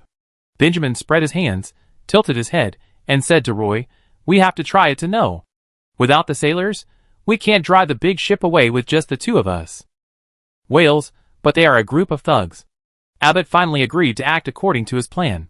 That morning, Abbott first rested in a hotel room for a while, took a hot bath, and then changed into the apprentice priest's robes that he had hidden in his magic waist bag and had not worn for a long time.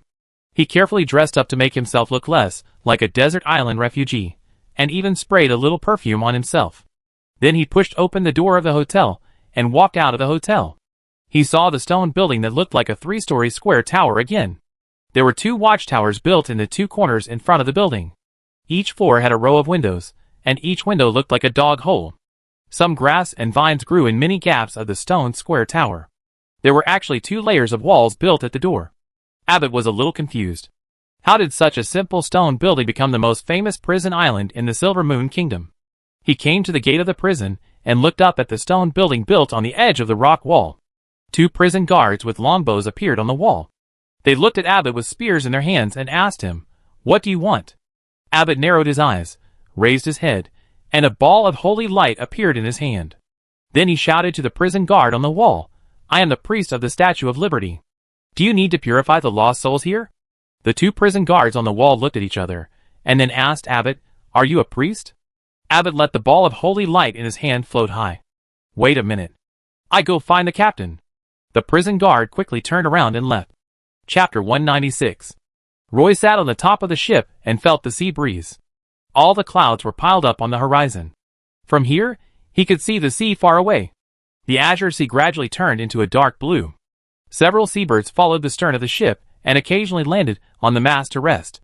The sea breeze carried a faint smell of seafood. This ship was just a 3-masted sailing ship less than 40 meters long. A dozen sailors were all half-blood elves.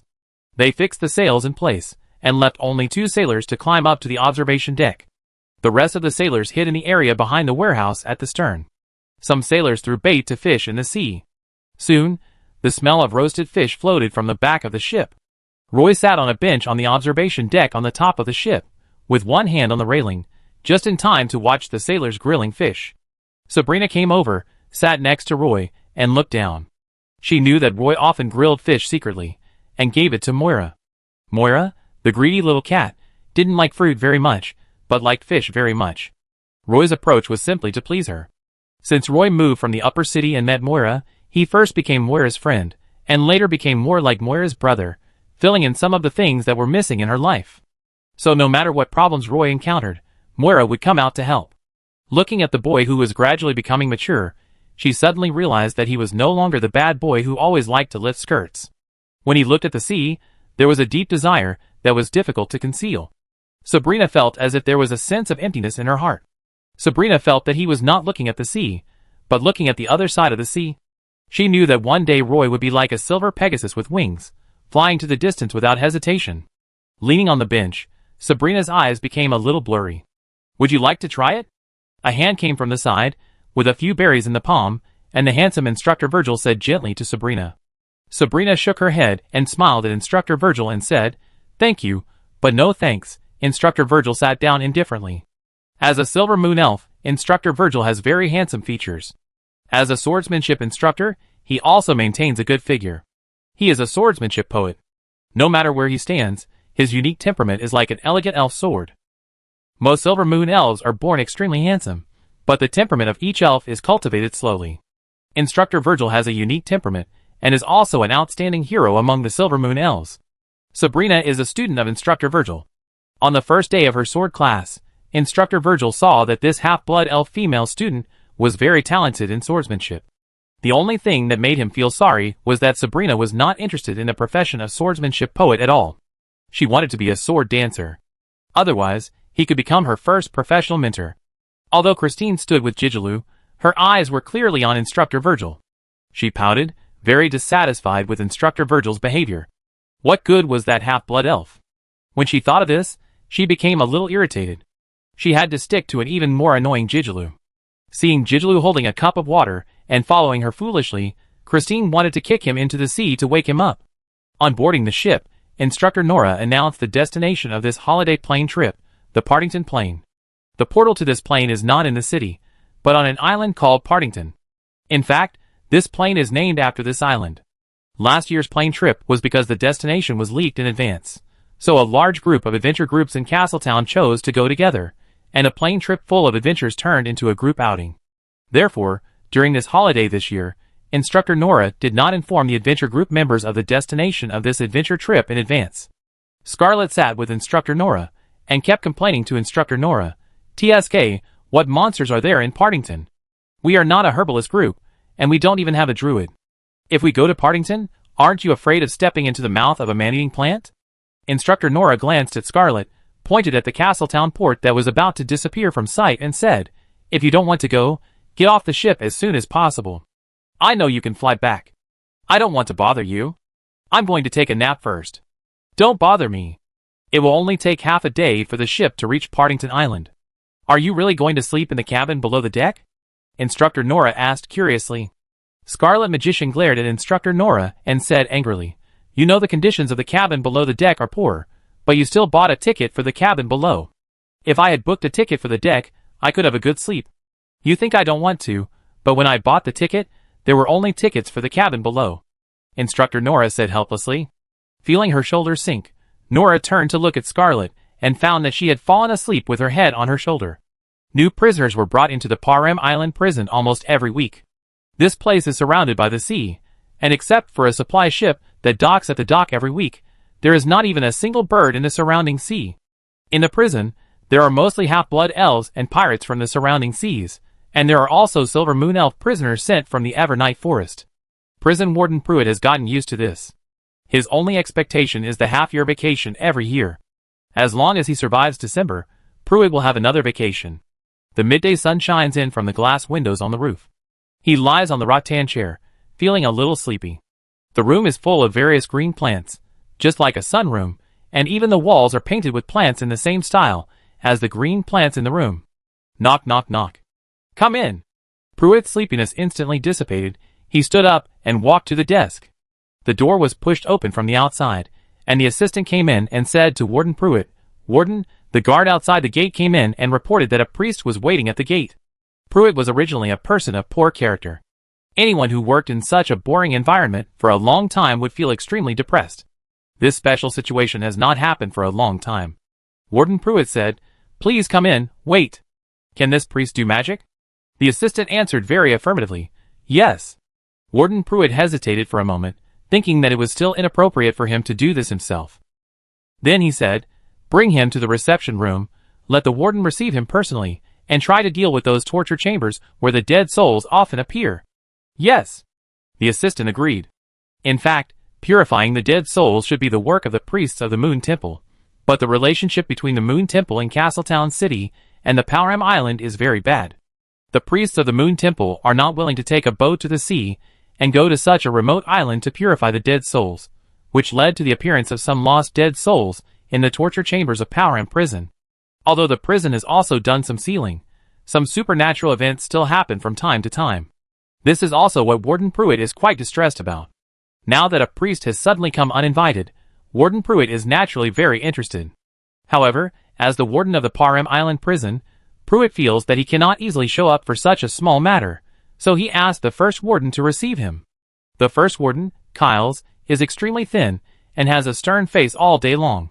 In addition to managing the first floor prison, he was also in charge of the torture chamber in the Parham prison. Kyles was an expert in torture, but this ability was never used again after he took office in the Parham Island prison. The main function of the torture chamber in the Parham prison was to punish those unruly prisoners. Occasionally, a prisoner would suddenly die during the punishment process. This was very common in the prison. There was a lot of open space on the island, so they could just dig a hole and bury them. The only thing that was difficult to deal with was the souls of prisoners who were full of resentment before they died. They would linger in the place where they died until the fire of their souls burned out. Hearing that a priest had come to the prison and could purify the wandering souls in the torture chamber, Kyles and several prison guards hurried to the gate of the prison. Chapter 197. Abbott waited for a while at the gate of Parham prison, and saw the gate of the prison being pushed open by the guards. A thin Silver Moon Elf with a disgusted face walked out quickly with a team of elven guards. He had a whip wrapped around his waist, a sword hanging from his waist, shiny leather boots, light brown leather pants, and a linen shirt with rolled sleeves. "I am the warden, Kyles. May I ask who you are?" Kyles' eyes were like spikes, staring at Abbott. Abbott quickly perked up and replied, my name is Paris, I'm a priest. The Statue of Liberty where I worked has been closed down, and now the priests have to make a living on their own. I'm best at purifying the dead souls. I came to Parem this time to find out if there is such a demand in the prison. You came at the right time. We were just about to ask the priests of the Moon Temple to deal with this kind of problem. Since you are here, you can give it a try. If you can help us solve these problems, we will pay you a reward.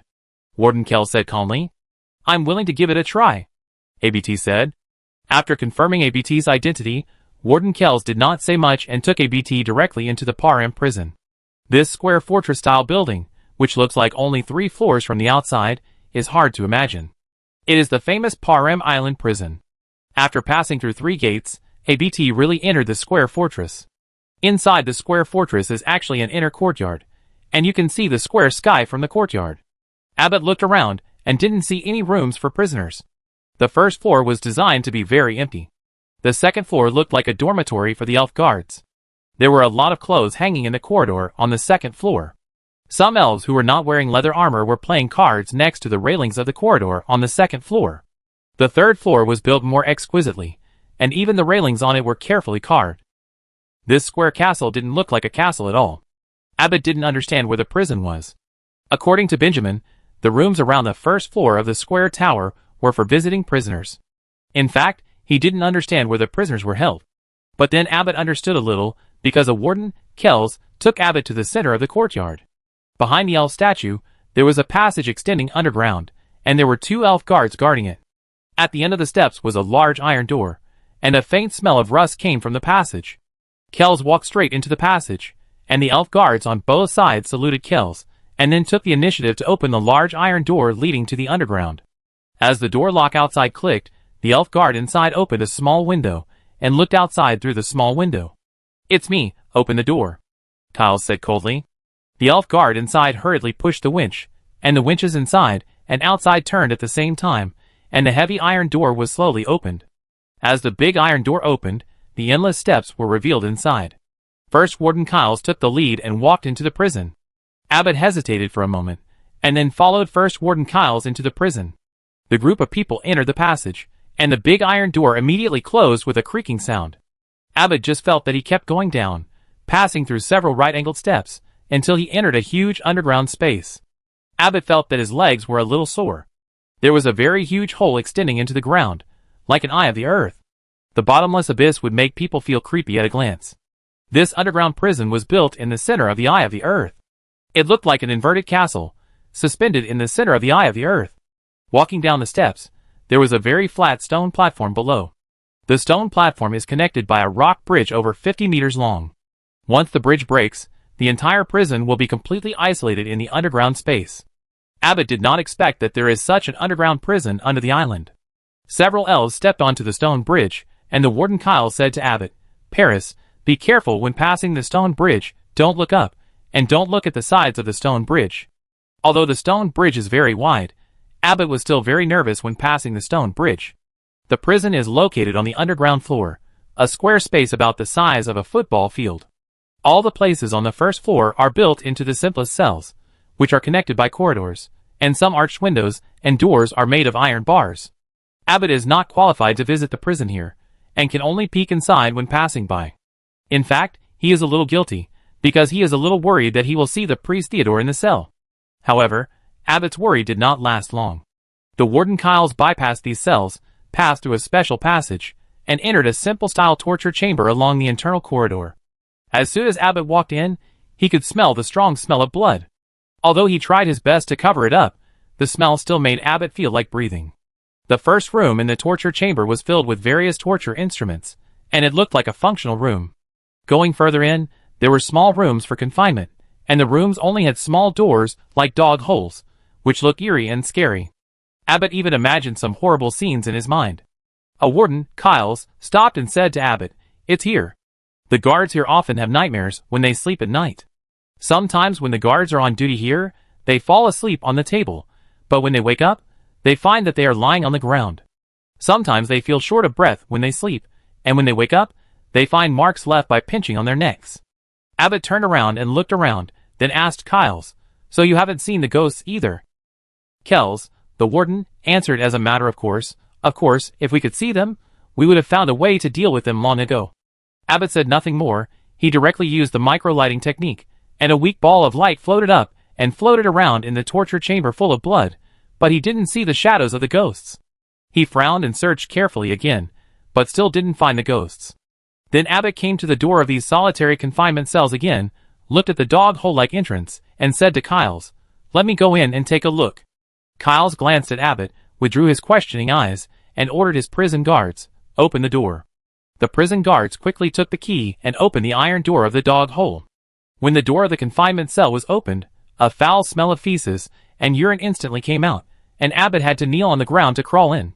Halfway through the climb, he regretted it. Not only was there a foul smell inside, but it was also like hell. The walls were stained with countless blood stains, and there were even blood marks left by prisoners scratching the walls with their fingers. The whole confinement room was filled with a strong atmosphere of despair. He looked up and immediately retreated, because the dead souls hiding inside had discovered Abbott and extinguished the sacred glimmer. Abbott could not see the dead souls when there was no sacred glimmer. The first moment he retreated, he condensed a sacred glimmer again, then took out a sacred prayer book from his arms, turned around and said to Kyles, "A wood elf died here, probably recently. His soul fire is very strong, and his left hand looks like a piece of dead wood."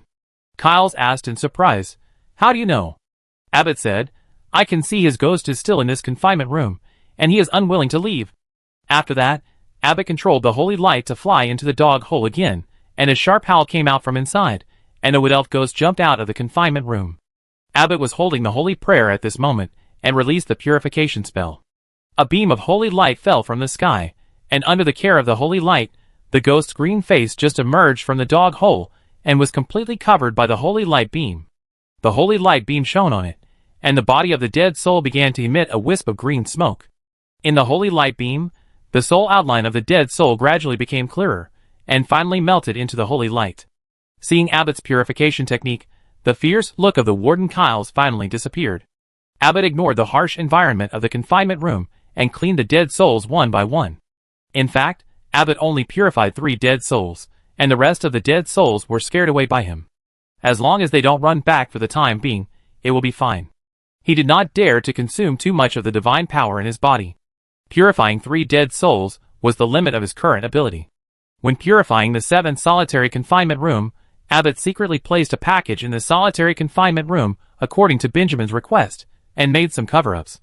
This time Abbott handled a total of 10 solitary confinement rooms, and then said that the divine power had been exhausted, and there was no way to purify other solitary confinement rooms. Under the arrangement of the first warden Kyles, Abbott successfully left the Powram Island prison. Before leaving, not only did he receive a reward of 5 magic crystals, but even the warden Pruitt came out to see him off in person. At the same time, the ship that Roy was on successfully arrived at Partington Island. This small island looks like a volcanic island, and there is only one mountain. The vegetation on the island only covers the halfway point of the volcano, and above that is all exposed volcanic rocks. When the ship approached the island, Instructor Nora introduced Roy and Sabrina that this mountain was very strange, and it looked like it was split in half from the center by a giant axe from the gods, and the crack extended all the way to the foot of the mountain, but the widest part of this mountain crack was hundreds of meters, and the narrowest part below was also a few meters wide. The town on the island is in the belly of the mountain deep in the crack, and the name of the town is Partington Town. The ship docked at the Simple Port Pier, and a group of people got off the ship with the passengers on the ship. Chapter 198. This is a very small dock, with only a wooden platform that goes deep into the water. The paint on the wooden boards on the platform has peeled off, and they have become dark after being soaked in seawater. They are soft when stepped on, and some seawater will squeeze out. There are a lot of wooden boxes piled up on the port dock. They look like package supplies, and it is impossible to see what kind of goods are inside. There are at least nearly 1,000 boxes piled up on the stone platform of the dock. These wooden boxes are just rough frames, and the hay filled inside can be seen from the gaps in the wooden boards. Instructor Nora led the team to get off the boat quickly, and walk straight to the outside of the dock. There were several carriages parked outside the small dock. Instructor Nora personally went forward to negotiate a price with the coachman and hired 2 carriages. The 9 people in the adventure team took the carriages to enter the town in the quaint mountain belly. The only road was the gap in the mountain, which was now paved with flat stone slabs. The wheels rolled on it, making a gurgling sound. Roy sat in the carriage and looked out through the window glass. The vertical mountain wall always gave people a strong sense of oppression. The dock was not far from the town. After entering the town, Roy found that many buildings in the town were carved out of the stone wall of the mountain. The mountain was only as big as 4 football fields, and all the open spaces inside were filled with houses. These stone houses looked dense, but the streets and houses were very clean and tidy. The sun shone in from the gaps in the mountain, and the north wind from the frozen sea was completely blocked by the mountain. It was not cold inside the mountain. The carriage stopped next to the square in the center of the town.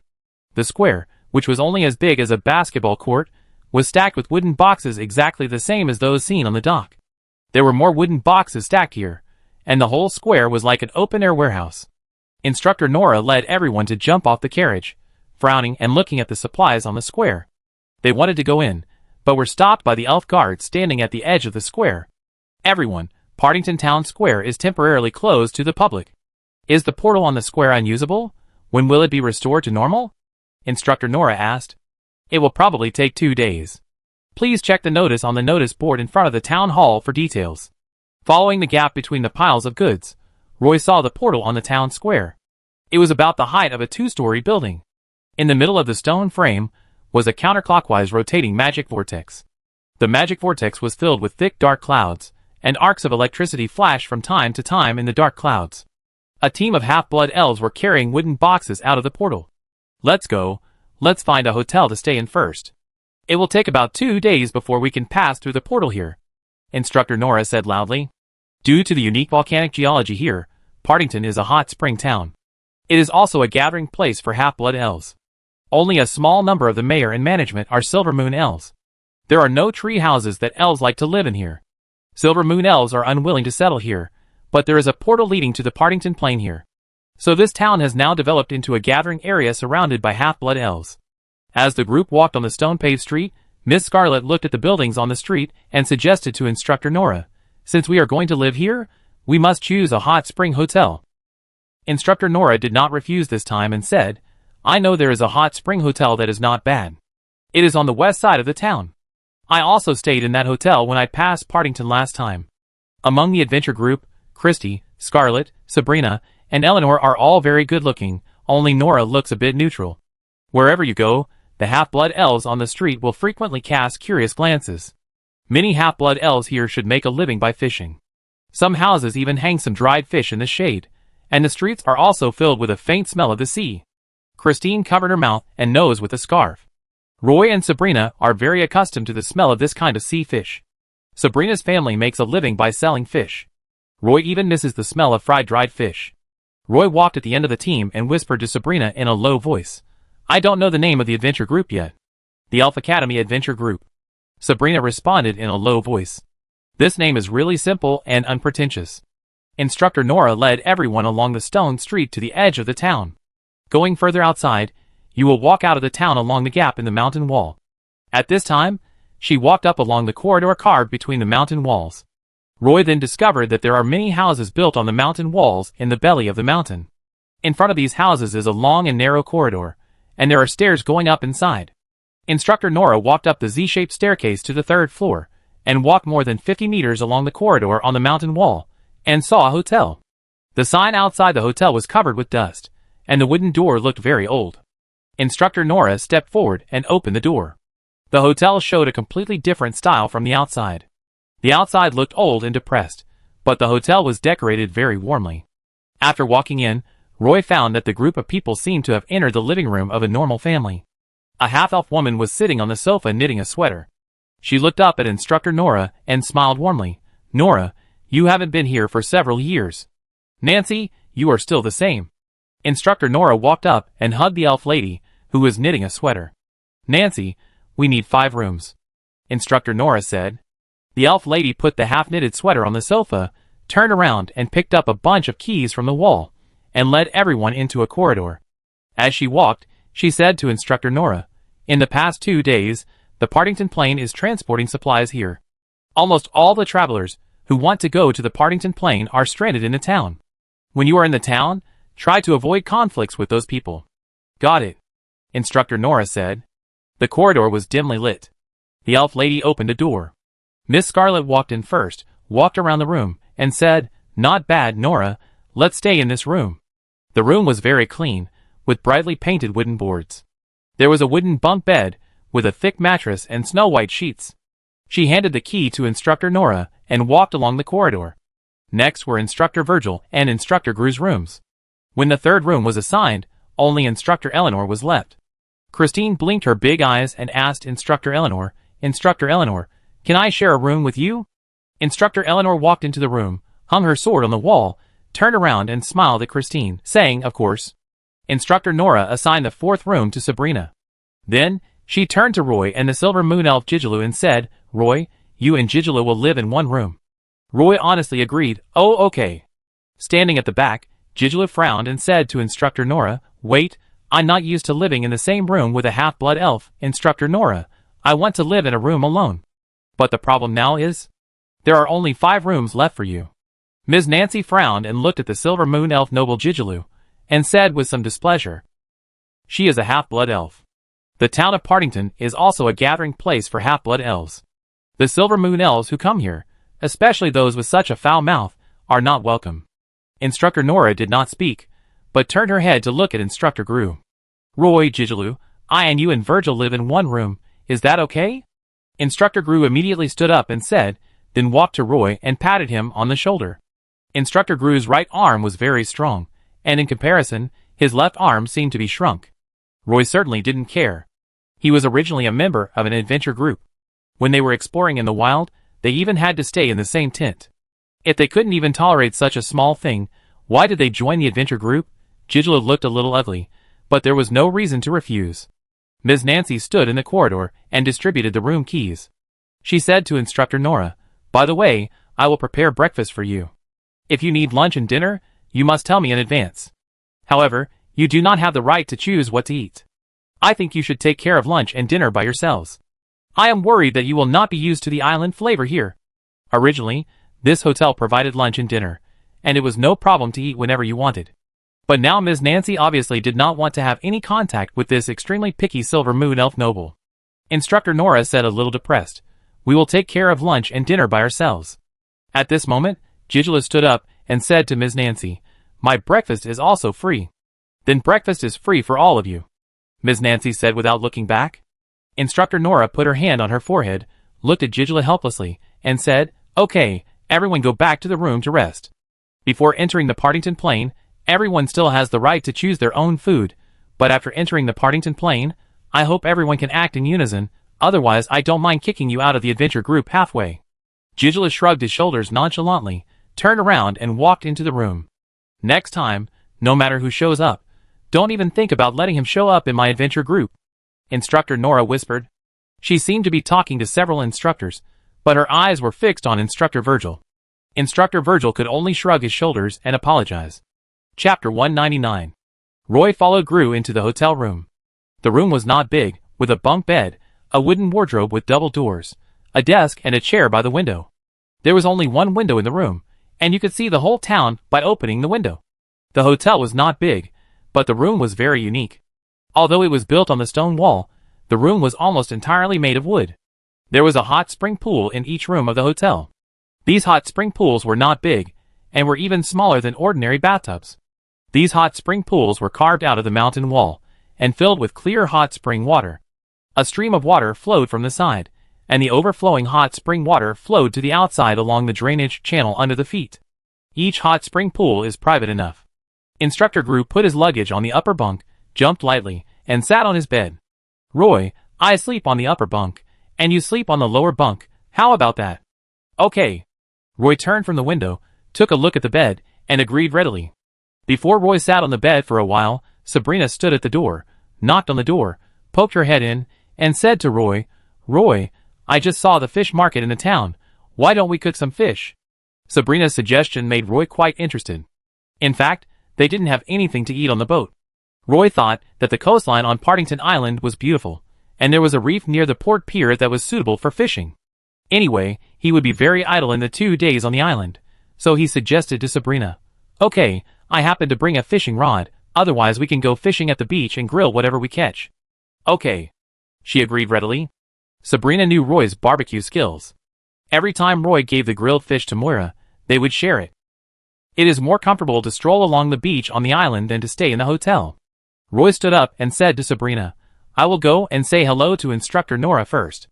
After knocking on the door of Instructor Nora's room, Miss Scarlet seemed to be lying on the bed to catch up on sleep. Roy was a little embarrassed and tried to lower his voice to Instructor Nora. Instructor Nora, we want to stroll along the beach. Sabrina appeared behind Roy. Instructor Nora glanced at Sabrina and said nothing else, only saying, Okay, but you must pay attention to safety. Not long after Roy and Sabrina left, Instructor Virgil stood at the door of Sabrina's room, holding a fruit plate in one hand and unbuttoning a button on the collar of his shirt with one hand, then knocked on the door twice slowly and gently, but after waiting for a long time, there was no response from inside the door. After waiting for a while, Instructor Virgil knocked on the door again impatiently. The door of the next room was pushed open by Gru. Gru glanced at the fruit plate in Instructor Virgil's hand, reached out to scoop up an apple from the fruit plate and stuffed it into his mouth, and said to Instructor Virgil vaguely, He just went out. I heard that he was going to the beach to eat fish. You can still catch up with him now. Instructor Virgil smiled and said, Just leave. Instructor Gru took another piece of fruit from the fruit bowl, put it in his mouth, and ate it. This guy doesn't seem to be buying it. I think you should change someone else. Instructor Gru said. Instructor Virgil blinked and hesitated for a moment. He found that he was still reluctant, so he said, Wait and see. In the afternoon, Roy and Sabrina followed the only passage in the town and came to the beach near the pier. As Roy said, there are not only reefs suitable for fishing, but also beautiful white beaches. However, the beaches are not suitable for swimming in December. Roy found a place suitable for fishing on the reef. The bait was the sandworms he had just dug out on the beach. Soon Roy caught 2 rock snappers. Holding the fresh rock fish, Roy stood on the sea reef and waved vigorously to Sabrina. Sabrina picked up some dry firewood in the woods, and then built a bonfire on the beach, surrounded by stones. The fire was burning fiercely, and it was suitable for grilling only when all the firewood was burned into charcoal. Soon, Roy came over from the sea reef, carrying a tin bucket in his hand. In the bucket, there were not only a few fish, but also some oysters and conchs dug from the sea reef. Half-blood elves usually don't eat oysters and conchs, but Roy thinks they are very delicious, even more delicious than grilled fish. In fact, Sabrina prefers to eat fruit, but she was born in a fish-selling family, so she doesn't reject eating fish. Remove the scales and internal organs of the sea fish, marinate it with salt, string it with sticks made of branches, and slowly roast it on the campfire. As the fat in the fish is roasted out, it drips onto the charcoal fire, and the aroma is released. Sprinkle spices, and the barbecue aroma wafts far away. Put the grilled fish on the wooden board, and Roy throws a stone into the charcoal fire. He is not afraid of the heat, so he puts the conch on the stone and waits for the conch to be slowly roasted. As for the oysters, Roy directly pried open the shells with a dagger, squeezed a little lemon juice, and sucked it into his stomach in one mouthful. It tastes sweet. Sabrina took a string of grilled sea fish and slowly tore the fish meat on it with her hands. She didn't have to try the grilled fish. She just wanted to sit on the beach and quietly enjoy the sea view and sunset, which was more comfortable than staying in the hotel. Just as Sabrina was about to put down the grilled fish in her hand, she suddenly saw the grass in the bushes next to the beach shake violently, and a brown bear walked out of the grass. Its huge body was as strong as a hill, and it opened its mouth slightly, staring at the grilled fish in Sabrina's hand. Just as Sabrina was stunned, the brown bear actually twisted its huge hips and walked straight to the campfire. It ignored Roy and Sabrina and sat down on its own. Then its body began to twist. In just a few seconds, the brown bear turned into an elf boy. His skin was a little gray, with runes painted on his face.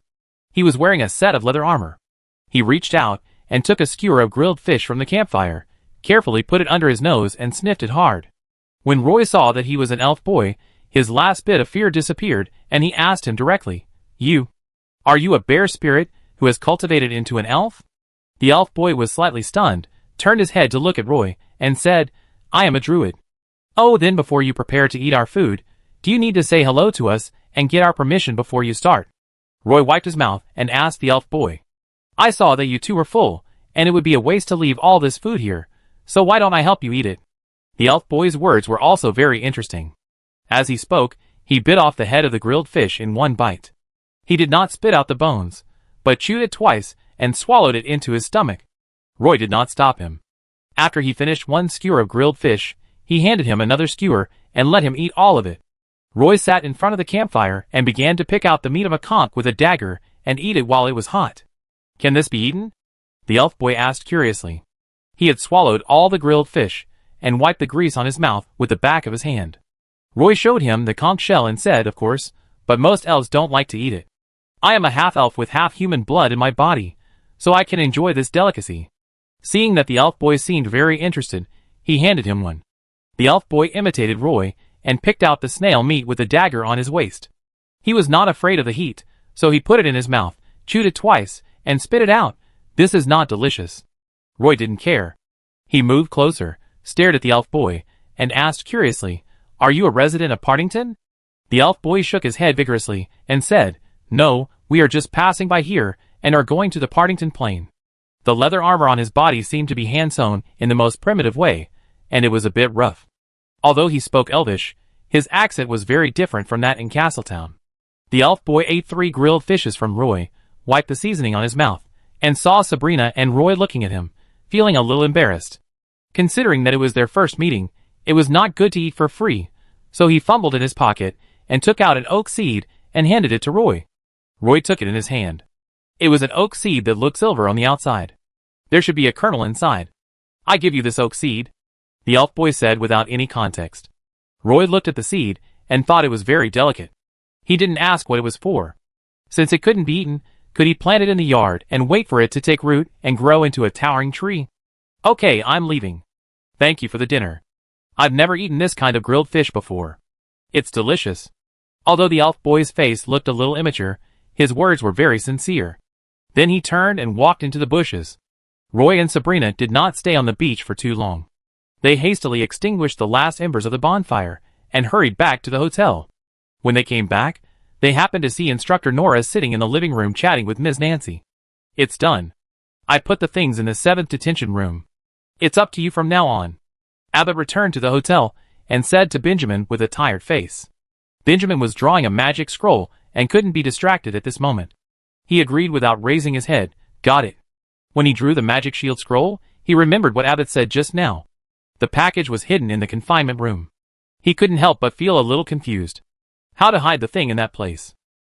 Benjamin put down the magic scroll in his hand and planned to talk to Abbott about the matter of Parham prison. He found that Abbott had already started to pray on the bed, so he didn't say anything. Chapter 200. Roy and Sabrina sat down in the hotel living room. Ms. Nancy glanced at Sabrina and handed them 2 cups of fruit tea with a smile. "I don't know what was added to the fruit tea." Roy took a sip and felt slightly refreshed. "Did you go to the beach?" Ms. Nancy asked casually. "Well, the white sand beach on the island is very beautiful. We also grilled a few fish on the beach," Sabrina said, not hiding the fact that she likes to eat fish. "That's really good." Ms. Nancy's eyes softened a lot, and she turned to Roy and asked, "Are you human?" "Half-elf. My mother is a silver moon elf," Roy answered honestly. He had a hunch that this seemingly ordinary woman had an indescribable charm in her eyes. Ms. Nancy nodded slightly and said to the two of them, "You 2 young people are full of energy. You can go around Partington Island more. The scenery on this island is quite good. If you like to eat fish, there is a very delicious Mora fish here, which is worth tasting." Roy had read about Mora fish in a miscellaneous book. It was a low-level sea monster. The front half of its body was like a grouper, and the back half was like an octopus with 8 tentacles. An adult Mora fish could fight against killer whales and was very ferocious, but it had no special magical abilities, so it could only be classified as a primary sea monster. Ms. Nancy was very talkative and talked a lot about the local customs and practices. Most of the elves living in this town were half-blood elves, and the fruits on the island were relatively precious, but the sea fish were relatively cheap and could be found everywhere in the market. The Silver Moon elves must have had many inconveniences after living on this island for a long time. But this island is definitely a suitable place for half-blood elves to live. At night, Roy lay on the bed. The unfamiliar environment made him a little insomniac. Every time he closed his eyes, he would see himself as if he was in the sea. Instructor Groove fell asleep and snored softly. The next morning, the sun shone into the room through the gap in the curtains. Benjamin sat up from the bed, got out of bed and drank some water, went to the bathroom and simply washed his face, and looked at Abbott, who was still sleeping soundly. This guy's mental energy was a bit exhausted yesterday, and he couldn't recover after sleeping all night. Magician Benjamin cleaned up the room briefly changed his appearance a little, and then walked out of the room and went to the hotel front desk to ask for a breadfruit and half a fried fish.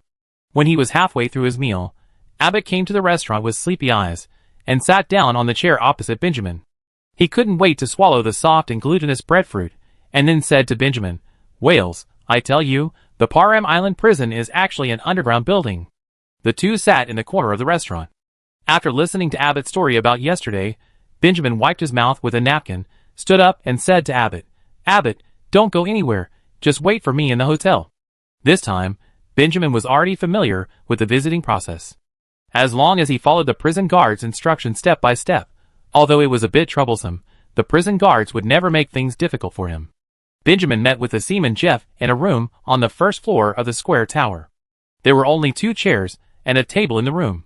There was an iron gate at the door and no windows, but the room was quite clean. Seaman Jeff was the mainsail captain of the Kumquat Seamen and the most powerful person on the ship after the third mate. However, during the time he was imprisoned in the prison on the Parham Island, he had lost a lot of weight, his eye sockets were sunken, and the fat layer on his body had obviously disappeared. He had shackles on his hands and feet, and he was only wearing a linen robe. When he saw Magician Benjamin, he stared at him without saying a word. The last time Magician Benjamin came to the prison island was in the summer, and now it is almost December.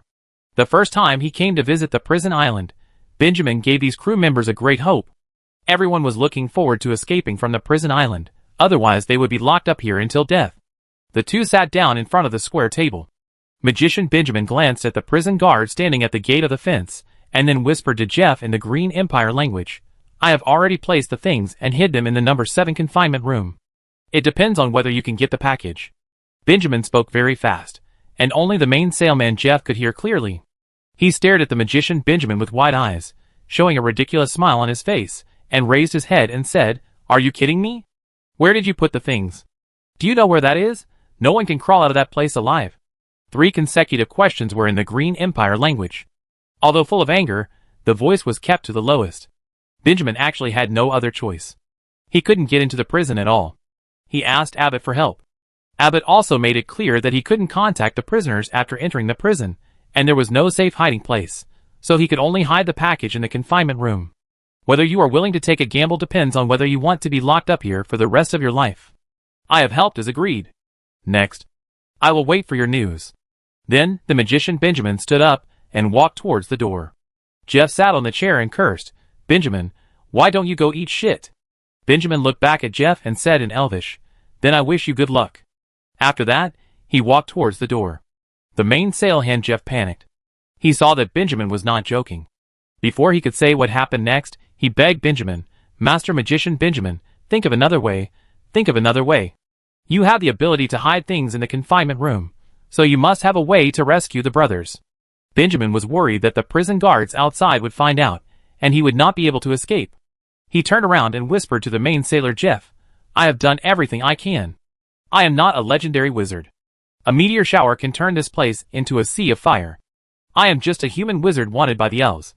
The reason why I can still stand in front of you is that I am careful and lucky, not because I have any extraordinary abilities." Benjamin left after he finished speaking. Mainsail Captain Jeff sat down on the chair, his face pale. The elf guard looked into the room through the iron door. At this time, Magician Benjamin had already walked to the door of the iron door. The elf guard opened the iron door, and Benjamin walked out without even looking at Jeff in the room. Nancy said that climbing the mountain on Partington Island is also very good. Anyway, we don't have anything to do today.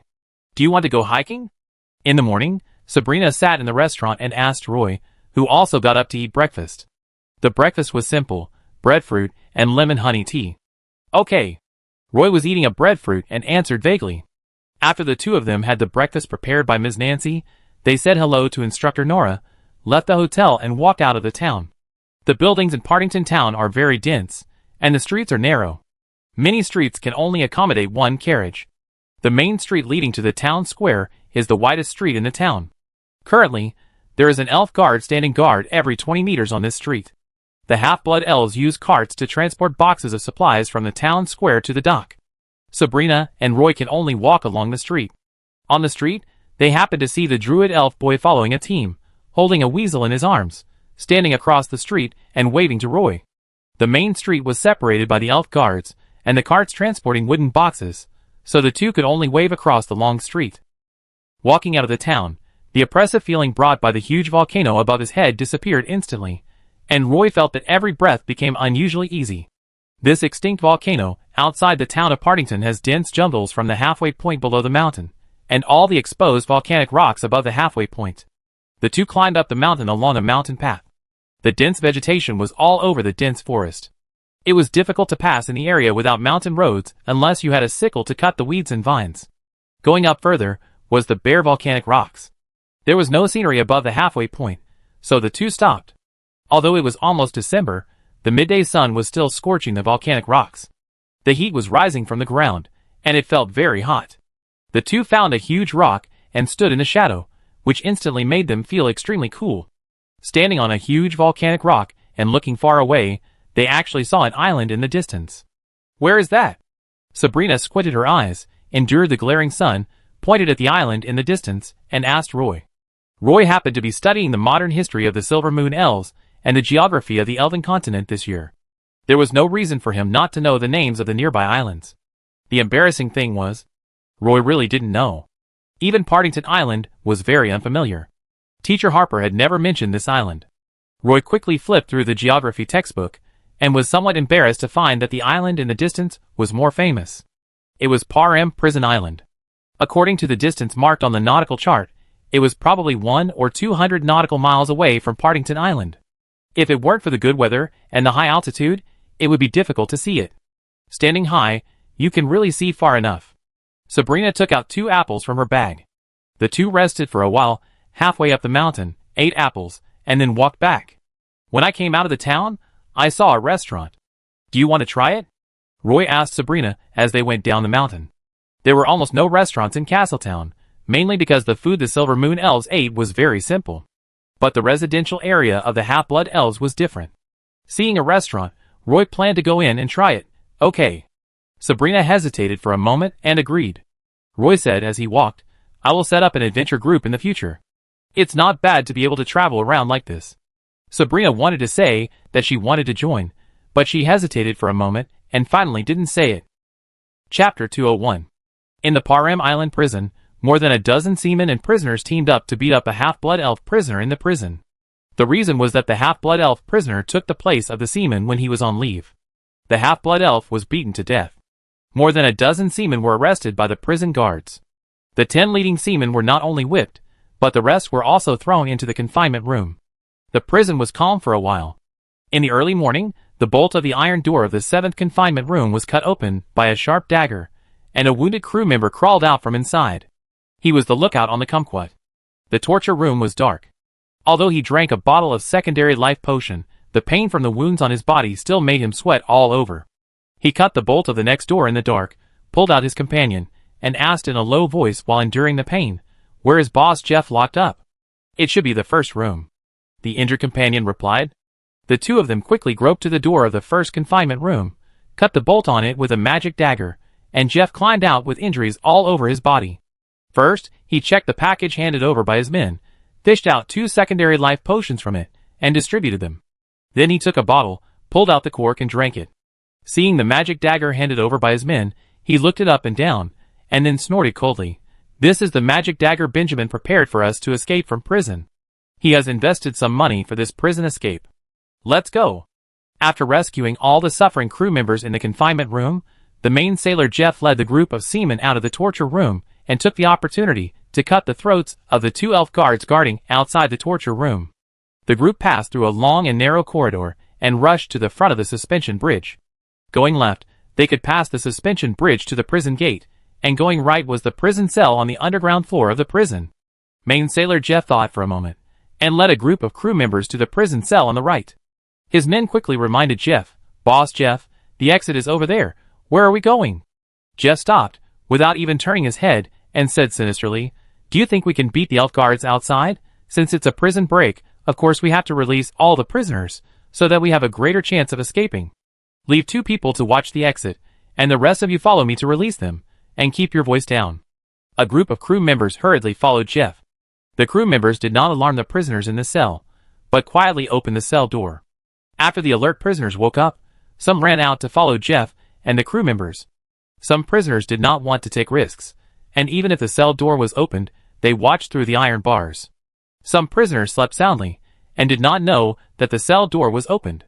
The prisoners who were able to wake up were all capable warriors, and more teams escaped from the cell. This force quickly swept to the second underground floor, and got the prison key from the prison guards they killed. This time, everyone split up and opened the cell door faster.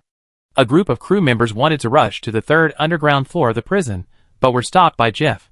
"We have enough manpower, follow me to the prison gate." Jeff and his team reached the front of the suspension bridge, and two half-elf assassins sneaked to the other side of the bridge and killed the two prison guards on duty. Jeff and the crew mixed in with the prisoners, rushed across the suspension bridge, and rushed to the prison gate. This prison gate was double-locked inside and outside, but fortunately the dagger Benjamin sent was sharp enough to cut off all the iron mesh and iron bars on the observation window of the iron gate. The prisoners relied on such a small observation window to break through the last gate of the underground prison and rushed to the first floor of the prison tower. At this time, the main sailor Jeff and a group of crew members rushed out of the prison gate. The prisoners in the prison saw countless prisoners rushing to the suspension bridge, and the prisoners, who were afraid to run out of the cells, became more active. Seeing the prisoners running outside the cell, more and more prisoners came out of the cell. The desire for freedom in the heart grows, and is difficult to erase. More and more prisoners are released, and more prisoners join the ranks of prison escape.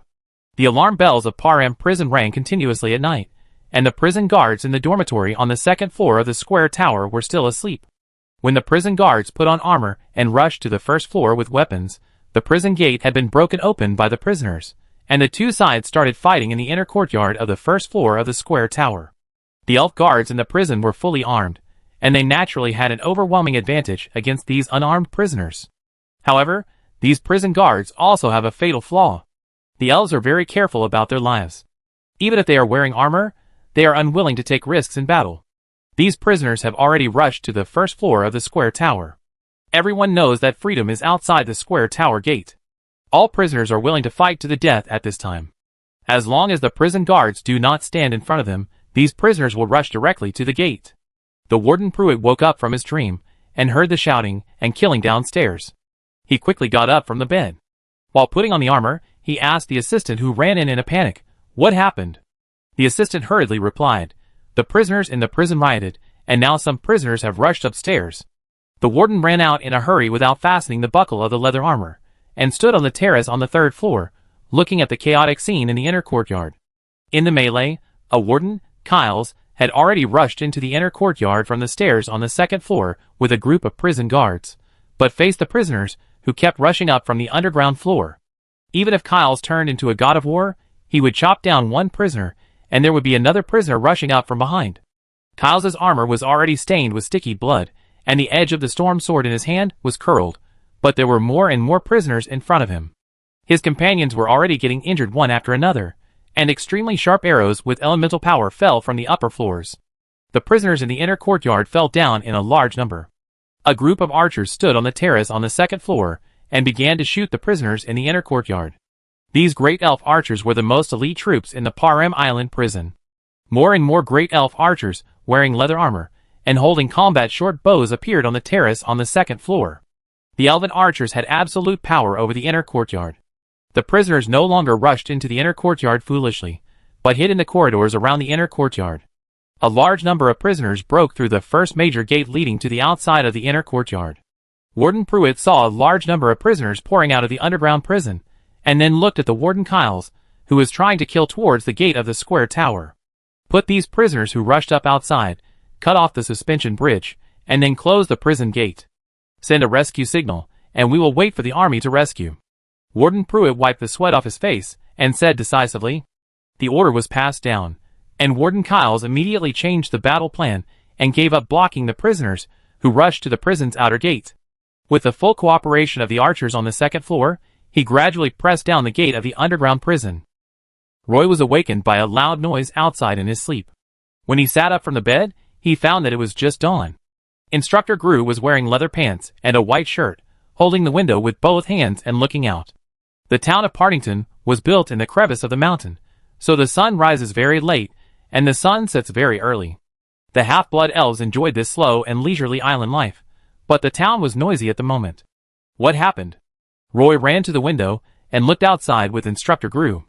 Before Instructor Gru could answer, the door was violently pushed open by Instructor Nora from the outside. She shouted in the corridor. Something happened at the Parham Island prison.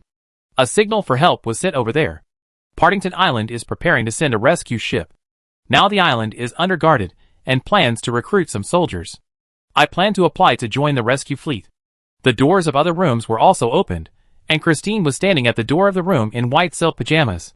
Roy, Sabrina, Christine, Gigelou, you stay on Partington Island and wait. Gru, Virgil, Eleanor, Scarlet, and I will go to the prison island for rescue. Instructor Nora, let's go together. We also want to do our part. Sabrina had already put on her leather armor and stood at the door of the corridor and said to Instructor Nora, No, we can't let you be in danger. You stay in Partington and wait for us. As long as the Silver Pegasus soldiers of the 17th Legion come, the situation on the prison island should calm down soon. Instructor Nora rejected Sabrina's proposal without hesitation. Then he asked the other instructors, Gru, Virgil, Eleanor, Scarlet, are you ready? Several instructors came out of the room in neat clothes and stood in the corridor, staring at Instructor Nora. Let's go. Instructor Nora and his group walked out of the hotel. The street was already in chaos. Roy and Sabrina chased out of the hotel. Instructor Nora looked at the two of them. Roy immediately raised his hand and said, We just want to see you off. The group hurried towards the dock. Instructor Nora called Roy and Sabrina to her side and whispered to them, During the time we are away from Partington Island, you should try to stay in the hotel and don't go out or cause trouble. Also, help me take care of Christine and Gigelou. They are both Silver Moon Elf nobles and young people. They have never been to Partington Island before and don't know that Partington Island is mainly based on half-blood elves. Instructor Nora said a lot. When they arrived at the dock, they saw that the ship originally used to transport supplies was already crowded with elves heading to the prison island for rescue. The dock was also full of elves, and everyone was worried about the situation on the prison island. Instructor Nora and his group finally squeezed in front of the sampan of the ship and said to an elf warrior guarding there, We are instructors from the Castletown Elf Academy. Before Instructor Nora finished speaking, the elf warrior made way and invited Instructor Nora and others to board the ship, saying at the same time, Okay, welcome to join us. Chapter 202. Almost all the elves on the ship are warriors. At present, the portal of Partington Island has been requisitioned, and the elf nobles on the Partington Plain have transferred the collected materials to the elf continent. In just 3 days, a large number of elves who were heading to Partington Plain were stranded on Partington Island. Now seeing that something happened on Parham Island, some elf warriors are heading to Prison Island. Not long after Instructor Nora boarded the ship set sail towards Parham Island. Roy looked at the smoke column rising from the sea. Standing on the dock, he could not see Parham Island 100 miles away. Roy and Sabrina watched the ship go away. When they rushed back to the hotel, it was already bright. But the town of Partington was still a little dark, and the shops in the town were not open for business. When Ms. Nancy saw Roy and Sabrina coming in from outside, she warmly invited them to sit in the living room and drink fruit tea. Christine was wearing a white silk pajamas and sitting in the living room drinking fruit tea. When she saw the two people coming in from outside, she didn't mean to say hello. Gigelou was sitting opposite Christine, holding a fruit plate in his hand, and was very attentive to her. Without even looking at Roy and Sabrina, Roy took the warm teacup handed over by Ms. Nancy and asked her, Ms. Nancy, how long does it take to get from Partington Island to Parham Prison Island by boat? Ms. Nancy sat down opposite the two of them, picked up the unfinished sweater in the basket, looked up at Roy, and said with a smile, What's there to worry about? The 17th Legion will arrive soon. There are no ships on the prison island, and these prisoners have no way to leave the island. Even if the situation on the island is out of control, as long as Pruitt has a little brain, he should know that the safest way is to stay in the square tower and wait for rescue. Who is Pruitt? Roy asked curiously. Ms. Nancy sneered and said casually, The warden of the Parham Island prison is an old man who is just waiting to die. Roy was shocked. The man in front of him actually said that the warden of the Parham Island prison was an old man who was just waiting to die. Sabrina asked worriedly, Then it will be dangerous for Instructor Nora and others to take a boat to the prison island? Ms. Nancy turned to look at Sabrina and asked her, Do you think that any warrior can become an instructor of the Elf Academy? Including Gru, Eleanor, and Virgil, which one is not the best in the same level? It's just that each of you instructors has a little flaw, and has not been able to break through the shackles of your body, and has not become a real strong man. While she was talking, her hands did not stop, and she was still knitting a sweater skillfully. Roy didn't expect that Ms. Nancy would evaluate the instructors like this. At this time, even Christine and Jigelu's attention was attracted by Ms. Nancy. Ms. Nancy's gentle eyes swept across the faces of the four young people. Roy felt Ms. Nancy's eyes on him, and his body suddenly numbed. That subtle feeling was fleeting. You guys haven't reached that level yet, so there's no need to think about those things. The most important thing for you now is to form your own momentum. Sabrina, you've been reluctant to take this step and are still hesitating. What do you think? Her eyes finally fell on Sabrina, and she hesitated before asking. Sabrina was shocked. She didn't expect that her secret would be discovered. Me? I didn't think too much. I just wanted to have some choices. Ms. Nancy stared at Sabrina's eyes and said with a smile, Don't you have a choice? There is no need to stay at this stage. Your style is very suitable for becoming a blade dancer. Don't hesitate. Make a decision as soon as possible while you are still young. Sabrina lowered her head and thought for a while. When she raised her head, the light in her eyes was already very firm, and she said to Ms. Nancy seriously, Okay, Ms. Nancy. Roy also curiously asked Ms. Nancy, then take a look at me. What path will I take in the future? Ms. Nancy's eyes fell on the sweater, and she didn't even look at Roy, and said casually, On your body, I only see a dazzling holy light, nothing else, just let everything go. Roy looked down at the sapling hidden in his body that had grown 2 leaf pods, and didn't know what to say for a moment. Christine and Jigelu did not join the conversation here. Jigelu leaned forward and said to Christine across the coffee table, Christine, I heard that the architecture in the town is very unique. Almost all the buildings are crowded together. Many residents here share a wall with their neighbors. Do you want to walk around the town? Christine tilted her head to one side and said, boring. After that, she got up and walked back to the room. Bang. A loud door closing sound came from the corridor. Jigelu did not feel embarrassed, and sat alone in the living room to finish the fruit tea in the cup. After a while, Christine poked her head out of the room again, and found that Jigelu was still sitting in the living room. Then she walked out of the room, stood at the door of the living room, and said to the Silver Moon Elf, Jigelu, what do you think of the beach on Partington Island? Jigelu put down the teacup in his hand, and said happily, The beach. The beach on Partington Island is of course very good. How about we go to the beach? Christine was obviously a little moved, and her big blue eyes flashed with pride. Jigelu walked quickly to Christine, and said to her, Wait for me to change clothes first. Ahem, Instructor Nora wants us to stay in the hotel during this time. Sabrina, who was sitting in the living room, said to the two of them. Christine glanced at Sabrina and said bluntly, In my opinion, that was just Instructor Nora's request to you too. She didn't tell us, so we don't need to follow it. Jigelu, why are you still standing there? Let's go! Jigelu put on a coat, walked out of the room quickly, and said proudly, Yes, Miss Christine. The two walked out of the hotel side by side, ignoring Sabrina standing in the living room. Roy, Instructor Nora asked us to keep an eye on them, otherwise we would follow them to the beach. We have conveyed Instructor Nora's request. They are not children anymore. We don't need to follow them like guards. Roy sat on the sofa with a cup of tea and said to Sabrina. Sabrina looked at Roy with her green eyes without blinking. Okay, let's go and have a look. Roy finally compromised and stood up and left the hotel with Sabrina. A smile flowed in Sabrina's eyes. Affected by the riot on Prison Island, the town of Partington disrupted its original plan to transport supplies. Because a ship was requisitioned to go to Parim Island for rescue, a large amount of supplies were stranded at the dock and could only be temporarily piled here, waiting for the next ship to arrive on the island. Many elves in the town were talking about the prison island. Roy and Sabrina came to the beach near the pier of Partington Island, but did not see the two Silver Moon elves, Christine and Jigelu. The two searched along the beach to the west side of the island. The prison guards recaptured the gate of the underground prison and cut off the suspension bridge below, completely turning the underground prison into an isolated island in the cave. The prisoners who did not have time to rush out of the prison became more violent.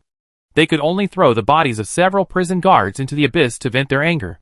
The prison guards were separated by the broken suspension bridge and had no way to deal with the prisoners in the underground prison. A large number of prison guards are currently guarding the square tower. The prison gate is currently closed. Some prisoners who rushed to Parim Island took a walk around the island and found that it was futile to rush out of the prison. This island itself is a larger prison. There is not even a small flying fish boat on the empty dock. Unless they are Naga Sea tribe, they can jump into the sea to go home.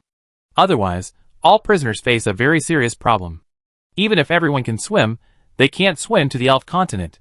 Warden Pruitt has now closed the prison gates, and the guards are leaning against the square tower, guarding the prison. The released prisoners can only wander around the island. There is only one hotel on the island, and the hotel owner and the elf waiters have long disappeared.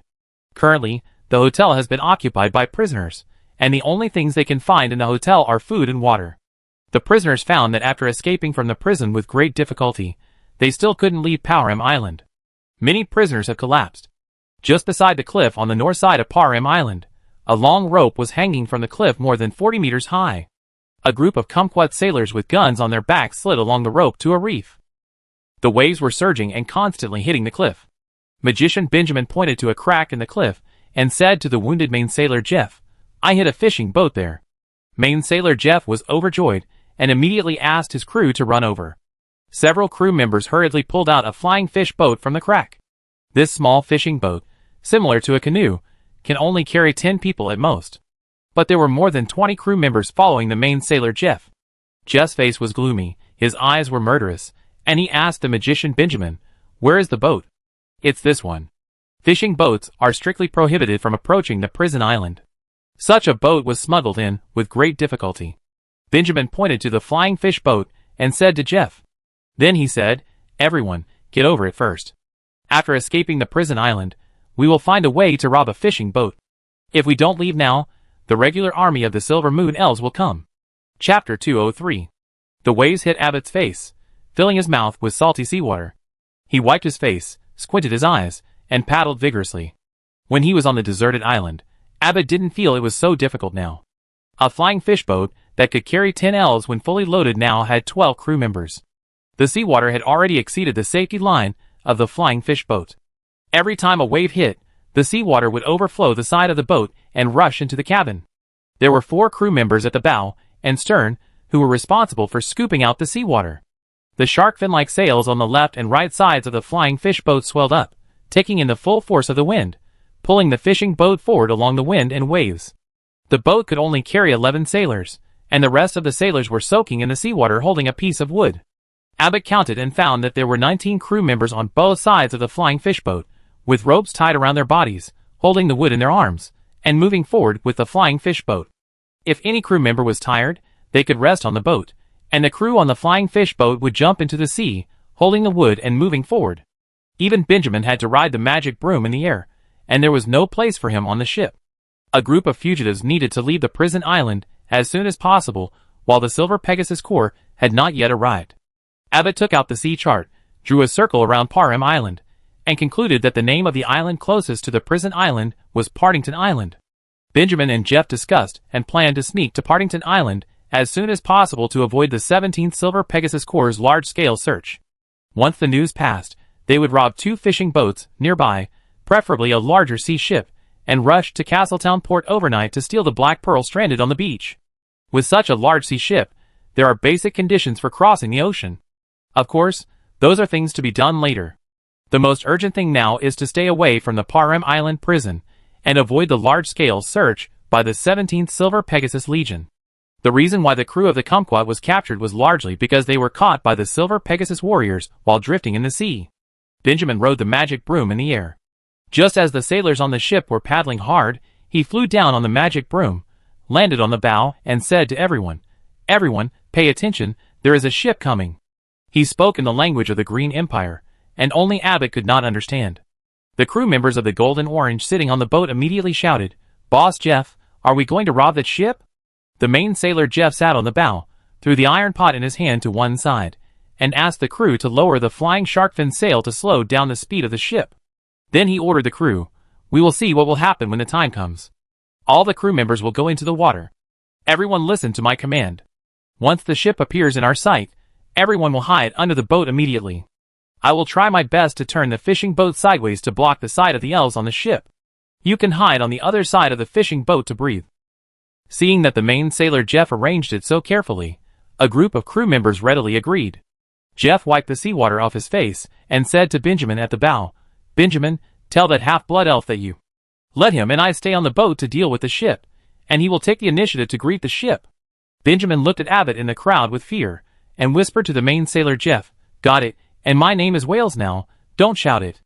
At the same time, on the other side of the prison island, the Grey Dwarf Ralph, who had escaped from the prison, rushed into the sea with his upper body naked. The ship that came with the wind and waves was almost full of elves, and almost all of them were wearing armor. Frightened, the main sailor Jeff immediately bent his body and hid his head. At the same time, with an order, a group of sailors all hid in the bottom of the boat with wooden boards. Benjamin calmly folded up the wing sail of the fishing boat. Let the fishing boat float on the sea, and try to turn the hull sideways. The main sailor Jeff, the magician Benjamin, and Abbott have all changed into the clothes of the elf fishermen. Abbott sat on the bow nervously and waved to the ship. On the ship, Instructor Nora stood at the bow, pointed at the fishing boat floating in the sea in front, and said to his companions, "Look, there is a flying fish boat in front." Eleanor narrowed her eyes, looked at the small fishing boat and said, "It seems there are fishermen on it." As the ship got closer and closer to the flying fish boat, the fisherman on the opposite boat actually stood up and waved to the ship. He should be a half-blood elf, and he has a local accent in Castletown. "Hey, where are you from?" The fisherman on the opposite side, Abbott, asked. "Partington Island." Someone on the ship responded loudly. It was a crew member standing on the observation deck. "Is this a new route?" Abbott asked loudly again. The elf on the lookout kindly warned Abbott, "No, it's not peaceful around here. You should dock as soon as possible." "Got it," Abbott responded. The ship was sailing very fast, and the two sides only had time to say 3 sentences. In this way, the ship that was eager to rescue Powham Island passed by the small fishing boat. The crew on the ship didn't even have time to ask questions, and they had already opened a distance with the flying fish boat. Nora, who was standing at the bow, suddenly turned her head and asked Eleanor beside her, "Eleanor, did you find anything? Why do I always feel that the flying fish boat is a little bit wrong?" Instructor Eleanor is best at reconnaissance. She is a very alert Silver Moon elf. But at this moment, Eleanor frowned and tried to recall the flying fish boat just now, saying, "I think there seems to be a big fish under the boat. I saw a big shadow under his boat." Instructor Nora shrugged helplessly and said, "Hey, that's not what I meant. Who cares if there is a fish under his boat?" Eleanor said, "The fisherman who greeted us on the boat is obviously not a prisoner." "This? I can still tell." "How do you know?" Scarlet asked curiously. Instructor Eleanor said, as a matter of course, "He is wearing fisherman's clothes, which can't be found on the prison island." "What kind of reason is this to keep an eye on him?" Instructor Gru muttered behind him. Several elf instructors looked at the flying fish boat at the stern again, but did not find any clues, so they did not continue to observe the flying fish boat. The ship was almost approaching the dock of Powham Island, and several escaped prisoners who were originally hanging around on the dock ran around in panic. The smoke column of the prison island tower had weakened a lot, and the elves on the ship were ready to land. Seeing the shabby state of the prison island dock, Instructor Nora suddenly figured out something and said, "I know what's wrong. There's not a single fish on their flying fish boat. Not only that, even the fishing rods, fishing nets and buckets are nowhere to be found. They are probably fugitives who have escaped from the island." But now that the ship has arrived at the prison island, it is naturally impossible to turn back and capture the flying fish boat. The instructors didn't think much about it, and went ashore with the elves to capture the prisoners running around on the island. Since there is no death penalty in the Elven Kingdom, Instructor Nora even hopes that these prisoners can resist more fiercely. At least in this way she still has a chance to sentence them to death herself. Roy stood on the sea reef and looked into the distance. He and Sabrina searched for a long time on the beach, but could not find Christine and Gigeloo. Roy said to Sabrina, "Partington Island is so big, if they want to deliberately avoid us, it will be difficult for us to find them." Sabrina stood on the beach without saying anything. After a while, Sabrina took the initiative to ask him, "Roy, what do you think about becoming a blade dancer in the future?" The two walked side by side on the beach. Roy had never thought that Sabrina would ask him such a question, so he looked at her seriously and said, "Do you want to hear my opinion?" Sabrina stopped, turned around and stared at Roy and said, "I just want to refer to it." Roy frowned and continued to ask, "So it means that you actually have other options?" Sabrina said, "I can now choose a power suitable for the sword poet or the earth walker. The power of the blade dancer is best to condense a double-edged sword, the power of the sword poet is best to condense a one-handed sword, and the power of the earth walker is best to condense a dagger, or an elf warrior of the same category." Roy only has a partial understanding of the power. He only knows that the warriors have the opportunity to be promoted to the first level warrior only after they have the power. Unable to understand why Sabrina could still make a choice, he glanced at the double-edged sword behind Sabrina and said, "Haven't you already made your choice? You are using a double-edged sword now." Sabrina took down the double-edged sword wrapped in linen cloth and stared at it carefully. The aura between her eyebrows changed slightly. Right in front of Roy, a shadow of a black giant blade appeared out of thin air behind Sabrina. At the moment when the black giant blade appeared, Sabrina's aura was like a heavy sword without an edge. She easily gathered the momentum and instantly paved the way for her to become a first-level blade dancer, which made Roy stunned for a moment. This also meant that as long as Sabrina became a level 10 elf warrior, she would become a blade dancer. Chapter 204. Roy and Sabrina walked on the beach until the afternoon, but they never saw Christine and Gigeloo, the two Silver Moon elves. Partington Island is a volcano that was split in half. It is not very big, but it would take at least 2 days to go around the entire island. The beaches on the island are not all white sandy beaches. Many places are rocky, and there are cliffs in some places. What should we do? Otherwise, we should go back to the hotel first. Maybe they have already returned to the hotel. Roy jumped from a rock onto the beach and said to Sabrina, "Then let's go back to the hotel." Sabrina was at a loss at this time. Following the road between the mountains back to the hotel, they still didn't see Christine and Gigeloo. Sabrina was a little anxious at this time, and her eyes were full of worry. The two of them ate some lunch prepared by Ms. Nancy, and went back to the room to rest for a while. It was evening, and the town of Partington was dark early. Still, they didn't wait for Christine and Gigeloo to return to the hotel. Sabrina became a little restless in the living room. Roy went back to his room, put on his thick leather armor, pushed the door open and walked out, saying to Sabrina, who was frowning in the living room, let's go look outside." Sabrina stood up quickly, put the big sword against the wall on her back, and the two walked out of the hotel again. It was already dark outside Partington town, but looking outside through the cracks in the rocks, the light outside the island was still good. There were very few pedestrians on the street, only the town square was still lit, and a large amount of supplies were piled up in the square. When passing a street corner, Roy saw an elf boy squatting by a low wall of shrubs. He seemed to be picking red berries from the bushes. He turned his head and smiled at Roy, saying, "It's so late, are you still going out?" Roy did not hide it, and said directly, "2 of our teammates went out in the morning and never came back. We plan to go to the beach to look for them again." The elf boy put the berries in his hand into his leather pocket, wiped his hands covered with berry juice on his lapel, and said to Roy stupidly with a very rustic leather hat, "Do you need help?" Without waiting for Roy to answer, the elf boy followed the 2 men, and said to Roy from behind, "I'm good at tracking in the jungle." Roy thought of the day when he introduced himself as a giant bear, and thought that maybe he was proficient in animal language. Seeing that he was willing to help, he said, "Thank you." The elf boy saw that Roy agreed, and asked Roy excitedly, "Do you have the personal belongings of the 2 missing companions? If so, I can track them by smell." Roy didn't expect that he would search for people by smell, but Roy, Christine, and Gigeloo were not very familiar with each other, and there was no personal belongings of these 2 Silver Moon elves. "Well, there should be some in the hotel, I go get it," Roy said. The elf boy hurriedly called Roy and said, "It doesn't matter if there is none. Tell me about your friend's characteristics, and I can track him in another way."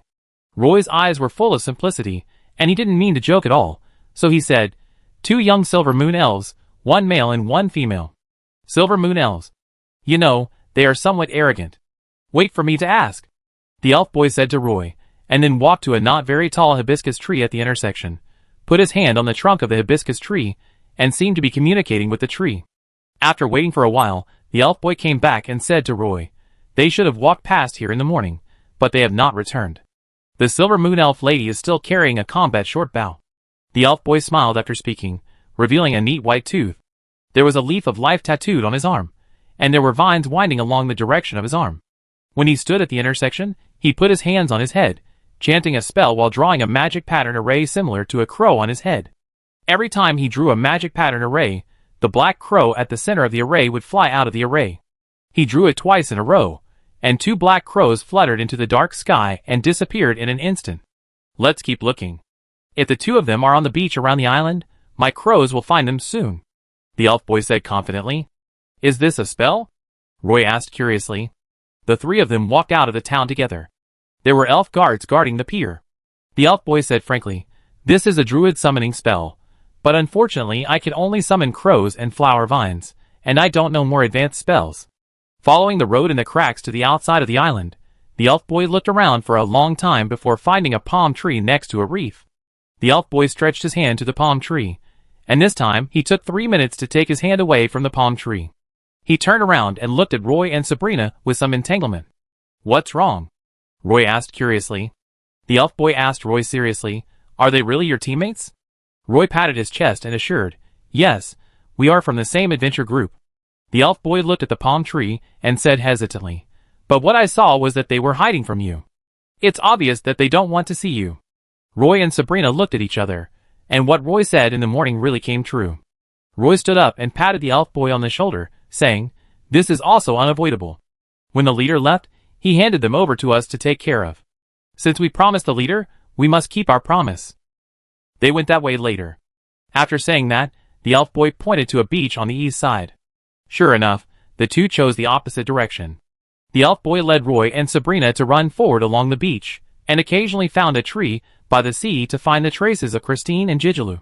According to the elf boy, the two of them walked a long way east along the beach.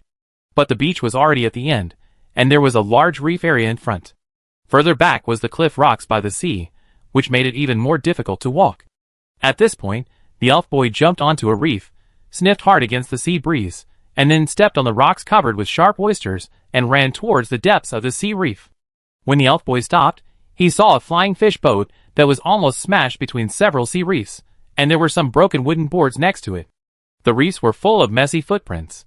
The elf boy looked at the footprints on the beach, sniffed on the flying fish boat, turned his head and said to Roy, "It's the smell of strangers, many people, and some people smell of blood. It's a pity that there are no trees here, so there is no way to know what happened here." As he said this, he followed the messy footprints and walked out of the reef area. In front of him was the dense forest at the foot of the volcano. The elf boy found a big tree and said to Roy with a serious look, "It was a group of humans. After they landed on the island, they captured your two companions. There was also a half-elf among them. They took your companions into this jungle, and they shouldn't have gone too far." Ever since he chased them to the reef and saw some messy footprints on the beach next to the flying fish boat, Roy had a bad premonition. Now the elf boy finally confirmed that someone had indeed kidnapped Christine and Gigeloo. Roy scratched his head and said to Sabrina, who had been silent beside him, "Could it be prisoners who escaped from Param Island?" Sabrina shook her head. She had no idea what to do.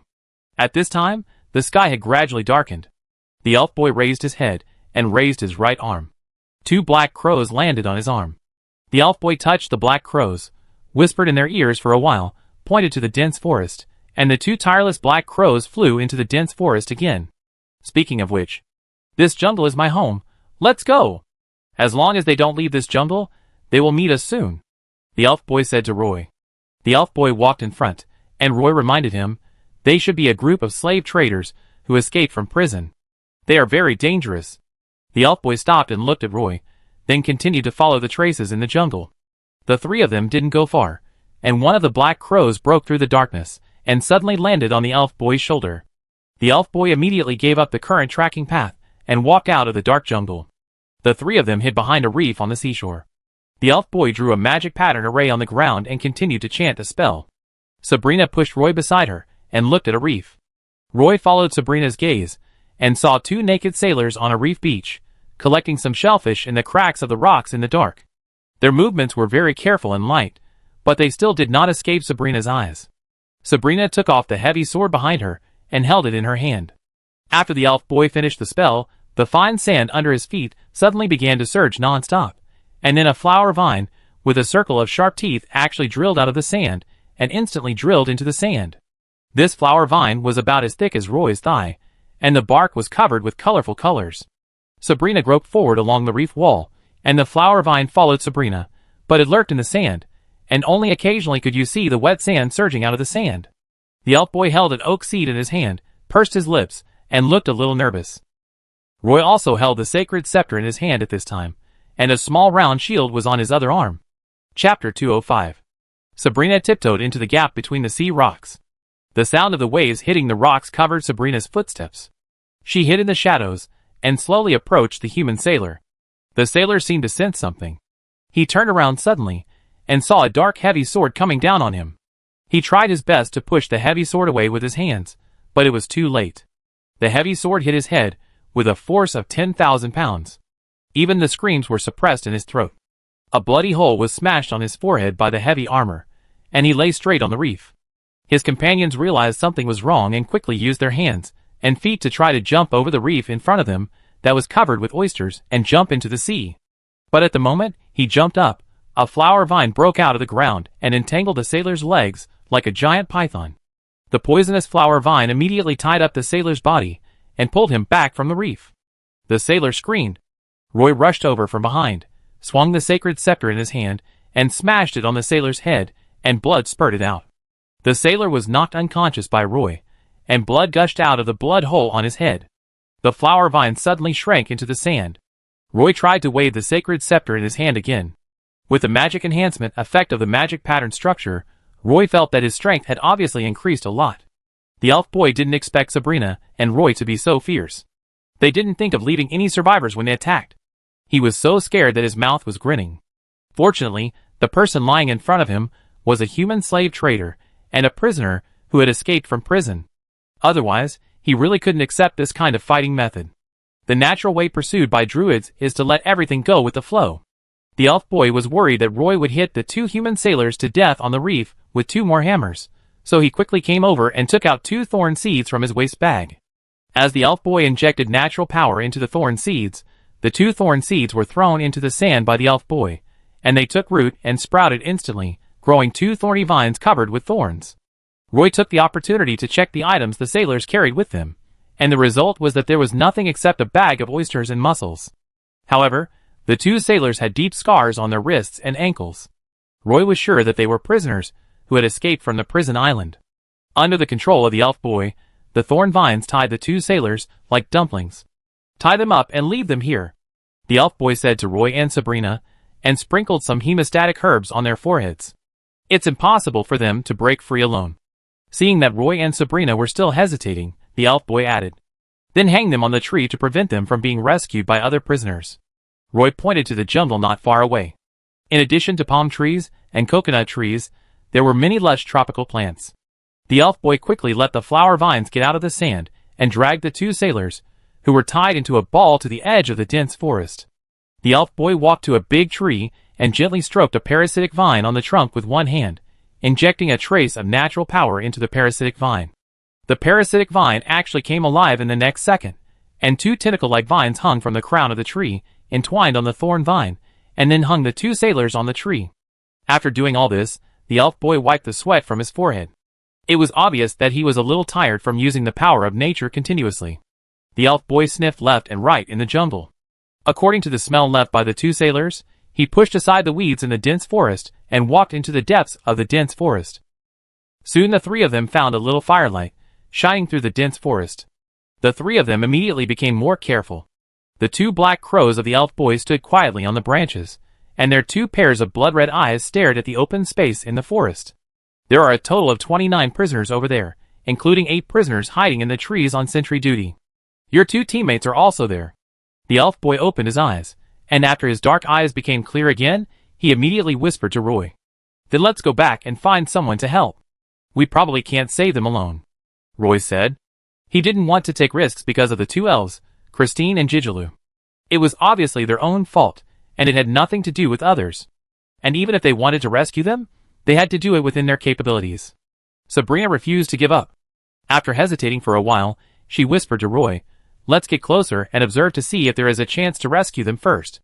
Her tone was full of pleading, and Roy couldn't refuse directly, so he nodded and agreed. The 2 of them hid in a bush under the guidance of the elf boy, where they could vaguely see the bonfire and the shadows in front of the bonfire. The 2 prisoners have not returned to the camp, which will probably arouse their vigilance, Sabrina said with some concern. "As long as we return to the town, find helpers, and surround the forest from the outside, they will not be able to escape even if they want to." Roy insisted on his point of view. The bonfire in the forest reflected on the pale faces of a group of crew members. Many of them were hungry, but they could only bear it. 2 companions went out to find food and have not returned yet. They could fill their stomachs by picking up food on the beach, but they didn't have the courage to run to the unobstructed beach. Benjamin and Abbott sat together. Abbott carried the Mosi charts, including sea charts of the waters near Parham Island and Partington Island. So the two were formulating the next action plan.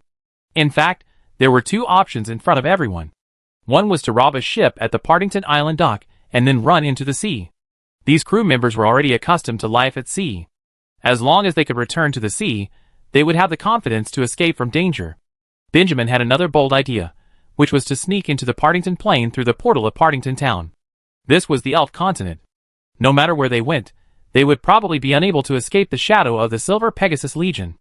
Once they entered the Partington Plain, the area controlled by the elves would be very limited, and they would be safer as a group. As long as they rested in the Partington Plain for a while, avoided the limelight, returned to the Elf continent, and then found a way to drive the Black Pearl away. However, the main sailor Jeff preferred the first plan, and the crew listened to Jeff.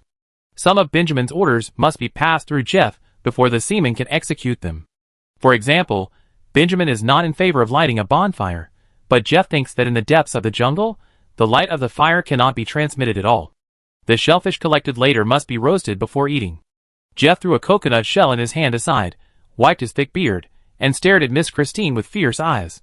His eyes almost turned into her collar, and crawled all over Miss Christine's body like an ant. Miss Christine was tied tightly with hemp ropes. Her hands and feet even lost some feeling. Both legs were numb, and even had some cramps. But she could only endure it bitterly, and didn't even dare to say a word. She only hated herself for wearing such a low-cut skirt. The thug's eyes were almost glued to her chest. Even if she lowered her head, she could feel the hot gaze. Panic spread in her heart. She had heard many stories about slave traders catching elf girls, but she didn't expect that one day such a thing would happen to her. Jeff stood up and walked in front of Miss Christine. He kicked Jijaloo hard, making Jijaloo scream like a pig being slaughtered. Several seamen looked at Jijaloo with interest, looking at his well-proportioned body. Miss Christine hoped that Jijaloo could break free from the ropes at this time, stand in front of her like a hero, and drive away the prisoner in front of her, who was dirty and smelly, and had his dirty hand stuck into her chest. However, Jijaloo was tied up tightly, and lay under the tree like a maggot, wriggling constantly. She was filled with despair. Miss Christine finally couldn't help suppressing the fear and despair in her heart, and gave up everything and burst into tears. The mainsail hand Jeff covered Miss Christine's mouth and slapped her twice, and her crying stopped instantly. Then Jeff said to her viciously, "Come on, let me teach you how to be good." After that, he reached out and grabbed her long golden hair, dragged her on the ground and looked into the woods. But unfortunately this elf lady didn't understand the Green Empire language at all. "Jeff, what are you doing? They are our hostages for life. Once we are in trouble, we can use them to exchange conditions with the elves." Benjamin stood up quickly and chased Jeff. Jeff turned his head fiercely, stared at Benjamin, with a trace of evil on his face, and said, "Don't worry, I will let them live." After saying this, two crew members stood in front of Benjamin. Jeff turned around and dragged Miss Christine into the woods. If they had been sitting near the bonfire, Roy would really have to go to Partington Town to ask the elves for help. But now, the elf boy found that a prisoner dragged Miss Silver Moon Elf away from the campfire and walked straight into the dense forest. Probably to prevent the prisoners on guard from watching the show, the prisoner dragged Miss Silver Moon Elf 100 meters away. Just in front of the bushes where Roy and Sabrina were hiding. The prisoner with a thick beard on his face was shirtless, with bulging muscles all over his body, and anchors tattooed on his arms. There was an evil smile in his eyes, and when he grinned, he showed a mouthful of teeth that were about to rot. When he put Miss Christine down, he tore off the skirt on her shoulders. At this time, Roy was completely dumbfounded. Could it be that this prisoner was going to kill Miss Christine in front of the three of them? If he didn't save Christine at this time, this Silver Moon Elf noble lady might. Sabrina had already crawled out of the bushes little by little, and Roy could only grit his teeth and follow her. The elf boy even stuffed a thorn seed into the soil underground, and a thorn vine and a flower vine surrounded the strong prisoner from both sides. Roy made up his mind, squatted in the bushes, and silently chanted a holy prayer. A dim divine pattern appeared in front of him. A divine hammer floated out from the divine pattern. This was the hammer of punishment that High Priest Reed had spent countless efforts to make Roy learn.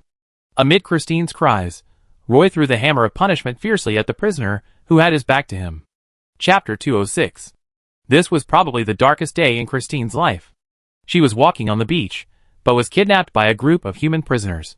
She was dragged into the woods. Christine wanted to shout for help, but the bearded prisoner slapped her twice, and she couldn't make any sound. She was dragged under a tree by the prisoners. Christine, who was completely in despair, made a last struggle weakly. The prisoner's pants were pulled down to his knees. Suddenly, there was a dull sound. His head tilted, as if he had lost all his strength, and fell on Miss Christine. Christine screamed, but found that the prisoner did not move further. Not only that, thick blood continued to flow out of the prisoner's mouth and nose. Perhaps because of Miss Christine's screams, a burst of laughter came from the clearing in the forest where the bonfire was lit. Sabrina looked back at Roy. She held the heavy sword in one hand and moved the prisoner, who was knocked unconscious by the hammer of punishment, away. Miss Christine saw Sabrina standing in front of her in leather armor and quickly covered her mouth. Roy walked over quickly. This time, he didn't give the elf boy a chance to speak. He had seen the cruelty of these slave traders in Malaga. He pulled out a dagger from his waist and wiped the prisoner's throat. Blood spurted out. The main sailor Jeff was slashed on the neck by Roy. When he died, he didn't even see Roy's face. Sabrina used a dagger to cut the ropes on Christine's hands and feet. The three of them were naturally not so arrogant as to rush to the open space in the forest and fight with other prisoners. Sabrina helped Christine tidy up her messy dress and pulled her into the dense forest. Roy and the elf boy also worked together to drag Jeff's body into the bushes where they had just hidden, and planted a few thorn seeds along the way, and then wanted to take Christine to hide in a safe place, and then go to Partington Town for help. Miss Christine also knew that the few of them were no match for the prisoners, so she didn't make a fool of herself and asked the three to rescue Jijilu. She tried her best to follow the three and hid in a bush again. Roy saw that Christine could run with everyone in the jungle, and it was obvious that her body should not be injured. Sabrina, you and Miss Christine return to the town as soon as possible, and ask the town guards to come here for support, saying that there is a group of prisoners who smuggled in from Param Island. We will keep an eye on the group of prisoners here, and by the way, see if there is a chance to rescue Jijilu as well, Roy said to Sabrina. Sabrina looked at Christine's dress being torn and her body covered with scratches, and she didn't argue with Roy. Okay, you two be careful. She also glanced at the elf boy. The elf boy looked confident, patted his chest and said, "Don't worry, I will take good care of him." Sabrina pulled Christine, and then took her along the way just now, running out of the dense forest. In the dense forest, the prisoners around the campfire found that the elf girl just struggled and shouted for a while, and then there was no sound. At first, no one thought it was a big deal, but the silence lasted a long time. What's going on? What happened to Jeff? Why has he been gone for so long? Some prisoners had started to worry. One of Jeff's men stood up and said, "I go take a look." Another companion immediately stood up and said, "Let's go together." As they spoke, the jungle in the distance became even quieter. Benjamin also stood up with some concern at this time. He threw a dagger to the sailor and said, "Take this." The sailor caught the dagger, cut off a branch nearby, and chopped off the branches on it to make a wooden spear. The two sailors moved in the direction where Jeff disappeared, one after the other. In the clearing in the forest, Benjamin and Abbott, who were studying the sea chart together, looked at each other and realized that things were not good. After all, this was an elf island, and it would not be strange for an elf to appear from anywhere. Everyone waited in the clearing in the forest for a while, starving. The two sailors who went out to look for the main sailor Jeff also had no news. And the companions who went to the reef area by the sea to look for food had not returned for a long time. All this indicated that the surroundings were full of dangers. Maybe the elf army has secretly surrounded us. Benjamin stood up suddenly and said to everyone, "We have to move." The sailors also knew that things were not good. After losing Jeff, they naturally obeyed Benjamin's orders. But Benjamin sighed silently in his heart and said decisively, "Let's go separately and meet at the dock. Everyone will work together to grab a ship and leave here. I and Abbott will take this burden with us and go behind. If anyone is caught by the elf guards, we can use him as a hostage and exchange you back." Benjamin pointed at Jijilu tied under the tree and said to the sailors.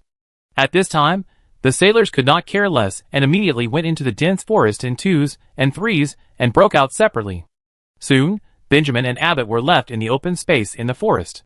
"They have almost led the elf guards away. Let's escape that way." Benjamin pointed to a completely opposite road and said to Abbott. Roy and the elf boy hid in a tree, silently staring at the prisoners running past the tree, and no one moved. The two of them were ready to keep an eye on the prisoner who controlled Jijilu.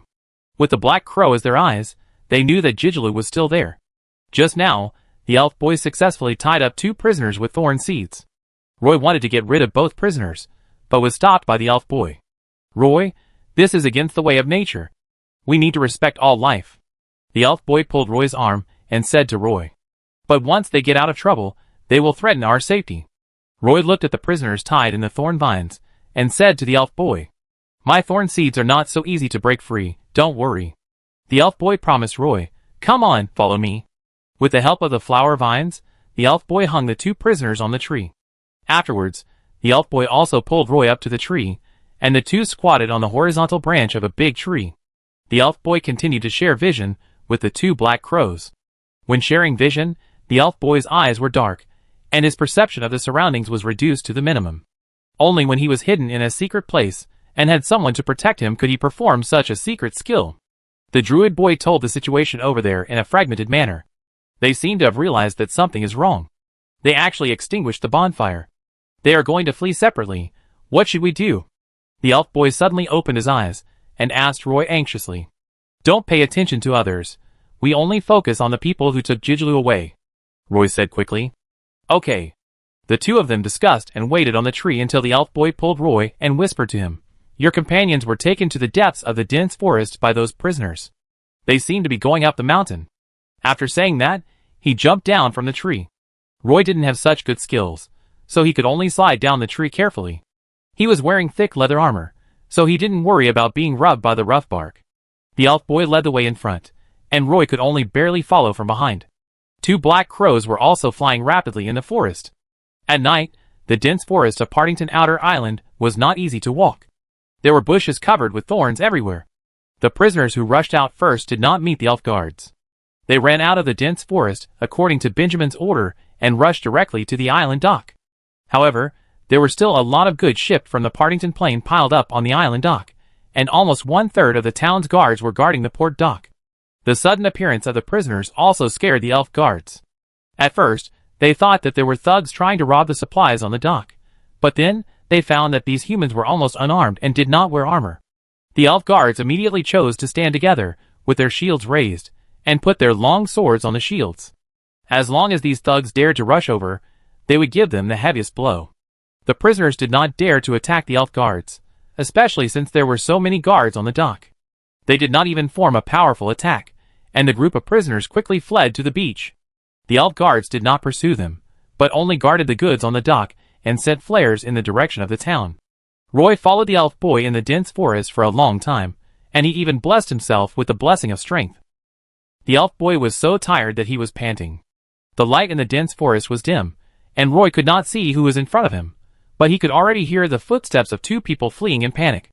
Perhaps the two people in front couldn't run anymore, so they chose to stop at a place with their backs against the rocks. The elf boy also stopped. He pointed to Roy that the two people were in front, and whispered to Roy, "There are only two people on the other side. One of them should be a magician. I saw him just cast a spell." After saying that, he was about to walk out directly, but was pulled back by Roy. "Don't go out. It's better for us to stay in the dark," Roy said.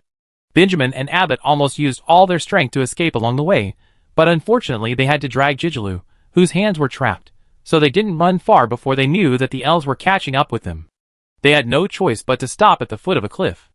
Abbott held a dagger across Jijilu's neck and shouted to the dark forest behind him, "I don't care who is following us. If you follow us again, I will send him to the Fountain of Life immediately." A familiar voice reached Roy's ears, and Roy's heart jumped suddenly. "Abbott, is that you?" Roy asked while standing in the bushes. As he spoke, he walked out of the forest alone. When the two sides got closer, Roy finally saw clearly that the elf who was forcing Jijilu with a dagger was ABT. "Roy, why are you here? Have you been looking for me?" ABT asked in a dry voice. His hands were even shaking a little, and the shaking dagger was pressed against Jijilu's neck, and blood immediately flowed out.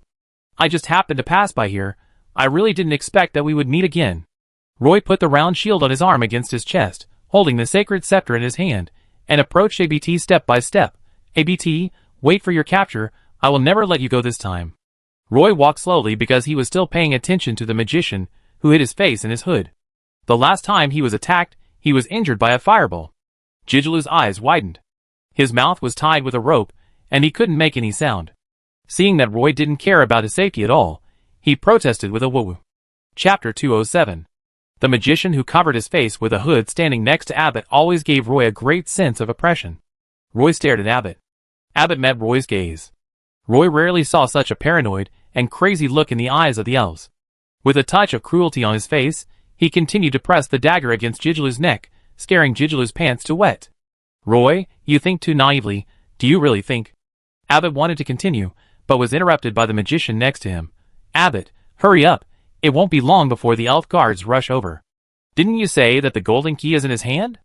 Almost as soon as the magician finished speaking, a fireball flew out of his staff. However, Roy was well prepared and immediately raised his round shield. The fireball hit the round shield and exploded. This time, Roy was ready to block and completely blocked the fireball. However, the power of the fireball explosion still made Roy feel like being hammered, and the small round shield became hot. Abbott heard the magician speak and began to chant a prayer. An even larger fireball appeared in front of the magician. A divine pattern and a magic pattern appeared in front of the two people at the same time, bringing a strong sense of oppression. At the same time, a roar came from the dense forest, and a huge brown bear appeared behind Roy. He rushed out of the woods, like a steam train, and rushed straight towards the magician opposite. Seeing a brown bear rushing out of the dense forest, Benjamin was startled and quickly blasted the big fireball he had just condensed towards the brown bear. The fireball exploded on the brown bear in an instant. The next second, the brown bear was on fire all over, rushed out from the bursting flames, and rushed towards the magician. The magician instantly propped up a light golden shield, and the brown bear pounced on the shield, which shook slightly. The magician cast a series of fireballs again, and the continuous explosions pushed the brown bear several meters away. Roy saw that the elf boy rushed forward without hesitation. He raised his shield and waited until Abbott threw a small hammer at him. Roy immediately raised the shield above his head. The hammer of judgment hit Roy's small round shield. Boom! Roy felt that this small round shield was not as good as the magic merchant boasted. He shook his sore arms and moved forward. Right under Abbott's feet, the mortar suddenly surged. A huge flower vine emerged from the ground and rushed between Abbott and Jigelu. Abbott was almost knocked down, and Jigelu lost his balance and fell towards the cliff. His head just hit the cliff, and he fainted. Roy would never give up such a good opportunity. He rushed up in an instant and swung the scepter in his hand to hit Abbott's chest. A fireball exploded in front of Roy, and Roy was pushed to a standstill by the impact of the explosion. Abbott took this opportunity and quickly swung the sacred prayer in his hand and smashed it hard on Roy's shield. The flower vines were trying to entangle Abbott relentlessly, and Abbott hurriedly retreated. The brown bear rushed to the magician's light shield again and swung out a claw, and the light shield suddenly became a little dim. The magician was frightened and retreated again and again. The brown bear's hair was burnt black, but it was still extremely ferocious. After casting 3 spells in a row, Benjamin needed to rest for a while, but the brown bear's attacks were endless. He could only retreat 2 steps, and his back was almost leaning against the stone wall. At the same time, Abbott also retreated to the stone wall. The 2 men did not intend to fight until they encountered trouble this time, and they took out magic scrolls from their arms at the same time. Almost at the same time, they unfolded the scrolls, and a fan-shaped flame sprayed towards the brown bear and Roy. Roy and the brown bear dodged back at the same time to avoid the fan-shaped flames. When the 2 men rushed towards Abbott and the magician again, a magic broom broke through the smoke and carried the 2 figures away. Jigelu was lying under a tree, still unconscious. Roy stepped forward to rescue Jigelu. At this time, the brown bear with burns all over his body sat under the tree. Its body was changing little by little, and its outline was slowly shrinking until it returned to human form. Jigelu had a wound on his neck. Although he didn't bleed much, Roy still bandaged him. The wound was not deep, just a layer of skin on the neck was cut. The elf boy turned into a human form, and his body was also covered with burns. The elf boy took out a bottle of medicine from his pocket, and quickly applied it to the burns, which made him grimace in pain. Do you know that half-blood elf? Well, his name is Abbott, and he is an apprentice priest of the Statue of Liberty in Castletown. We used to work together, and had a good relationship with each other, Roy answered. After that, Roy took out a magic flare from his magic waste bag, and casually released it into the night sky. Later, he killed another apprentice priest in the Statue of Liberty, who is also our mutual friend. Since then, he has escaped, Roy said, a little depressed. The elf boy was stunned. Roy quickly used the secondary healing spell to heal the elf boy's wounds, and the flower vine lingered on the sand under the elf boy's feet. The flare that rose into the night sky attracted some elf guards soon. Sabrina and Christine followed the elf guards. Seeing that Roy and the elf were only slightly injured, Sabrina finally put her mind at ease. Christine saw Gigolo lying on the ground and asked Roy, "What happened to Gigolo?" Roy said, "He may have fainted. He will wake up after a little recovery." Several elf guards also surrounded Roy and the elf boy at this time and asked, "Where did those people escape to?" Roy and the elf boy pointed at the night sky at the same time and said, "He just flew away riding on a magic broomstick." "Have you found all your companions?" the elf guard asked again. "Found them," Sabrina said to the elf guard. "Try not to go out at night in the future, especially in recent times. Many outsiders have gathered in Partington Town, and it is difficult to manage public security." The elf patrol stood at the bottom of the cliff and turned around and said, "Let's go, I take you to the dock, and then we have to conduct a large-scale search in the dense forest." With the help of the two women, Roy carried Gigolo through the dense forest and returned to the dock. Seeing that both of them had burn marks all over their bodies, Sabrina asked Roy what had just happened, and Roy told her about his encounter with Abbott. Chapter 208. "I still don't know your name," Roy asked the elf boy beside him, while carrying Gigolo on his back. On the way back, everyone's tense hearts finally relaxed, and Roy remembered that he didn't know the elf boy's name. The elf boy looked at Roy and said speechlessly, "I thought you would keep it to yourself." "My name is Woods." Roy stopped, shook hands with Woods, and then introduced, "My name is Roy, and her name is Sabrina. Woods, thank you for helping us tonight. Without you, to be honest, I don't know if I can find Christine and Gigolo, let alone rescue them from these prisoners." Woods was a little shy.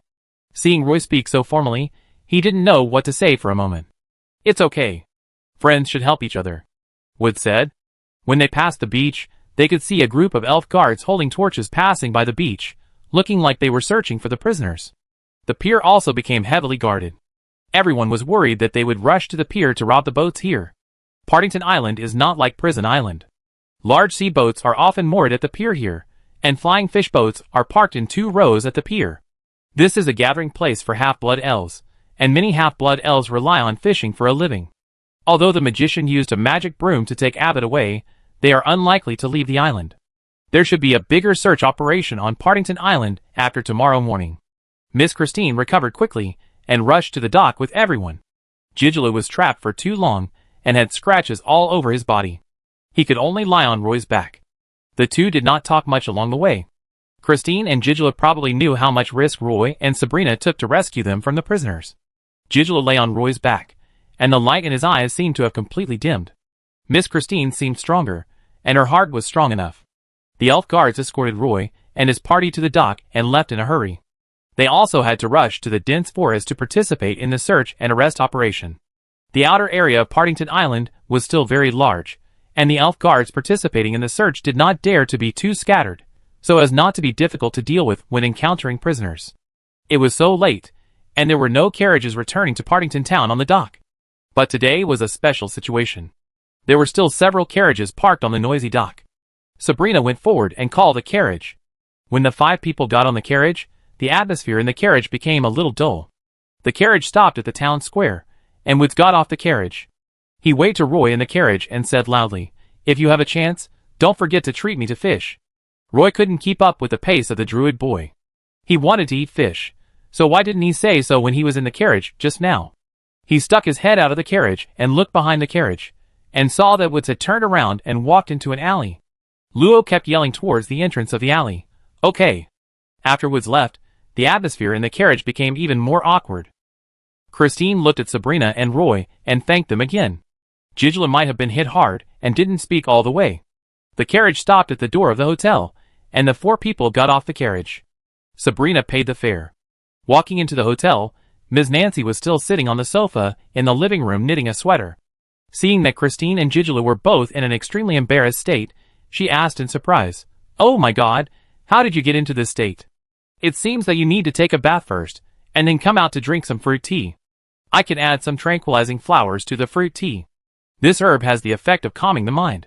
Roy looked at his dirty appearance and said to Mrs. Nancy, "Yes, I really need to take a good hot spring bath to relieve my bad mood. Please leave me a cup of fruit tea. Please leave me 1 cup too." Sabrina followed Roy into the corridor and returned to her room. Ms. Nancy accompanied Christine and Gigolo. Seeing that they only had some bruises and scratches on their bodies, she said, "I have some blood stasis and pain-relieving powder here. You can add it to the bathtub when you take a bath. If you need it, tell me now, but this is a paid service." Thank you, Ms. Nancy. Please give me a packet of powder, Christine said to Ms. Nancy. Ms. Nancy patted Gigolo on the shoulder and said to him, Try a packet too. It is definitely better than the juice of the Tree of Life. There is no juice of the Tree of Life on Partington Island. Gigolo did not respond. He just dragged his wounds and returned to his room with difficulty. Compared with Christine, Gigolo suffered a greater blow. Until now, he has not been able to get rid of the negative emotions. The reason why Instructor Nora chose this hotel was that Scarlet Magician wanted to find a hotel with hot springs. However, the hotel that Instructor Nora found was a family hotel. There was indeed a hot spring, but the hot spring water was connected to the bathroom in each room. As long as the water valve was turned on, the hot spring water could be injected into the bathtub through the copper coffin.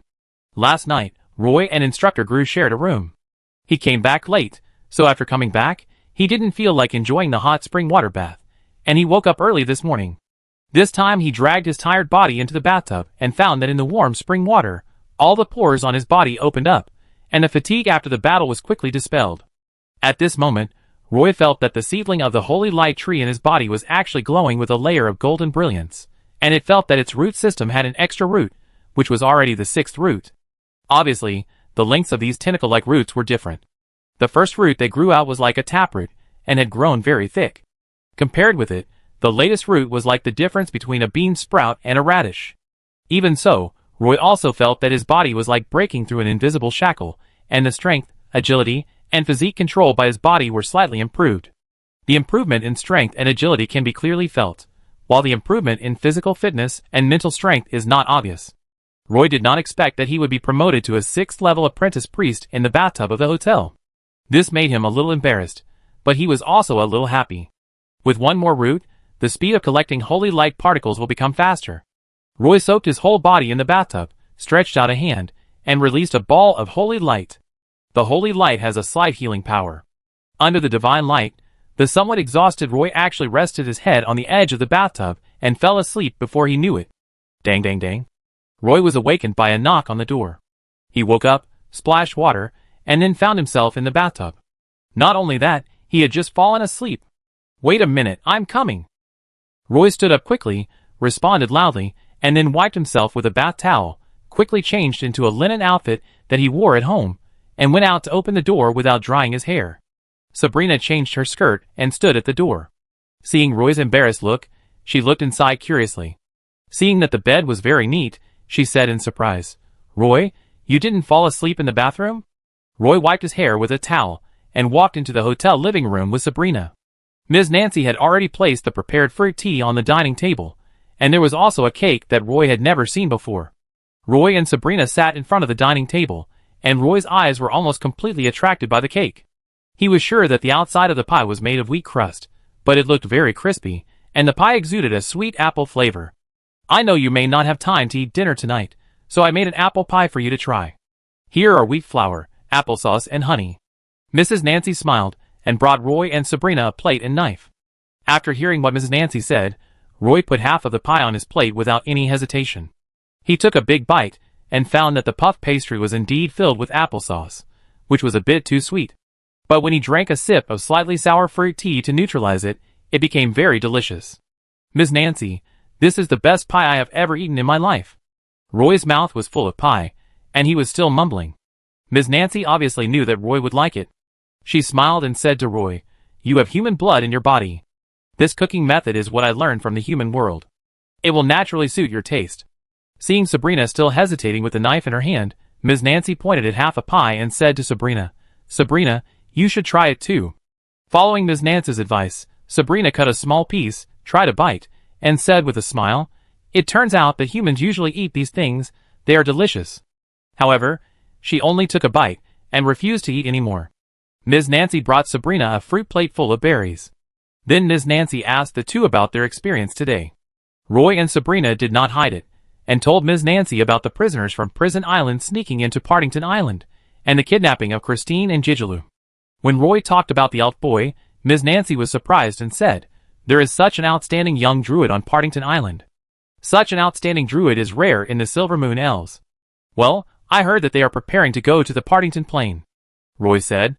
Chapter 209. After Christine calmed down, she also walked out of the room, drank a cup of fruit tea with Ms. Nancy, sat for a while, and then went back to the room to rest. After experiencing this kidnapping incident, she became much more sensible. Ms. Nancy spoke frankly, accusing the Silver Moon Elf nobles of becoming arrogant and rude in their luxurious life, and even losing the most basic respect for other elves. Gigolo had been locking himself in the room, and had never been able to walk out of the room. Instructor Nora came back very late, and Roy was sleeping in bed, so he vaguely heard the door opening. He sat up from the bed subconsciously, and saw the exhausted Instructor Gru walking in from outside with a bow and arrow on his back. There was no light in the room, and it was very dark. But Instructor Gru still saw Roy sitting up from the bed at a glance. He closed the door, threw a package on the floor at the door, and hung a combat short bow on the wall, and said to Roy, "Sorry, I woke you up." Instructor Gru, has the riot on the prison island been quelled? Roy yawned. The prisoners on the island have been completely dealt with, but the prison has not yet been quelled. However, the Silver Pegasus Corps has arrived at the prison island, and it is estimated that it will not take long to completely resolve this riot, Instructor Gru said confidently. He walked into the bathroom, took off his leather armor, and carefully scrubbed and maintained it. At this time, Roy was a little sleepless, so he walked barefoot to the bathroom door and watched Gru wash his leather armor. Instructor Gru said to Roy, "The most important thing about this kind of leather armor with magic pattern is to maintain it regularly. Careful maintenance after each battle can extend the service life of the leather armor. To be honest, this kind of magic pattern structure is really expensive." Roy stood aside and studied seriously. At this time, the door of the room was suddenly pushed open from the outside, and Instructor Nora strode in from the outside and asked Roy, "Roy, I heard that you had trouble today."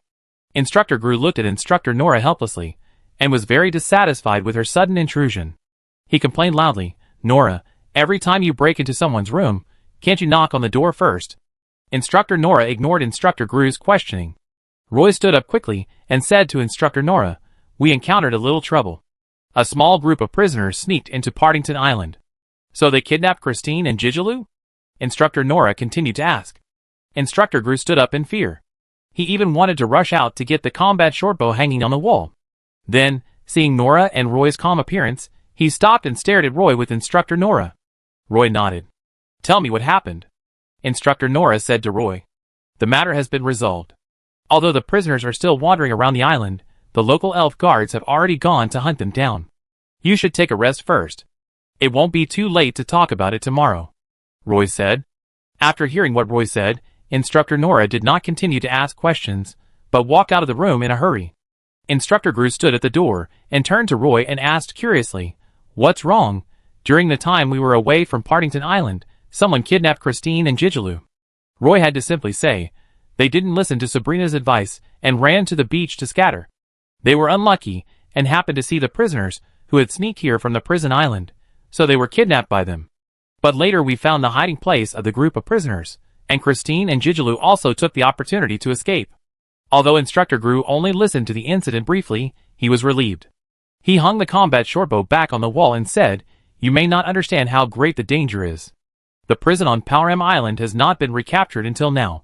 In fact, it is because some prisoners in the prison are resisting with all their might.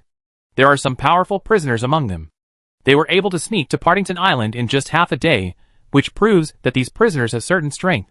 You guys actually dared to snatch them back from these prisoners. You are really brave." Then Instructor Gru added in a low voice, "But if they really fall into the hands of the prisoners, it will be a real trouble for us." Roy also heard that Christine and Gigolo were probably the kind of elf nobles with a very good background. Instructor Gru didn't continue, and Roy didn't ask. Roy lay back on the bed, and didn't fall asleep again until Instructor Gru finished washing up in the bathroom, and the room was quiet again. Until noon the next day, Roy sat in the living room of the hotel and waited for a long time. Instructor Nora didn't ask Roy about what happened yesterday. Obviously, she had learned everything last night.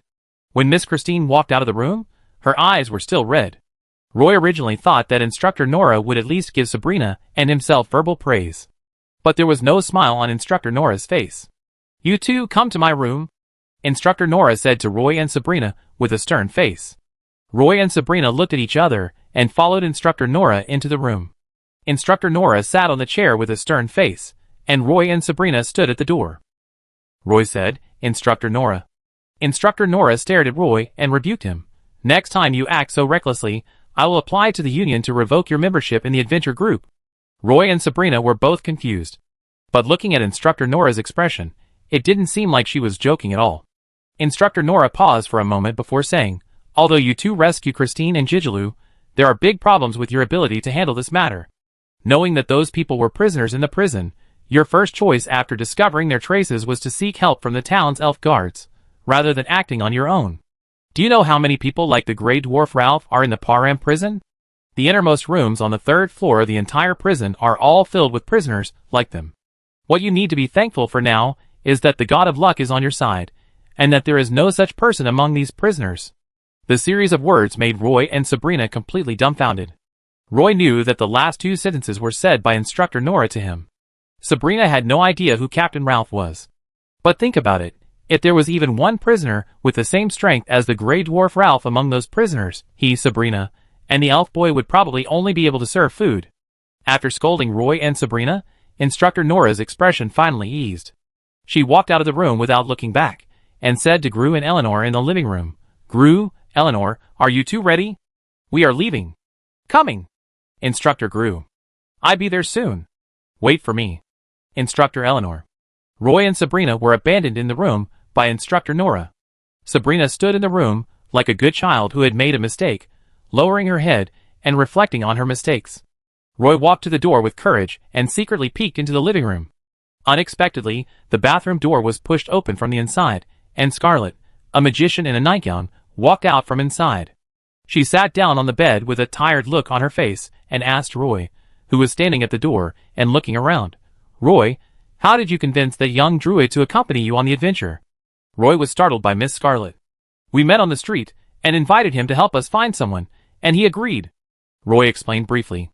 Miss Scarlet smiled and pointed to a chair nearby, asking Sabrina to sit down. Then she said to Roy, the inheritance of druids is almost entirely in the hands of the wood elves, who also control the elf legion of tree elves. These wood elves are almost all autistic, and most wood elves don't like socializing. So how did you become friends with a druid? Roy thought for a while before explaining, Woods is a hybrid elf that is a combination of a wood elf and a dark moon elf. Miss Scarlet was even more surprised, but she didn't say anything more. Actually, Nora's point of view is very correct. I don't agree with you taking risks to save people. You should ask for help from the town of Partington, or send a distress signal, and then find a way to rescue your companions after confirming that it is safe.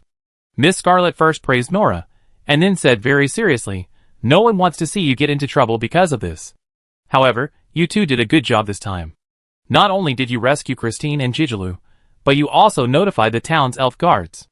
The family elders behind Christine and Jijilu are all directors of the Elf Academy. We have to compromise on some things. Miss Scarlet's voice was very light when she said the latter sentence. Chapter 210. Instructor Nora and her companions went out for the whole day, and returned from the jungle of the outer island very late, dragging their tired bodies. Instructor Eleanor is good at jungle tracking, and he can also do some simple communication with plants. Roy originally thought that this ability can only be acquired through learning, but after Miss Scarlet's explanation, he realized that this ability is purely the gift of the elves, and of course not every elf has such an ability. But if you can communicate, and if you can't communicate, you can't communicate no matter what. It is impossible for elves to learn this skill through practice. According to Miss Scarlet, it is necessary to obtain the recognition of the Son of Nature. Many professions among elves are like this, and they are very talent sensitive. For example, the Silver Pegasus Warrior needs the recognition of the Silver Pegasus, and not every young elf will be recognized by the Silver Pegasus. It is said that the most difficult elves to be recognized are unicorns. Unicorns will only choose some elves with the purest hearts as partners. They live in the misty forest, and are the partners that every Silver Moon elf dreams of having. In comparison, it would be much easier to be recognized by the Son of Nature. Instructor Eleanor has this ability. Some of the elf guards in Partington also have this ability. They caught most of the prisoners who escaped to the island in just one day, and sent them back to the Param prison island in the evening. The remaining prisoners have not been found yet, and it is estimated that they will be found soon. Roy actually wanted to go out to look for Abbott, but Instructor Nora was worried that they would be in danger, so she strictly forbade them to go out.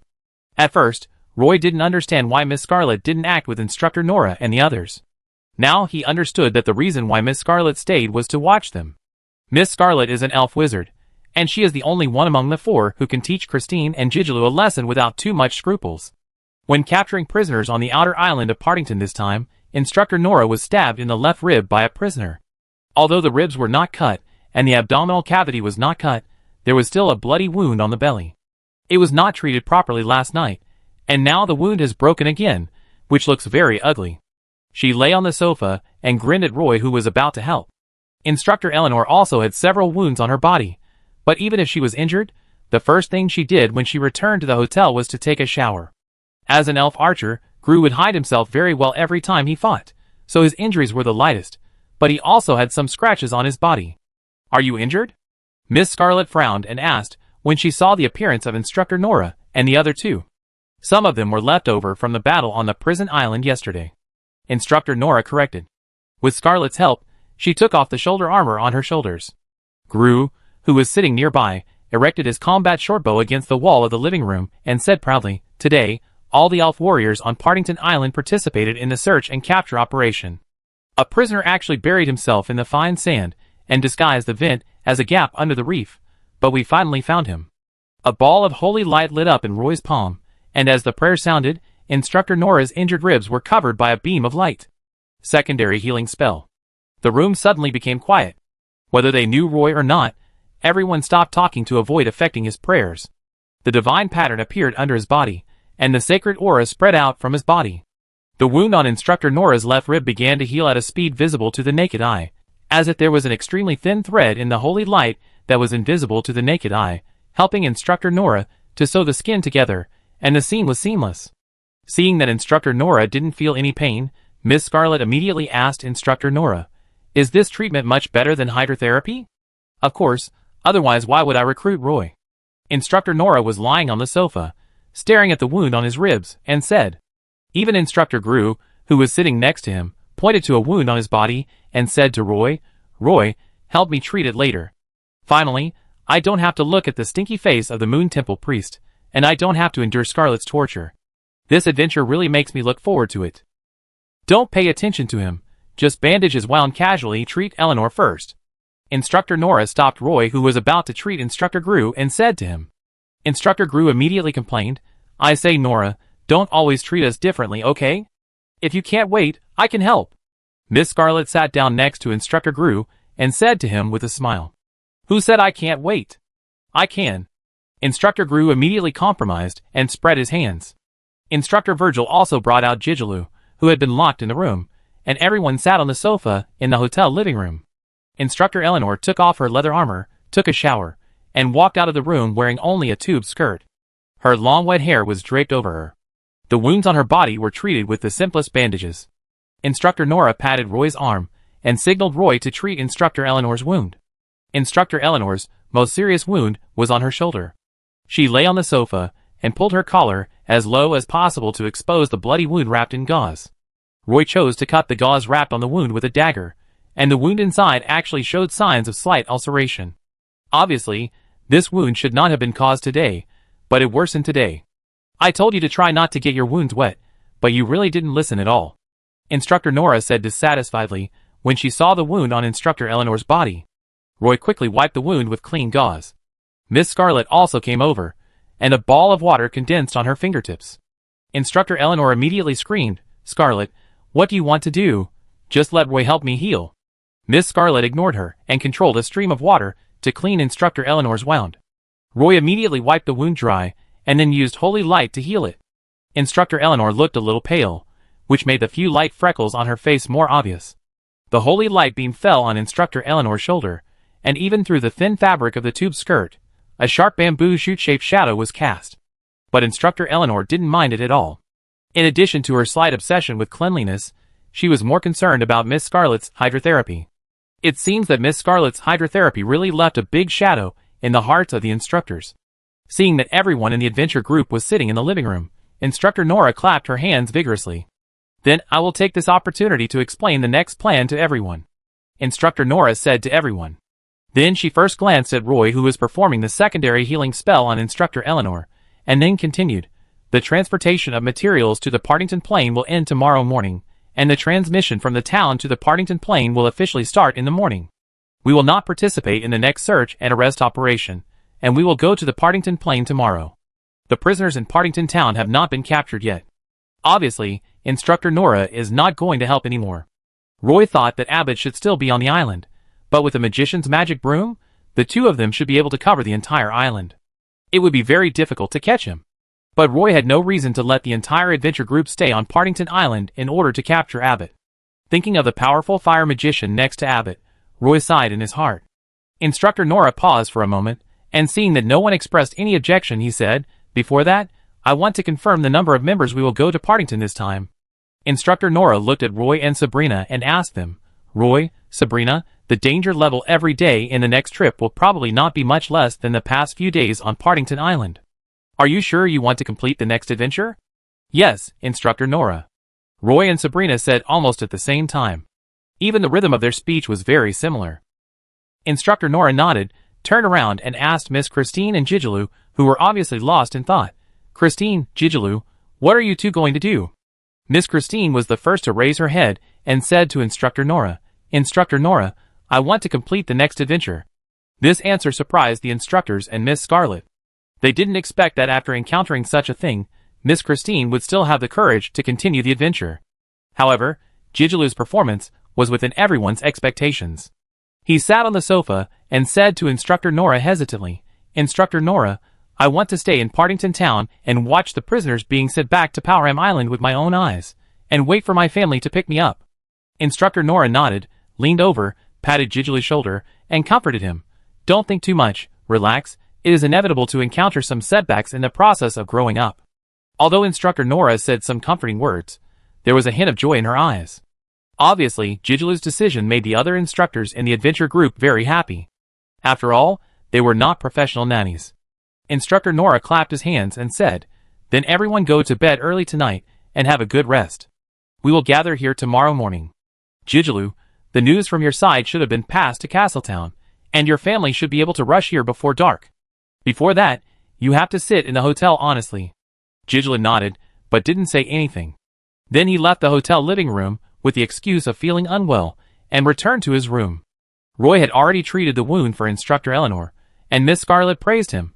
Are the apprentice priests of the Statue of Liberty so professional in treating wounds? Roy was stunned, not knowing what he was professional about, so he looked at Miss Scarlet.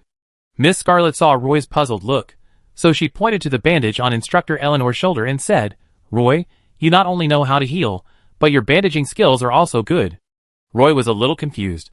What was so difficult about bandaging a wound? He said to several injured instructors, "Instructors, if you want to take a bath at night, please tell me in advance. I can inject a little holy light power into the bathtub, so that even if the wound is soaked in water, it will not be easily infected. Can the power of holy light be used like this?" Even Instructors Virgil and Gru shouted excitedly. Then Roy went to help Instructor Virgil treat his wounds. Although this instructor, who was good at swordsmanship, had 3 wounds on his body, they were all superficial wounds. They just looked a little scary. The situation was even lighter than that of Instructor Gru. In fact, Roy really wanted to ask Instructor Gru, "As an archer, how did you get injured?" After Roy treated Instructor Gru's wound and bandaged it with the help of Miss Scarlet, he ran to Instructor Nora and Miss Scarlet's room, injected a ball of holy light into the bathtub in their room, and told Instructor Nora to wait quietly for half an hour before taking a bath to see the effect. Before leaving Instructor Nora's room, Roy couldn't help asking Instructor Nora, "Instructor Nora, did you catch a half-blood elf in today's search and arrest operation?" "No." Instructor Nora thought for a moment, and said affirmatively. As expected, it was easy for Abbott and the magician to hide. Abbott hid in a cave formed by volcanic rocks on the top of Partington Island. This is a natural cave formed by the solidification of black volcanic rocks. Magician Benjamin found it on the top of the mountain before dawn this morning. The two of them secretly hid in the cave and planned to live here for a while to avoid the limelight and find a way to secretly leave the island. Magician Benjamin took advantage of the night and ran out to contact other companions. Only Abbott stayed in the cave. At this moment, he was leaning against the rock wall, recalling the scene in the prison on the island of Powram. He saw Priest Theodore on the underground floor of the prison. The conditions of the cell where Priest Theodore was imprisoned were almost the best in the prison of Powram. It was clean and dry, with a bed and a toilet. At that time, Abbott opened the iron door of the cell with excitement. He persuaded Priest Theodore to leave with him, but was rejected by Priest Theodore on the spot. It can be seen that Priest Theodore did not have a good life in prison. He lost a lot of weight during this period. What made Abbott a little upset was that Priest Theodore seemed very dissatisfied with him rushing into the prison on the island of Powram. Abbott took out a stack of sea charts from his arms, and continued to study the islands on the sea charts. Chapter 211. In the morning, when everyone left the hotel, Ms. Nancy stood at the door of the hotel and waved goodbye. Perhaps because he felt embarrassed to be left behind, Gigolo did not run out to see everyone off, but Roy knew that he was hiding behind the curtains in the room, watching everyone leave from the corridor on the mountain wall, through the narrow alleys of the town, until they disappeared completely. This incident was a big blow to Gigolo. His arrogance seemed to have completely disappeared in the past few days. He became taciturn and even a little autistic. He followed the same path as Instructor Eleanor, and he might become an excellent ranger in the future, but now he needs to defeat himself. Female elves seem to have stronger psychological endurance than male elves, such as Miss Christine, who was almost beaten by a prisoner this time, but when she was rescued by everyone, she seemed to have grown up overnight. Although she was still full of the arrogance of the Silver Moon elves, she became mature. She no longer easily showed her displeasure to someone, and she would not dress up when she went out. She often wore a set of light leather armor, and carried a combat short bow. Judging from her mood, it seemed that she was not affected at all. However, she did not show much affection or gratitude to Roy and Sabrina for their help. Roy looked at the narrow streets and the quaint stone buildings. He hoped to see the figure of the druid boy within a glass window on the street. Unfortunately, he did not see Woods again until the group walked to the town square. The piles of wooden boxes in the town square have now been transported to the dock. Now the square is empty, with only a portal left. The elf guards did not seem to pursue the remaining prisoners, who had not been caught. Since they did not catch them, it showed that they were strong and lucky. The town's guards doubled, probably because they were worried that the prisoners would sneak into the town and bring great security risks. There were already elves lining up in front of the portal, but Roy did not see Woods in the long line. It was the first time that Roy observed a portal so closely. The book said that a portal is actually a point of overlap between two planes in the cracks of time and space. The portal in front of him looked like an ordinary stone door, with a magic vortex with starlight in the middle. The direction of the magic vortex has now changed from counterclockwise to clockwise. The fluctuating magic power made Roy unable to even feel the existence of holy light particles around him. Even when some stars in the vortex collided, lightning would be generated. The elf travelers stranded in Partington Town walked into the portal one by one. Roy and Sabrina were a little nervous as they watched their bodies gradually fade and then disappear into the vortex. Miss Christine looked calm, and it seemed that this was not her first time to go through the portal. Instructor Nora saw that Roy and Sabrina were a little nervous, so she quickly held their hands and comforted them. "It's okay. I was also very nervous when I took the portal for the first time. I will feel that this is no different from other portals after I get used to it," Instructor Nora said as she handed the adventure group's credentials to the elf guard in front of the portal. The portal tickets had been bought in advance, and the elf guards did not conduct any inspections. Roy stepped into the magic vortex filled with arcs and stars, and the gold in front of him instantly turned into a mist. He wanted to see what he was stepping on, but as soon as he lowered his head, he found that he had walked out of the mist and came to another open square. Behind him was a portal, but it was obviously different from the portal in the square of Partington Town. Although it was also a stone building, the building here looked much more rugged, and the square was also extremely open. "Everyone, don't crowd at the portal, go outside. The square here is very big. Don't crowd here, go outside. The elf guards on the square are maintaining order here." Roy couldn't help but look up. 3 suns, 1 strong and 2 weak, were distributed in the sky in a triangle. The white sky was a bit dazzling. Nora took Roy's arm and led him out of the crowded portal. This plane is a little different from the elf continent. Not only are there 3 suns in the sky, but every day here is exceptionally long, about twice as long as the elf continent, but the night is very short. Because the vegetation on this plane grows very lush, within the area we have explored so far, all areas are forests. Instructor Nora's words should be specifically addressed to Roy, Sabrina and Christine. Everyone squeezed out of the crowded crowd and found that this square was built on a hilltop, surrounded by dense forests. The architectural pattern here is very similar to that of Castletown City, with some buildings built on the hillside, but there is no sea in front. This place is located at the innermost part of a valley. There is a huge waterfall on the opposite side of the valley. The rumbling sound from the waterfall can be heard from a few kilometers away. All the buildings are made of wood, And there are many tree houses, which are completely hidden in the woods and perfectly blend with the surrounding scenery. This is Padstow, the largest town in the Partington Plain. It is much larger than Partington Town. Isn't it hard to imagine that a city and an island town are only separated by a door? Instructor Nora asked the 3 students around her with a smile. Roy and Sabrina looked around in amazement. If this place is so rich, then there is no reason for Partington Town to be so poor. If the supplies here are transported back to Partington Town, it will be enough for the half-blood elves there to live. When they walked to the edge of the square, Roy found many fruit stalls with some red fruits on them, which looked very tempting. Let's go, let's find a hotel to settle down first, and then go to the Adventure Guild to buy a copy of the latest map here. Instructor Nora said to the members of the adventure team. After so many years, how come this place is still the same? Mage Scarlet said in a low voice, looking at the sparse buildings on both sides of the square. The group walked along the stone steps into the dense forest on the hillside. The dense branches and leaves blocked most of the sunlight, making the forest very cool. Occasionally, when you see a giant tree, you will find some tree houses of various shapes built on the treetop. The tree houses here are not wooden houses built on the treetops, but wooden houses built on the treetops. These wooden houses are very luxurious, with terraces, pavilions, and houses. The stairs leading to the treetops are also built outside the tree trunks. They are almost all revolving wooden stairs, and they are very delicately built. Roy was a little puzzled. Why didn't the tree houses here open up a larger space in the tree trunks like those in Castletown? He asked Miss Scarlet. Miss Scarlet's answer was that this kind of tree house was cheap. It was very risky to use dimensional space magic to expand the interior space of the tree house here. Once the Partington Plain was attacked by other races, it didn't matter if these tree houses were abandoned. However, the tree houses expanded by dimensional space magic could not be easily discarded because the cost was too high. Along the way, Roy saw 2 adventure groups passing by. It seems that Padstow is really an adventure destination. When Instructor Nora was looking for a hotel, she also saw a free market. Many small vendors put their goods on the ground casually. Some stall owners spread a blanket on the ground, and some simply put them on the grass. In addition to daily supplies, Roy also saw magic herbs and magic beast materials, even leather armor, weapons, and so on. Instructor Nora saw a tooth like a bamboo shoot on a stall, with blood and tartar on it. She squatted down and took the tooth in her hand, weighed it, and asked the stall owner, "The tooth of the scorpion-tailed lion king?" "I picked it up.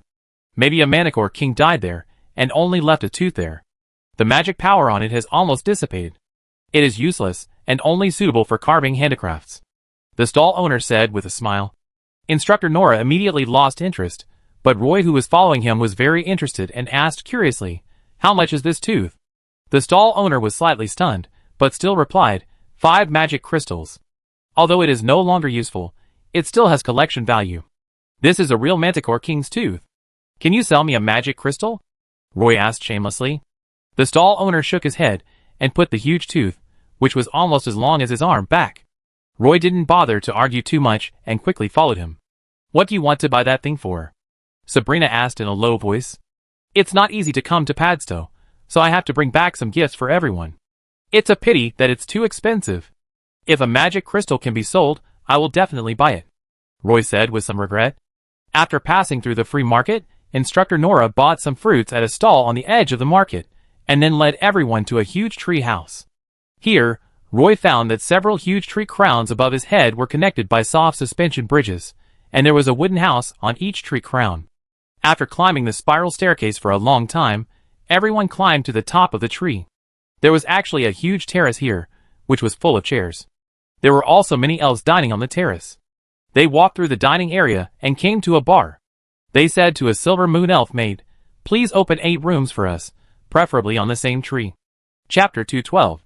The tree house in the hotel is very well decorated, and there are some oil paintings by artists hanging in the corridor. Roy thinks that the wooden house built on the tree is no worse than those carved out of the tree trunk. Not only is the view wide, but you can also see a green sea on the opposite mountain. When you open a window in the room, there will be a breeze. However, not every room in this hotel has a bathroom. Each tree house has only 2 bathrooms, and there are only simple showers, and the water temperature is only warm. But as long as there is a shower, it is enough for Roy. He is the kind of person who can't fall asleep without taking a shower before going to bed. Pushing open the door to the terrace, I found Sabrina leaning on the terrace next door, looking into the distance. She exudes the smell of lilac flowers. She must have just taken a shower. One button of her clothes is unbuttoned, and a large area of white skin is exposed on her full and swollen chest. Seeing that Sabrina is a little absent-minded, Roy leaned over and asked, "What's wrong?" Sabrina had lost her initial defense against Roy. She forced a smile and said, "I'm about to explore this plane. I'm both nervous and excited. It's complicated." Roy quickly looked up at Sabrina's fair face and asked in surprise, "Sabrina is also nervous?" A light-hearted teasing obviously made Sabrina's eyes look murderous. Roy took out a few fruits that he had just bought at the free market, spread them in his palm, and handed them to Sabrina, saying, "Try it. I heard that these fruits are only available here. This fruit with red juice looks a bit like a tomato, but the juice tastes like a sweet plum." Roy also told Sabrina what the stall owner had just told him, saying, "You know, the fruits here almost never appear on Partington Island, because when they pass through the portal here, they will be subject to high taxes." Sabrina moved closer, just picked up a fruit from Roy's hand, and tasted it in small bites. The lips soaked with juice were particularly tempting, with a bright red. The slightly narrowed green eyes looked exactly like Moira. Hearing the knocks on the door next door, Roy said to Sabrina, "It seems there is a knock on the door. Just pretend you can't hear it and ignore it. If it's Instructor Nora calling us, she will definitely not knock on the door." After saying that, Sabrina smiled. Anyone can see that Instructor Virgil takes great care of Sabrina. Every time she arrives at a new place, this Instructor Virgil will come and knock on the door, and then give Sabrina something thoughtful. Instructor Virgil also has many admirers in the Elf Academy, and Miss Christine has a good impression of him. Perhaps because she lives in the lower city of Castletown, Sabrina has no good impression of the Silver Moon Elves. But Instructor Virgil is a Silver Moon Elf. After eating a red fruit, Sabrina licked her lips and reached out to pick up another one in Roy's palm. The two of them didn't talk for a few words, but just silently shared the fruit that Roy brought over. Fortunately, Instructor Virgil, who was standing outside the door, only tried to knock on the door twice, and then left quietly. The elves' dinner was nothing to look forward to. Fruit tea, and a few kinds of fruits. When they were placed on the plate, they looked very picturesque, but when they were eaten, they didn't feel very satisfying. The members of the Elf Academy Adventure Group sat around the table, eating and chatting. Instructor Nora wiped her lips, picked up the teacup and took a big sip of apple juice, and said to Roy and Sabrina, "Roy, Sabrina, I take you two to see the Adventurers Guild here later." "Okay." Roy and Sabrina agreed at the same time. Obviously, Instructor Nora wanted to take the two of them to know the Adventurers Guild here. Roy knew that this was a rare opportunity to learn, so he agreed very happily. Miss Christine sat next to Instructor Eleanor, with no expression on her face, as if she didn't hear Instructor Nora's words. After dinner, Instructor Nora took Roy and Sabrina out of the hotel, walked through a clearing in the woods, with little low vegetation, and walked a long way along a stone staircase. The three of them stopped at a busy street. There were many shops on both sides of the street, and many elves gathered for shopping. Padstow is definitely much smaller than Castletown, but this main street is even more lively than the busiest commercial street in Castletown. The Adventurers Guild is also on this street. Roy thought that the Adventurers Guild in Padstow was no different from the Adventurers Guild in Castletown. As expected, the Adventurers Guild here is indeed a tree house built on a big tree. However, the building on the tree is a bit scary. The main body alone is 3 stories high. The designer simply built a small palace on the tree.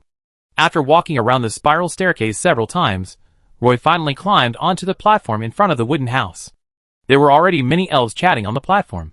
Many elves were walking among the crowd, constantly asking, "What's your profession?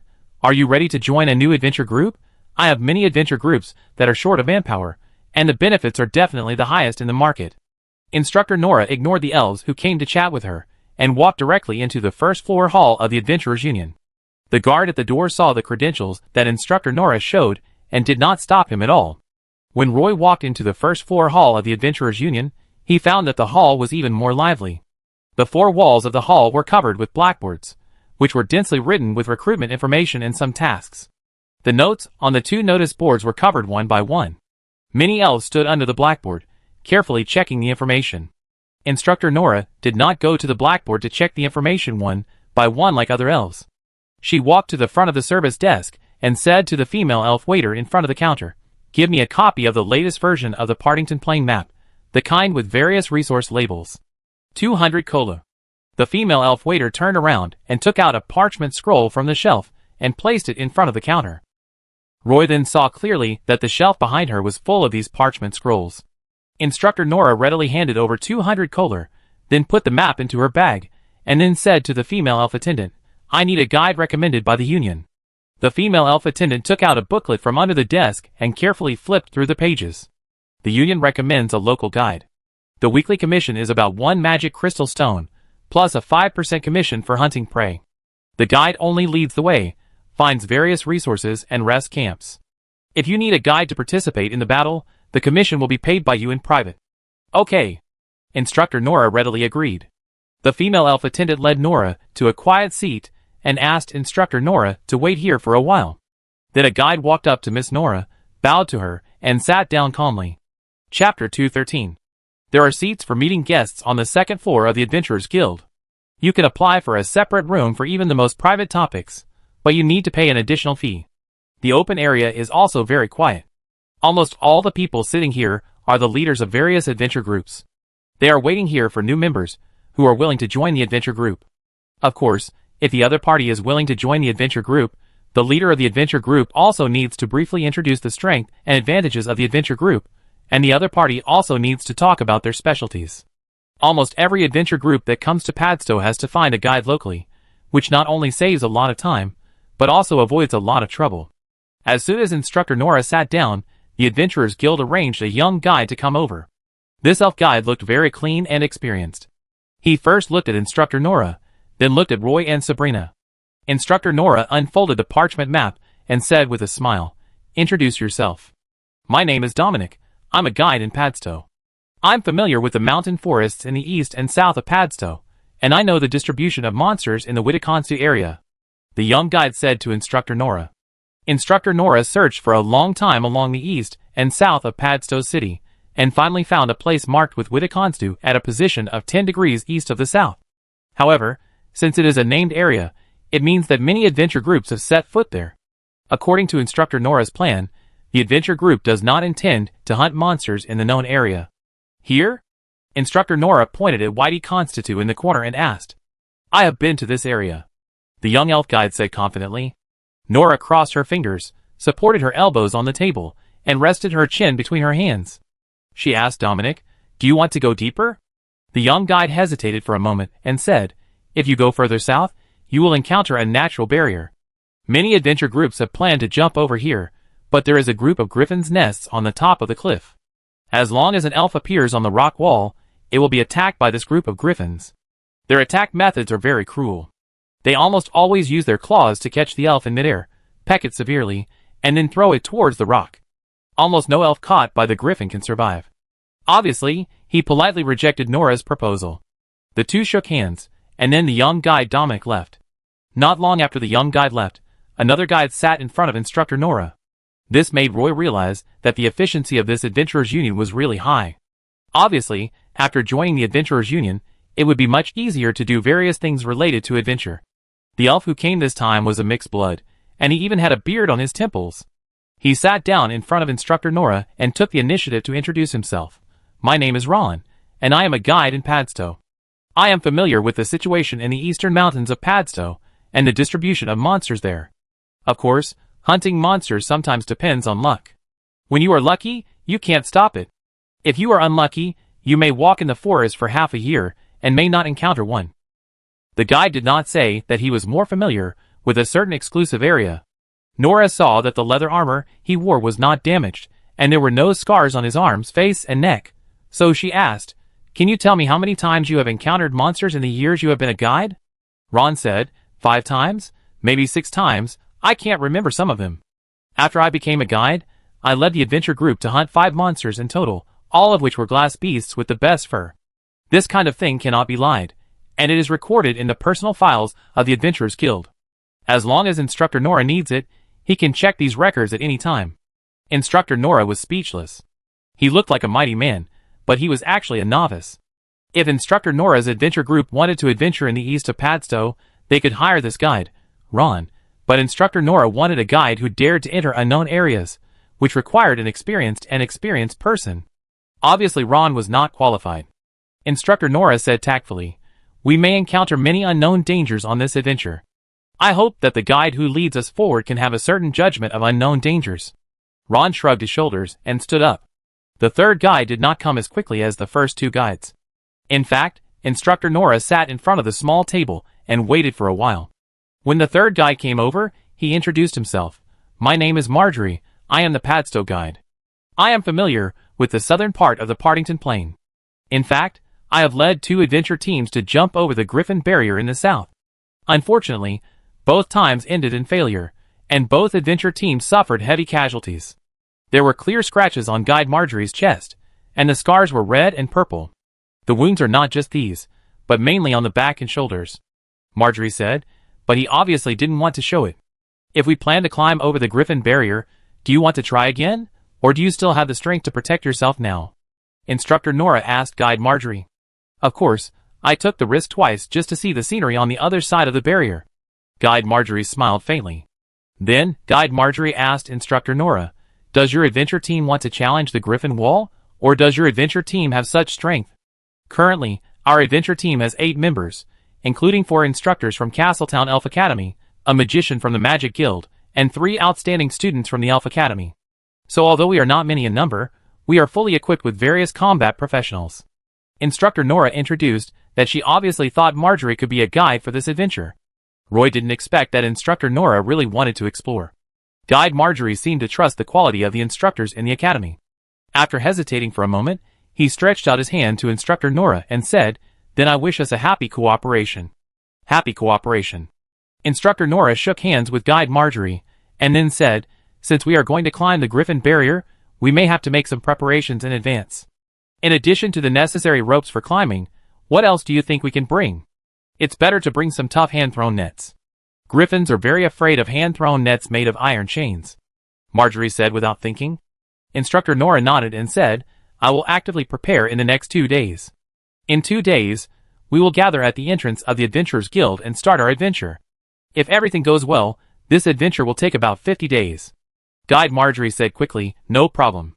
The next day, Instructor Nora took Miss Scarlet to the Adventurers Guild to check the information of the Griffin Barrier. Eleanor and Instructor Virgil also went to the Thieves Guild to buy some useful information, while Instructor Gru stayed in a hotel. Roy and Sabrina decided to walk around Padstow. This time, Miss Christine was also wearing a tight leather armor that showed off her figure. She stood at the door of the hotel, staring at Roy and Sabrina, and her eyes showed that she wanted to go out for a walk. Roy didn't want to get into this super trouble. When Nora said yesterday that the adventure group wanted to jump over the Griffin Barrier, she also asked Miss Christine if she was sure she was willing to go on an adventure with everyone. Although Miss Christine looked unhappy, she still decided to go on an adventure together. Sabrina took the initiative to approach Miss Christine and said, we are going to go shopping. Do you want to join us? Okay, this is my first time in Padstow, and I want to go out for a walk, but I am a little afraid to go alone. Miss Christine changed her usual arrogance and spoke to Sabrina cordially. This time, the 2-person shopping trip turned into a 3-person trip, and Roy could only sigh in his heart. The city of Padstow is really a paradise for adventurers. There are magic shops for adventurers everywhere on the street. The dazzling array of goods inside looks very exquisite, with various magic weapons and protective gear, as well as some outdoor living supplies, which can almost pack every adventurer to the teeth. There are also shops selling elf cookies of various flavors. It is said that only 5 packs are enough for a month's food needs. There are also teapots that never need to be filled with water, portable outdoor tents, outdoor camping warning bells, dragon feces that drive away all wild creatures, etc. There was no way to know whether it was real or not, and it was also impossible to determine whether it was effective or not. But the goods were fully displayed in the store, and there were many adventurers coming in and out, making it very lively. This was not the first time that Miss Christine had gone out on an adventure, and she had a deep understanding of some of the goods, which made Roy feel as if she had experienced them before. Traveling with 2 elf female companions, Roy did not need to carry a bag, and he seemed very leisurely, following behind the 2 without saying a word. Most of the time, it was Miss Christine who was chatting with Sabrina, and the atmosphere of shopping seemed very relaxed. Sometimes Roy would run to the fruit stand to buy 3 glasses of juice, which gave Miss Christine a very good shopping experience. He was not like many licking dogs, who always buzzed around and talked.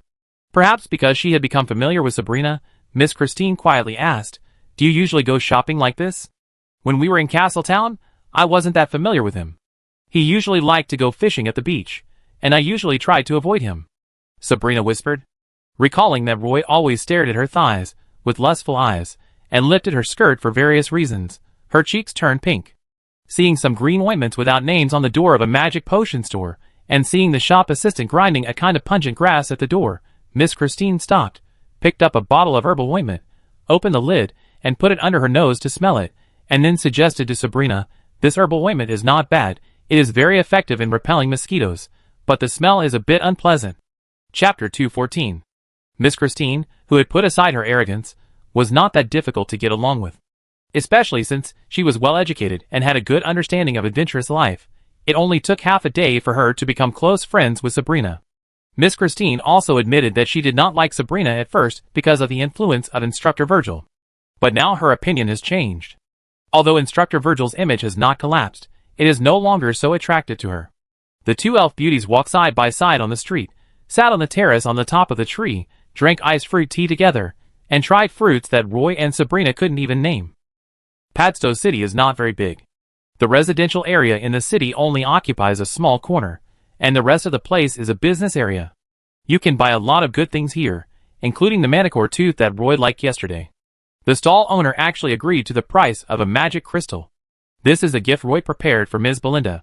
In addition, Roy also bought a very sharp dagger with a very delicate handle. This is a gift for Moira.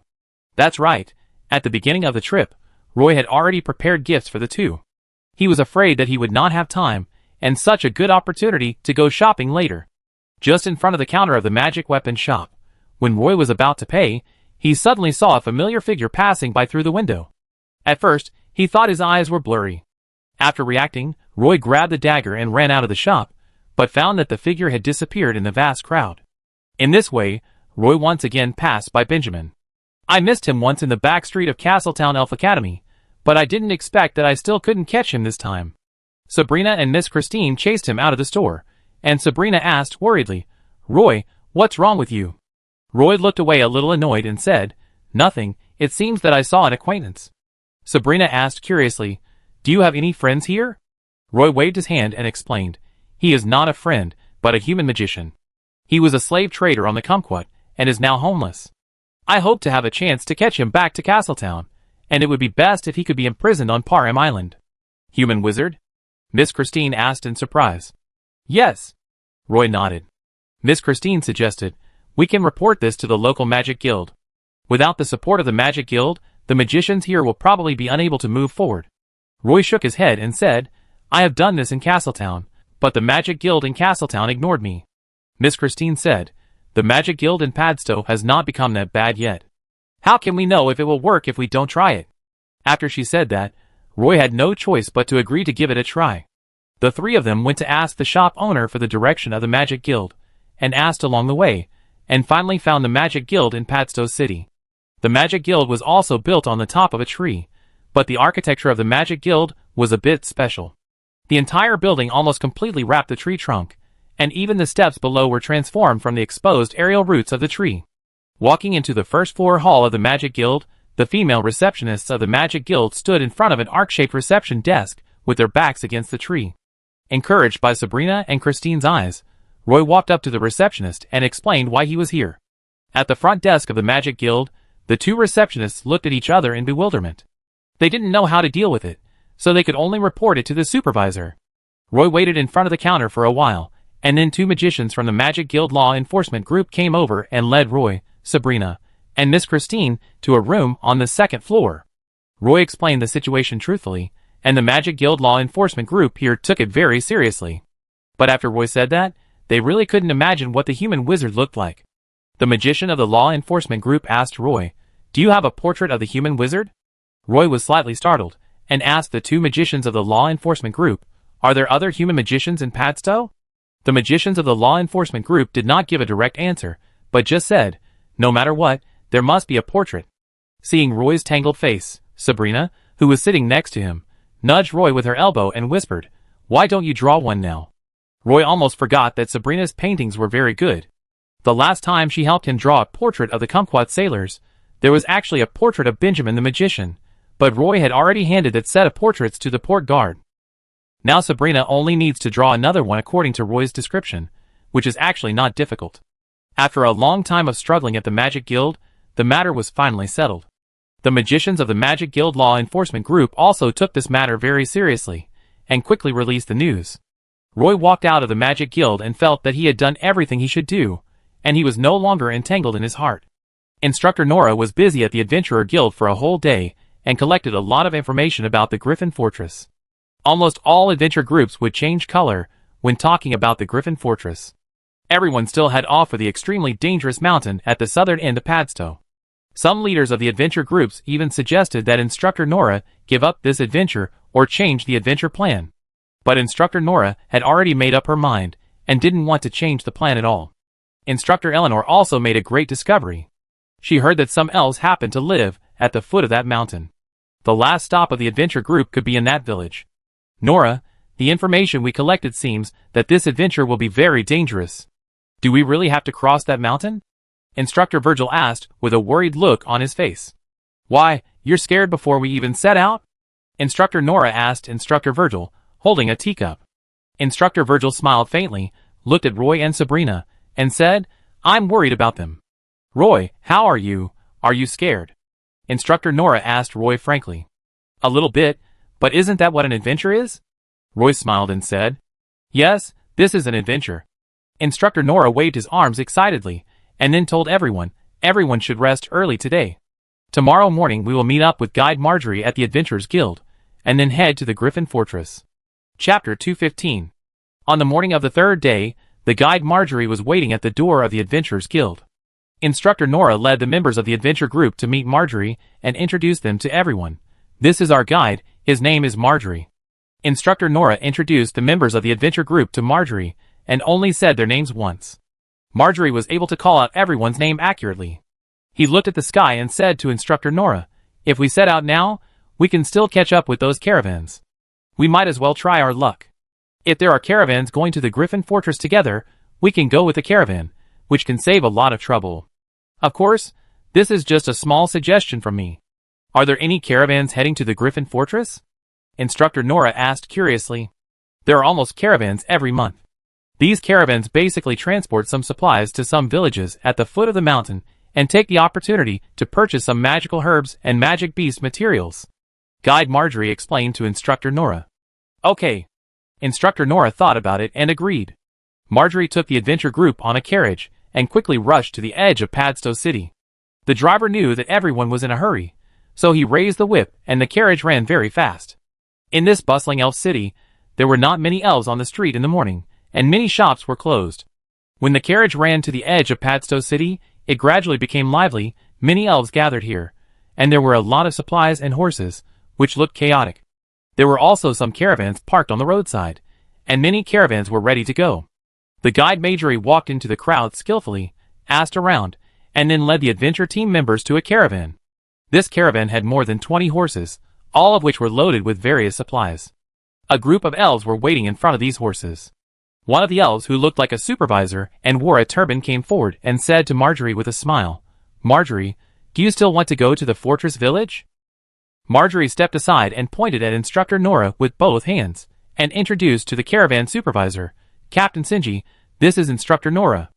Their adventure group is very famous in Castletown City.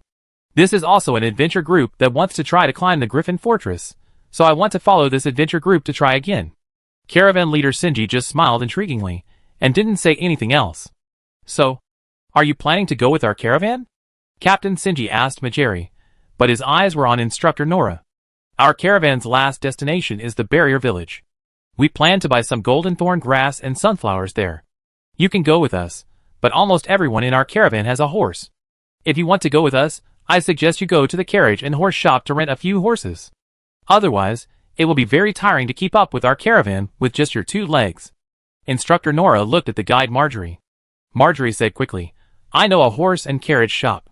The rent for the horse is only 1 kola a day, but you need to pay a deposit to take the horse away. Let's go and take a look, Instructor Nora said decisively. Under Marjorie's introduction, the adventure team rented 9 horses from a nearby horse and carriage shop. The deposit was shockingly high, and the amount spent was enough to buy the whole horse. However, as long as the horse was brought back safely, the deposit would be fully refunded.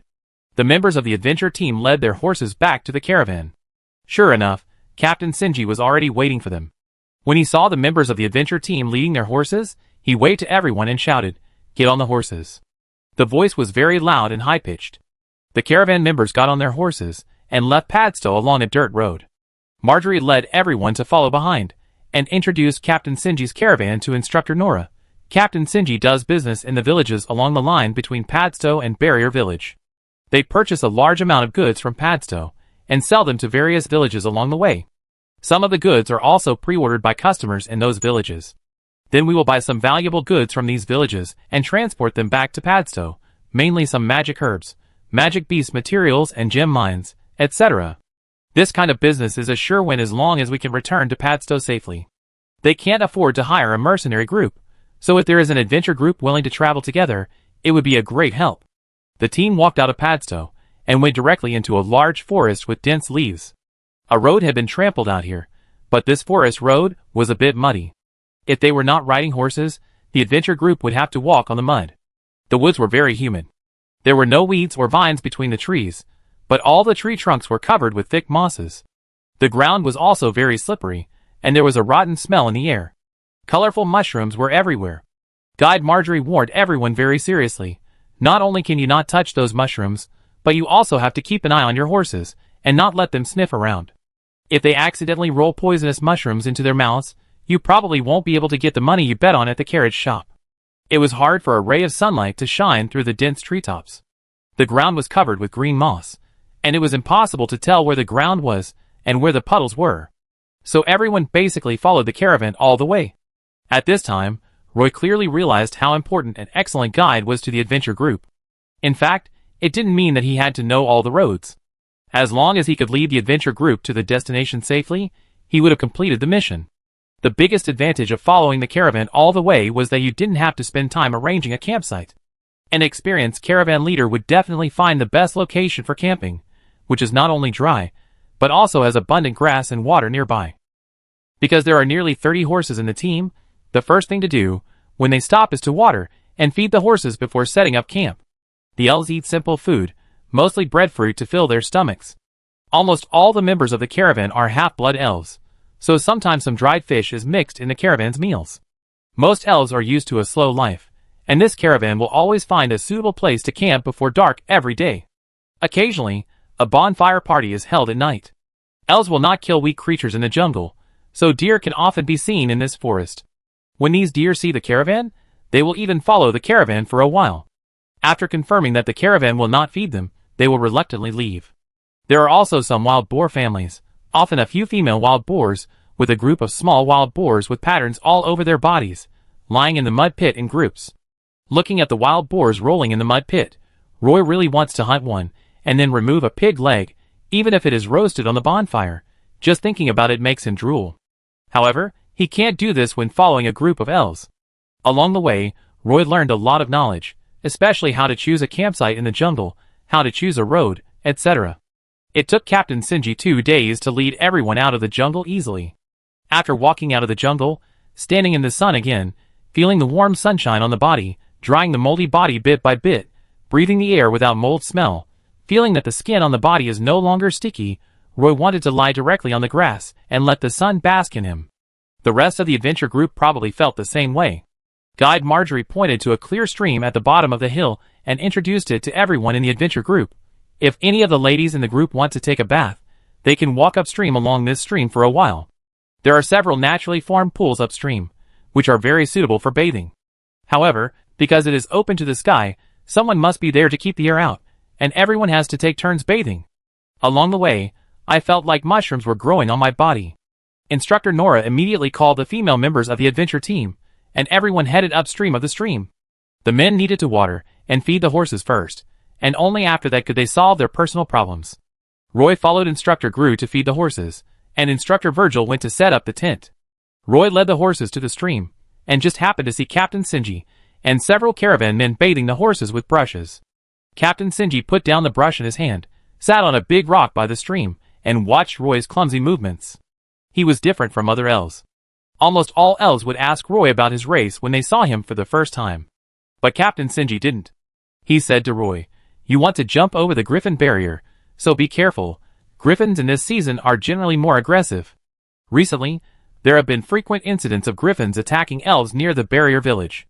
Hearing him talk about the griffins entrenched near the griffin barrier, Roy asked curiously, Are the griffins big? Captain Sinji wiped his slightly weathered face, nodded and replied, Very big, with a wingspan of 7 or 8 meters, and can easily grab a cow into the air. Seeing Roy sitting patiently, Captain Sinji said a few more words. They are good at sneak attacks and are very patient when hovering in the air.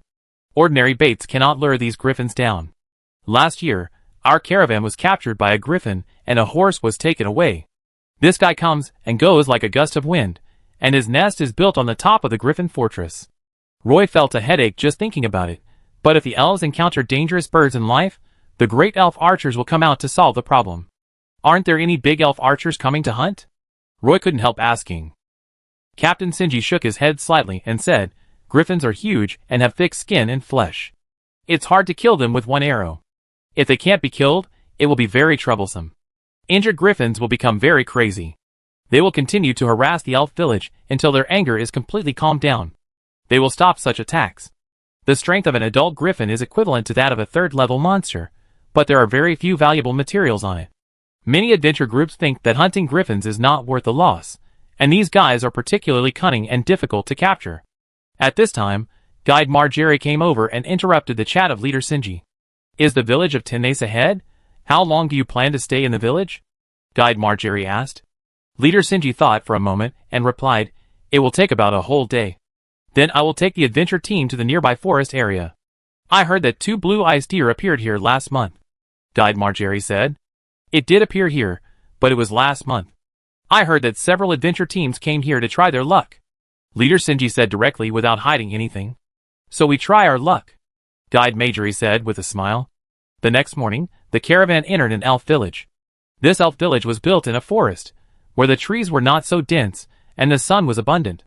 The tree houses were very sparsely distributed, and it seemed that there were dozens of elves living in it. When the caravan arrived, the village was as lively as a festival. The elves ran out of their homes, and surrounded the caravan to ask questions. They were not all going to buy things. More elves wanted to know the latest news in Padstow City. This caravan also served the purpose of delivering news.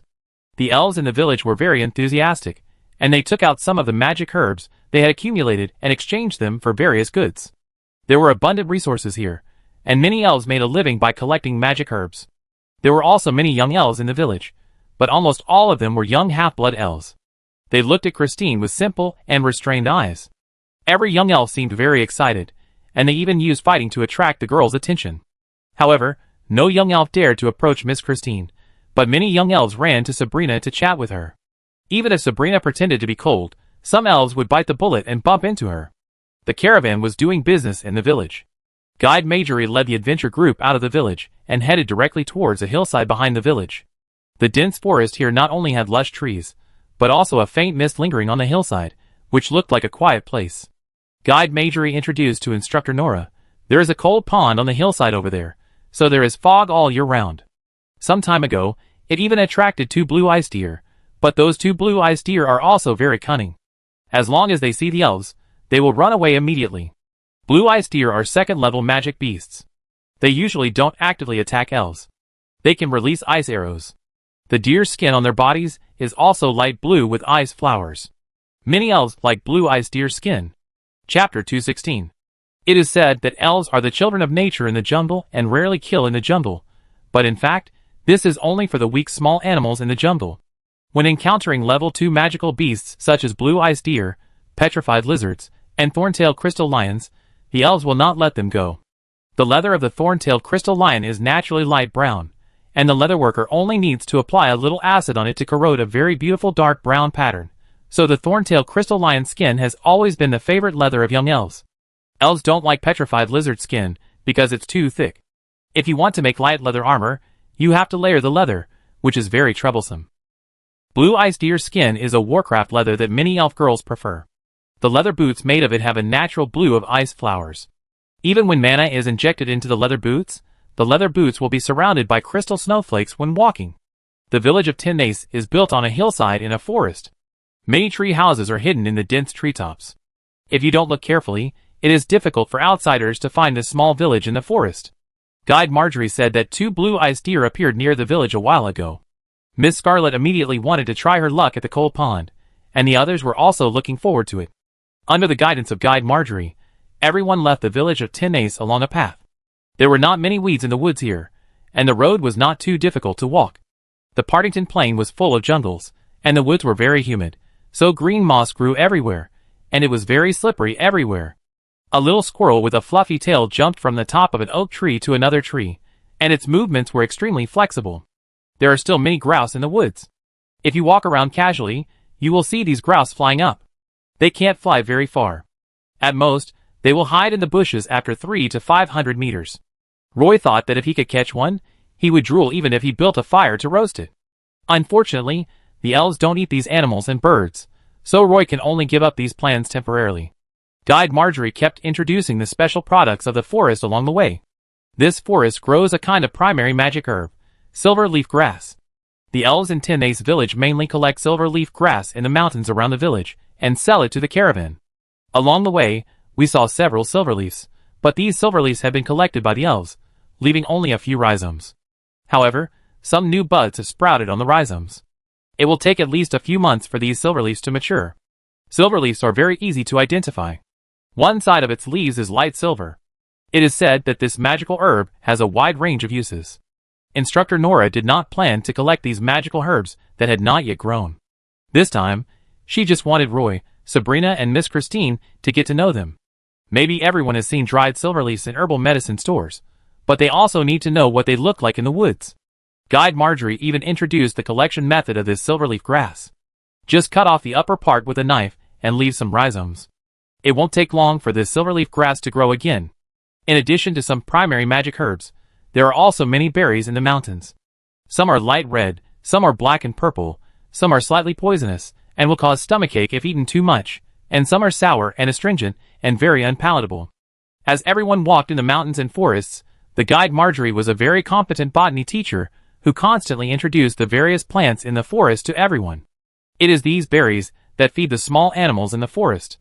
Guide Marjorie also found a wild pear tree. He climbed up the tree in a few steps and picked a few pears from the tree. Although they were not very sweet, they were very juicy and very thirst-quenching.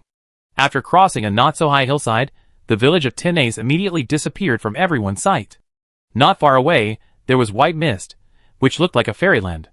Guide Marjorie pointed to that place and said to everyone, "That's the cold pond."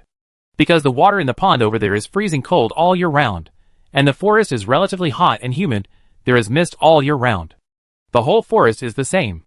As long as you walk in, you will be covered with dew in no time. As they were talking, everyone had already reached the edge of the white fog. The fog was also a little cold. Roy touched a little of the white fog with his arm, and the fog immediately attached to his clothes, leaving wet marks. The trees wrapped in the white fog were also wet, and many leaves were dripping water.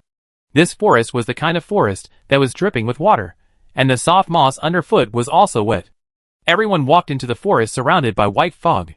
Because of the white fog, they couldn't see too far in the forest. They could only follow one by one. Roy, Sabrina and Miss Christine were sandwiched between the instructors, and the guide Marjorie walked in front. Guide Marjorie was not familiar with this place. After searching for a long time, he finally saw a cold pond at the edge of a boulder. The lingering white mist was rising from the cold pond and spreading. Everyone came to the edge of the cold pond. Due to the fog, the visibility would not exceed 5 meters, so even if the blue-eyed deer appeared here, it would be difficult for everyone to find it.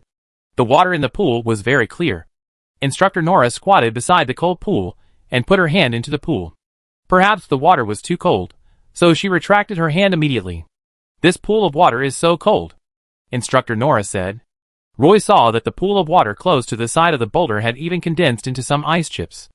It seemed that everyone who walked here had a layer of fine water droplets condensed on the outside of their leather armor. As long as they touched it, the leather armor would immediately become wet. Guide Marjorie said to everyone, "There are at least 7 or 8 pools like this in this forest.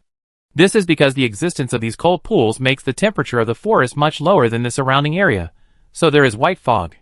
The villagers of Tenace village saw the 2 blue-eyed deer here, but they turned and hid in the white fog, and they couldn't catch up even if they wanted to. Instructor Eleanor walked around the cold pond, but didn't find anything. Should we split up and look for it? Wizard Scarlet said unwillingly.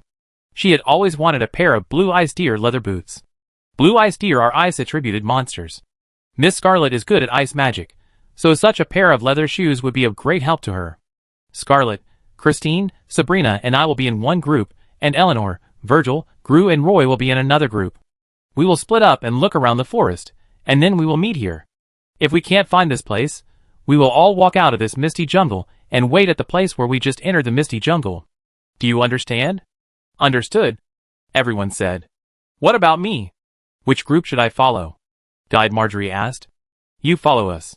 Instructor Nora did not give in and directly asked the guide to follow them. There were 4 people in Roy's group. Instructors Virgil, Gru and Roy were all male elves.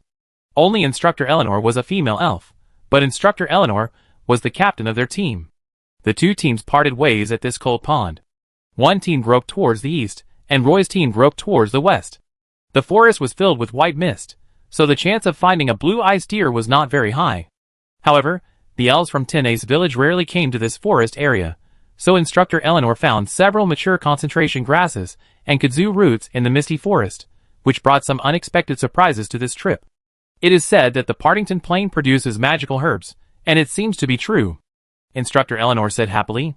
Instructor Gru wanted to climb a big tree, but the trunk of the tree was too slippery, and he almost fell from the tree. But even if he stood on the tree, he couldn't see too far. Instructor Eleanor took her hand off a tree and said to everyone, "There is nothing to find except the vast white fog." The team circled around in the foggy forest for a long time. When they felt that the time was almost up, they prepared to return to the cold pond to meet up. They searched for a long time before finding the cold pond, but Instructor Nora's group had not returned yet. Instructor Eleanor saw that a bush beside the cold pond was full of red berries, so she suggested to everyone, "Why don't we just collect some berries?" Instructor Gru wiped his wet hair and said impatiently, "Let's wait for them outside the white fog. It's cold and damp here." Instructor Eleanor looked at Virgil and Roy and asked them, "What are your plans? Wait here or wait outside the misty jungle?" Roy was a nobody, so how could he have any opinions? But it would be nice to collect some berries, since we were already wet anyway. Then wait outside. We can also light a bonfire to dry the moisture off our bodies. Instructor Virgil smiled and suggested. Instructor Eleanor didn't say anything and went back along the original route. Soon they walked out of the misty forest. This was the entrance where the adventure team had just entered the misty forest. Here you can see the rolling mist swallowing everything. After walking out of the mist, even breathing became much smoother. The 4 members of the team waited here for Instructor Nora's team. Instructor Virgil had indeed built a bonfire in the woods, and everyone gathered around the bonfire to dry their clothes. Instructor Gru was the first to stand up. He held the combat shortbow in one hand, bent his body slightly, and jumped onto a big tree. Obviously, the 3 instructors had already cooperated tacitly. Instructors Eleanor and Virgil also stood up immediately. Instructor Virgil also poured a pot of water on the bonfire that had just been lit, instantly extinguishing the bonfire. A lot of steam came out of the bonfire. Instructor Eleanor leaned against a tree and looked up at Instructor Gru on the tree. Instructor Gru gestured to Instructor Eleanor, and the direction was not the misty jungle. Roy guessed that something must be wrong, and his heartbeat accelerated instantly. He followed Instructor Virgil and hid behind another tree. Roy leaned his head out a little, and at the intersection of the instructor's eyes, several sheep-headed monsters appeared. They were wearing extremely simple leather armor, and there were big wooden sticks covered with thorns hanging on the belts around their waists. 2 sheep-headed monsters worked together to lift a log, on which was tied a wild boar with several arrows stuck in it, and blood was dripping from the wild boar's body. Roy was startled and rubbed his eyes hard, and found that they really had a furry sheep face, with 2 curved horns on their heads. They looked very strong, and their hands looked no different from those of the elves, but their feet were still hooves, making a clacking sound when they walked. Instructor Virgil was beside Roy, and made a gesture to him to keep quiet. There were 6 sheep-headed monsters in total. Only the 2 in the front were carrying wild boars, and the 4 in the back were looking around from time to time. Instructor Gru in the tree had already drawn his bow and arrow, aiming at the sheep-headed monster in the front. When they got closer, he decisively shot an arrow. The arrow carried a trace of wind elemental power, flew through the air, and accurately hit the eye socket of the sheep-headed monster in the front. The arrow went through the eye and pierced the skull. The sheep-headed monster immediately fell on its back, and a stream of blood spurted out of its eye socket. The log on his shoulder also fell to the side, and the wild boar tied to it fell to the ground. The sudden change made the other sheep-headed monsters a little confused. The other sheep-headed monsters looked in the direction where the arrows were shot.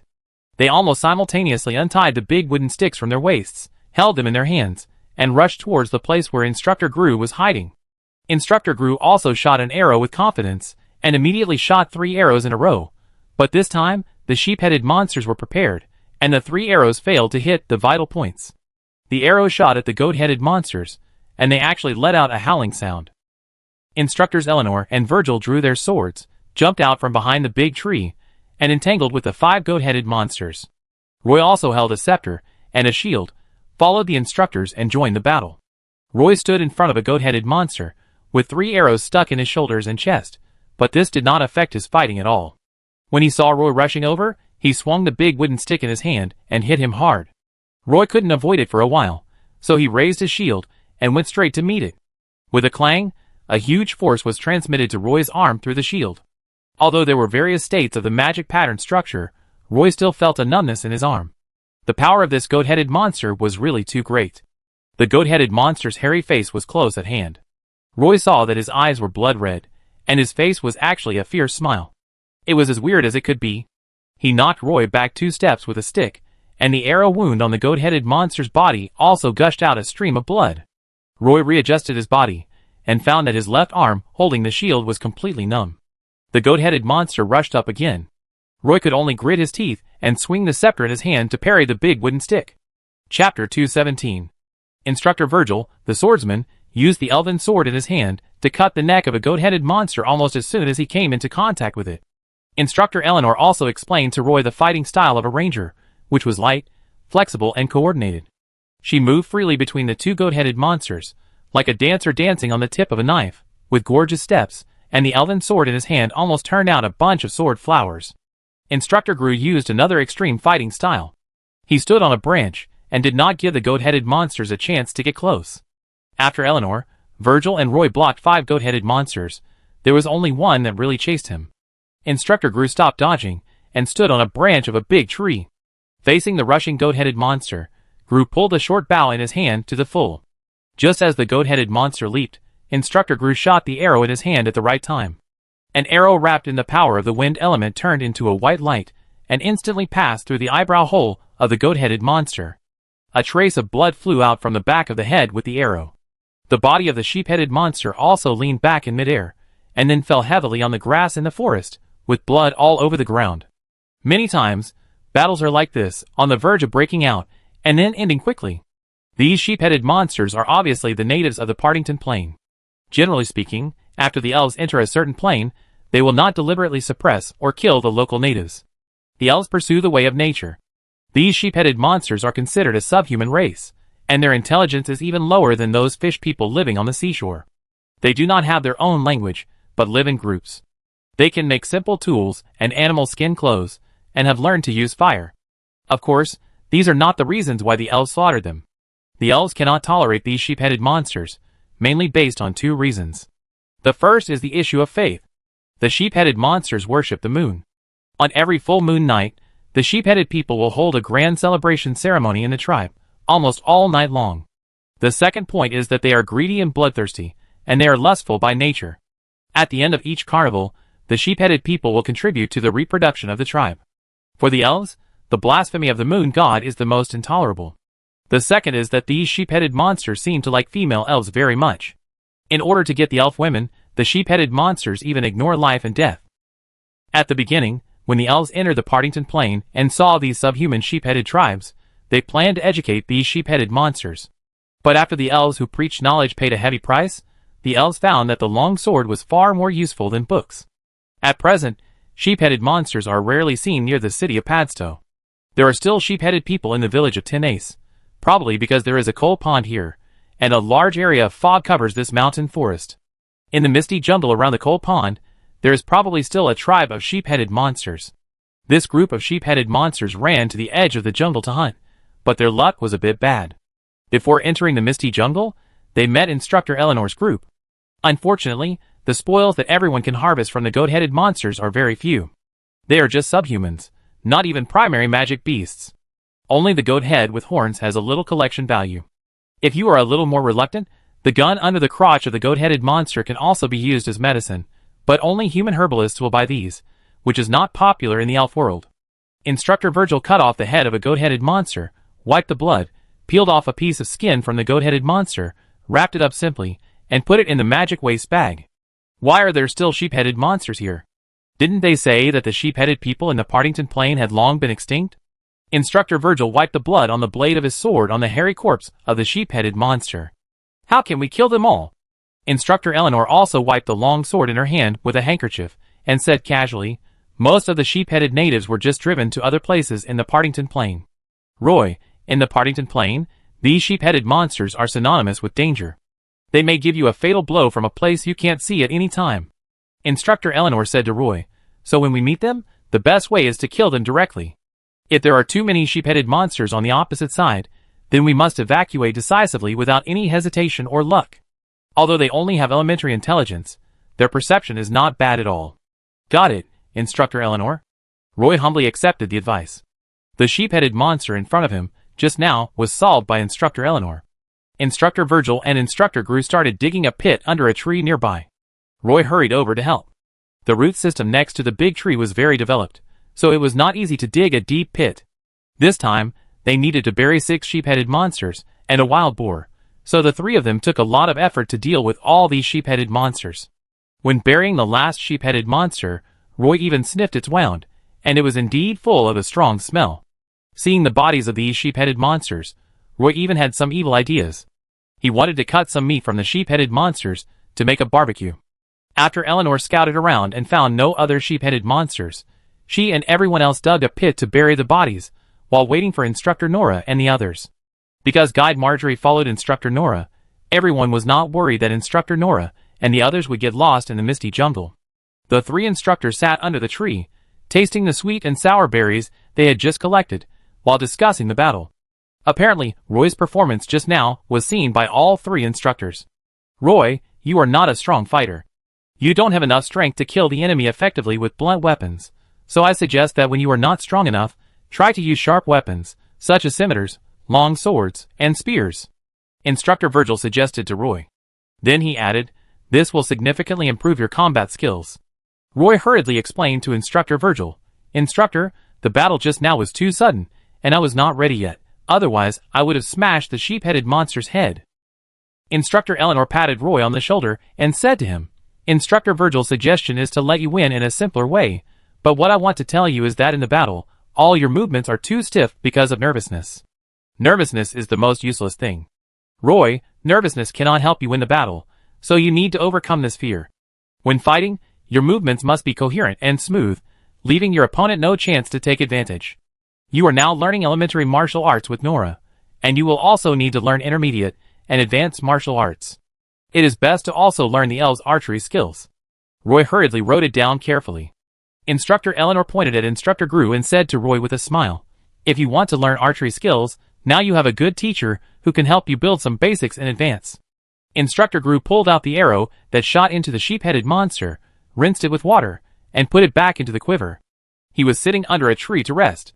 When he heard what Instructor Eleanor said, he hurriedly said to Roy, Roy, elementary martial arts training is a course that all combat professionals must learn, but learning various martial arts courses later has a lot to do with what path you will take in the future. Before learning each course, you must understand the usefulness of learning this martial art. For example, practicing archery can improve your body's flexibility and balance, which is not only very helpful for archers, but also for rangers and swordsmen. However, archery is not a compulsory course for sword dancers. Roy thought about it and said to several instructors, I think I should be a warrior in the future. I want to hold a war hammer in my hand and hold a shield at the front of the battlefield during the battle. Instructor Eleanor was shocked. Do you want to become a Templar Knight of the Moon Temple? It is impossible for a half-elf to join the Moon Temple. You should give up this idea quickly. Instructor Eleanor, you may have forgotten that I am still an apprentice priest of the Statue of Liberty, so I want to become a combat priest. Roy explained. Combat priest. This is a relatively unpopular combat profession. We can't give you any advice at all because we don't know much about it. The 3 instructors looked at each other, not knowing what to say. Looking at the small round shield on Roy's arm and the sacred scepter standing beside him, Instructor Eleanor recalled Nora's intention to bring Roy to the adventure group. She brought Roy to the adventure group just to let him replace the position of the priest of the Moon Temple. Because Instructor Nora was a half-blood elf, the priest of the Moon Temple was unwilling to join Instructor Nora's adventure group, so Instructor Nora found Roy. The team just encountered a group of sheep-headed monsters, and Roy actually rushed to the battlefield with a shield, making the instructors forget that Roy was a priest. Speaking of the Statue of Liberty, the instructors had actually heard that the Statue of Liberty in various parts of the elf continent were gradually disappearing, but it was obviously not a good topic, so the instructors kept silent. In fact, Roy was also annoyed just now, because he was too hasty in the battle. Not only did he not use the power blessing, he didn't even have time to activate the magic pattern construction, so he was beaten so badly by the sheep-headed monster. Not long after, Instructor Nora led another team out of the misty jungle. Seeing Instructor Eleanor with Gru, Virgil and Roy waiting outside the misty jungle, even drying their leather armor, Instructor Nora said loudly to Instructor Eleanor, "So you came out a long time ago, we were just worried about you. It seems that you didn't find any clues about the blue ice deer?" Instructor Eleanor looked at Instructor Nora, who was soaking wet, and said with a smile, "We didn't find any clues about the blue ice deer, but we encountered a few sheep-headed monsters, and now they are buried here." Instructor Eleanor pointed to the bottom of the tree. "Sheep-headed monster? I've never heard the villagers of Tenay say that there are sheep-headed monsters around here." Guide Marjorie came over from behind and said with some surprise. Instructor Virgil took out the head of the sheep-headed monster from the magic waste bag and placed it in front of Guide Marjorie. Everyone gathered around again, looking at the bloody sheep head. Sabrina and Christine even covered their mouths to hold back the strong nausea. Guide Marjorie was surprised and said, "It's really an adult male sheep-headed monster. These guys were driven to the north of the Partington Plain by the elves of Padstow a long time ago. I didn't expect that the remaining sheep-headed monster tribe still lives here. Are these goat-headed monsters the original inhabitants of Partington?" Instructor Nora asked. "They used to be, but then, there were several rape and murder cases in the villages near Padstow, and the goat-headed monsters even held a moon worship ceremony in the tribe, so everyone drove these goat-headed monsters to the north of Partington. In fact, the Moon Temple held several expeditions later, but because of the long distance, the expeditionary force had to withdraw halfway." Guide Marjorie explained to everyone. "So, the goat-headed monsters on the Partington Plain are basically all north of Padstow?" Instructor Nora asked again. "That's about right. At least south of Padstow, it's hard to see goat-headed monsters until the Griffin Fortress," Guide Marjorie answered. "There is a large area of misty jungle here, so it may be an exception. When we go back, I may tell the villagers of Tenay's village about this news. Sorry, I may not be able to keep this secret for you," Guide Marjorie whispered to Instructor Nora. "Of course, this is what we should do. Even if you don't do it, we will tell you," Instructor Nora said. "That's great." Instructor Nora turned to look at Instructor Eleanor and asked her, "Eleanor, you must have scouted around. What did you find?" "No, except for the sheep-headed monsters we killed, I didn't find any useful information." Instructor Eleanor spread her hands and complained in a low voice. "After entering the misty jungle, I felt as if the whole forest had abandoned me. Maybe it's too cold in the misty forest, and the plants in the forest are in a semi-dormant state, so there is no memory left in their bodies." Instructor Nora comforted Instructor Eleanor. The adventure group left the misty forest and returned to Tenay's village along the dense forest. In the rolling white mist, a huge ice-blue moose suddenly ran out. Its antlers were like a flower tree, with countless ice flowers printed on its body. It was stepping on a crystal-clear ice trail, and a light snowstorm surrounded it. It walked out of the misty jungle, and the white mist retreated to both sides. Seeing the adventure group completely disappear in the depths of the jungle, the male blue ice deer slowly turned back to the misty jungle. But Instructor Nora and the members of the adventure group didn't know all this. When everyone returned to Tenay's village, the caravan had already completed the transaction with the villagers. Leader Sinji was camping outside the village, preparing to rest for a night, and set off to the next village tomorrow morning. Chapter 218. Tinia's village is a small village in the south of Padstow City. Almost all the villagers living here are half-blood elves. The villagers usually make a living by collecting magical herbs. Some half-blood elf hunters also go to the south to hunt monsters in the jungle. However, north of the Griffin Barrier, there are fewer and fewer low-level monsters in the forest, and the elf hunter's harvest is also getting less and less. As early as the elves broke into the Partington Plain, the high-level monsters decisively ran to the deep mountains and swamps south of the Griffin Barrier. Now the lives of the villagers here are gradually becoming difficult, and everyone is starting to look for some new ways out. The elf hunters in the village are also considering whether they can cross the griffin barrier. Guide Marjorie is very familiar with many elves in the village. This is mainly because each elf can live for a long time. Even if they only meet once a year, they will become friends over time. What's more, Marjorie is a guide. He knows a lot of news that other elves don't know, so Marjorie is very popular in Tenace village. He explained the current situation of Tenace village to Instructor Nora, and then took Instructor Nora into Tenace village. Instructor Nora wanted to ask Sabrina and Christine to go with her, but finally called Roy. Roy, come with me to Tenace village. Instructor Nora shouted to Roy, who was setting up the tent. Roy threw away the iron rod in his hand, stood up and agreed. Oh, I'm coming.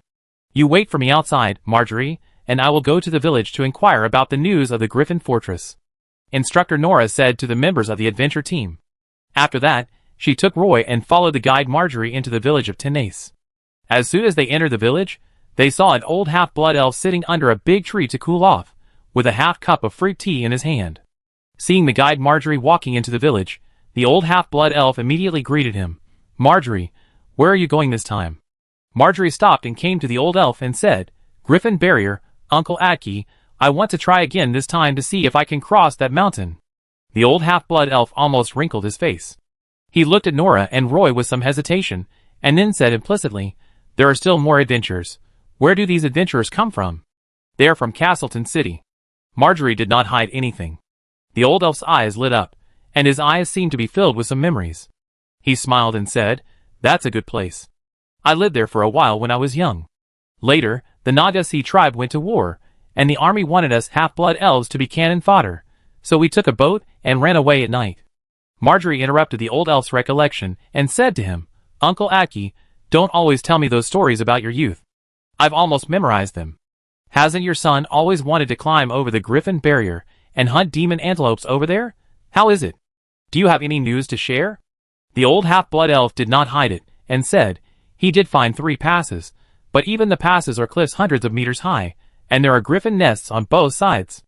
As long as they find a living creature clinging to the rock wall, the griffins will attack like crazy. Tell me, we can ask a group of dwarves to help us. Ask them to dig a tunnel under the Griffin Barrier Mountain and go directly through this barrier. This is the best way to avoid those griffins. Roy was speechless when he heard the old half-blood elf suggest asking the dwarves to dig a tunnel. Instructor Nora asked curiously, Are there no elf hunters to hunt those griffins? Marjorie smiled bitterly and said, Of course there are, but hunting griffins is very dangerous. Those griffins are not only cunning, but also extremely ferocious, and they don't have much valuable materials. Few people are willing to wear leather armor made of griffin skin. It is not as good as the leather of demon antelope, but it is several times harder to catch than demon antelope. Instructor Nora said, In fact, in my opinion, the reason why we can't climb over the Griffin Barrier is because of the existence of these griffins. As long as we drive away these griffins, nothing will dare to come out to stop us. Guide Marjorie looked at Instructor Nora in surprise and whispered, Want to drive away those griffins? It's better to find some dwarves to dig a tunnel. Perhaps it was almost night. The young elves in the village appeared out of nowhere. Everyone gathered at the entrance of the village. An elf saw the adventure group and ran over to ask the instructors if they were following the caravan to sell things. The instructors explained that this was an adventure group, and immediately some young elves came over, hoping to go on an adventure to the south with the adventure group. The instructors could not decide on this matter, so everyone waited for Instructor Nora to come back. When Instructor Nora returned to the camp from the village, he heard that the young elves in the village planned to temporarily join the adventure group, and did not agree to their request. Instructor Nora said that only capable elf warriors can join the adventure group, and the young elves in the village obviously do not have such strength. Elves pursue romance, like freedom, and live a casual life, but they are also lazy. If young elves want to become a qualified warrior, they need to practice martial arts. The young elves expressed their dissatisfaction. They think that there are even 2 young female elves and a half-elf in the adventure group. Aren't they young people? You can compete with anyone you want, but you have to challenge them in what they are good at. Instructor Nora glanced at Sabrina and Miss Christine and said casually. A group of young elves immediately became interested, and some elves around also came to watch the fun. Among them, a strong half-blood elf was selected by them. His skin color was a little dark, and he obviously had the bloodline of the Dark Moon Elf. He was also very burly, with very strong muscles all over his body. He was obviously a power warrior. Seeing this group of young elves pushing out such a big man, Instructor Nora finally sat up straight. The young elves in Tin Ace Village smiled, and everyone seemed to be waiting for a good show. Perhaps these young elves in Tin Ace Village had no intention of going to the south for adventure. They just wanted to make Instructor Nora look down on them, and then compete with the young members of the adventure group. Maybe it was just an excuse to get close to Sabrina and Miss Christine. So who are you going to compete with? Instructor Nora raised her head and asked the sturdy young elf. The sturdy young elf first glanced at Miss Christine. She had an innate aristocratic temperament, and the young elf didn't even dare to look at her directly. Then, the young elf looked at Sabrina. Sabrina didn't give him a chance to look at Roy. She stood up from the tent entrance, holding a heavy sword wrapped in a linen bandage in her hand, and strode towards the sturdy young elf and asked him, "Do you want to compete with me?" The young elves in the village immediately cheered. The young elf nodded to Sabrina, turned around and took a spear handed over by a companion, and took an attacking stance towards Sabrina. Everyone formed a circle on the camping site, and even the elves accompanying the caravan came over. In the dusk, Sabrina's face still looked very fair, and her eyes, like two emeralds, exuded a confident glow.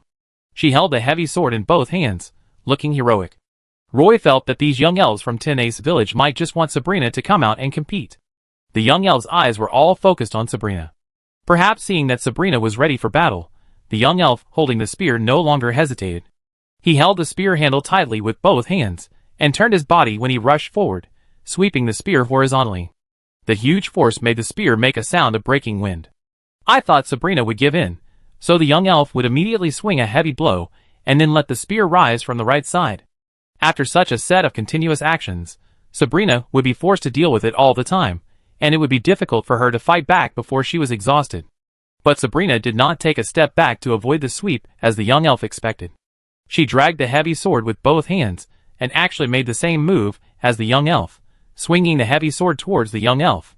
When there was a deafening sound, Sabrina held the heavy sword tightly with both hands, and actually shook off the spear in the young elf's hand. Sabrina rushed directly into the young elf's empty door with the heavy sword, and a vague shadow of a sword dancer appeared behind her. Sabrina's shoulder hit the young elf's chest hard, and with a turn of her wrist, she put the heavy sword without untying the bandage on the young elf's shoulder. In just one round, Sabrina forced the young elf to be unable to attack. Then she easily retracted the heavy sword in her hand, turned around and went to the door of the tent, all in one go. The young elves watching around didn't even see what was going on, and the battle was over. Among the instructors, only Instructor Nora and Instructor Virgil knew Sabrina's strength. Instructors Eleanor and Gru also looked at Sabrina in surprise, not knowing what to say for a moment. Alas! The young elves booed in regret. These young half-blood elves lived in a small village on the Partington Plain. They had not seen much real elven fighting skills. They only learned a few moves from passing travelers. Naturally, they were no match for Sabrina, who was studying martial arts at the Elf Academy. Instructor Nora walked out of Padstow, and saw the lives of these young elves in the village. She knew very well that the half-blood elves living in the Partington Plain were actually suppressed by the Silver Moon Elf nobles in Padstow. The half-blood elves here could not even get the education they deserved. The young elves here only know how to hunt, collect herbs, and look for gems in the mountains. Originally, Instructor Nora thought that the Partington Plain was a place for the half-blood elves to escape from the world, but now it seems more like a cage for them. These young elves didn't even realize that they could walk out from here and see the vast sky of the outside world. At this time, another young elf holding a forest bough stood in front of Miss Christine. The forest bough in his hand even had some patina on it, and the bowstring was completely integrated with the hardwood bough. The quiver on his waist was even older, but the tail feathers of each arrow were trimmed very neatly. "Can I compete with you in archery?" The thin young elf had a colorful rope tied on his right arm, and his eyes were filled with strong confidence. The young elves in Tin Ace Village once again showed a kind of expectation. There were even elves shouting, "Abe, show them what archery is." Miss Christine turned her head to look at Instructor Nora, then raised her head to the young elf hunter named Abe and asked crisply, "How are you going to compete?" As a Silver Moon elf, Miss Christine's aura can naturally suppress any half-blood elves. Elf hunter Abe pointed to a big tree at the entrance of the village with some restraint, and said to Miss Christine, "There is a target on the trunk of that tree. Let's see who can shoot more accurately." Miss Christine stood up, glanced at the tree, and said, "You first." Elf hunter Abe confidently pulled the forest bough to its full length, and the young elves around him held their breath. Elf hunter Abe shot an arrow and hit the bull's eye. There was a cheer from all around. Miss Christine tied her long hair into a ponytail and stood beside Hunter Abe. She stood sideways, and her temperament changed immediately. She was like a taut bow. She held a battle-short bow in one hand, and raised her arm. The elves around her suddenly became quiet. She casually pulled out an arrow from the quiver. Roy saw her inject a trace of wind element into the arrow. After pulling the battle-short bow to the full, the arrow was wrapped in a faint white mist of wind element, turning into a white line, which just hit the arrow that Hunter Abe had inserted in the bull's eye, and Abe's arrow was instantly broken into pieces.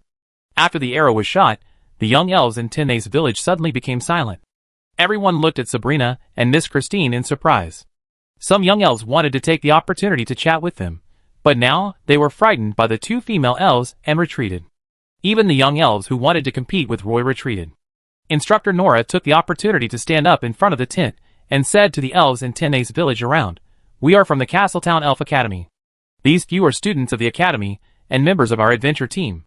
They are all studying martial arts and archery in the Elf Academy.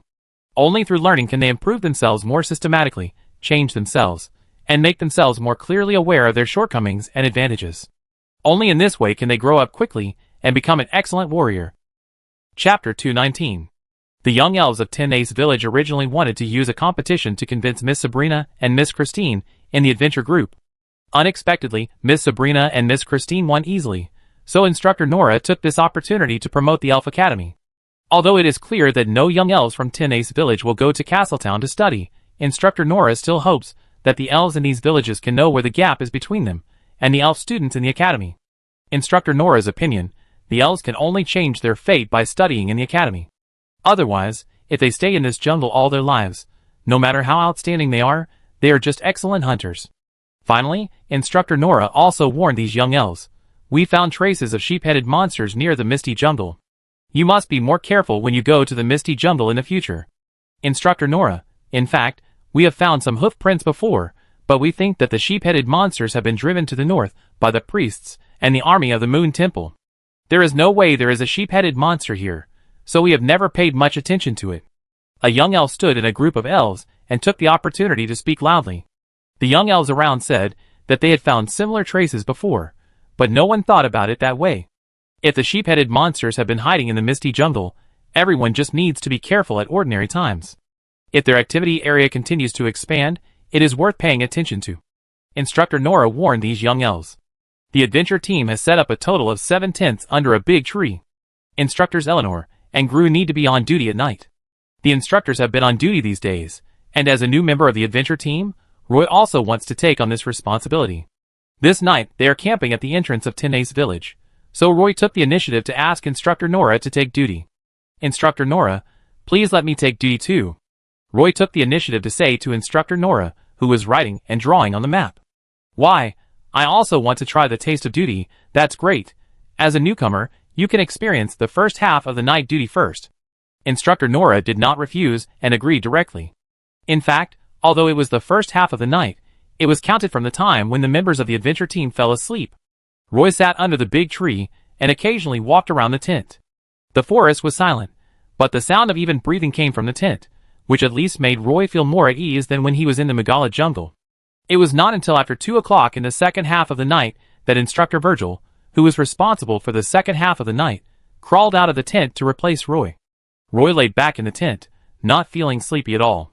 Through the gap in the tent, he could still see the bright stars in the night sky. Last night, some words of Instructor Nora not only opened a window in the hearts of the young elves in Tinay's village, but also made Roy think over and over again for a long time. The elf continent has a heritage of tens of thousands of years, but there seems to be a deep gap between the elves. The Dark Moon Elves, Silver Moon Elves, and Wood Elves are divided into 3 kingdoms. This is easy to say. It is the half-blood elves who live at the bottom of the elf world. It is said that most half-elves will leave the elf continent with their parents and go to the human world. In Castletown, the Silver Moon Elves and half-blood elves were only divided into 2 districts, the upper and lower districts. When he came to the Partington Plain, Roy found that the life of the half-blood elves was even more difficult. At around 7 o'clock in the morning, Roy woke up, put on his hard leather armor, and crawled out of the tent. There was a pot of water boiling on the bonfire, and the water in the pot was bubbling with bubbles, and there were a few slices of lemon floating in it. Sabrina was using a stick to pick up the kettle. Seeing that Roy had woken up, she smiled and greeted him, asking, "This is your first night watch. How do you feel?" It's okay. When we were in the Megala jungle, Claire and I took turns sleeping every night. The night watch now feels no different from the Megala jungle. Roy poured some water and washed his face hastily. The caravan had packed up and was preparing to leave Tina's village. After the adventure team had packed up their luggage, leader Sinji waved to the caravan. The leader waiting in the front could not wait to head to the south jungle. Maybe they left too early. When everyone left, Tina's village was still quiet. After the caravan passed a hill full of jungle, the village of Tina's completely disappeared in the vast sea of forests. Leader Sinji began to carefully identify the road ahead. There were many trampled paths in the jungle, many of which were covered by weeds and vines. There were many forks in these paths. Choosing the most correct path from them was a test of the leader's ability. Every time they encountered such a situation, Guide Majeri would come over and discuss with leader Sinji. So along the way, the caravan did not encounter the kind of impassable road. At most, there were too many vines, and they needed to use sickles to clear the weeds and vines. Sometimes there were even spider webs everywhere, and some branches were even entangled with some black mambas. However, as long as you don't actively provoke them, these black mambas are still very gentle to passers-by. Seeing that Roy would focus most of his attention on the poisonous snakes every time he met a black mamba, Sabrina asked him curiously, "Are you afraid of snakes?" "One thing is that this kind of venomous snake is very poisonous," Roy whispered. Instructor Eleanor, who was walking in front, used the long sword in her hand to pick a silver-ringed snake from the branch, and Roy's face became more nervous. The caravan walked forward for a while. Instructor Eleanor kept looking back along the way. Instructor Nora asked Instructor Eleanor, "Eleanor, what did you find?" "A group of elves followed us, probably the young elves from Tina's village," Instructor Eleanor said with certainty. "Then let them follow us first, and wait until they have suffered enough, then drive them back to the village. I think this will make them more obedient." Instructor Nora also looked at the jungle behind, but unfortunately, she did not find anything. In this way, the caravan walked south for a whole day before choosing to camp by a river in a canyon. Roy was very happy about this camping location, because there was a stream here. Roy was the kind of person who would feel uncomfortable if he didn't take a shower for a day, especially in this jungle that was humid and hot, and it was easy to get sticky. This time, Roy chose to camp by the stream, so he could take time to take a good bath. After setting up the tent, Roy asked Instructor Nora for permission to go upstream to find a puddle to wash up. Instructor Nora also agreed very readily. Roy quickly found a set of clothes to change and walked upstream along the river. Along the way, he saw a group of caravan followers drinking water. Roy chatted with them for a few words, and then continued to walk upstream along the stream. He found a pool of water. Not only was the water in the stream extremely clear, but there was also a natural waterfall more than 2 meters high next to the pool. Roy sat on a stone and first put his hand into the stream to test it. The water was a little cold. At this moment, Roy suddenly found that several young half-blood elves appeared behind the waterfall.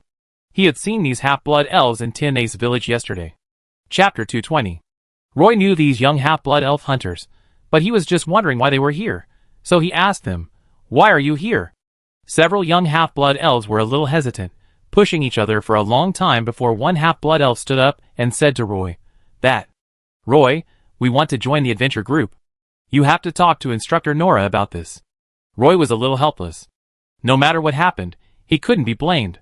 He was a newcomer who had just joined the adventure group and was not yet full-term. These half-blood elf hunters really didn't know the priorities. The instructor and his team are camping downstream. I'm going to take a shower. You can go talk to her, but it may not work. Instructor Nora probably has no intention of recruiting new people, Roy said to the young half-blood elf hunters. The half-blood elf hunters looked embarrassed. Roy didn't want to care about this matter. Instructor Nora couldn't be convinced with just a few words. He squatted by the pool and washed his face, preparing to wash the dirty clothes he had taken off. The half-blood elf hunters could only walk along the stream and head downstream. After Roy washed his clothes and took a shower, he changed into dry clothes and returned to the camp. He happened to see those young half-blood elf hunters leaving the camp dejectedly. Without asking, it was clear that Instructor Nora must have rejected them.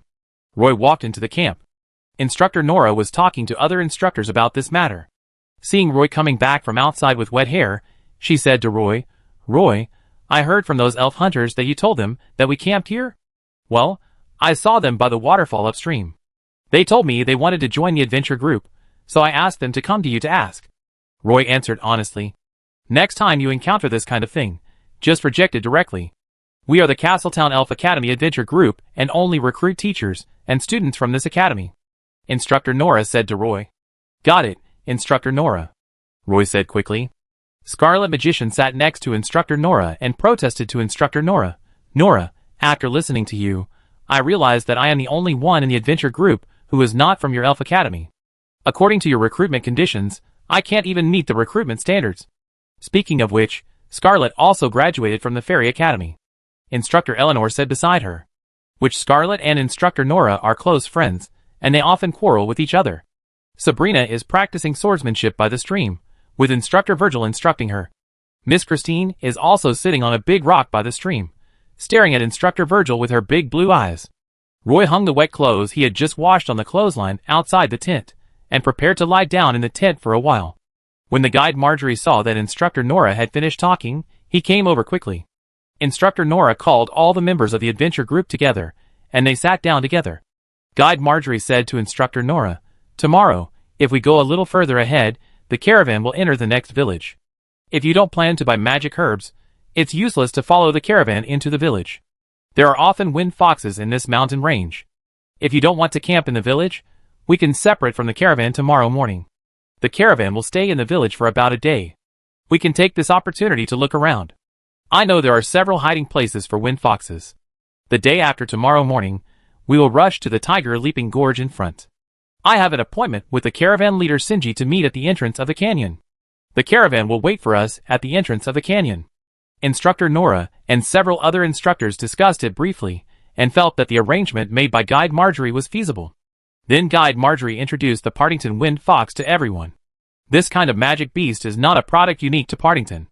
In fact, there are also such primary magic beasts in other plains.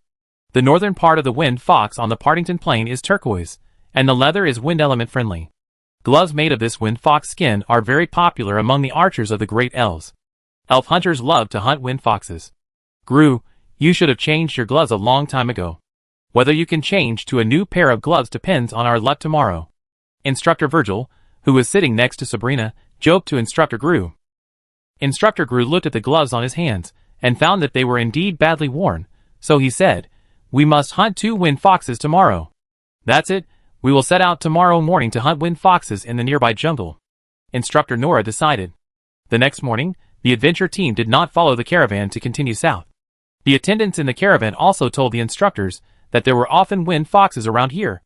The adventure team, led by Guide Maggie, went straight into the jungle here. At the edge of the oak forest, a chipmunk jumped down from a fir tree. Its fluffy tail was like a dandelion parachute, which greatly slowed down the impact of the fall. At the moment it jumped to the ground, its 2 front legs landed first, and its body immediately rolled into a ball. After its hind legs landed, it kicked forward suddenly, and its body turned into a phantom and rushed under an oak tree. The golden oak tree was more than 30 meters tall, almost reaching the waist of the fir tree, and the huge crown was full of green acorns. The chipmunk's mouth was almost full. At this time, it squatted in front of the tree roots, carefully looking to the left and right. It didn't find other beasts, so it began to dig the soil vigorously, preparing to bury all the acorns in its mouth. Suddenly, it smelled a faint body odor, and its colorful hair stood up. Its claws suddenly grabbed the trunk of the oak tree and rushed to the top of the tree. A wind blade flew from the bushes behind, drawing a spiral trajectory in the air, and it was unknown how many weeds it had cut off. Just as the chipmunk was climbing to the top of the tree, it accurately pierced its body. The chipmunk's soft body was immediately cut into 2 pieces and fell on the grass in the forest. An adult wind fox with a green back came out of the bushes, grabbed the upper body of the chipmunk that was cut into 2 pieces, chewed it a few times, and swallowed half of the chipmunk into its stomach. The remaining half was also bitten off by the wind fox's tail and swallowed in a few bites. Just as it was about to turn around and get into the weeds, it looked at the golden oak tree next to it, narrowed its slender eyes, and bent down, almost sticking to the ground. Instructor Gru appeared on the horizontal branch of the oak tree, and the combat shortbow in his hand was fully drawn. An adult wind fox can grow to more than 60 kilograms. Its body has an affinity with the wind element and is good at using wind blade magic. Although they are suspicious and timid by nature, they are also very cruel by nature. Especially adult wind foxes have almost no natural enemies in the forest. Often, when the wind fox encounters an elf hunter, it will fight first. Even if it cannot defeat the elf hunter, it can still escape. At this moment, the wind fox saw Instructor Gru, and did not choose to escape at the first time. It tried to bend down and hide in the grass. The life pattern on the neck suddenly lit up, and a wind blade condensed in its mouth in an instant. The moment the wind fox spit out the wind blade, Instructor Gru also took the opportunity to shoot an arrow. Instructor Gru did not even think about how to avoid the wind blade, because he was not fighting alone. When the wind blade shot out of the wind fox's mouth, a figure holding a shield appeared in front of Instructor Gru. An ice spear also shot towards the wind fox along the grass. After the wind fox sprayed out the wind blade, it flexibly twisted its body to the side, and the arrow shot by Instructor Gru almost brushed its hair and sank into the mud. But the wind fox didn't notice the ice spear, and when it found it, the ice spear was already close at hand. And under the control of Scarlet Magician, this nearly 2-meter-long ice spear was not meant to shoot through the wind fox. Just when the wind fox twisted its body to avoid the ice spear actually exploded next to the wind fox with a bang. Under the snow fog, the wind fox rushed out of the ice fog with countless ice fragments all over its body. Under the threat of death, its body almost burst out all its potential, its legs kicked the ground hard, and its body rushed forward 7 or 8 meters. Although its speed did not decrease, its body covered with ice obviously could not continue to twist in the air. Roy raised a small round shield to block the wind blade for Instructor Gru, and he was almost hit by the wind blade and fell off the tree. Instructor Gru then jumped down from the tree, drew his bow and arrows, and shot at the wind fox one after another. Unfortunately, the wind fox ran too fast, and Instructor Gru's 3 consecutive arrows fell behind its body. Seeing the wind fox fleeing towards the direction where Miss Christine was hiding. At this time, Miss Christine stood up from the bushes with a nervous look, aiming at the wind fox running towards her, and her forehead was instantly filled with sweat. "Don't be afraid, I'm here." Sabrina emerged from the bushes beside Miss Christine, holding the heavy sword tightly, and whispered to Miss Christine. Miss Christine was just worried that if she shot an arrow in vain, she would be in danger. So she didn't dare to shoot the arrow in her hand. Now with Sabrina's comfort, she immediately had the courage. An arrow was shot towards the wind fox. The wind fox was covered with ice chips, and could not turn around in the air. The arrow hit it directly. The arrow passed through the wind fox's neck, and the tip of the arrow came out of the wind fox's abdomen. The wind fox, covered with ice chips, fell hard on the grass and rolled a long way on the grass, just in front of Sabrina's boots. Sabrina walked up, grabbed the arrow shaft, and picked up the wind fox, who was not dead yet, from the ground. Seeing that the wind fox's chest was suddenly wet, Miss Christine on the side quickly pulled out a silver dagger from her waist, and wiped it on the wind fox's neck. The wind fox whimpered, and the wind blade in his mouth was half formed, like a small, half-wind ball in his mouth, and then exploded with a bang, blowing the wind fox's jaw to pieces. The wind fox's counterattack before death scared Sabrina. It also made her very embarrassed. The 2 ladies were splashed with fox blood, but they didn't seem to care too much. They smiled at each other, and posed as winners. Then Instructor Gru, Magician Scarlet, Instructor Nora, and Instructor Virgil came over from all directions. Instructor Nora saw the wind fox with half of its head missing, frowned and held it in her hand, asking in confusion, "How did it become like this? How did its head explode?" Instructor Gru was also looking at the arrow hole on the wind fox, and said to Miss Christine, "It was only slightly off. If it could have passed through its heart, it probably wouldn't have had the strength to fight back. You 2 must learn this lesson this time. Don't approach any prey casually before it is completely dead. You must wait until it is completely dead before chopping off its head, so as to ensure safety." Miss Christine nodded and agreed quietly. Sabrina's face was also slightly red. It was obvious that she made a common-sense mistake this time, which implicated Miss Christine.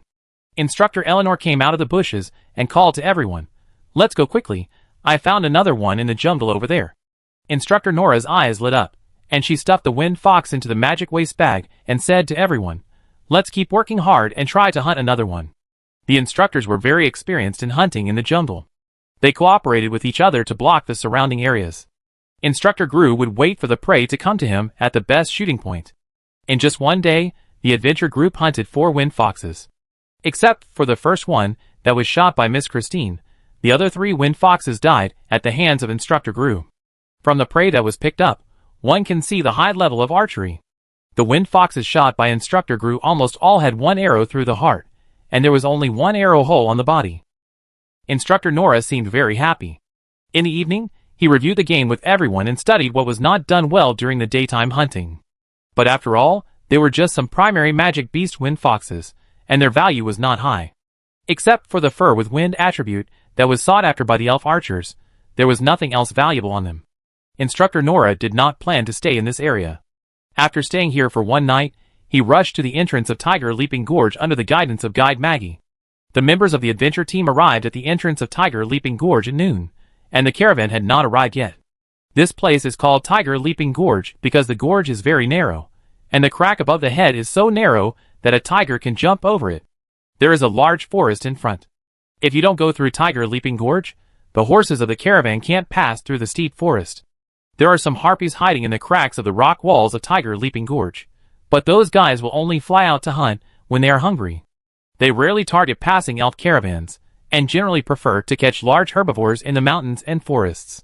But speaking of it, these harpies entrenched here are somewhat of a threat. However, there are many caves on both sides of Tiger Leaping Gorge, and the residences of these harpies are not fixed, so elf hunters usually cannot catch them.